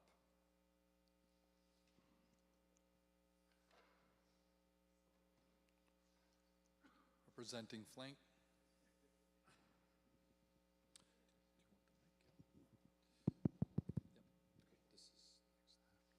Which one is here? Down arrow, yes. Okay, this is, okay. First of all, to thank the opportunity to be here, Professor Al-Mefti, Aziz-Sultan, Kendon, and all the members. The Latin America Federation are a federation of societies, 26 societies in Latin America, including 3 in Europe, Portugal, Spain, and Italy. More than 12,000 neurosurgeons, more than 9,000 residents, and more than 50,000 medical students. Our federation is formed by the union. In the last years, we are getting closer in making our federation, especially the education, our main role. The president are chosen democratically by vote. The president, the meeting, and the president of the federation. Now, the federation has no members individually, are only societies. Has just one member or two members. One of them is Professor Osama Al-Mefti, the only individual member of the federation. In these years, the federation is growing, especially in the relationship with the countries, the improvement of the quality of life in our area. In some areas, improving a lot the economy, in other areas, no. And our biggest problem is the difference, the discrepancy between one country and another country.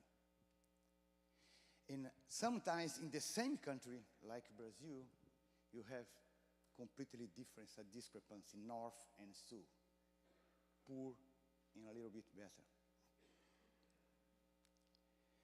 The federation is divided in chapters, the specialities. But the two main chapters of the federation is the chapter for residents. You have the president, the vice president. They organize webinars with us. They organize symposiums around the countries. And the student, the 50,000 students that are registered in our database, we are preparing for the future of the neurosurgery in our area. We are thinking not now. We are thinking ahead, what we can do for the future. We start in the pandemic time, you call the Flunk University. When the pandemic was almost every day, the Brazilian Society was one of the first ones to start the webinars. You had thousands and thousands of participants. One day, Professor Lawton was talking, was 3,000 people online on Zoom. And this continue one program of education divided by the chapters and try to teach from the basic to the more advanced. Because we are different countries, different necessities. We need to talk with everyone. We cannot talk just for some people. We start now a new project that you call Flank Bootcamp. You go to the countries, you stay 3-4 days in several specialties. You do live surgery, you can do hands-on if there is facilities or not. See, and the lectures. Neurosurgeon from Latin America. I think the level of neurosurgery in Latin America has nothing to lose. It's no less than any part of this world. There is no a big congress in the world. You don't have one Latin America showing his work. We have also our biannual meeting that last year was in Chile, Santiago. The next will be here in Panama. I hope many of you can participate and help to improve our education and our training. We have one problem in Latin America is this. We are divided by the meat, by the wine, by the football. Every country has its problem. You cannot talk about these three things in Latin America: meat, wine, and food. But you are united by the real neurosurgery. You make us stronger than ever. We are not asking for charity. You are asking to help us or to work together in the education, in training from the basic from the basic to the top. My dream is one day the CNS, the ENS, the WNS open the educational platform for the low and middle income countries that you don't need pay. $100 for you is nothing. $100 in several countries in the world is a lot of money. Open your heart. Open your heart to us, just in the education. We need exchange experience. It's impossible that a country that have one kind of pathology dictate the way how to treat. You have to have different source. In my continent, in my area, different treatment, different countries, different way to see sometimes the same disease. Just a second. Global is not colonization. Global is collaboration, is partnership. We need to work together, not be against colonize. The education has to be to everyone. And I strongly believe that the World Federation must lead this global neurosurgery around the world. To everyone has the same possibility and the same facility. Thank you very much. Beautiful. Next is Professor Al-Wabi.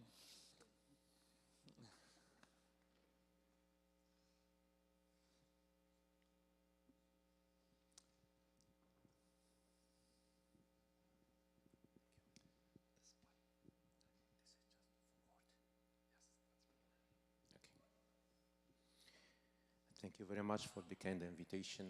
It's a pleasure and honor to be here today to speak about what has been done in Africa for education and neurosurgery, what we are planning for the future.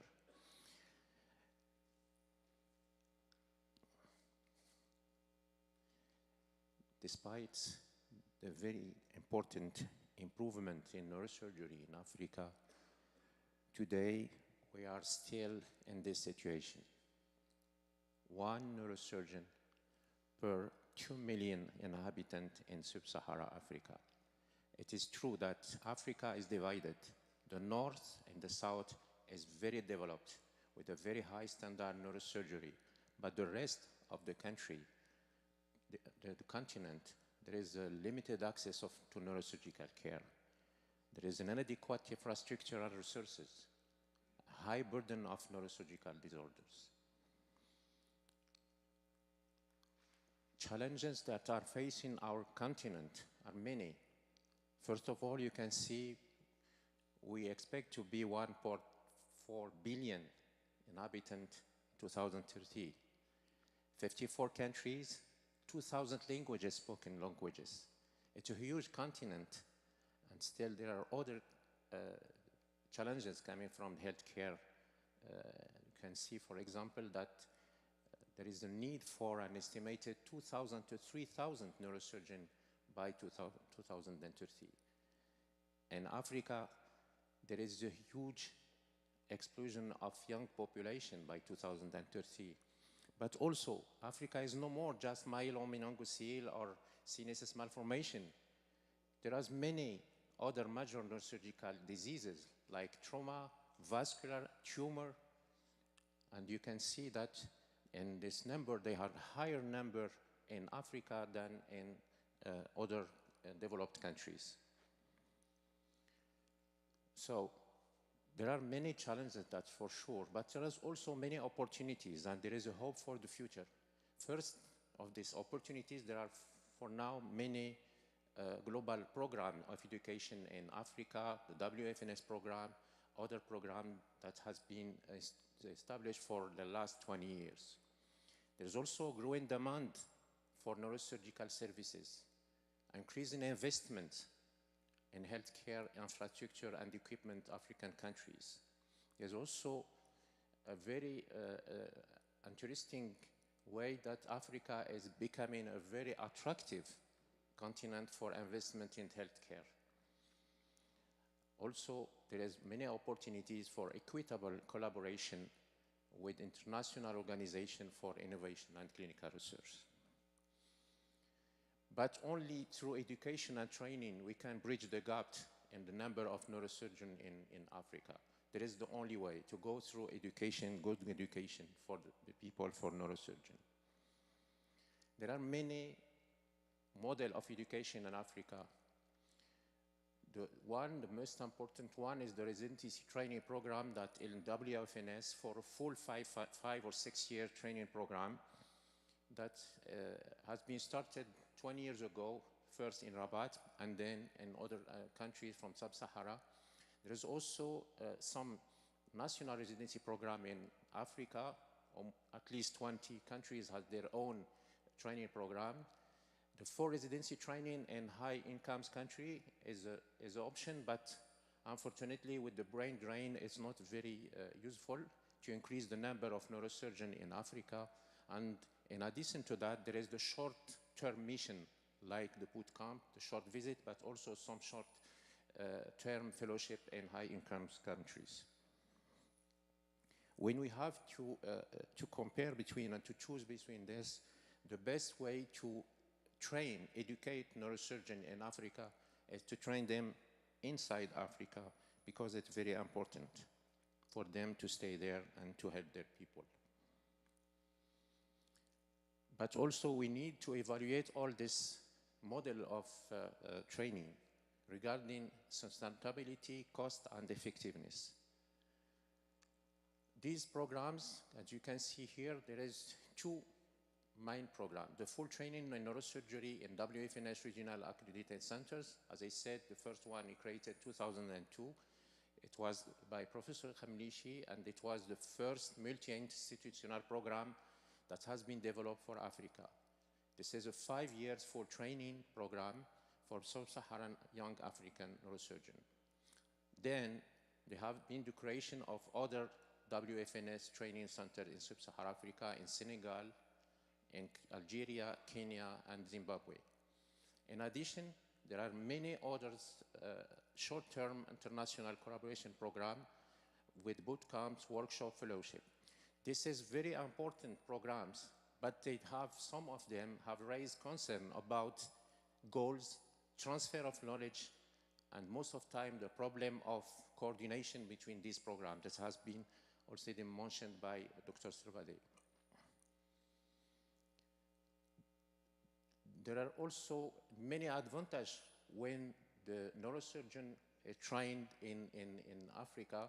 As you can see here, this is a cost-effective and sustainable model with a duplication of the model in other countries and a very attractive centers. So just this example of Rabat, we have been trained for more than 100 residents has been trained for the last 20 years. And also, in addition to that, in parallel to that, there is the evolution of the national training centers in Africa. And you can see here that 20 countries from sub-Saharan Africa have now their own training program, which is very good. Now, how to develop a sustainable long-term neurological care capacity in sub-Saharan African countries?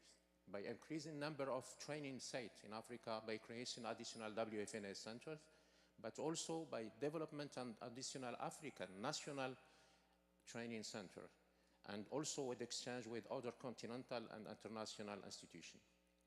Full training of young and African neurosurgeons in basic neurosurgery, as I said, in African centers. This is what we need. For basic neurosurgery, we have to increase the number of neurosurgeons. But also, young neurosurgeons are asking for development of training and subspecialties, but also in some cost-effectiveness and minimally invasive technique. So this, the role and initiative of CANS. As you can see here, this is to promote excellence in neurosurgery, increase membership and engagement, foster collaboration and knowledge sharing in neurosurgery, and advocate for increased access to neurosurgical care and training. In conclusion, neurosurgery in Africa is still facing many challenges, but there are also excellent opportunities. Global neurosurgery calls for global international action based on harmonization of the numerous efforts, equitable cooperation, accurate assessment of needs, and continuous evaluation of the impact of different programs. The development of Africa goes through the active participation of African neurosurgeons. The role of international neurosurgical societies and organizations is crucial for that. Hope for the future to bring the gap. And on behalf of my team and the CANS, thank you very much for all who have been committed to help Africa in developing education. Thank you very much. Sorry for the thing.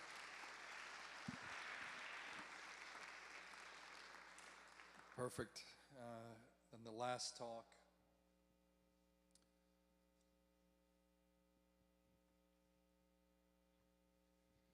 Thank you.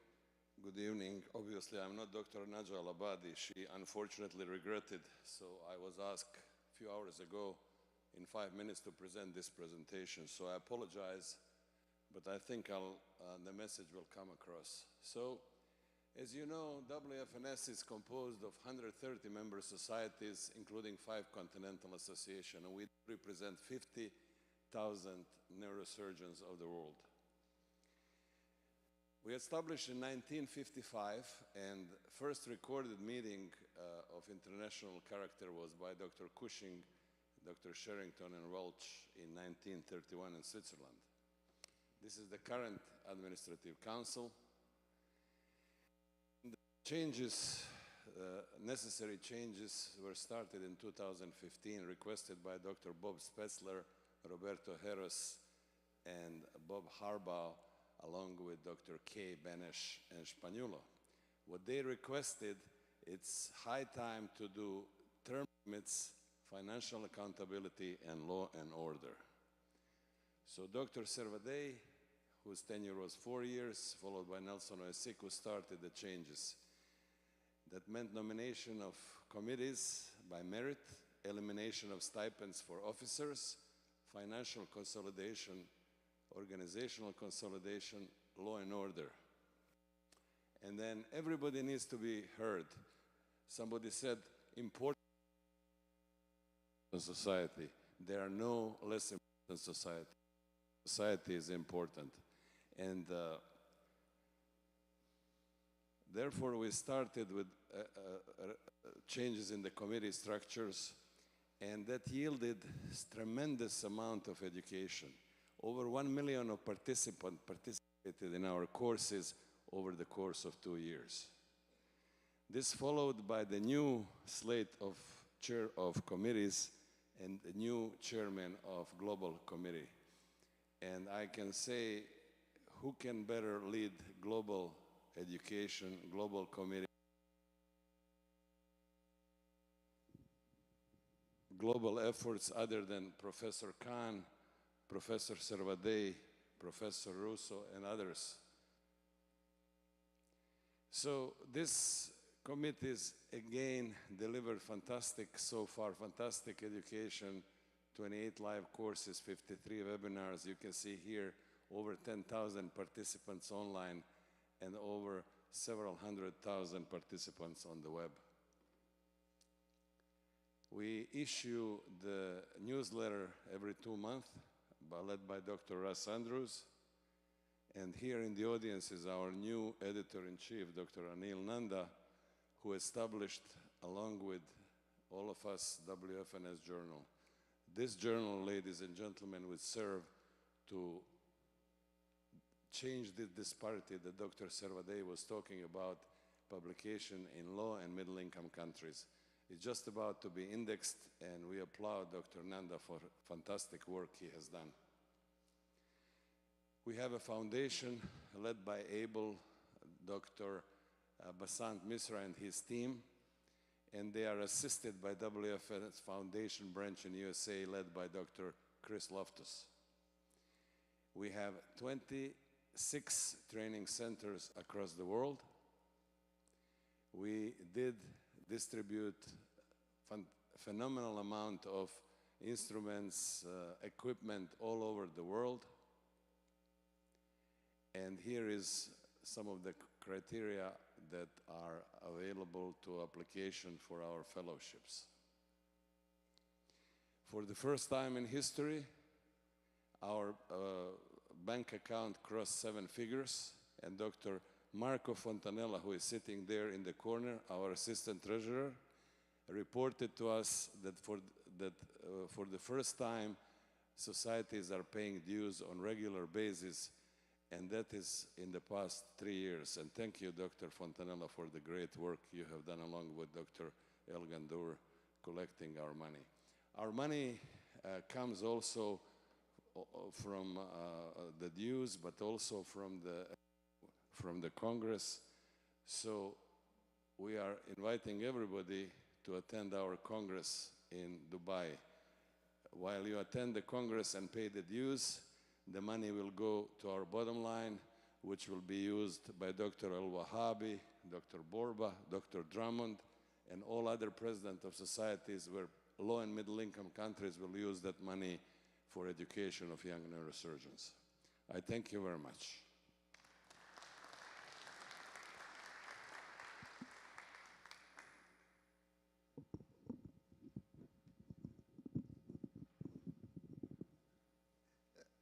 Now, I hope you all agree with me. We had absolutely amazing, beautiful, learning, educational, enjoyable 2 days.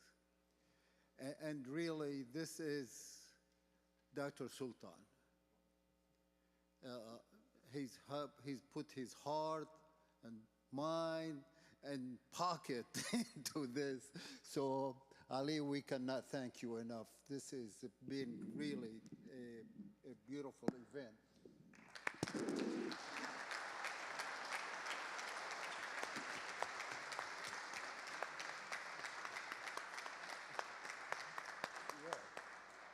Now, but what the spirit he did it, that we want to get everybody together. Just the embracing of everybody, every thought, every person, and every effort. So my question to the great distinguished panelists who are here, why can't you get together?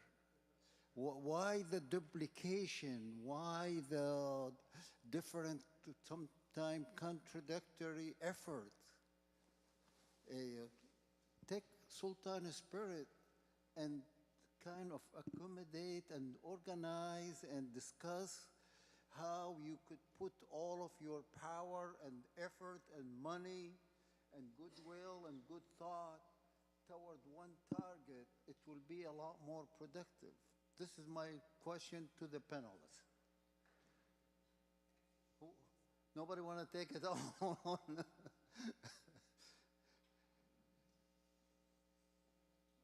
Gail, help them.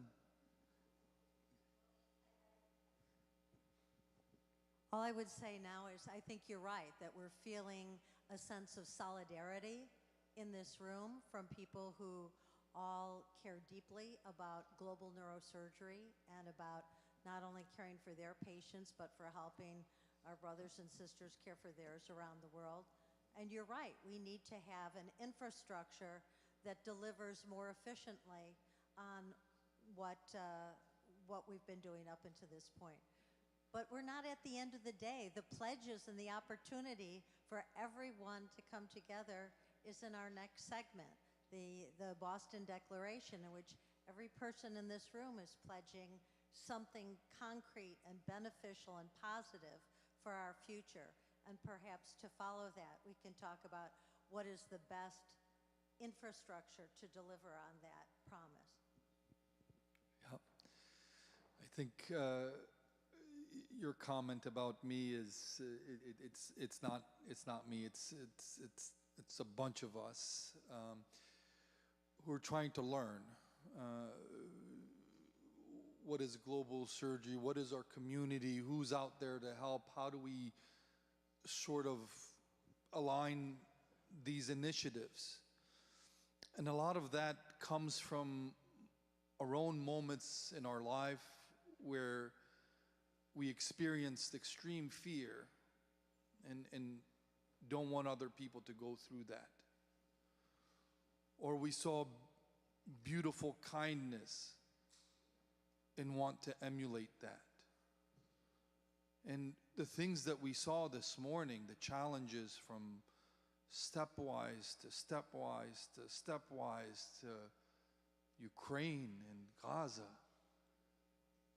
the types of things that we see and the type of bravery that you all have embodied is inspirational. I don't care if those kids are Muslim or Christian or from Ukraine or from, this is humanity. And the shining lights in my life that have pulled me out of darkness, whether it was some French guy in the middle of Afghanistan that would take care of all the kids around him, or the things that keep us together. You know, this was an experiment for Linda and Nirav and I to learn from Gail and from Key and from your vast, vast network of beautiful, beautiful friends. And from Miguel and from people from all different parts of the world that may have a different push on this way or that way. But to come together and figure out where can we align our hearts? Where can we do what the oath that we took to bring no harm and only bring good and kindness everywhere that we step? I don't know if I belong to this Harvard place. I snuck in here somehow. You know, I don't even know. But what it does, I think, is create a stage. It can create a platform, maybe a home that we invite you to, and that we can get to know one another. So I don't know where the alignment is. But if there's somebody that I know that really, really, really is a person that when he walks into a room, no matter who you are, he either insults you or he brings a tremendous amount of love and inspiration to you. And I know that alignment and bringing the world together, which I've piggybacked on, is what Dr. Morkos' intention is for the AANS. I would love to hear a couple of words from you on what you think. First of all, I'm very sorry. I just walked in 5 minutes ago, so I just busy making sure everybody has a fantastic time at the AANS meeting. Every time I hear Aziz-Sultan speak, I have goosebumps myself, and it takes a lot to move me. I lived through Lebanese war, and my good friend Ali Krisht right here next to me, same school and so forth. Coming together is really what you, I, this man, is just, it's so important to us because we've seen what the alternative is. We've seen what hatred does. We've seen what tragedy does, what poor education does. This is what engenders, I think, hatred and misunderstanding of other people. As my year as AANS president, I just wanted, as you can see, celebrate globalism, and I'm delighted there are 600 representatives from non-US places, and probably would have been more had we not had some, let's put it, some political nastiness, but I'm delighted we are here together. These two sitting in the front row, your heart has been in the right place ahead of most of us here. I commend you for bringing this whole issue into the light. We just need to do the right thing. We just need to do the right thing. Sam Al-Mufti always does the right thing. He can be dogmatic and he can shout at you, but he always does the right thing. He does it for the right reason. And truly, I mean, what you've done in your career, I'm diverting a little bit because I cannot stop myself saying this it's not a compliment, it's an admiration. The way you defend your principles, I wish the rest of us could actually learn it, not only in neurosurgery and skull-based surgery, but in this stuff, in what is right. Anyway, I don't want to keep going on, but Ali, you're my brother and I love you. I love you more. Anybody else compelled to say anything?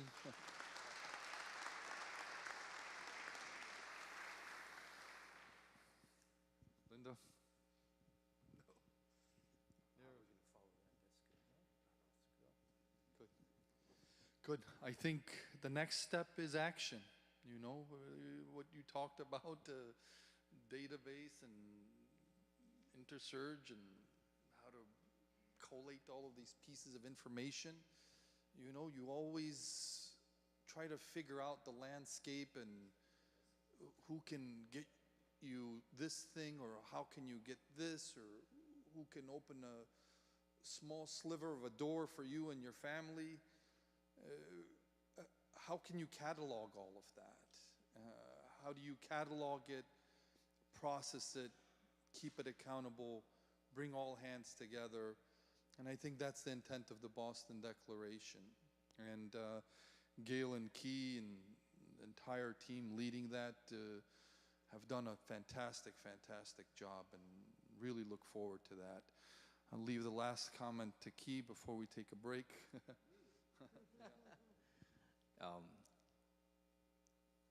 I wasn't expecting to speak because I think I'm wrapping up the declaration part, but I will just say this.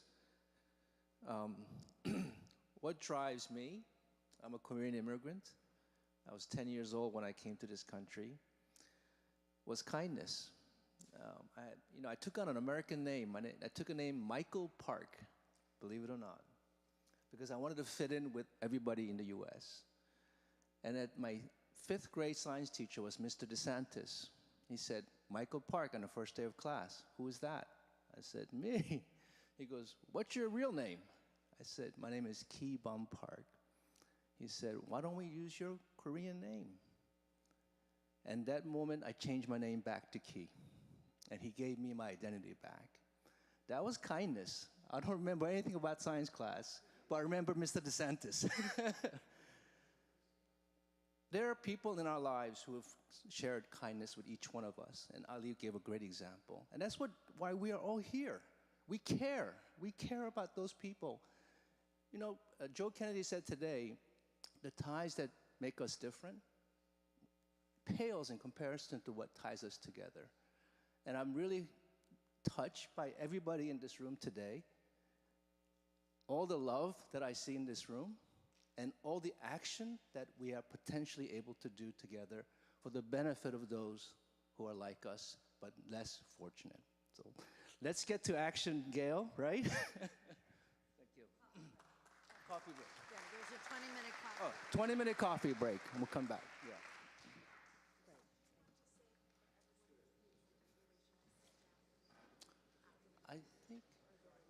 I think we're good.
4, check. Number 4, 444.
making a pledge, you can sit in the middle or upstairs, but if you're making a pledge, please find your name in the lateral wings. If you have a question about it, please step up here and ask one of our colleagues.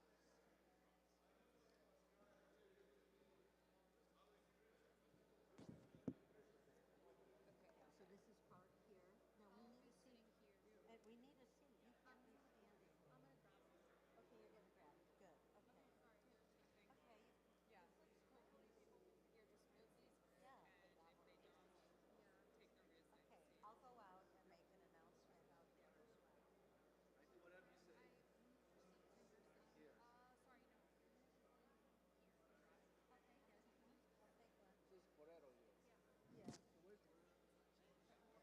I know you're really busy right now, so I don't want to take too much. Nice to see you. Thank I you just for came being to here. say hi. I'm glad you're here.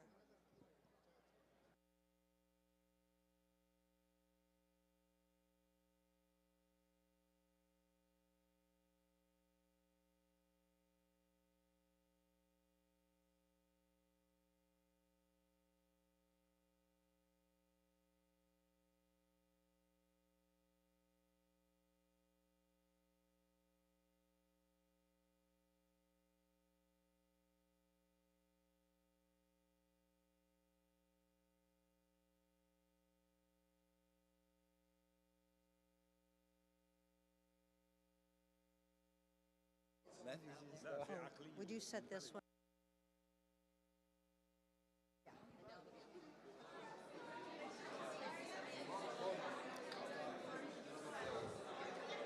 Welcome, everybody. Can I invite you to please join us in the Senate chamber? All my fellow diplomats for global neurosurgery, attention, please. May I please have your attention? We are now gathering for the Boston Declaration. Seats have been reassigned. Attention, everyone. Seats have been reassigned. If you are making a pledge, you will have a seat on one of the lateral wing desks, otherwise fill in the center. Please join us for the Boston Declaration.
Do you see Ali?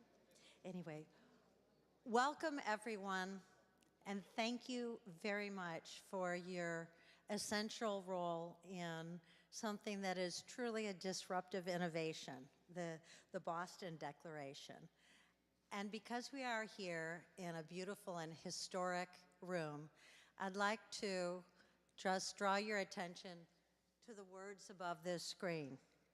E pluribus unum, out of many, one. And that's what today is all about. We all care deeply about neurosurgical care for our patients and the patients of our colleagues around the world, and we're trying to create an integrated effort that will bring us farther, faster. So we arrive at the most important and historic moment of the day. This moment is the culmination of months of research and reading, of conversations and conferences, of debates and decisions. Our impressive site for this event was chosen to emphasize the historic nature of what we are all planning to do. It represents the power of advocacy on behalf of our patients everywhere by a neurosurgical community that is diverse but united in purpose. As with another famous declaration, the one that charted the path to an independent United States in 1776, we aim here to have three main goals: to move beyond old ways of thinking about what neurosurgery means, to rally support for a new commitment to neurosurgical care, and to seek interconnected global action for this endeavor. We hold certain truths to be self-evident. Everyone who needs neurosurgical care deserves access to that care, and neurosurgeons can and should play an active role in guaranteeing that access and that quality. While our primary and indeed ancient responsibility has always been to do the very best we can for the patient in front of us, the globalization of the recent past has brought us to the realization that we have acquired an additional core responsibility. That is, to support initiatives that bring the best quality care to every patient, everywhere. This is the nature of neurosurgery in the 21st century. So this day is an example of the inspirational words used to summon up a positive vision for our shared future, evoked frequently by both Senators Robert and Edward M. Kennedy, who both said, "Some men see things as they are and say why. I dream things that never were and say why not."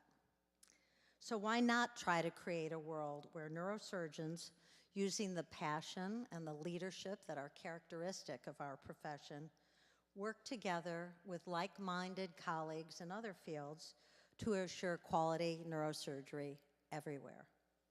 For if we can assure for this complex and costly specialty, such as ours, these goals, then the rest of medical care will follow suit, and quality health care for all, everywhere, will be within our grasp. So now it is my great pleasure to introduce our neurosurgical colleague, Dr. Alfredo Barrero. Dr. Barrero is not only an eminent neurosurgeon, he is also the recent vice president of the country of Ecuador, and it is a fitting example of the internationalism of this endeavor that Dr. Barrero should address us. He will give us his words in both Spanish, and then a translation will be provided in English. Dr. Barrero.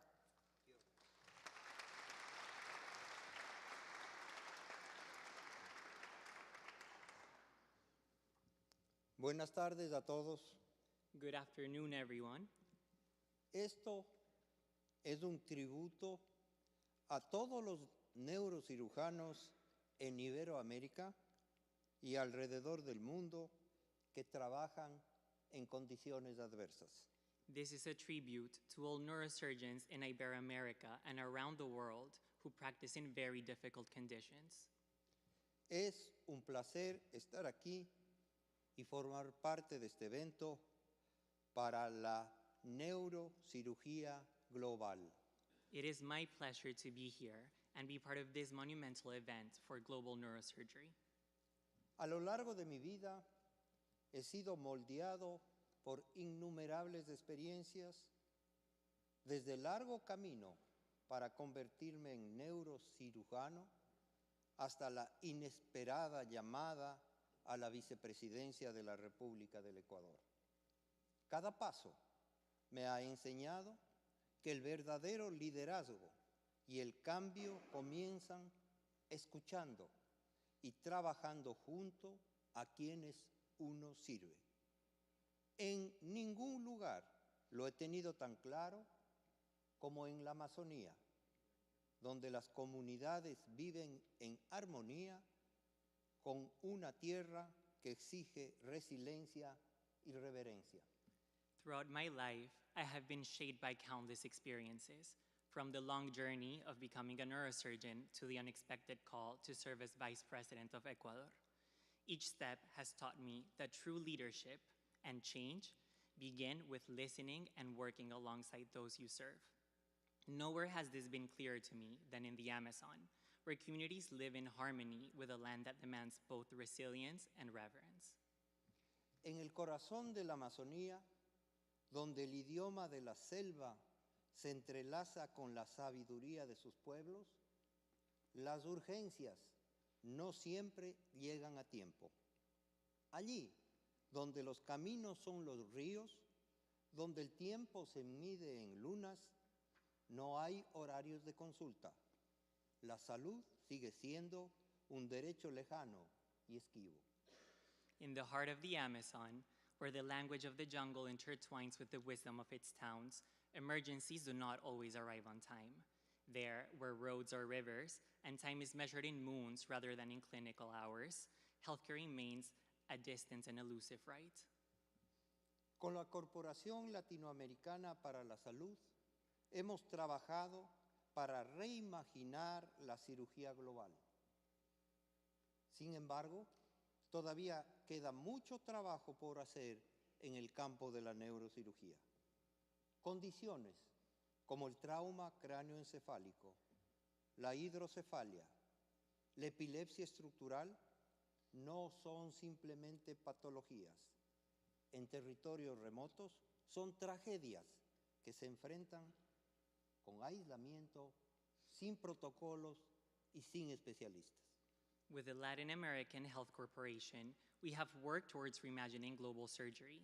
Yet, there is still much work to be done within the field of neurosurgery. Conditions such as head trauma, hydrocephalus, or structural epilepsies are not simply pathologies. In remote territories, they are tragedies faced in isolation, without protocols or specialists. Sin duda alguna, los conocimientos médicos que he adquirido a lo largo de mi formación han sido esenciales. No obstante, mi experiencia en el sector público ha puesto de relieve que son los esfuerzos colaborativos los que realmente impulsan la capacidad sanitaria. Avanzar la atención neuroquirúrgica no solo es una tarea médica, requiere del poder colectivo, de la filantropía, del emprendimiento, de las finanzas, las políticas públicas y otros, trabajando todos juntos para ampliar el acceso e impulsar un cambio significativo. Certainly, the medical knowledge I have gained throughout my training has been essential. Nonetheless, my experience in the public sector has underscored that it is collaborative efforts that have truly fostered healthcare capacity. Advancing neurosurgical care is not solely a medical endeavor. It requires the collective power of philanthropy, entrepreneurship, finance, public policy, and more, all working together to expand access and drive meaningful change. Esto es lo que hace que este día sea extraordinario.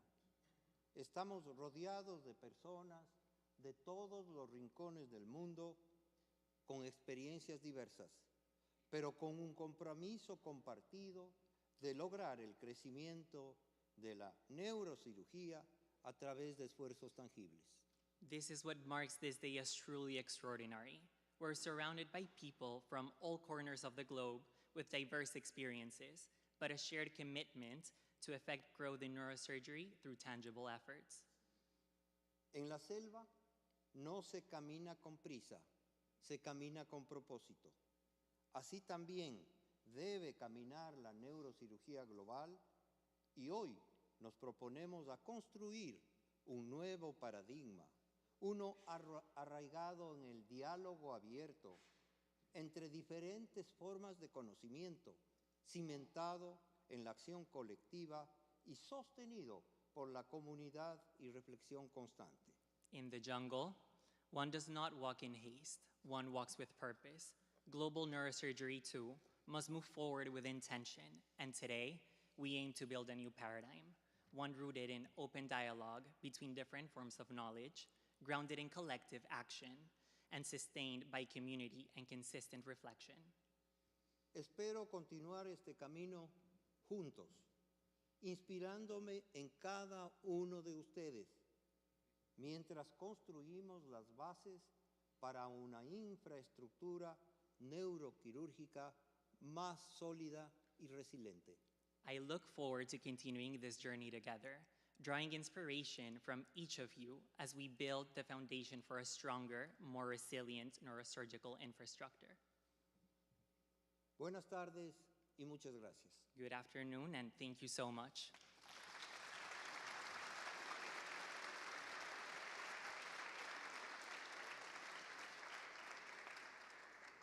Thank you, Dr. Barrero and Hector. Thank you.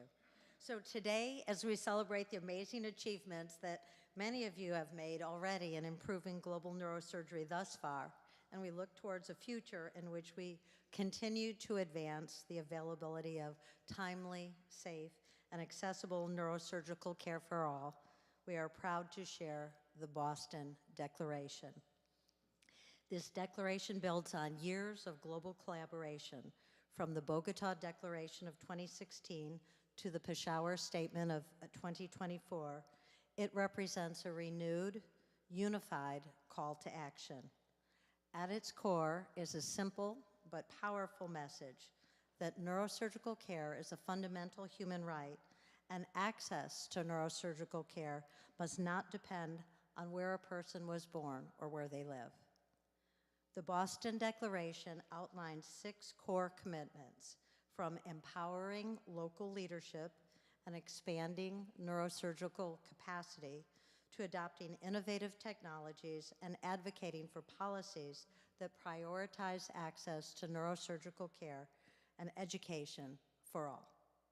But beyond these written commitments, it is a living commitment, a collective promise to promote action and advocacy, to unite stakeholders across multiple sectors, and hold ourselves accountable for advancing equity in neurosurgical care worldwide. So today, after each of you make your public pledges, we invite everyone in the room, and indeed beyond these halls, to join us in signing your mark on this historic document, on this historic moment in history. And we hope that you will continue to join us in future meetings at 1 and 3 and 5 years from now, where we measure our collective progress towards these goals over time. So to read the full declaration and sign your name, please scan the QR codes, which you see right here, displayed on the screens, and they will be displayed throughout the space after during the reception as well. These will be shown throughout the rooms and throughout the building during the rest of the day and beyond. Whether you are a surgeon, a policymaker, an educator, a patient advocate, an innovator, or a student, and yes, we have all of those groups represented here, your signature is important in representing our shared dedication to this collective mission. So together, let's ensure that needed neurosurgery reaches every needy patient, regardless of where they are from. So Nicole Perez will come up now and read the declaration and provide some instructions for how to sign, and then we'll begin the pledges. Nicole?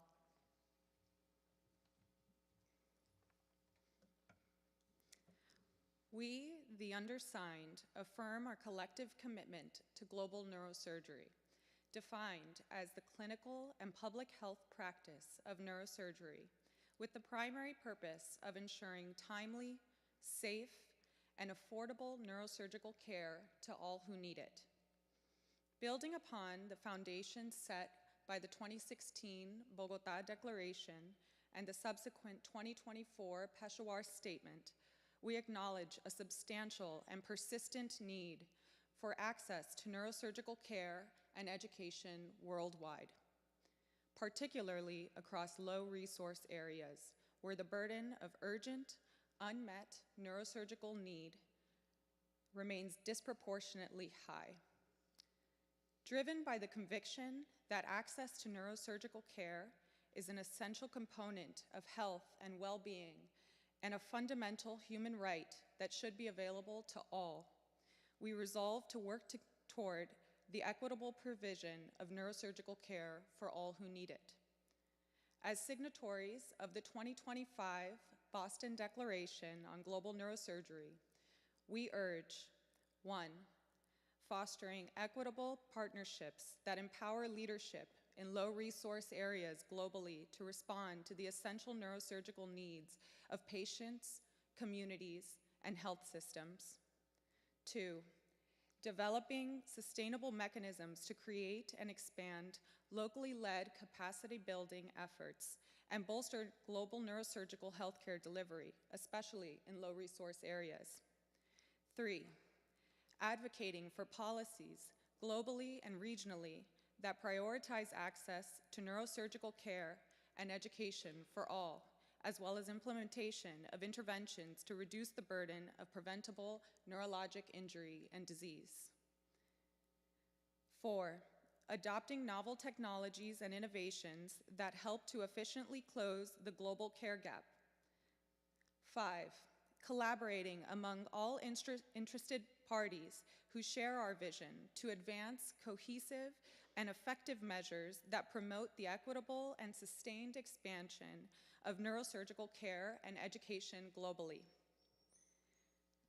6, assessment of our pledges to global neurosurgery at a minimum of 1, 3, and 5-year intervals as established by this provision. This declaration unites stakeholders from governmental agencies, academic and clinical institutions, professional societies, non-governmental organizations, industry, and patient advocacy groups to renew our global commitment to advance neurosurgical care for the benefit of all patients, regardless of location, nationality, background, or income, now and for generations to come. In a spirit of solidarity and shared purpose, we invite you today to sign the Boston Declaration by scanning this QR code and entering your information online. Thank you so much.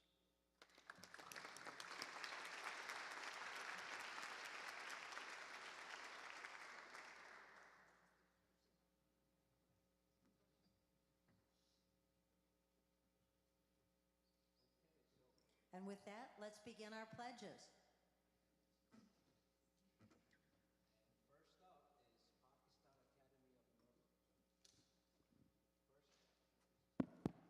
First up is Pakistan Academy of Neurological Surgery, Arthur Anum.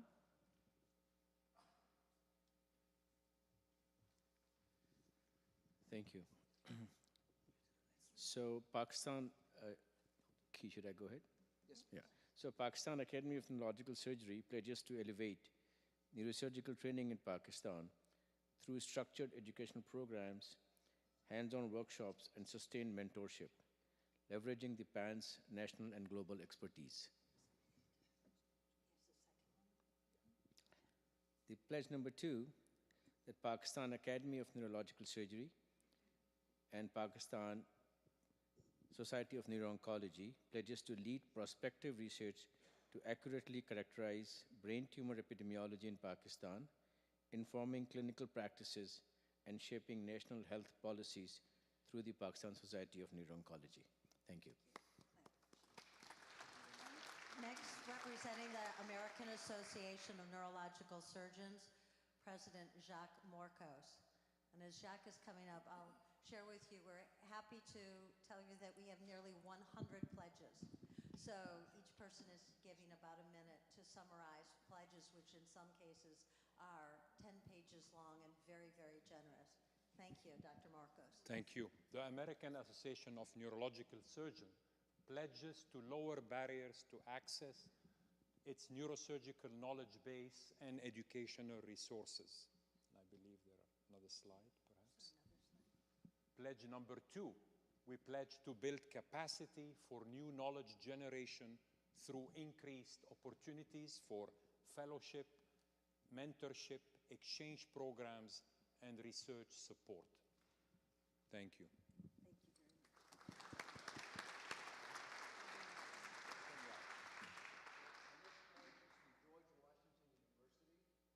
Someone here from them?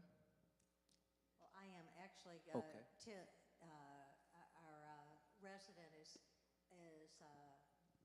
ill and wasn't able to attend. But George Washington University pledges to advance global neurosurgery education, research, and equitable access through mentorship, training, and experience over the next 3 years in partnership with orphan programs that are medical schools that do not have a local neurosurgical training program. Great.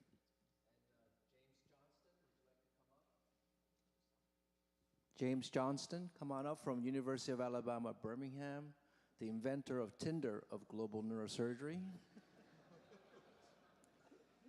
Everybody loves Tinder. All right.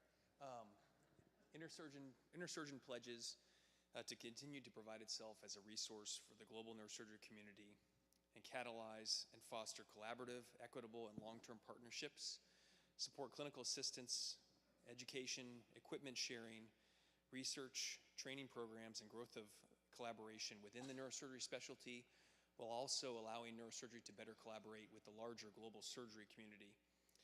We aim to grow our membership, strengthen our fundraising and sustainability, implement global surgery community-driven projects, and ensure measurable impact over time.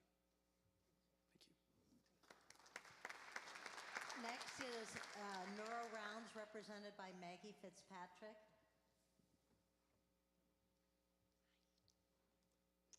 Hello.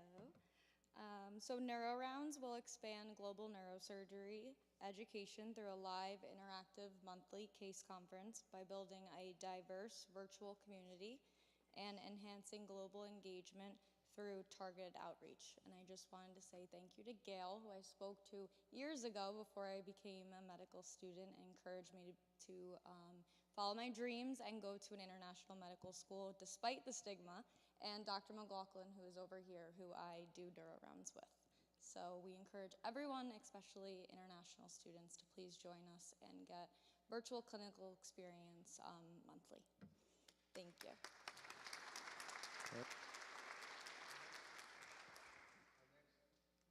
Our next pledge is from Hospital Kuala Lumpur. They are not here to present in person, but they promise and they pledge to improve the accessibility and services on treatment for hemorrhagic stroke and traumatic head injury in Kuala Lumpur. Thank you. Next is Robert Dempsey, who will be representing the NED in this pledge.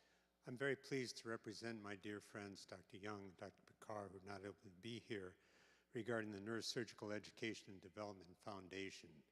Their excellent work in sub-Saharan Africa, including building a neurosurgical hospital in Zanzibar, they pledge to continue by training local neurosurgeons with ongoing fellowships, strengthening local training capacity, and addressing contextual challenges such as equipment. They also have the next pledge. In this, they will reaffirm their continued commitment, reducing reliance on external sources to try to make the home area independent and self-sustaining. Thank you very much. And our next presenter is from TechBond Labs. Is someone here? Vidya Sri. Great. Oh, wow. We have entire, it's like Academy Awards. I love it. We've been hearing all day about the need to connect with each other and harness the power of our extraordinary global neurosurgery community. Thanks to the strategic leadership and visionary thinking of co-founders Dr. Paul Young from St. Louis, Minnesota, and Dr. Moody Qureshi from Nairobi, Kenya, all of us from the Global Healthcare Transparency Platform are here in the room and participating via live stream from around the world, and have come together to advance the extraordinary work being done by global neurosurgery. As co-founder of TechBond Foundation, the technology partner of GHT, I pledge to leverage our deep expertise in global advocacy and community-led innovation to support the global neurosurgery community to collaborate across borders and sectors to connect diverse global neurosurgery stakeholders and drive equitable access through the GHT digital communication platform. We need and request your participation to help inform this process, and we invite you to please go to www.techbond.com/GHT and sign on to the global call for meaningful connectivity in global neurosurgery. Together, we will remove the silos, and together, we will drive meaningful connectivity in global neurosurgery.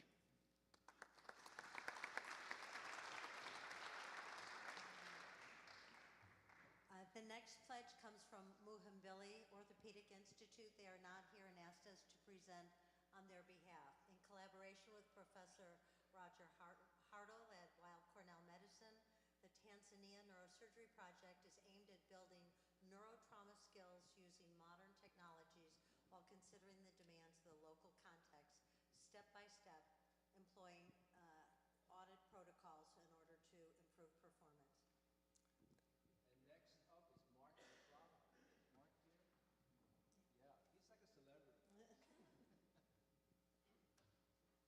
Princeton Brain and Spine Care. Thank you. It's a pleasure to represent my practice, Princeton Brain and Spine. And we pledge to create and curate a comprehensive YouTube library of informational videos that will enhance the practical knowledge of physicians and staff, not only in operations, but in their care of patients and equipment, such as draping the microscopes, sharpening kerosene and curettes, and setting up A-lines. And we also pledge that in the next 5 years to commit to 2 boots-on-the-ground medical missions to locations in need.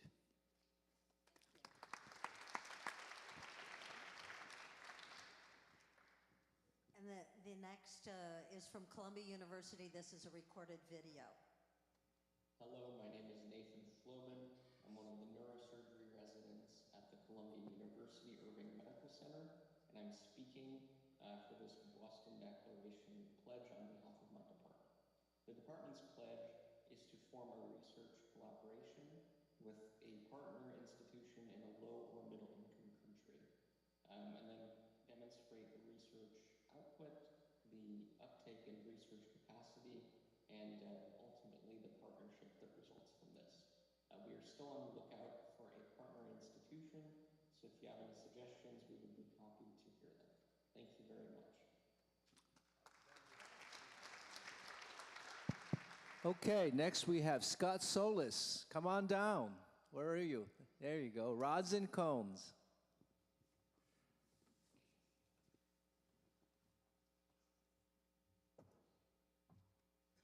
Thank you for having me here.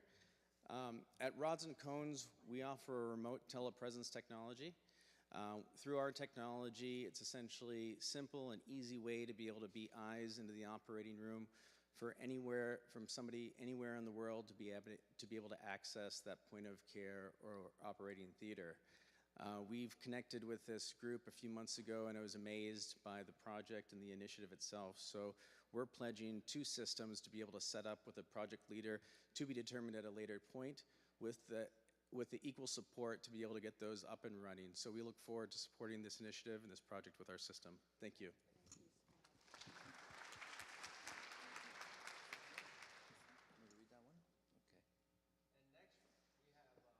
Next, we have Weill Cornell Neurological Surgery and MOI. It's a combined commitment.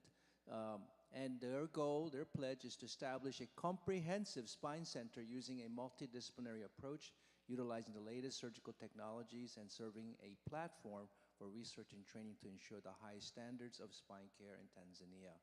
Okay, and then the next one?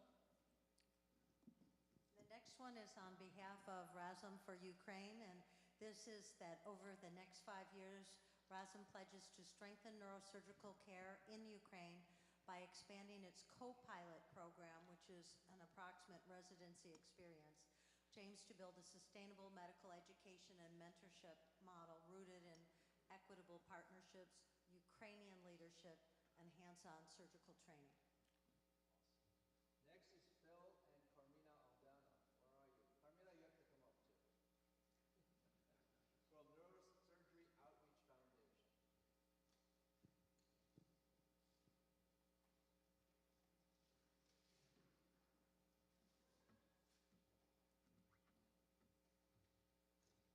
Foundation.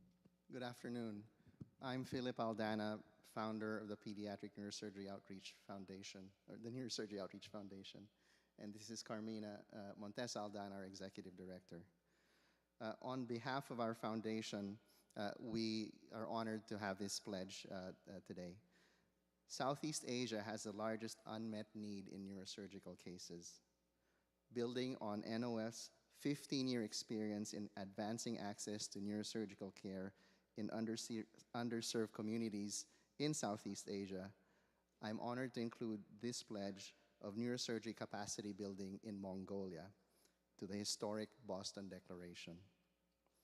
Mongolia is the most sparsely populated country in the world, with only one national children's hospital without a pediatric neurosurgeon nor a neurosurgery service. The Neurosurgery Outreach Foundation pledges to collaborate with the National Center for Maternal and Child Health to develop a sustainable pediatric neurosurgery program to serve the whole nation. This will be done in a phased, collaborative manner, building on progressive neurosurgical milestones. This will be enabled by in-person and virtual education by NOF volunteers. We hope to engage like-minded individuals like you to help in this momentous national effort. Thank you.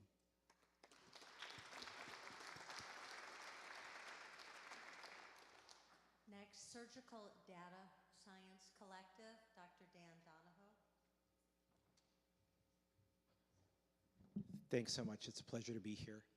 On behalf of the Surgical Data Science Collective, a public charity NGO, we pledge to support and advance global neurosurgery. We will provide cutting-edge artificial intelligence and advanced technology to our colleagues worldwide. We have listened to the call for solutions that provide durable, bidirectional knowledge exchange. We pledge to serve all of the global neurosurgeons who wish to share and learn from each other. What we will provide is a free and globally available technology that integrates with major hardware solutions. We are what you leave behind after your mission, so you can remain connected to your local partners, continue to develop research, and improve care. We pledge to keep these artificial intelligence and surgical training tools grounded in local needs for the betterment of our patients. We encourage you to join our community at surgicalvideo.io and accept our pledge with us by improving surgery worldwide. Thank you.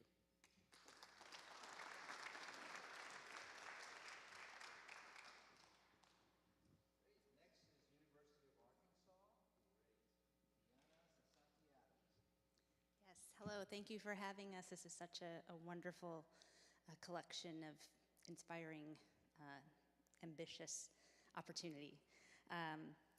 At the University of Arkansas for Medical Sciences, we pledge to develop a collaboration and a partnership with the Institute National of Neurology and Neurosurgery in Mexico. We are working to have a reciprocal, bidirectional educational partnership for our residents and their residents in neurosurgical training. Thank you. Next, I'll call Dr. Marian Rahman from Women in Neurosurgery. Thank you, Gail.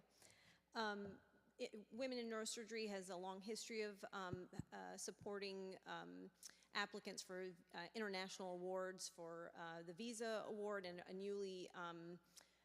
new collaboration with Mission Brain. We have Winnie Costa and Mabel Banson, who are spending 6-month observerships here in the United States.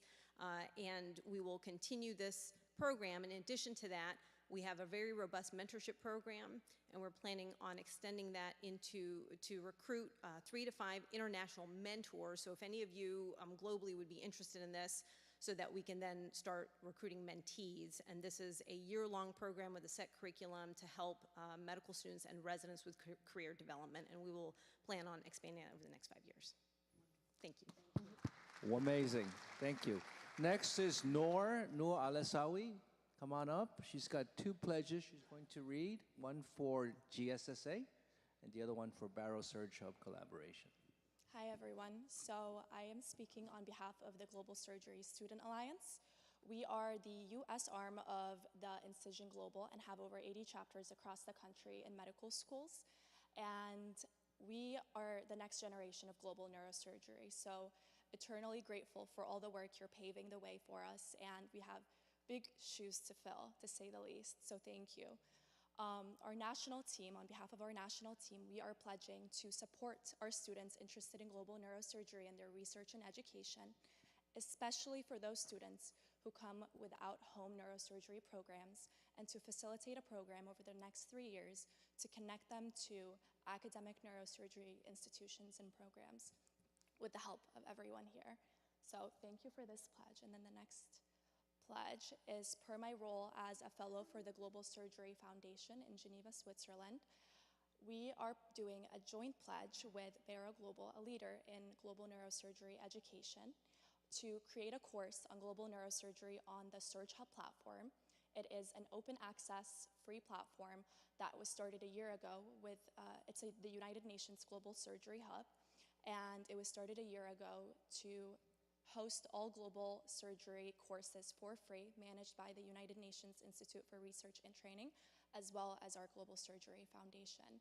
So Barrow Global will create a course over the next 3 years on global neurosurgery specifically, on how to navigate this complex and interdisciplinary ecosystem.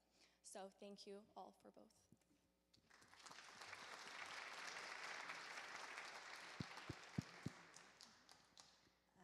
Next, I'd like to present on behalf of Global Neuro their pledge to provide education for neurotrauma care providers through both online and face-to-face workshops.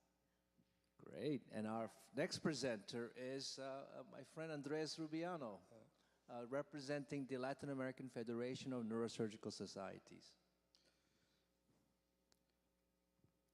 Well, just to add for the Global Neuro Foundation one, that we are trying to reach not only the neurosurgical community, but also all the providers that are in charge of taking care of the patients worldwide. So we have developed online programs right now for nurses in neurotrauma specifically, also for emergency physicians and ambulance providers in neurotrauma also, additionally to the different courses that we already have for neurosurgeons and intensive care physicians. So additionally to that, on behalf of Dr. Marcelo Centeno, the actual president of the Latin American Federation of Neurosurgical Societies, I want to read the pledge from FLANC. We will be engaged and committed with the Latin and Caribbean neurosurgical community by generating an academic and technical ecosystem network for assuring excellence and quality in the management of patients with neurosurgical conditions in the region, besides the level of resources and connected to the global efforts in the same trend. Thank you so much. And next we have a recorded video from for the pledge of the Nepal Spine Foundation. What first brought me to Nepal was my interest in trekking, particularly Mount Everest. As I grew in my neurosurgery career, I wanted to give back, and Nepal was a place that immediately came to mind. Kathmandu and Nepal in general, certainly an underserved population. It's a country of almost 30 million people, most of whom work very physically demanding jobs, and there's a significant deficit in the number of neurosurgeons that provide care to those 30 million people. The surgeons there are incredible. They're an impressive group of individuals who've been driving neurosurgery forward for their population over the last 20 years. They take every opportunity to learn and expand what they can do for their patients.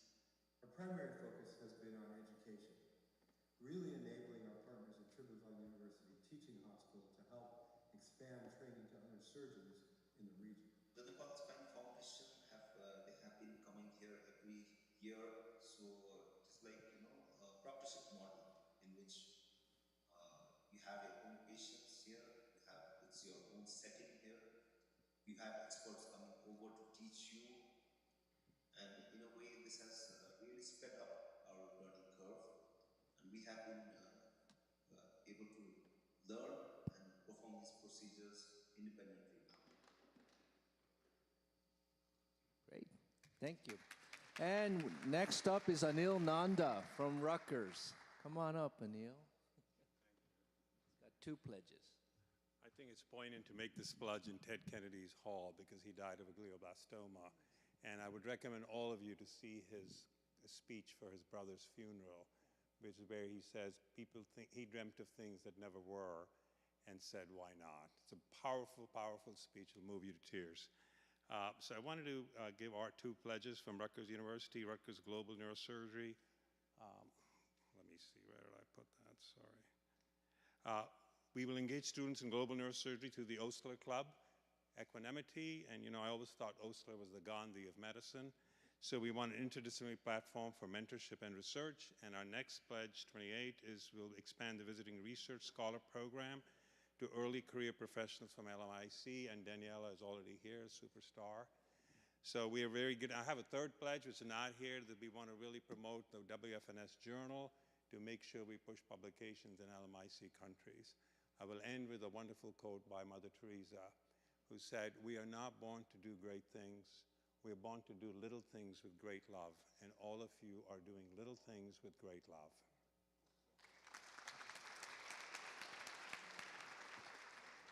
Next, I'd like to call on Jack Rock from Henry Ford Hospital, be giving that institution's pledge. I think most of you know about boot camps in neurosurgery, and these are highly well received in around the world, in addition to in our own country here. On behalf of my colleagues at the Foundation for International Education in Neurosurgery and the Medtronic Corporation, we're pledged to continue to do the boot camps in Southeast Asia over the next 3 years. Thank you. Kate, are you here? Kate Drummer? There she is. Great. She will be presenting on behalf of the Asian Australasian Society of Neurological Surgeons. And a few more. Yeah, I got a few hats. So the Asian Australasian Society of Neurological Surgeons pledges to run 3 seminars, educational seminars per year in low and middle income countries in Asia and Australasia, but expand that to develop a fund to allow neurosurgeons from neighbouring countries, young neurosurgeons and trainees, to attend these seminars so that they are not only held in one country. What's my next one? Oh, the Neurosurgical Society of Australasia, which I'm also the president of, pledges to start a partnership program for our national meeting, and each year to partner with a national society within our region from a low and middle income country to ensure that we have ongoing growth of relationships and development, and we've already pegged the National Society in India for next year. Pangea Global Health Education, which is a not-for-profit, which I lead. We pledge at least 2 seminars per year. At the moment, we're only doing 1, but we will in Malawi each year. But we will pledge 1 in Asia Pacific, and in fact, for this year, that'll probably be 2: 1 in Fiji and 1 on the Thai-Myanmar border, largely trauma care seminars. We also will pledge to continue our biomedical engineering and expand that within Malawi. And the 3rd one is to finally publish completely open access and funded our nursing textbook, which is for expert neurosurgical nurses with a section on every chapter for low and middle income nursing practice. And the Royal Melbourne Hospital pledges to put aside at least one of our fellowships per year. We have 3 or 4 per year, at least one of our fellowships for a low and middle income country. So this year it will be the Philippines, and next year already pegged for Malawi. Is that it? Oh, and the Journal of Clinical Neuroscience, of which I'm editor-in-chief, pledges to perhaps in 1 or 2 years have a special issue dedicated to the Boston Declaration with the key leaders from the Boston Declaration as the special guest editors. I'm hoping in the hope that we might present and publish our progress and challenges of the pledges made today. So I'll be tracking you down to do some writing. Thanks very much.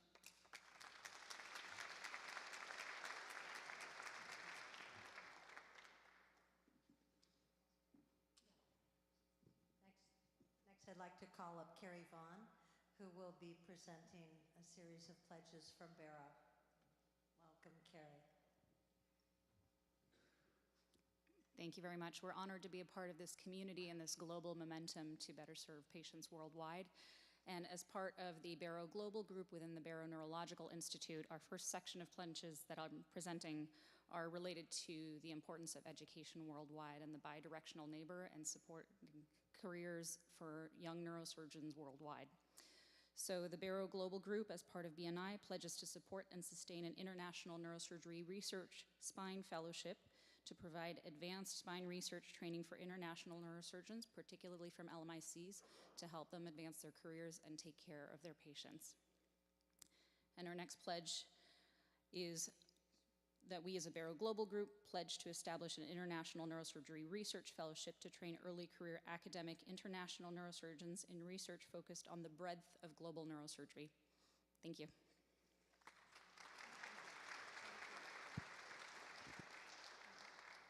Next we have Alberto Rafael Dao Acosta is here. Great. He's representing the Colombian Association of Neurosurgery and La Misericordia Clínica Internacional. Good afternoon, everybody. I'm the past president of the Colombian Association of Neurosurgery. I'm the chief service at the Neurosurgery, the Misericordia Clínica Internacional. We pledge to train 11 neurosurgery residents at the Misericordia Clínica Internacional, a FLAN-accredited training reference center in Barranquilla, Colombia, within 5 years. To achieve this, we will establish 2 fellowship programs, a 1-year general neurosurgery and technology fellowship for third-year residents in partnership with Cartagena University and set to begin within the next year. A 1-year spine surgery fellowship for 2 neurosurgery trainees from neighborhood Latin American countries is scheduled to start in 2 years. In preparation, we will work closely with the hospital team to organize and implement the necessary structure and logistics for these programs. Both fellowships will provide hand-on training at one of the highest volume hospitals in the country, exposure to cutting-edge imaging technology, and sustain mentorship from experienced faculty. Thank you very much. Next, I call on Dr. Brian Nahed, who will be presenting the pledge from the Congress of Neurological Surgeons. Thank you, Gail. The CNS is honored to be part of the Boston Declaration. The CNS aims to provide neurosurgical educational resources to the global neurosurgical community at low cost via virtual educational offerings and partnerships within LMICs. Thank you.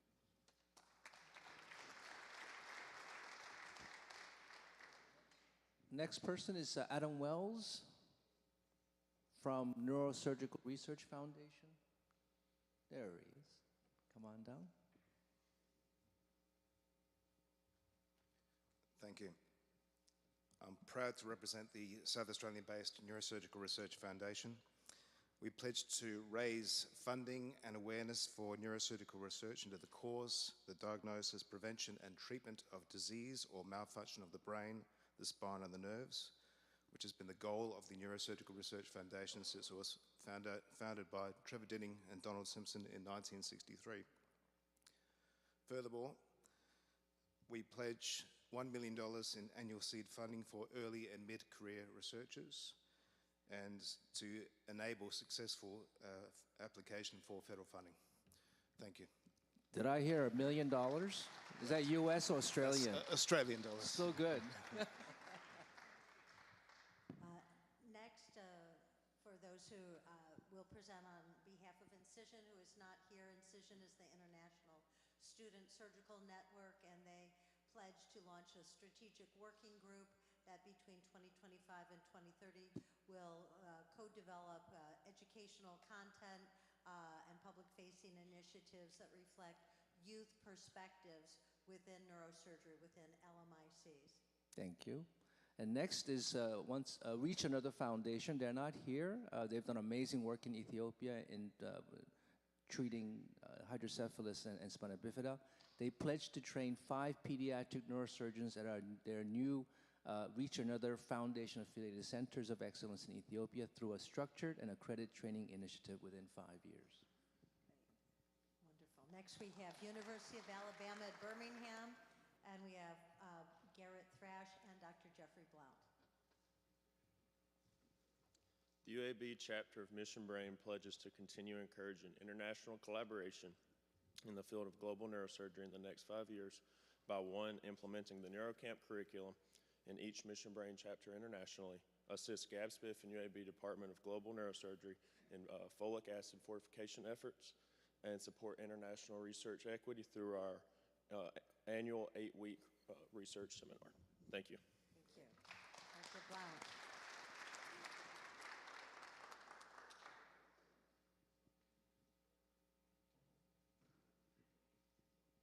Next we have Dr. Jeffrey Blount, who leads global neurosurgery at the University of Alabama. Spina bifida is a genetic illness with an epigenetic factor. The principal epigenetic factor is maternal folic acid levels. It is a preventable source of misery that is ground zero in neurosurgery. Our neurosurgical colleagues are spending exorbitant amounts of time to treat this problem. It is preventable, and we are only presenting less than 1/4 of the world's burden. In that spirit, GABSPIF, the Global Alliance for the Prevention of Spina Bifida, which incidentally started across the parking lot in the Kennedy Center, pledges to continue global and local advocacy for folic acid fortification, utilizing a variety of vehicles well beyond the wheat that is so popular in the United States and North America. There are now new and exciting vehicles, including salt and other things. Number 2, we will embrace an unwavering dedication to science-based advocacy in an era where that is under attack. Number 3, we will target specific implementation of countries, a short list of which includes Ethiopia, Pakistan, and Bangladesh, all 3 of which, I'm pleased to report to this group for the first time, have moved their folic acid fortification legislation since passage of WHA 7619. So that's a major move. You look at the populations of those countries alone, and it's an almost unimaginable number of children that will predictably be unaffected by spina bifida. We'll never meet them. They just simply won't get the disease. Other countries on that list include India, Philippines, Turkey, Nigeria, and Colombia. Those are the targets, but our nets are wider, including the United States. We think we've beaten that here, but we have a big hole in our strategy called corn masa flour. Read about it. Our goals: 5 years, 10 new countries, a 30% reduction. We'd like to push that 22% number to 30%. We'd like to see 50% reductions in the countries that fortify. Most countries that have fortified have reduced far beyond that. Who? GABSPIF plus the civil society agents that I told you about. GAIN, Food Fortification Initiative, and our very important partner, the Rotarians. They are powerful, they are motivated, and they are capable. Metrics, FFI Global Fortification Exchange, they keep these numbers and standardized metrics for incidence of neural tube defects. Thank you. Thanks, Jeff. I would add that everyone sitting in this room could be a partner in the GABSIF movement. You bet. Yeah. Our next is from Global Surgery Foundation. I'm actually on the one of the founding members. They're based in Geneva. They're a major player in the global surgery movement, and the executive director has made a video for us. By the way, Walter Johnson is also one of the founding members. Greetings from Geneva, Switzerland. On behalf of the entire team at the Global Surgery Foundation and at SurgeHub, I'm very pleased to bring you our pledge for the Boston Declaration. We pledge to improve access to global neurosurgery education through the promotion and hosting of the open access specialized neurosurgery courses on our SurgeHub platform. We're really pleased that this platform continues to grow, and we're now reaching over 15,000 registered users in 197 countries. So we are very hopeful that this will help accelerate training in neurosurgery in the years to come. Thank you for allowing us to take part in this pledge, and all the very best for the future. Thank you. Next, on behalf of Ohana One, who is not here, but whose landmark work you've seen presented today in Pakistan and in Greenland, Ohana One International pledges the surgical site program, which is remote surgical training, and to close the gap to development in research and publications through their collaborations. They are also going to be very active in global neurosurgery efforts in Geneva at the World Health Organization. And Martina, where are you? There she is, Martina Gonzalez Gomez from University of Alabama at Birmingham. Thank you.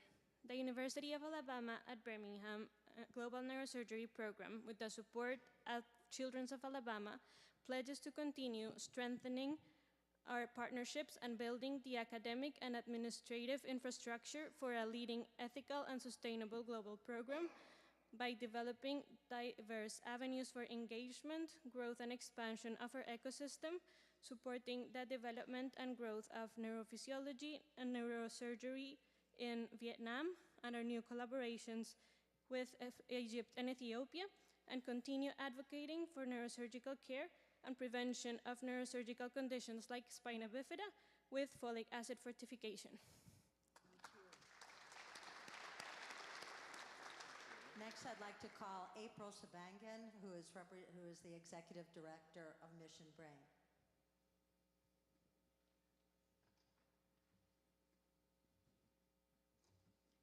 Good afternoon. It is my honor to represent Mission Brain, who pledges to continue to advance global neurosurgery through its mission's 3 pillars of treat, educate, and empower. Thank you. Thank you, April. Next is Vanderbilt University Medical Center. They pledge to establish a global pediatric neurosurgery fellowship program that will provide advanced subspecialty training for at least 5 neurosurgeons from Pakistan within 5 years. And I'll present on behalf of Northwestern University, whose pledge involves developing research capacity in evaluation and monitoring of surgical outcomes among patients with traumatic brain injury, spina bifida, and epilepsy, specifically with partnerships in Argentina, Peru, Zambia, and Uganda. And we have a pledge from American Society of Black Neurosurgeons. All right, Ernest, come on down.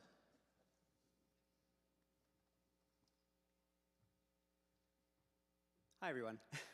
So for this pledge, I'll put on my hat as the chairman of the Global Neurosurgery Subcommittee of the American Society of Black Neurosurgeons. The mission of ASBN is to improve public health by supporting Black neurosurgeons and enriching the equity and integrity of neurosurgical care. We pledge to increase the data generated on acquired injuries of the central nervous system in African and Afro-descendant populations by building and strengthening global research collaborations among clinicians and researchers who serve these populations.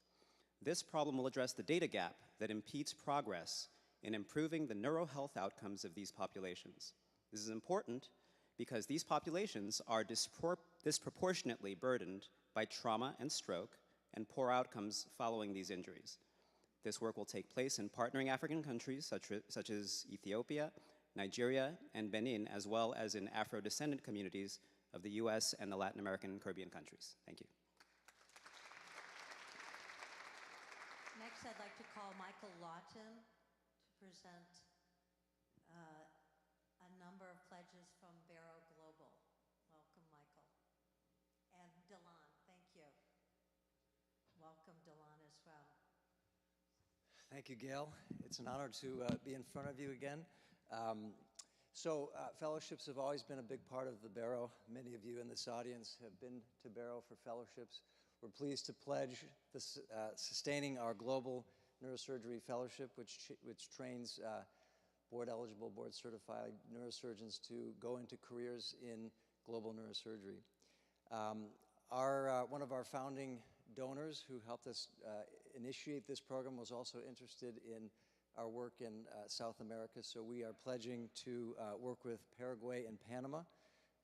With Paraguay, we're going to establish research and education collaborations with them to train and educate local neurosurgeons there.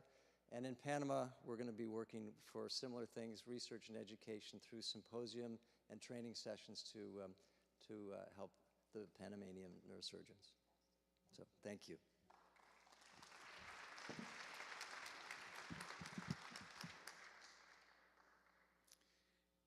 And so the next pledge is that on behalf of the Barrow Neurologic Institute, Barrow Global, pledges to sustain and enhance a COSEXA neurosurgery residency program in northern Tanzania, which just began last month, to train academic neurosurgeons with both clinical and research expertise tailored to the needs of the region.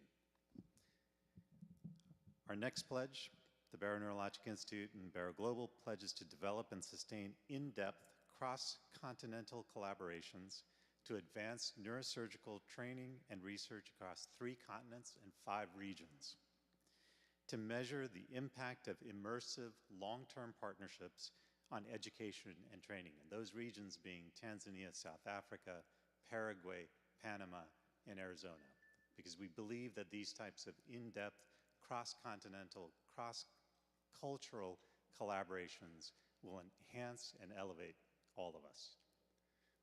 And as I always like to say, this is not exclusionary. We invite everybody to be part of this. In neurosurgery, global is where good people go to do good things together.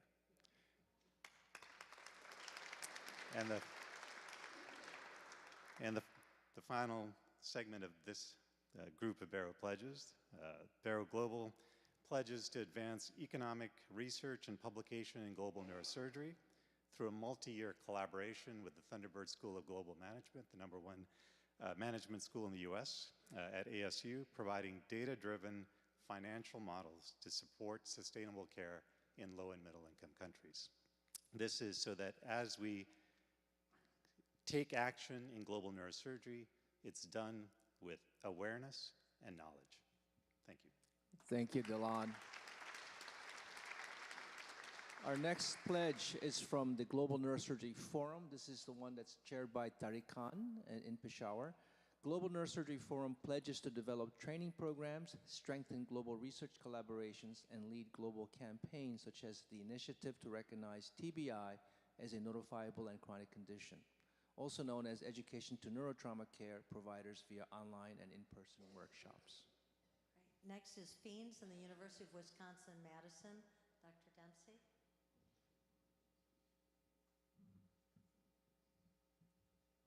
Thank you. I'm happy to pledge that interaction of FEANS with the University of Wisconsin's contributions, which would include continuing and expanding our graduate surgical in-person training program, usually 3 to 6 months of training for graduate neurosurgeons worldwide. We're up to several hundred graduates at this time, and we'll continue that. This also includes our curriculum of resident training with Bolivia, Paraguay, which is an online program, which is a continuous monthly curriculum supervised by faculty, by residents. The best residents are rewarded by traveling to meet their peers in person for observerships lasting up to 2 months. And finally, the boot camps, which are held to enhance that curriculum regularly, annually. Thank you. Torsten, do you want to give this one? We do have the president of EANS right here. If I may. Thank you for the initiative, and I'm greatly honored to be part of this. We have 4 pledges to support the development of training courses and educational events in Africa by providing our know-how from our training courses and hands-on courses and self-funded faculty to voluntarily participate in supported events organized by the relevant bodies of the African continent. To offer discounted registrations at the European Congress for a specific number of participants from LMIC, to offer travel grants to a specific number of abstract presenters to the Congress and cover their expenses, and to organize online webinars relevant to the needs of neurosurgeons with less resources for the treatment.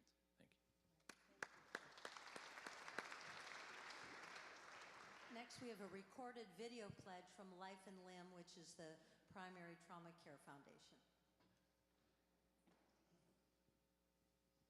Hello, members of the Boston Declaration. My name is Nigel Rossiter, and I'm the chair of Life and Limb, or the Primary Trauma Care Foundation. We're an organization that teaches ATLS-type principles in low-resource areas of the world. We've been doing it for almost 30 years. We're in 89 countries. We've trained over 1 million people. And training for people with severe head injuries or neurological injury remains a core part of our training courses and will remain as such. We heartily congratulate you on this initiative and wish you all the very best of success with this, as we will continue training people to look after people with major head neurological injury as part of major injury.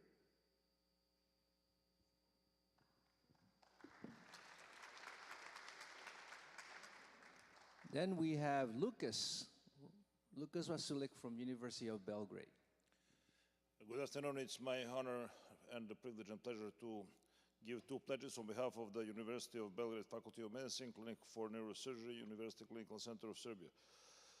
Collaborating with institution, pledge number 1, collaborating with institution from Italy and Serbia, we pledge to enhance the management of degenerative cervical myelopathy by integrating advancing neurophysiology, computational modeling, and artificial intelligence to create personalized treatment strategies for patients over the next 36 months on disposal to the global neurosurgical community. Pledge number 2, we pledge to implement a fellowship program dedicated for training 10 neurosurgeons from low and middle income countries in peripheral neurosurgery over the next 5 years, addressing critical skill shortages and enhancing patient care in their communities. Thank you.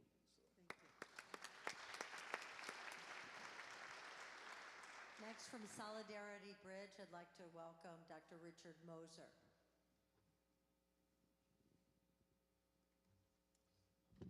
Thank you. As we speak today, there's a AVM that's bleeding somewhere. There's a shunt that's failing.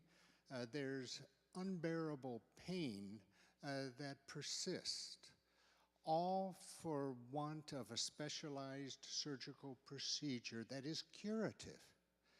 Therefore, we decided to develop an at-home fellowship program that will partner a skillful, dedicated local neurosurgeon with a highly experienced visiting neurosurgeon and a commitment over at least 1 week per year, over up to 3 years, to achieve this type of operative skill transfer. So the Neurosurgery and Neurology Institute of Solidarity Bridge is proud to offer 2 at-home fellowship programs, 2 a year for the next 5 years, that will result in the emergence of 10 centers of excellence that will be able to offer specialized neurosurgical skills for all patients in a manner that will be measurable, that will be scalable, that will be sustainable, that may even be applicable for other parts of the world. Thank you. Thanks, Richard. Hannah Weiss from PRISM, please. I'm proud to represent PRISM, Precision Radiotherapy in Sub-Saharan Medicine, as we commit to expanding access to stereotactic radiosurgery across Sub-Saharan Africa. This region faces a profound mismatch, a high burden of brain and spine tumors, but extremely limited access to imaging and radiation therapy. Together with a global coalition of academic institutions, multidisciplinary clinicians, and partners like the IAEA and vendors, we will conduct a regional needs assessment survey, identify key barriers, and plan to launch sustainable training programs.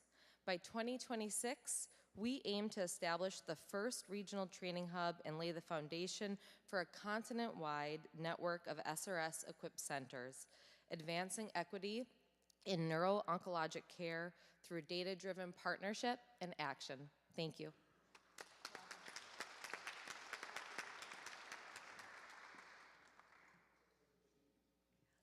And next, it's my pleasure to welcome Dr. Alex Kalesi, who will be presenting the pledge for our Red Journal, Neurosurgery. Thank you, Gail. Good afternoon. Neurosurgery Publications remains committed to global neurosurgery science through our journal section, Global Neurosurgery. We will work to lower article processing charges in conversations with industry and increase open access waivers to ensure global access to neurosurgical science. Thank you. Thanks, Alex. Next is Chrissy Close from NeuroKids. Hello, I'm the program director of NeuroKids, and NeuroKids exists because of the heart and commitment of so many people in this room and around the world to help children with hydrocephalus and spina bifida live longer and better lives through innovative treatments, comprehensive training programs, and dedicated mentorship and support. NeuroKids is pleased to join the Boston Declaration and pledge to continue to expand the global footprint of trained surgeons, mentors, and surgical care teams across the world. Thank you.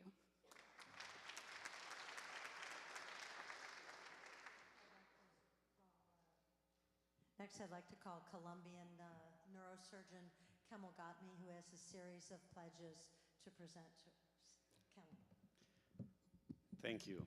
The International Society for Pediatric Neurosurgery, ISPN, proudly endorses the Boston Declaration, a landmark initiative to advance global neurosurgical care and ensure equitable access for all patients.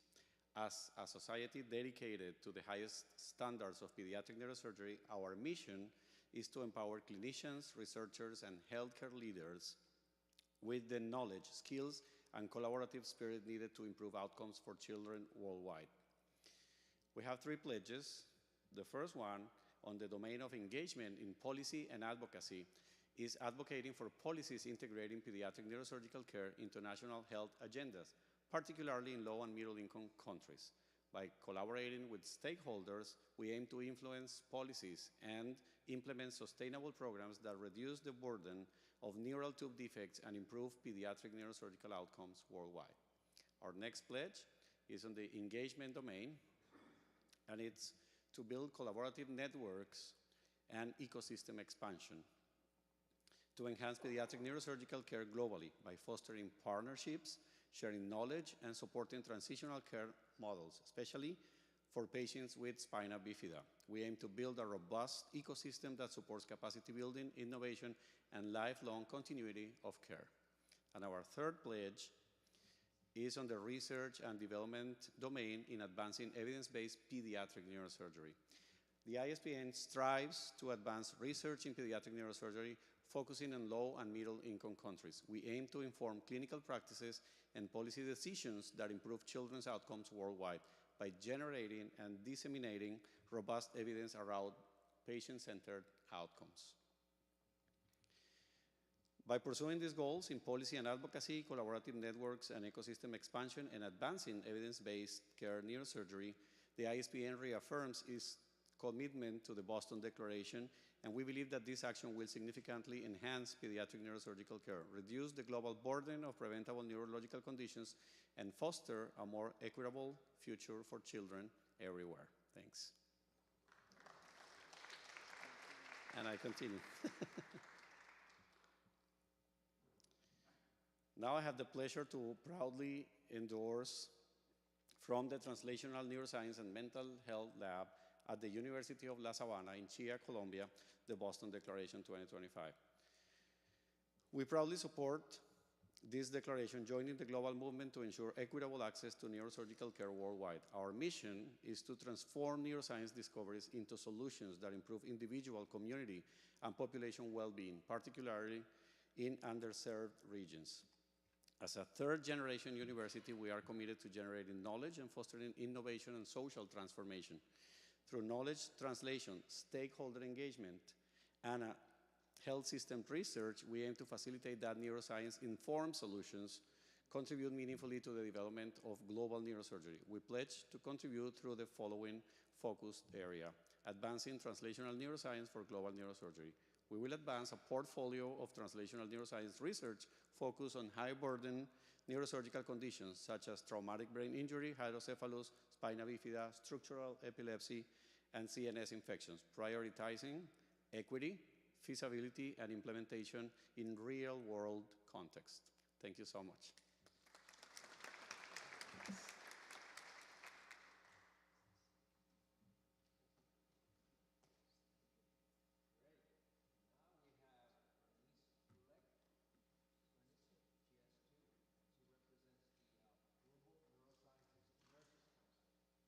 Oh, Global Neurosciences Nurses Council, Bernice.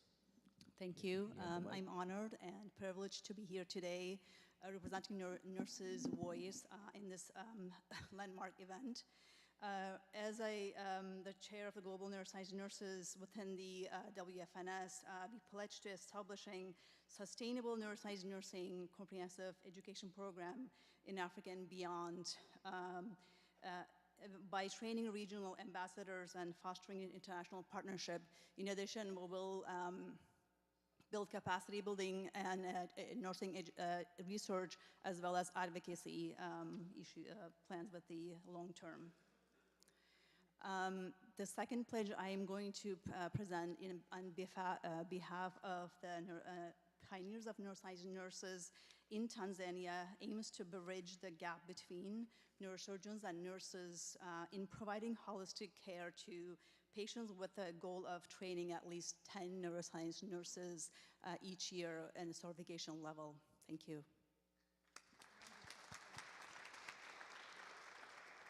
And next, on behalf of the Hospital for Sick Kids in Toronto, they pledge to train 5 pediatric subspecialists, including neurosurgeons, in the next 5 years and build infrastructure to advance access to high-quality pediatric neurosurgical care. It's a great time to go into pediatric neurosurgery for LMIC, I tell you. Okay, Hal's here? Great, come on down, Hal Mangat from Weill Cornell Medical College.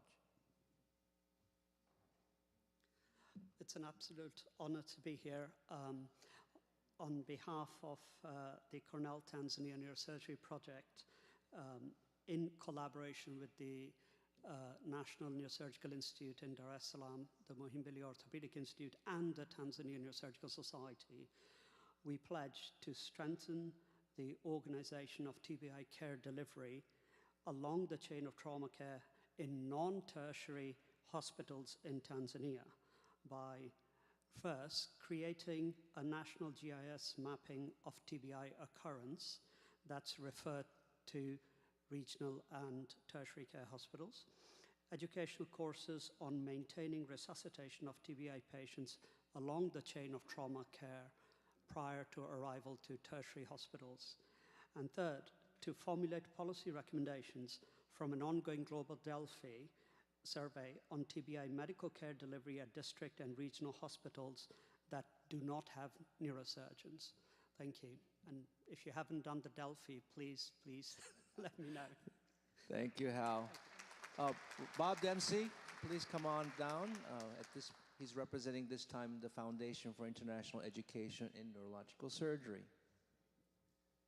Thank you. I'm proud to represent FEANS and to pledge to continue our traditional volunteer program while greatly expanding our postgraduate fellowship program, as was detailed in the earlier slide, as well as expanding our boot camp programs and developing for the first time this concept of postgraduate specialized care regional centers in low and middle income countries, so that we will be able to have not only good care, but centers of excellence in low and middle income countries. Thank you so much. Thanks, Bob.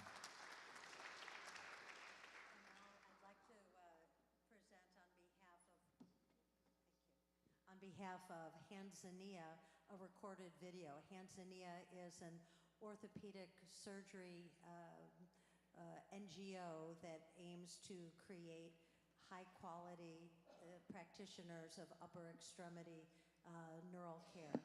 Hanzania. My name is Dr. Andre Ivy. I'm founder of Hanzania.org. We at Hanzania are committed to increasing patient access to upper extremity and peripheral nerve surgery, with a focus on education on multiple levels, patient and community awareness, medical student and resident training, and supplemental education for subspecialties. No surgical specialty works within a vacuum, and studies have shown that a multidisciplinary approach to surgical complexity is beneficial to both the system and the patients. As well, there is significant overlap between orthopedic surgery and neurosurgery in terms of surgical training and patient management. We pledge at Tanzania to provide specific training in peripheral nerve surgery in East Africa, initially in the country of Tanzania as an augmentation to the ongoing neurosurgical training there. Great, thank you. So we have Shabuzi, just kidding, Shibuze. I love calling him that. He's a medical student from University of Chicago, and we're presenting a pledge from Barrow. He's currently a Barrow Research Fellow. Thank you, Dr. Park. Good evening, everyone. The BNI's Barrow Global pledges to establish and expand a funded international neurosurgery and neurology observership program to provide clinicians from LMICs and LICs with a 1 to 3 month clinical observership experience within the U.S.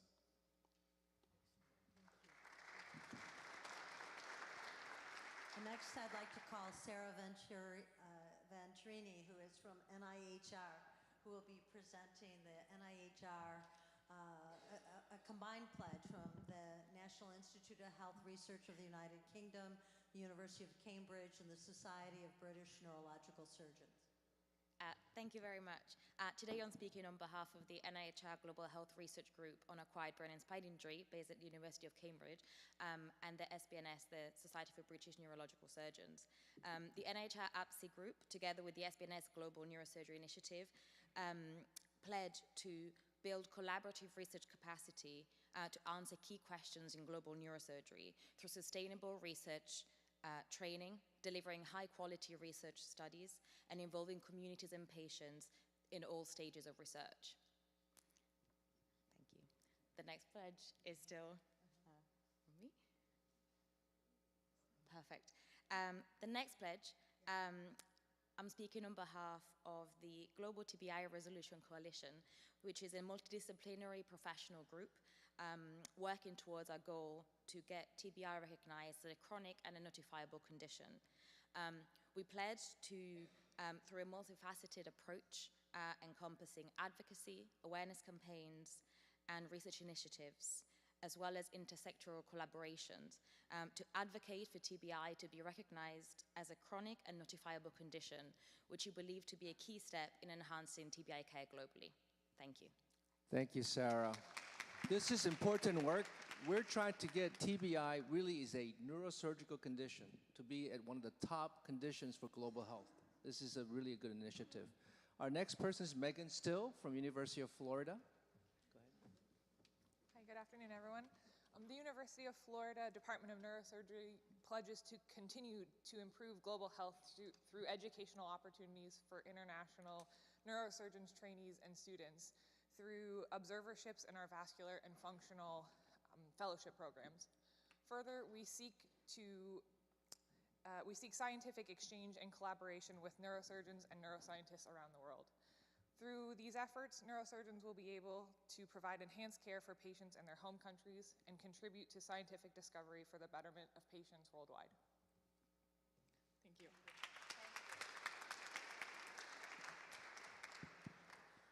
The next pledge will present on behalf of the Northwest School of Medicine, Peshawar, Pakistan, which sends a pledge to advance global neurosurgery through education, research, and advocacy by training neurosurgeons. They're already training an Afghan neurosurgeon, as you heard earlier today, leading TBI prevention and policy efforts, and preventing other neurosurgical collaborations, fostering international collaborations for more equitable neurosurgical care in LMICs. Great. Next presenter's our own Ramia Reddy. Come on up. She'll be pledging for the Corporation for Latin America for Health. I am pledging on behalf of Dr. Barrero and the Latin American Health Corporation, which pledges to develop and implement a community-driven multicultural model for essential neurosurgical care in 60 Quechua communities across Ecuador's Napo River Basin within 5 years. This initiative is co-designed with local governance that unites science, ancestral knowledge, and technology to address long-standing gaps in surgical access. The corporation aims to train 20 health professionals and 20 community leaders using an intercultural model to deploy a bilingual offline digital tool for monitoring, as well as transform research into policy to promote neurosurgical care as a guaranteed right and not a privilege. The corporation's work will start in Napo and aims to benefit over 350,000 Amazonian indigenous people, laying the groundwork to reach more than 1.8 million across Pan-Amazon. Thank you.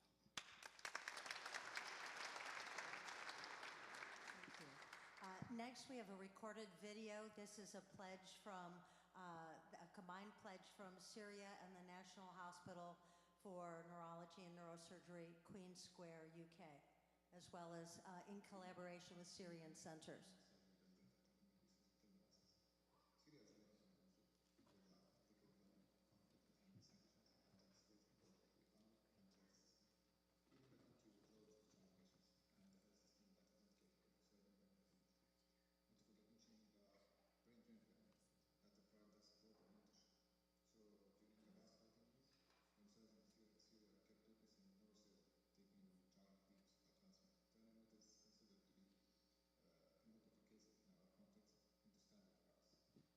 Overall, this pledge aims to produce a long-term sustainable partnership between Syrian and global neurosurgical stakeholders. The pledge aims to do this through conducting regular stakeholder meetings, establishing committees that will be involved in standardizing stakeholder communication, as well as designing and launching scope reviews for capacity and quality monitoring in Syria. The overall aim of this is to increase diversity for neurosurgical residency in Syria, as well as to increase patient accessibility to public sector neurosurgery. Okay. Next person we have is Ria. Ria from G4 Alliance. There she is. By the way, we have less than 10 to go. If you're curious. Actually 7.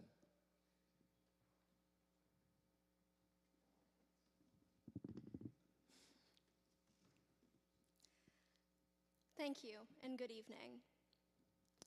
Successful transition from pediatric to adult care is a crucial driver of chronic disease management and improved patient outcomes globally. Addressing discontinuities in care will be helpful in mitigating neurosurgical morbidity and mortality, especially in resource-limited environments. Therefore, the Children's Surgery Working Group of the G4 Alliance pledges to undertake a series of research projects to identify and address disparities in transition of care.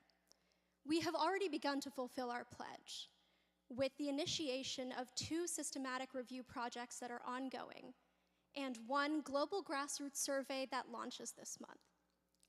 We look forward to continuing this journey with you. Thank you.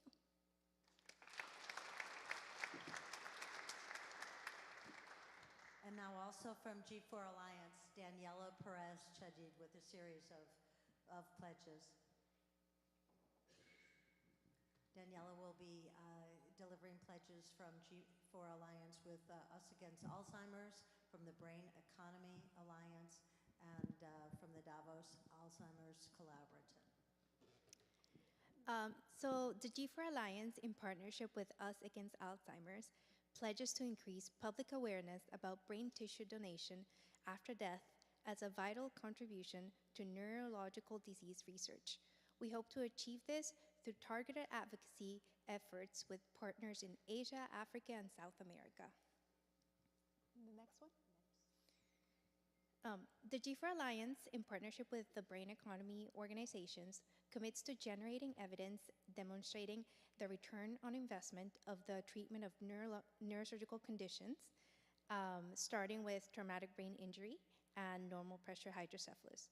To achieve this, we will collaborate closely with key stakeholders in the field, all this with the aim to provide actionable economic data to inform public policy.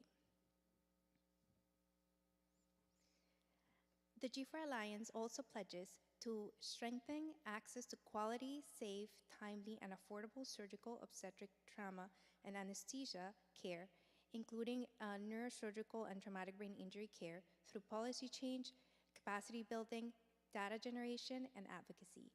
As part of this, we commit to further developing initiatives such as the Operative Encounter Registry under the guidance of WHO, and continue positioning neurosurgical care at the forefront of global health conversations. The G4 Alliance, in partnership with the Davos Alzheimer's Collaborative, commits to advocating for the integration of neurosurgery within global health, brain health, and policy frameworks. We hope to achieve this by actively engaging in key international forums such as the World Health Assembly, G7, the United Nations General Assembly, and the G20, among others. All this will ensure that neurosurgical priorities are included in the broader brain economy movement. Our goal is to position neurosurgery as a critical component of global health policy, emphasizing its role in advancing brain health, equity, and innovation.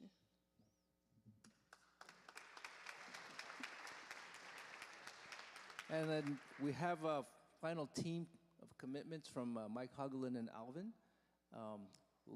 Ukachuku, come on up. They're from the Duke Group. Last three pledges.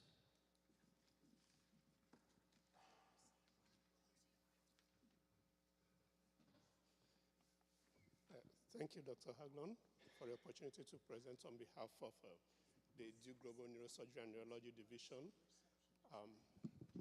Thank you.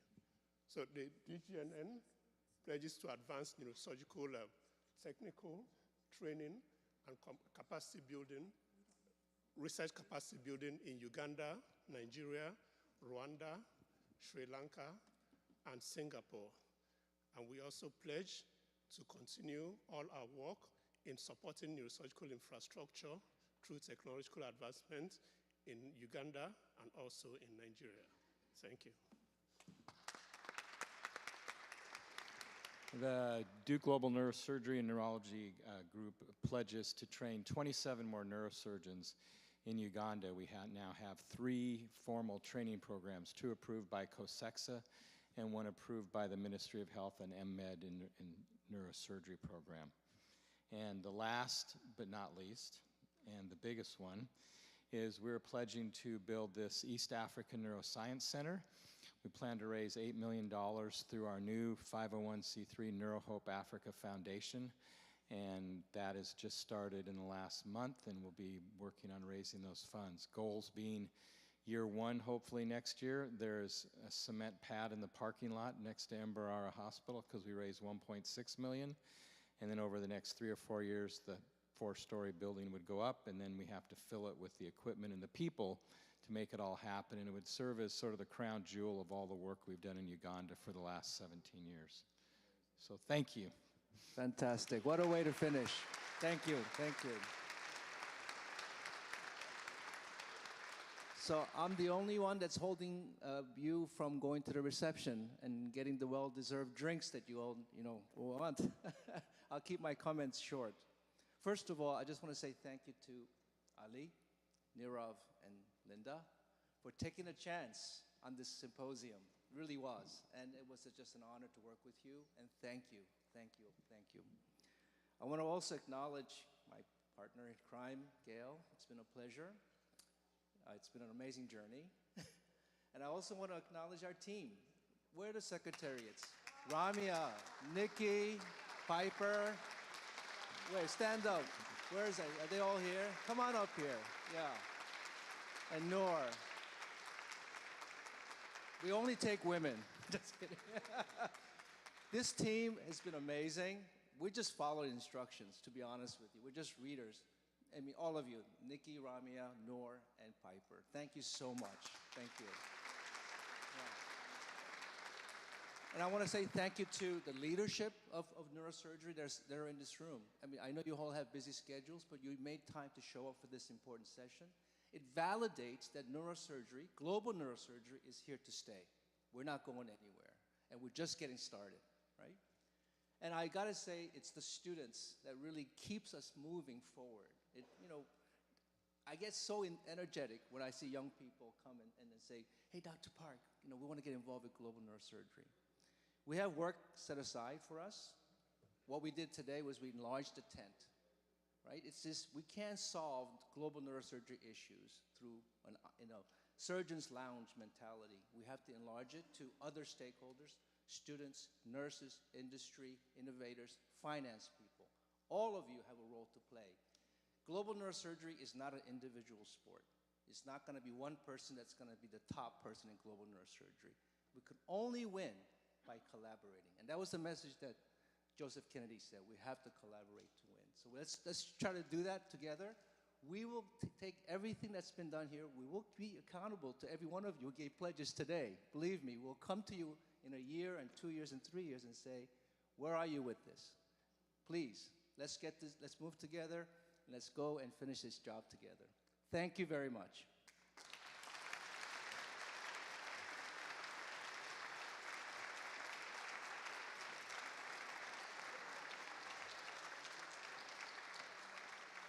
Reception time. Ladies and gentlemen, if you happen to have lost a cell phone during the day, please know.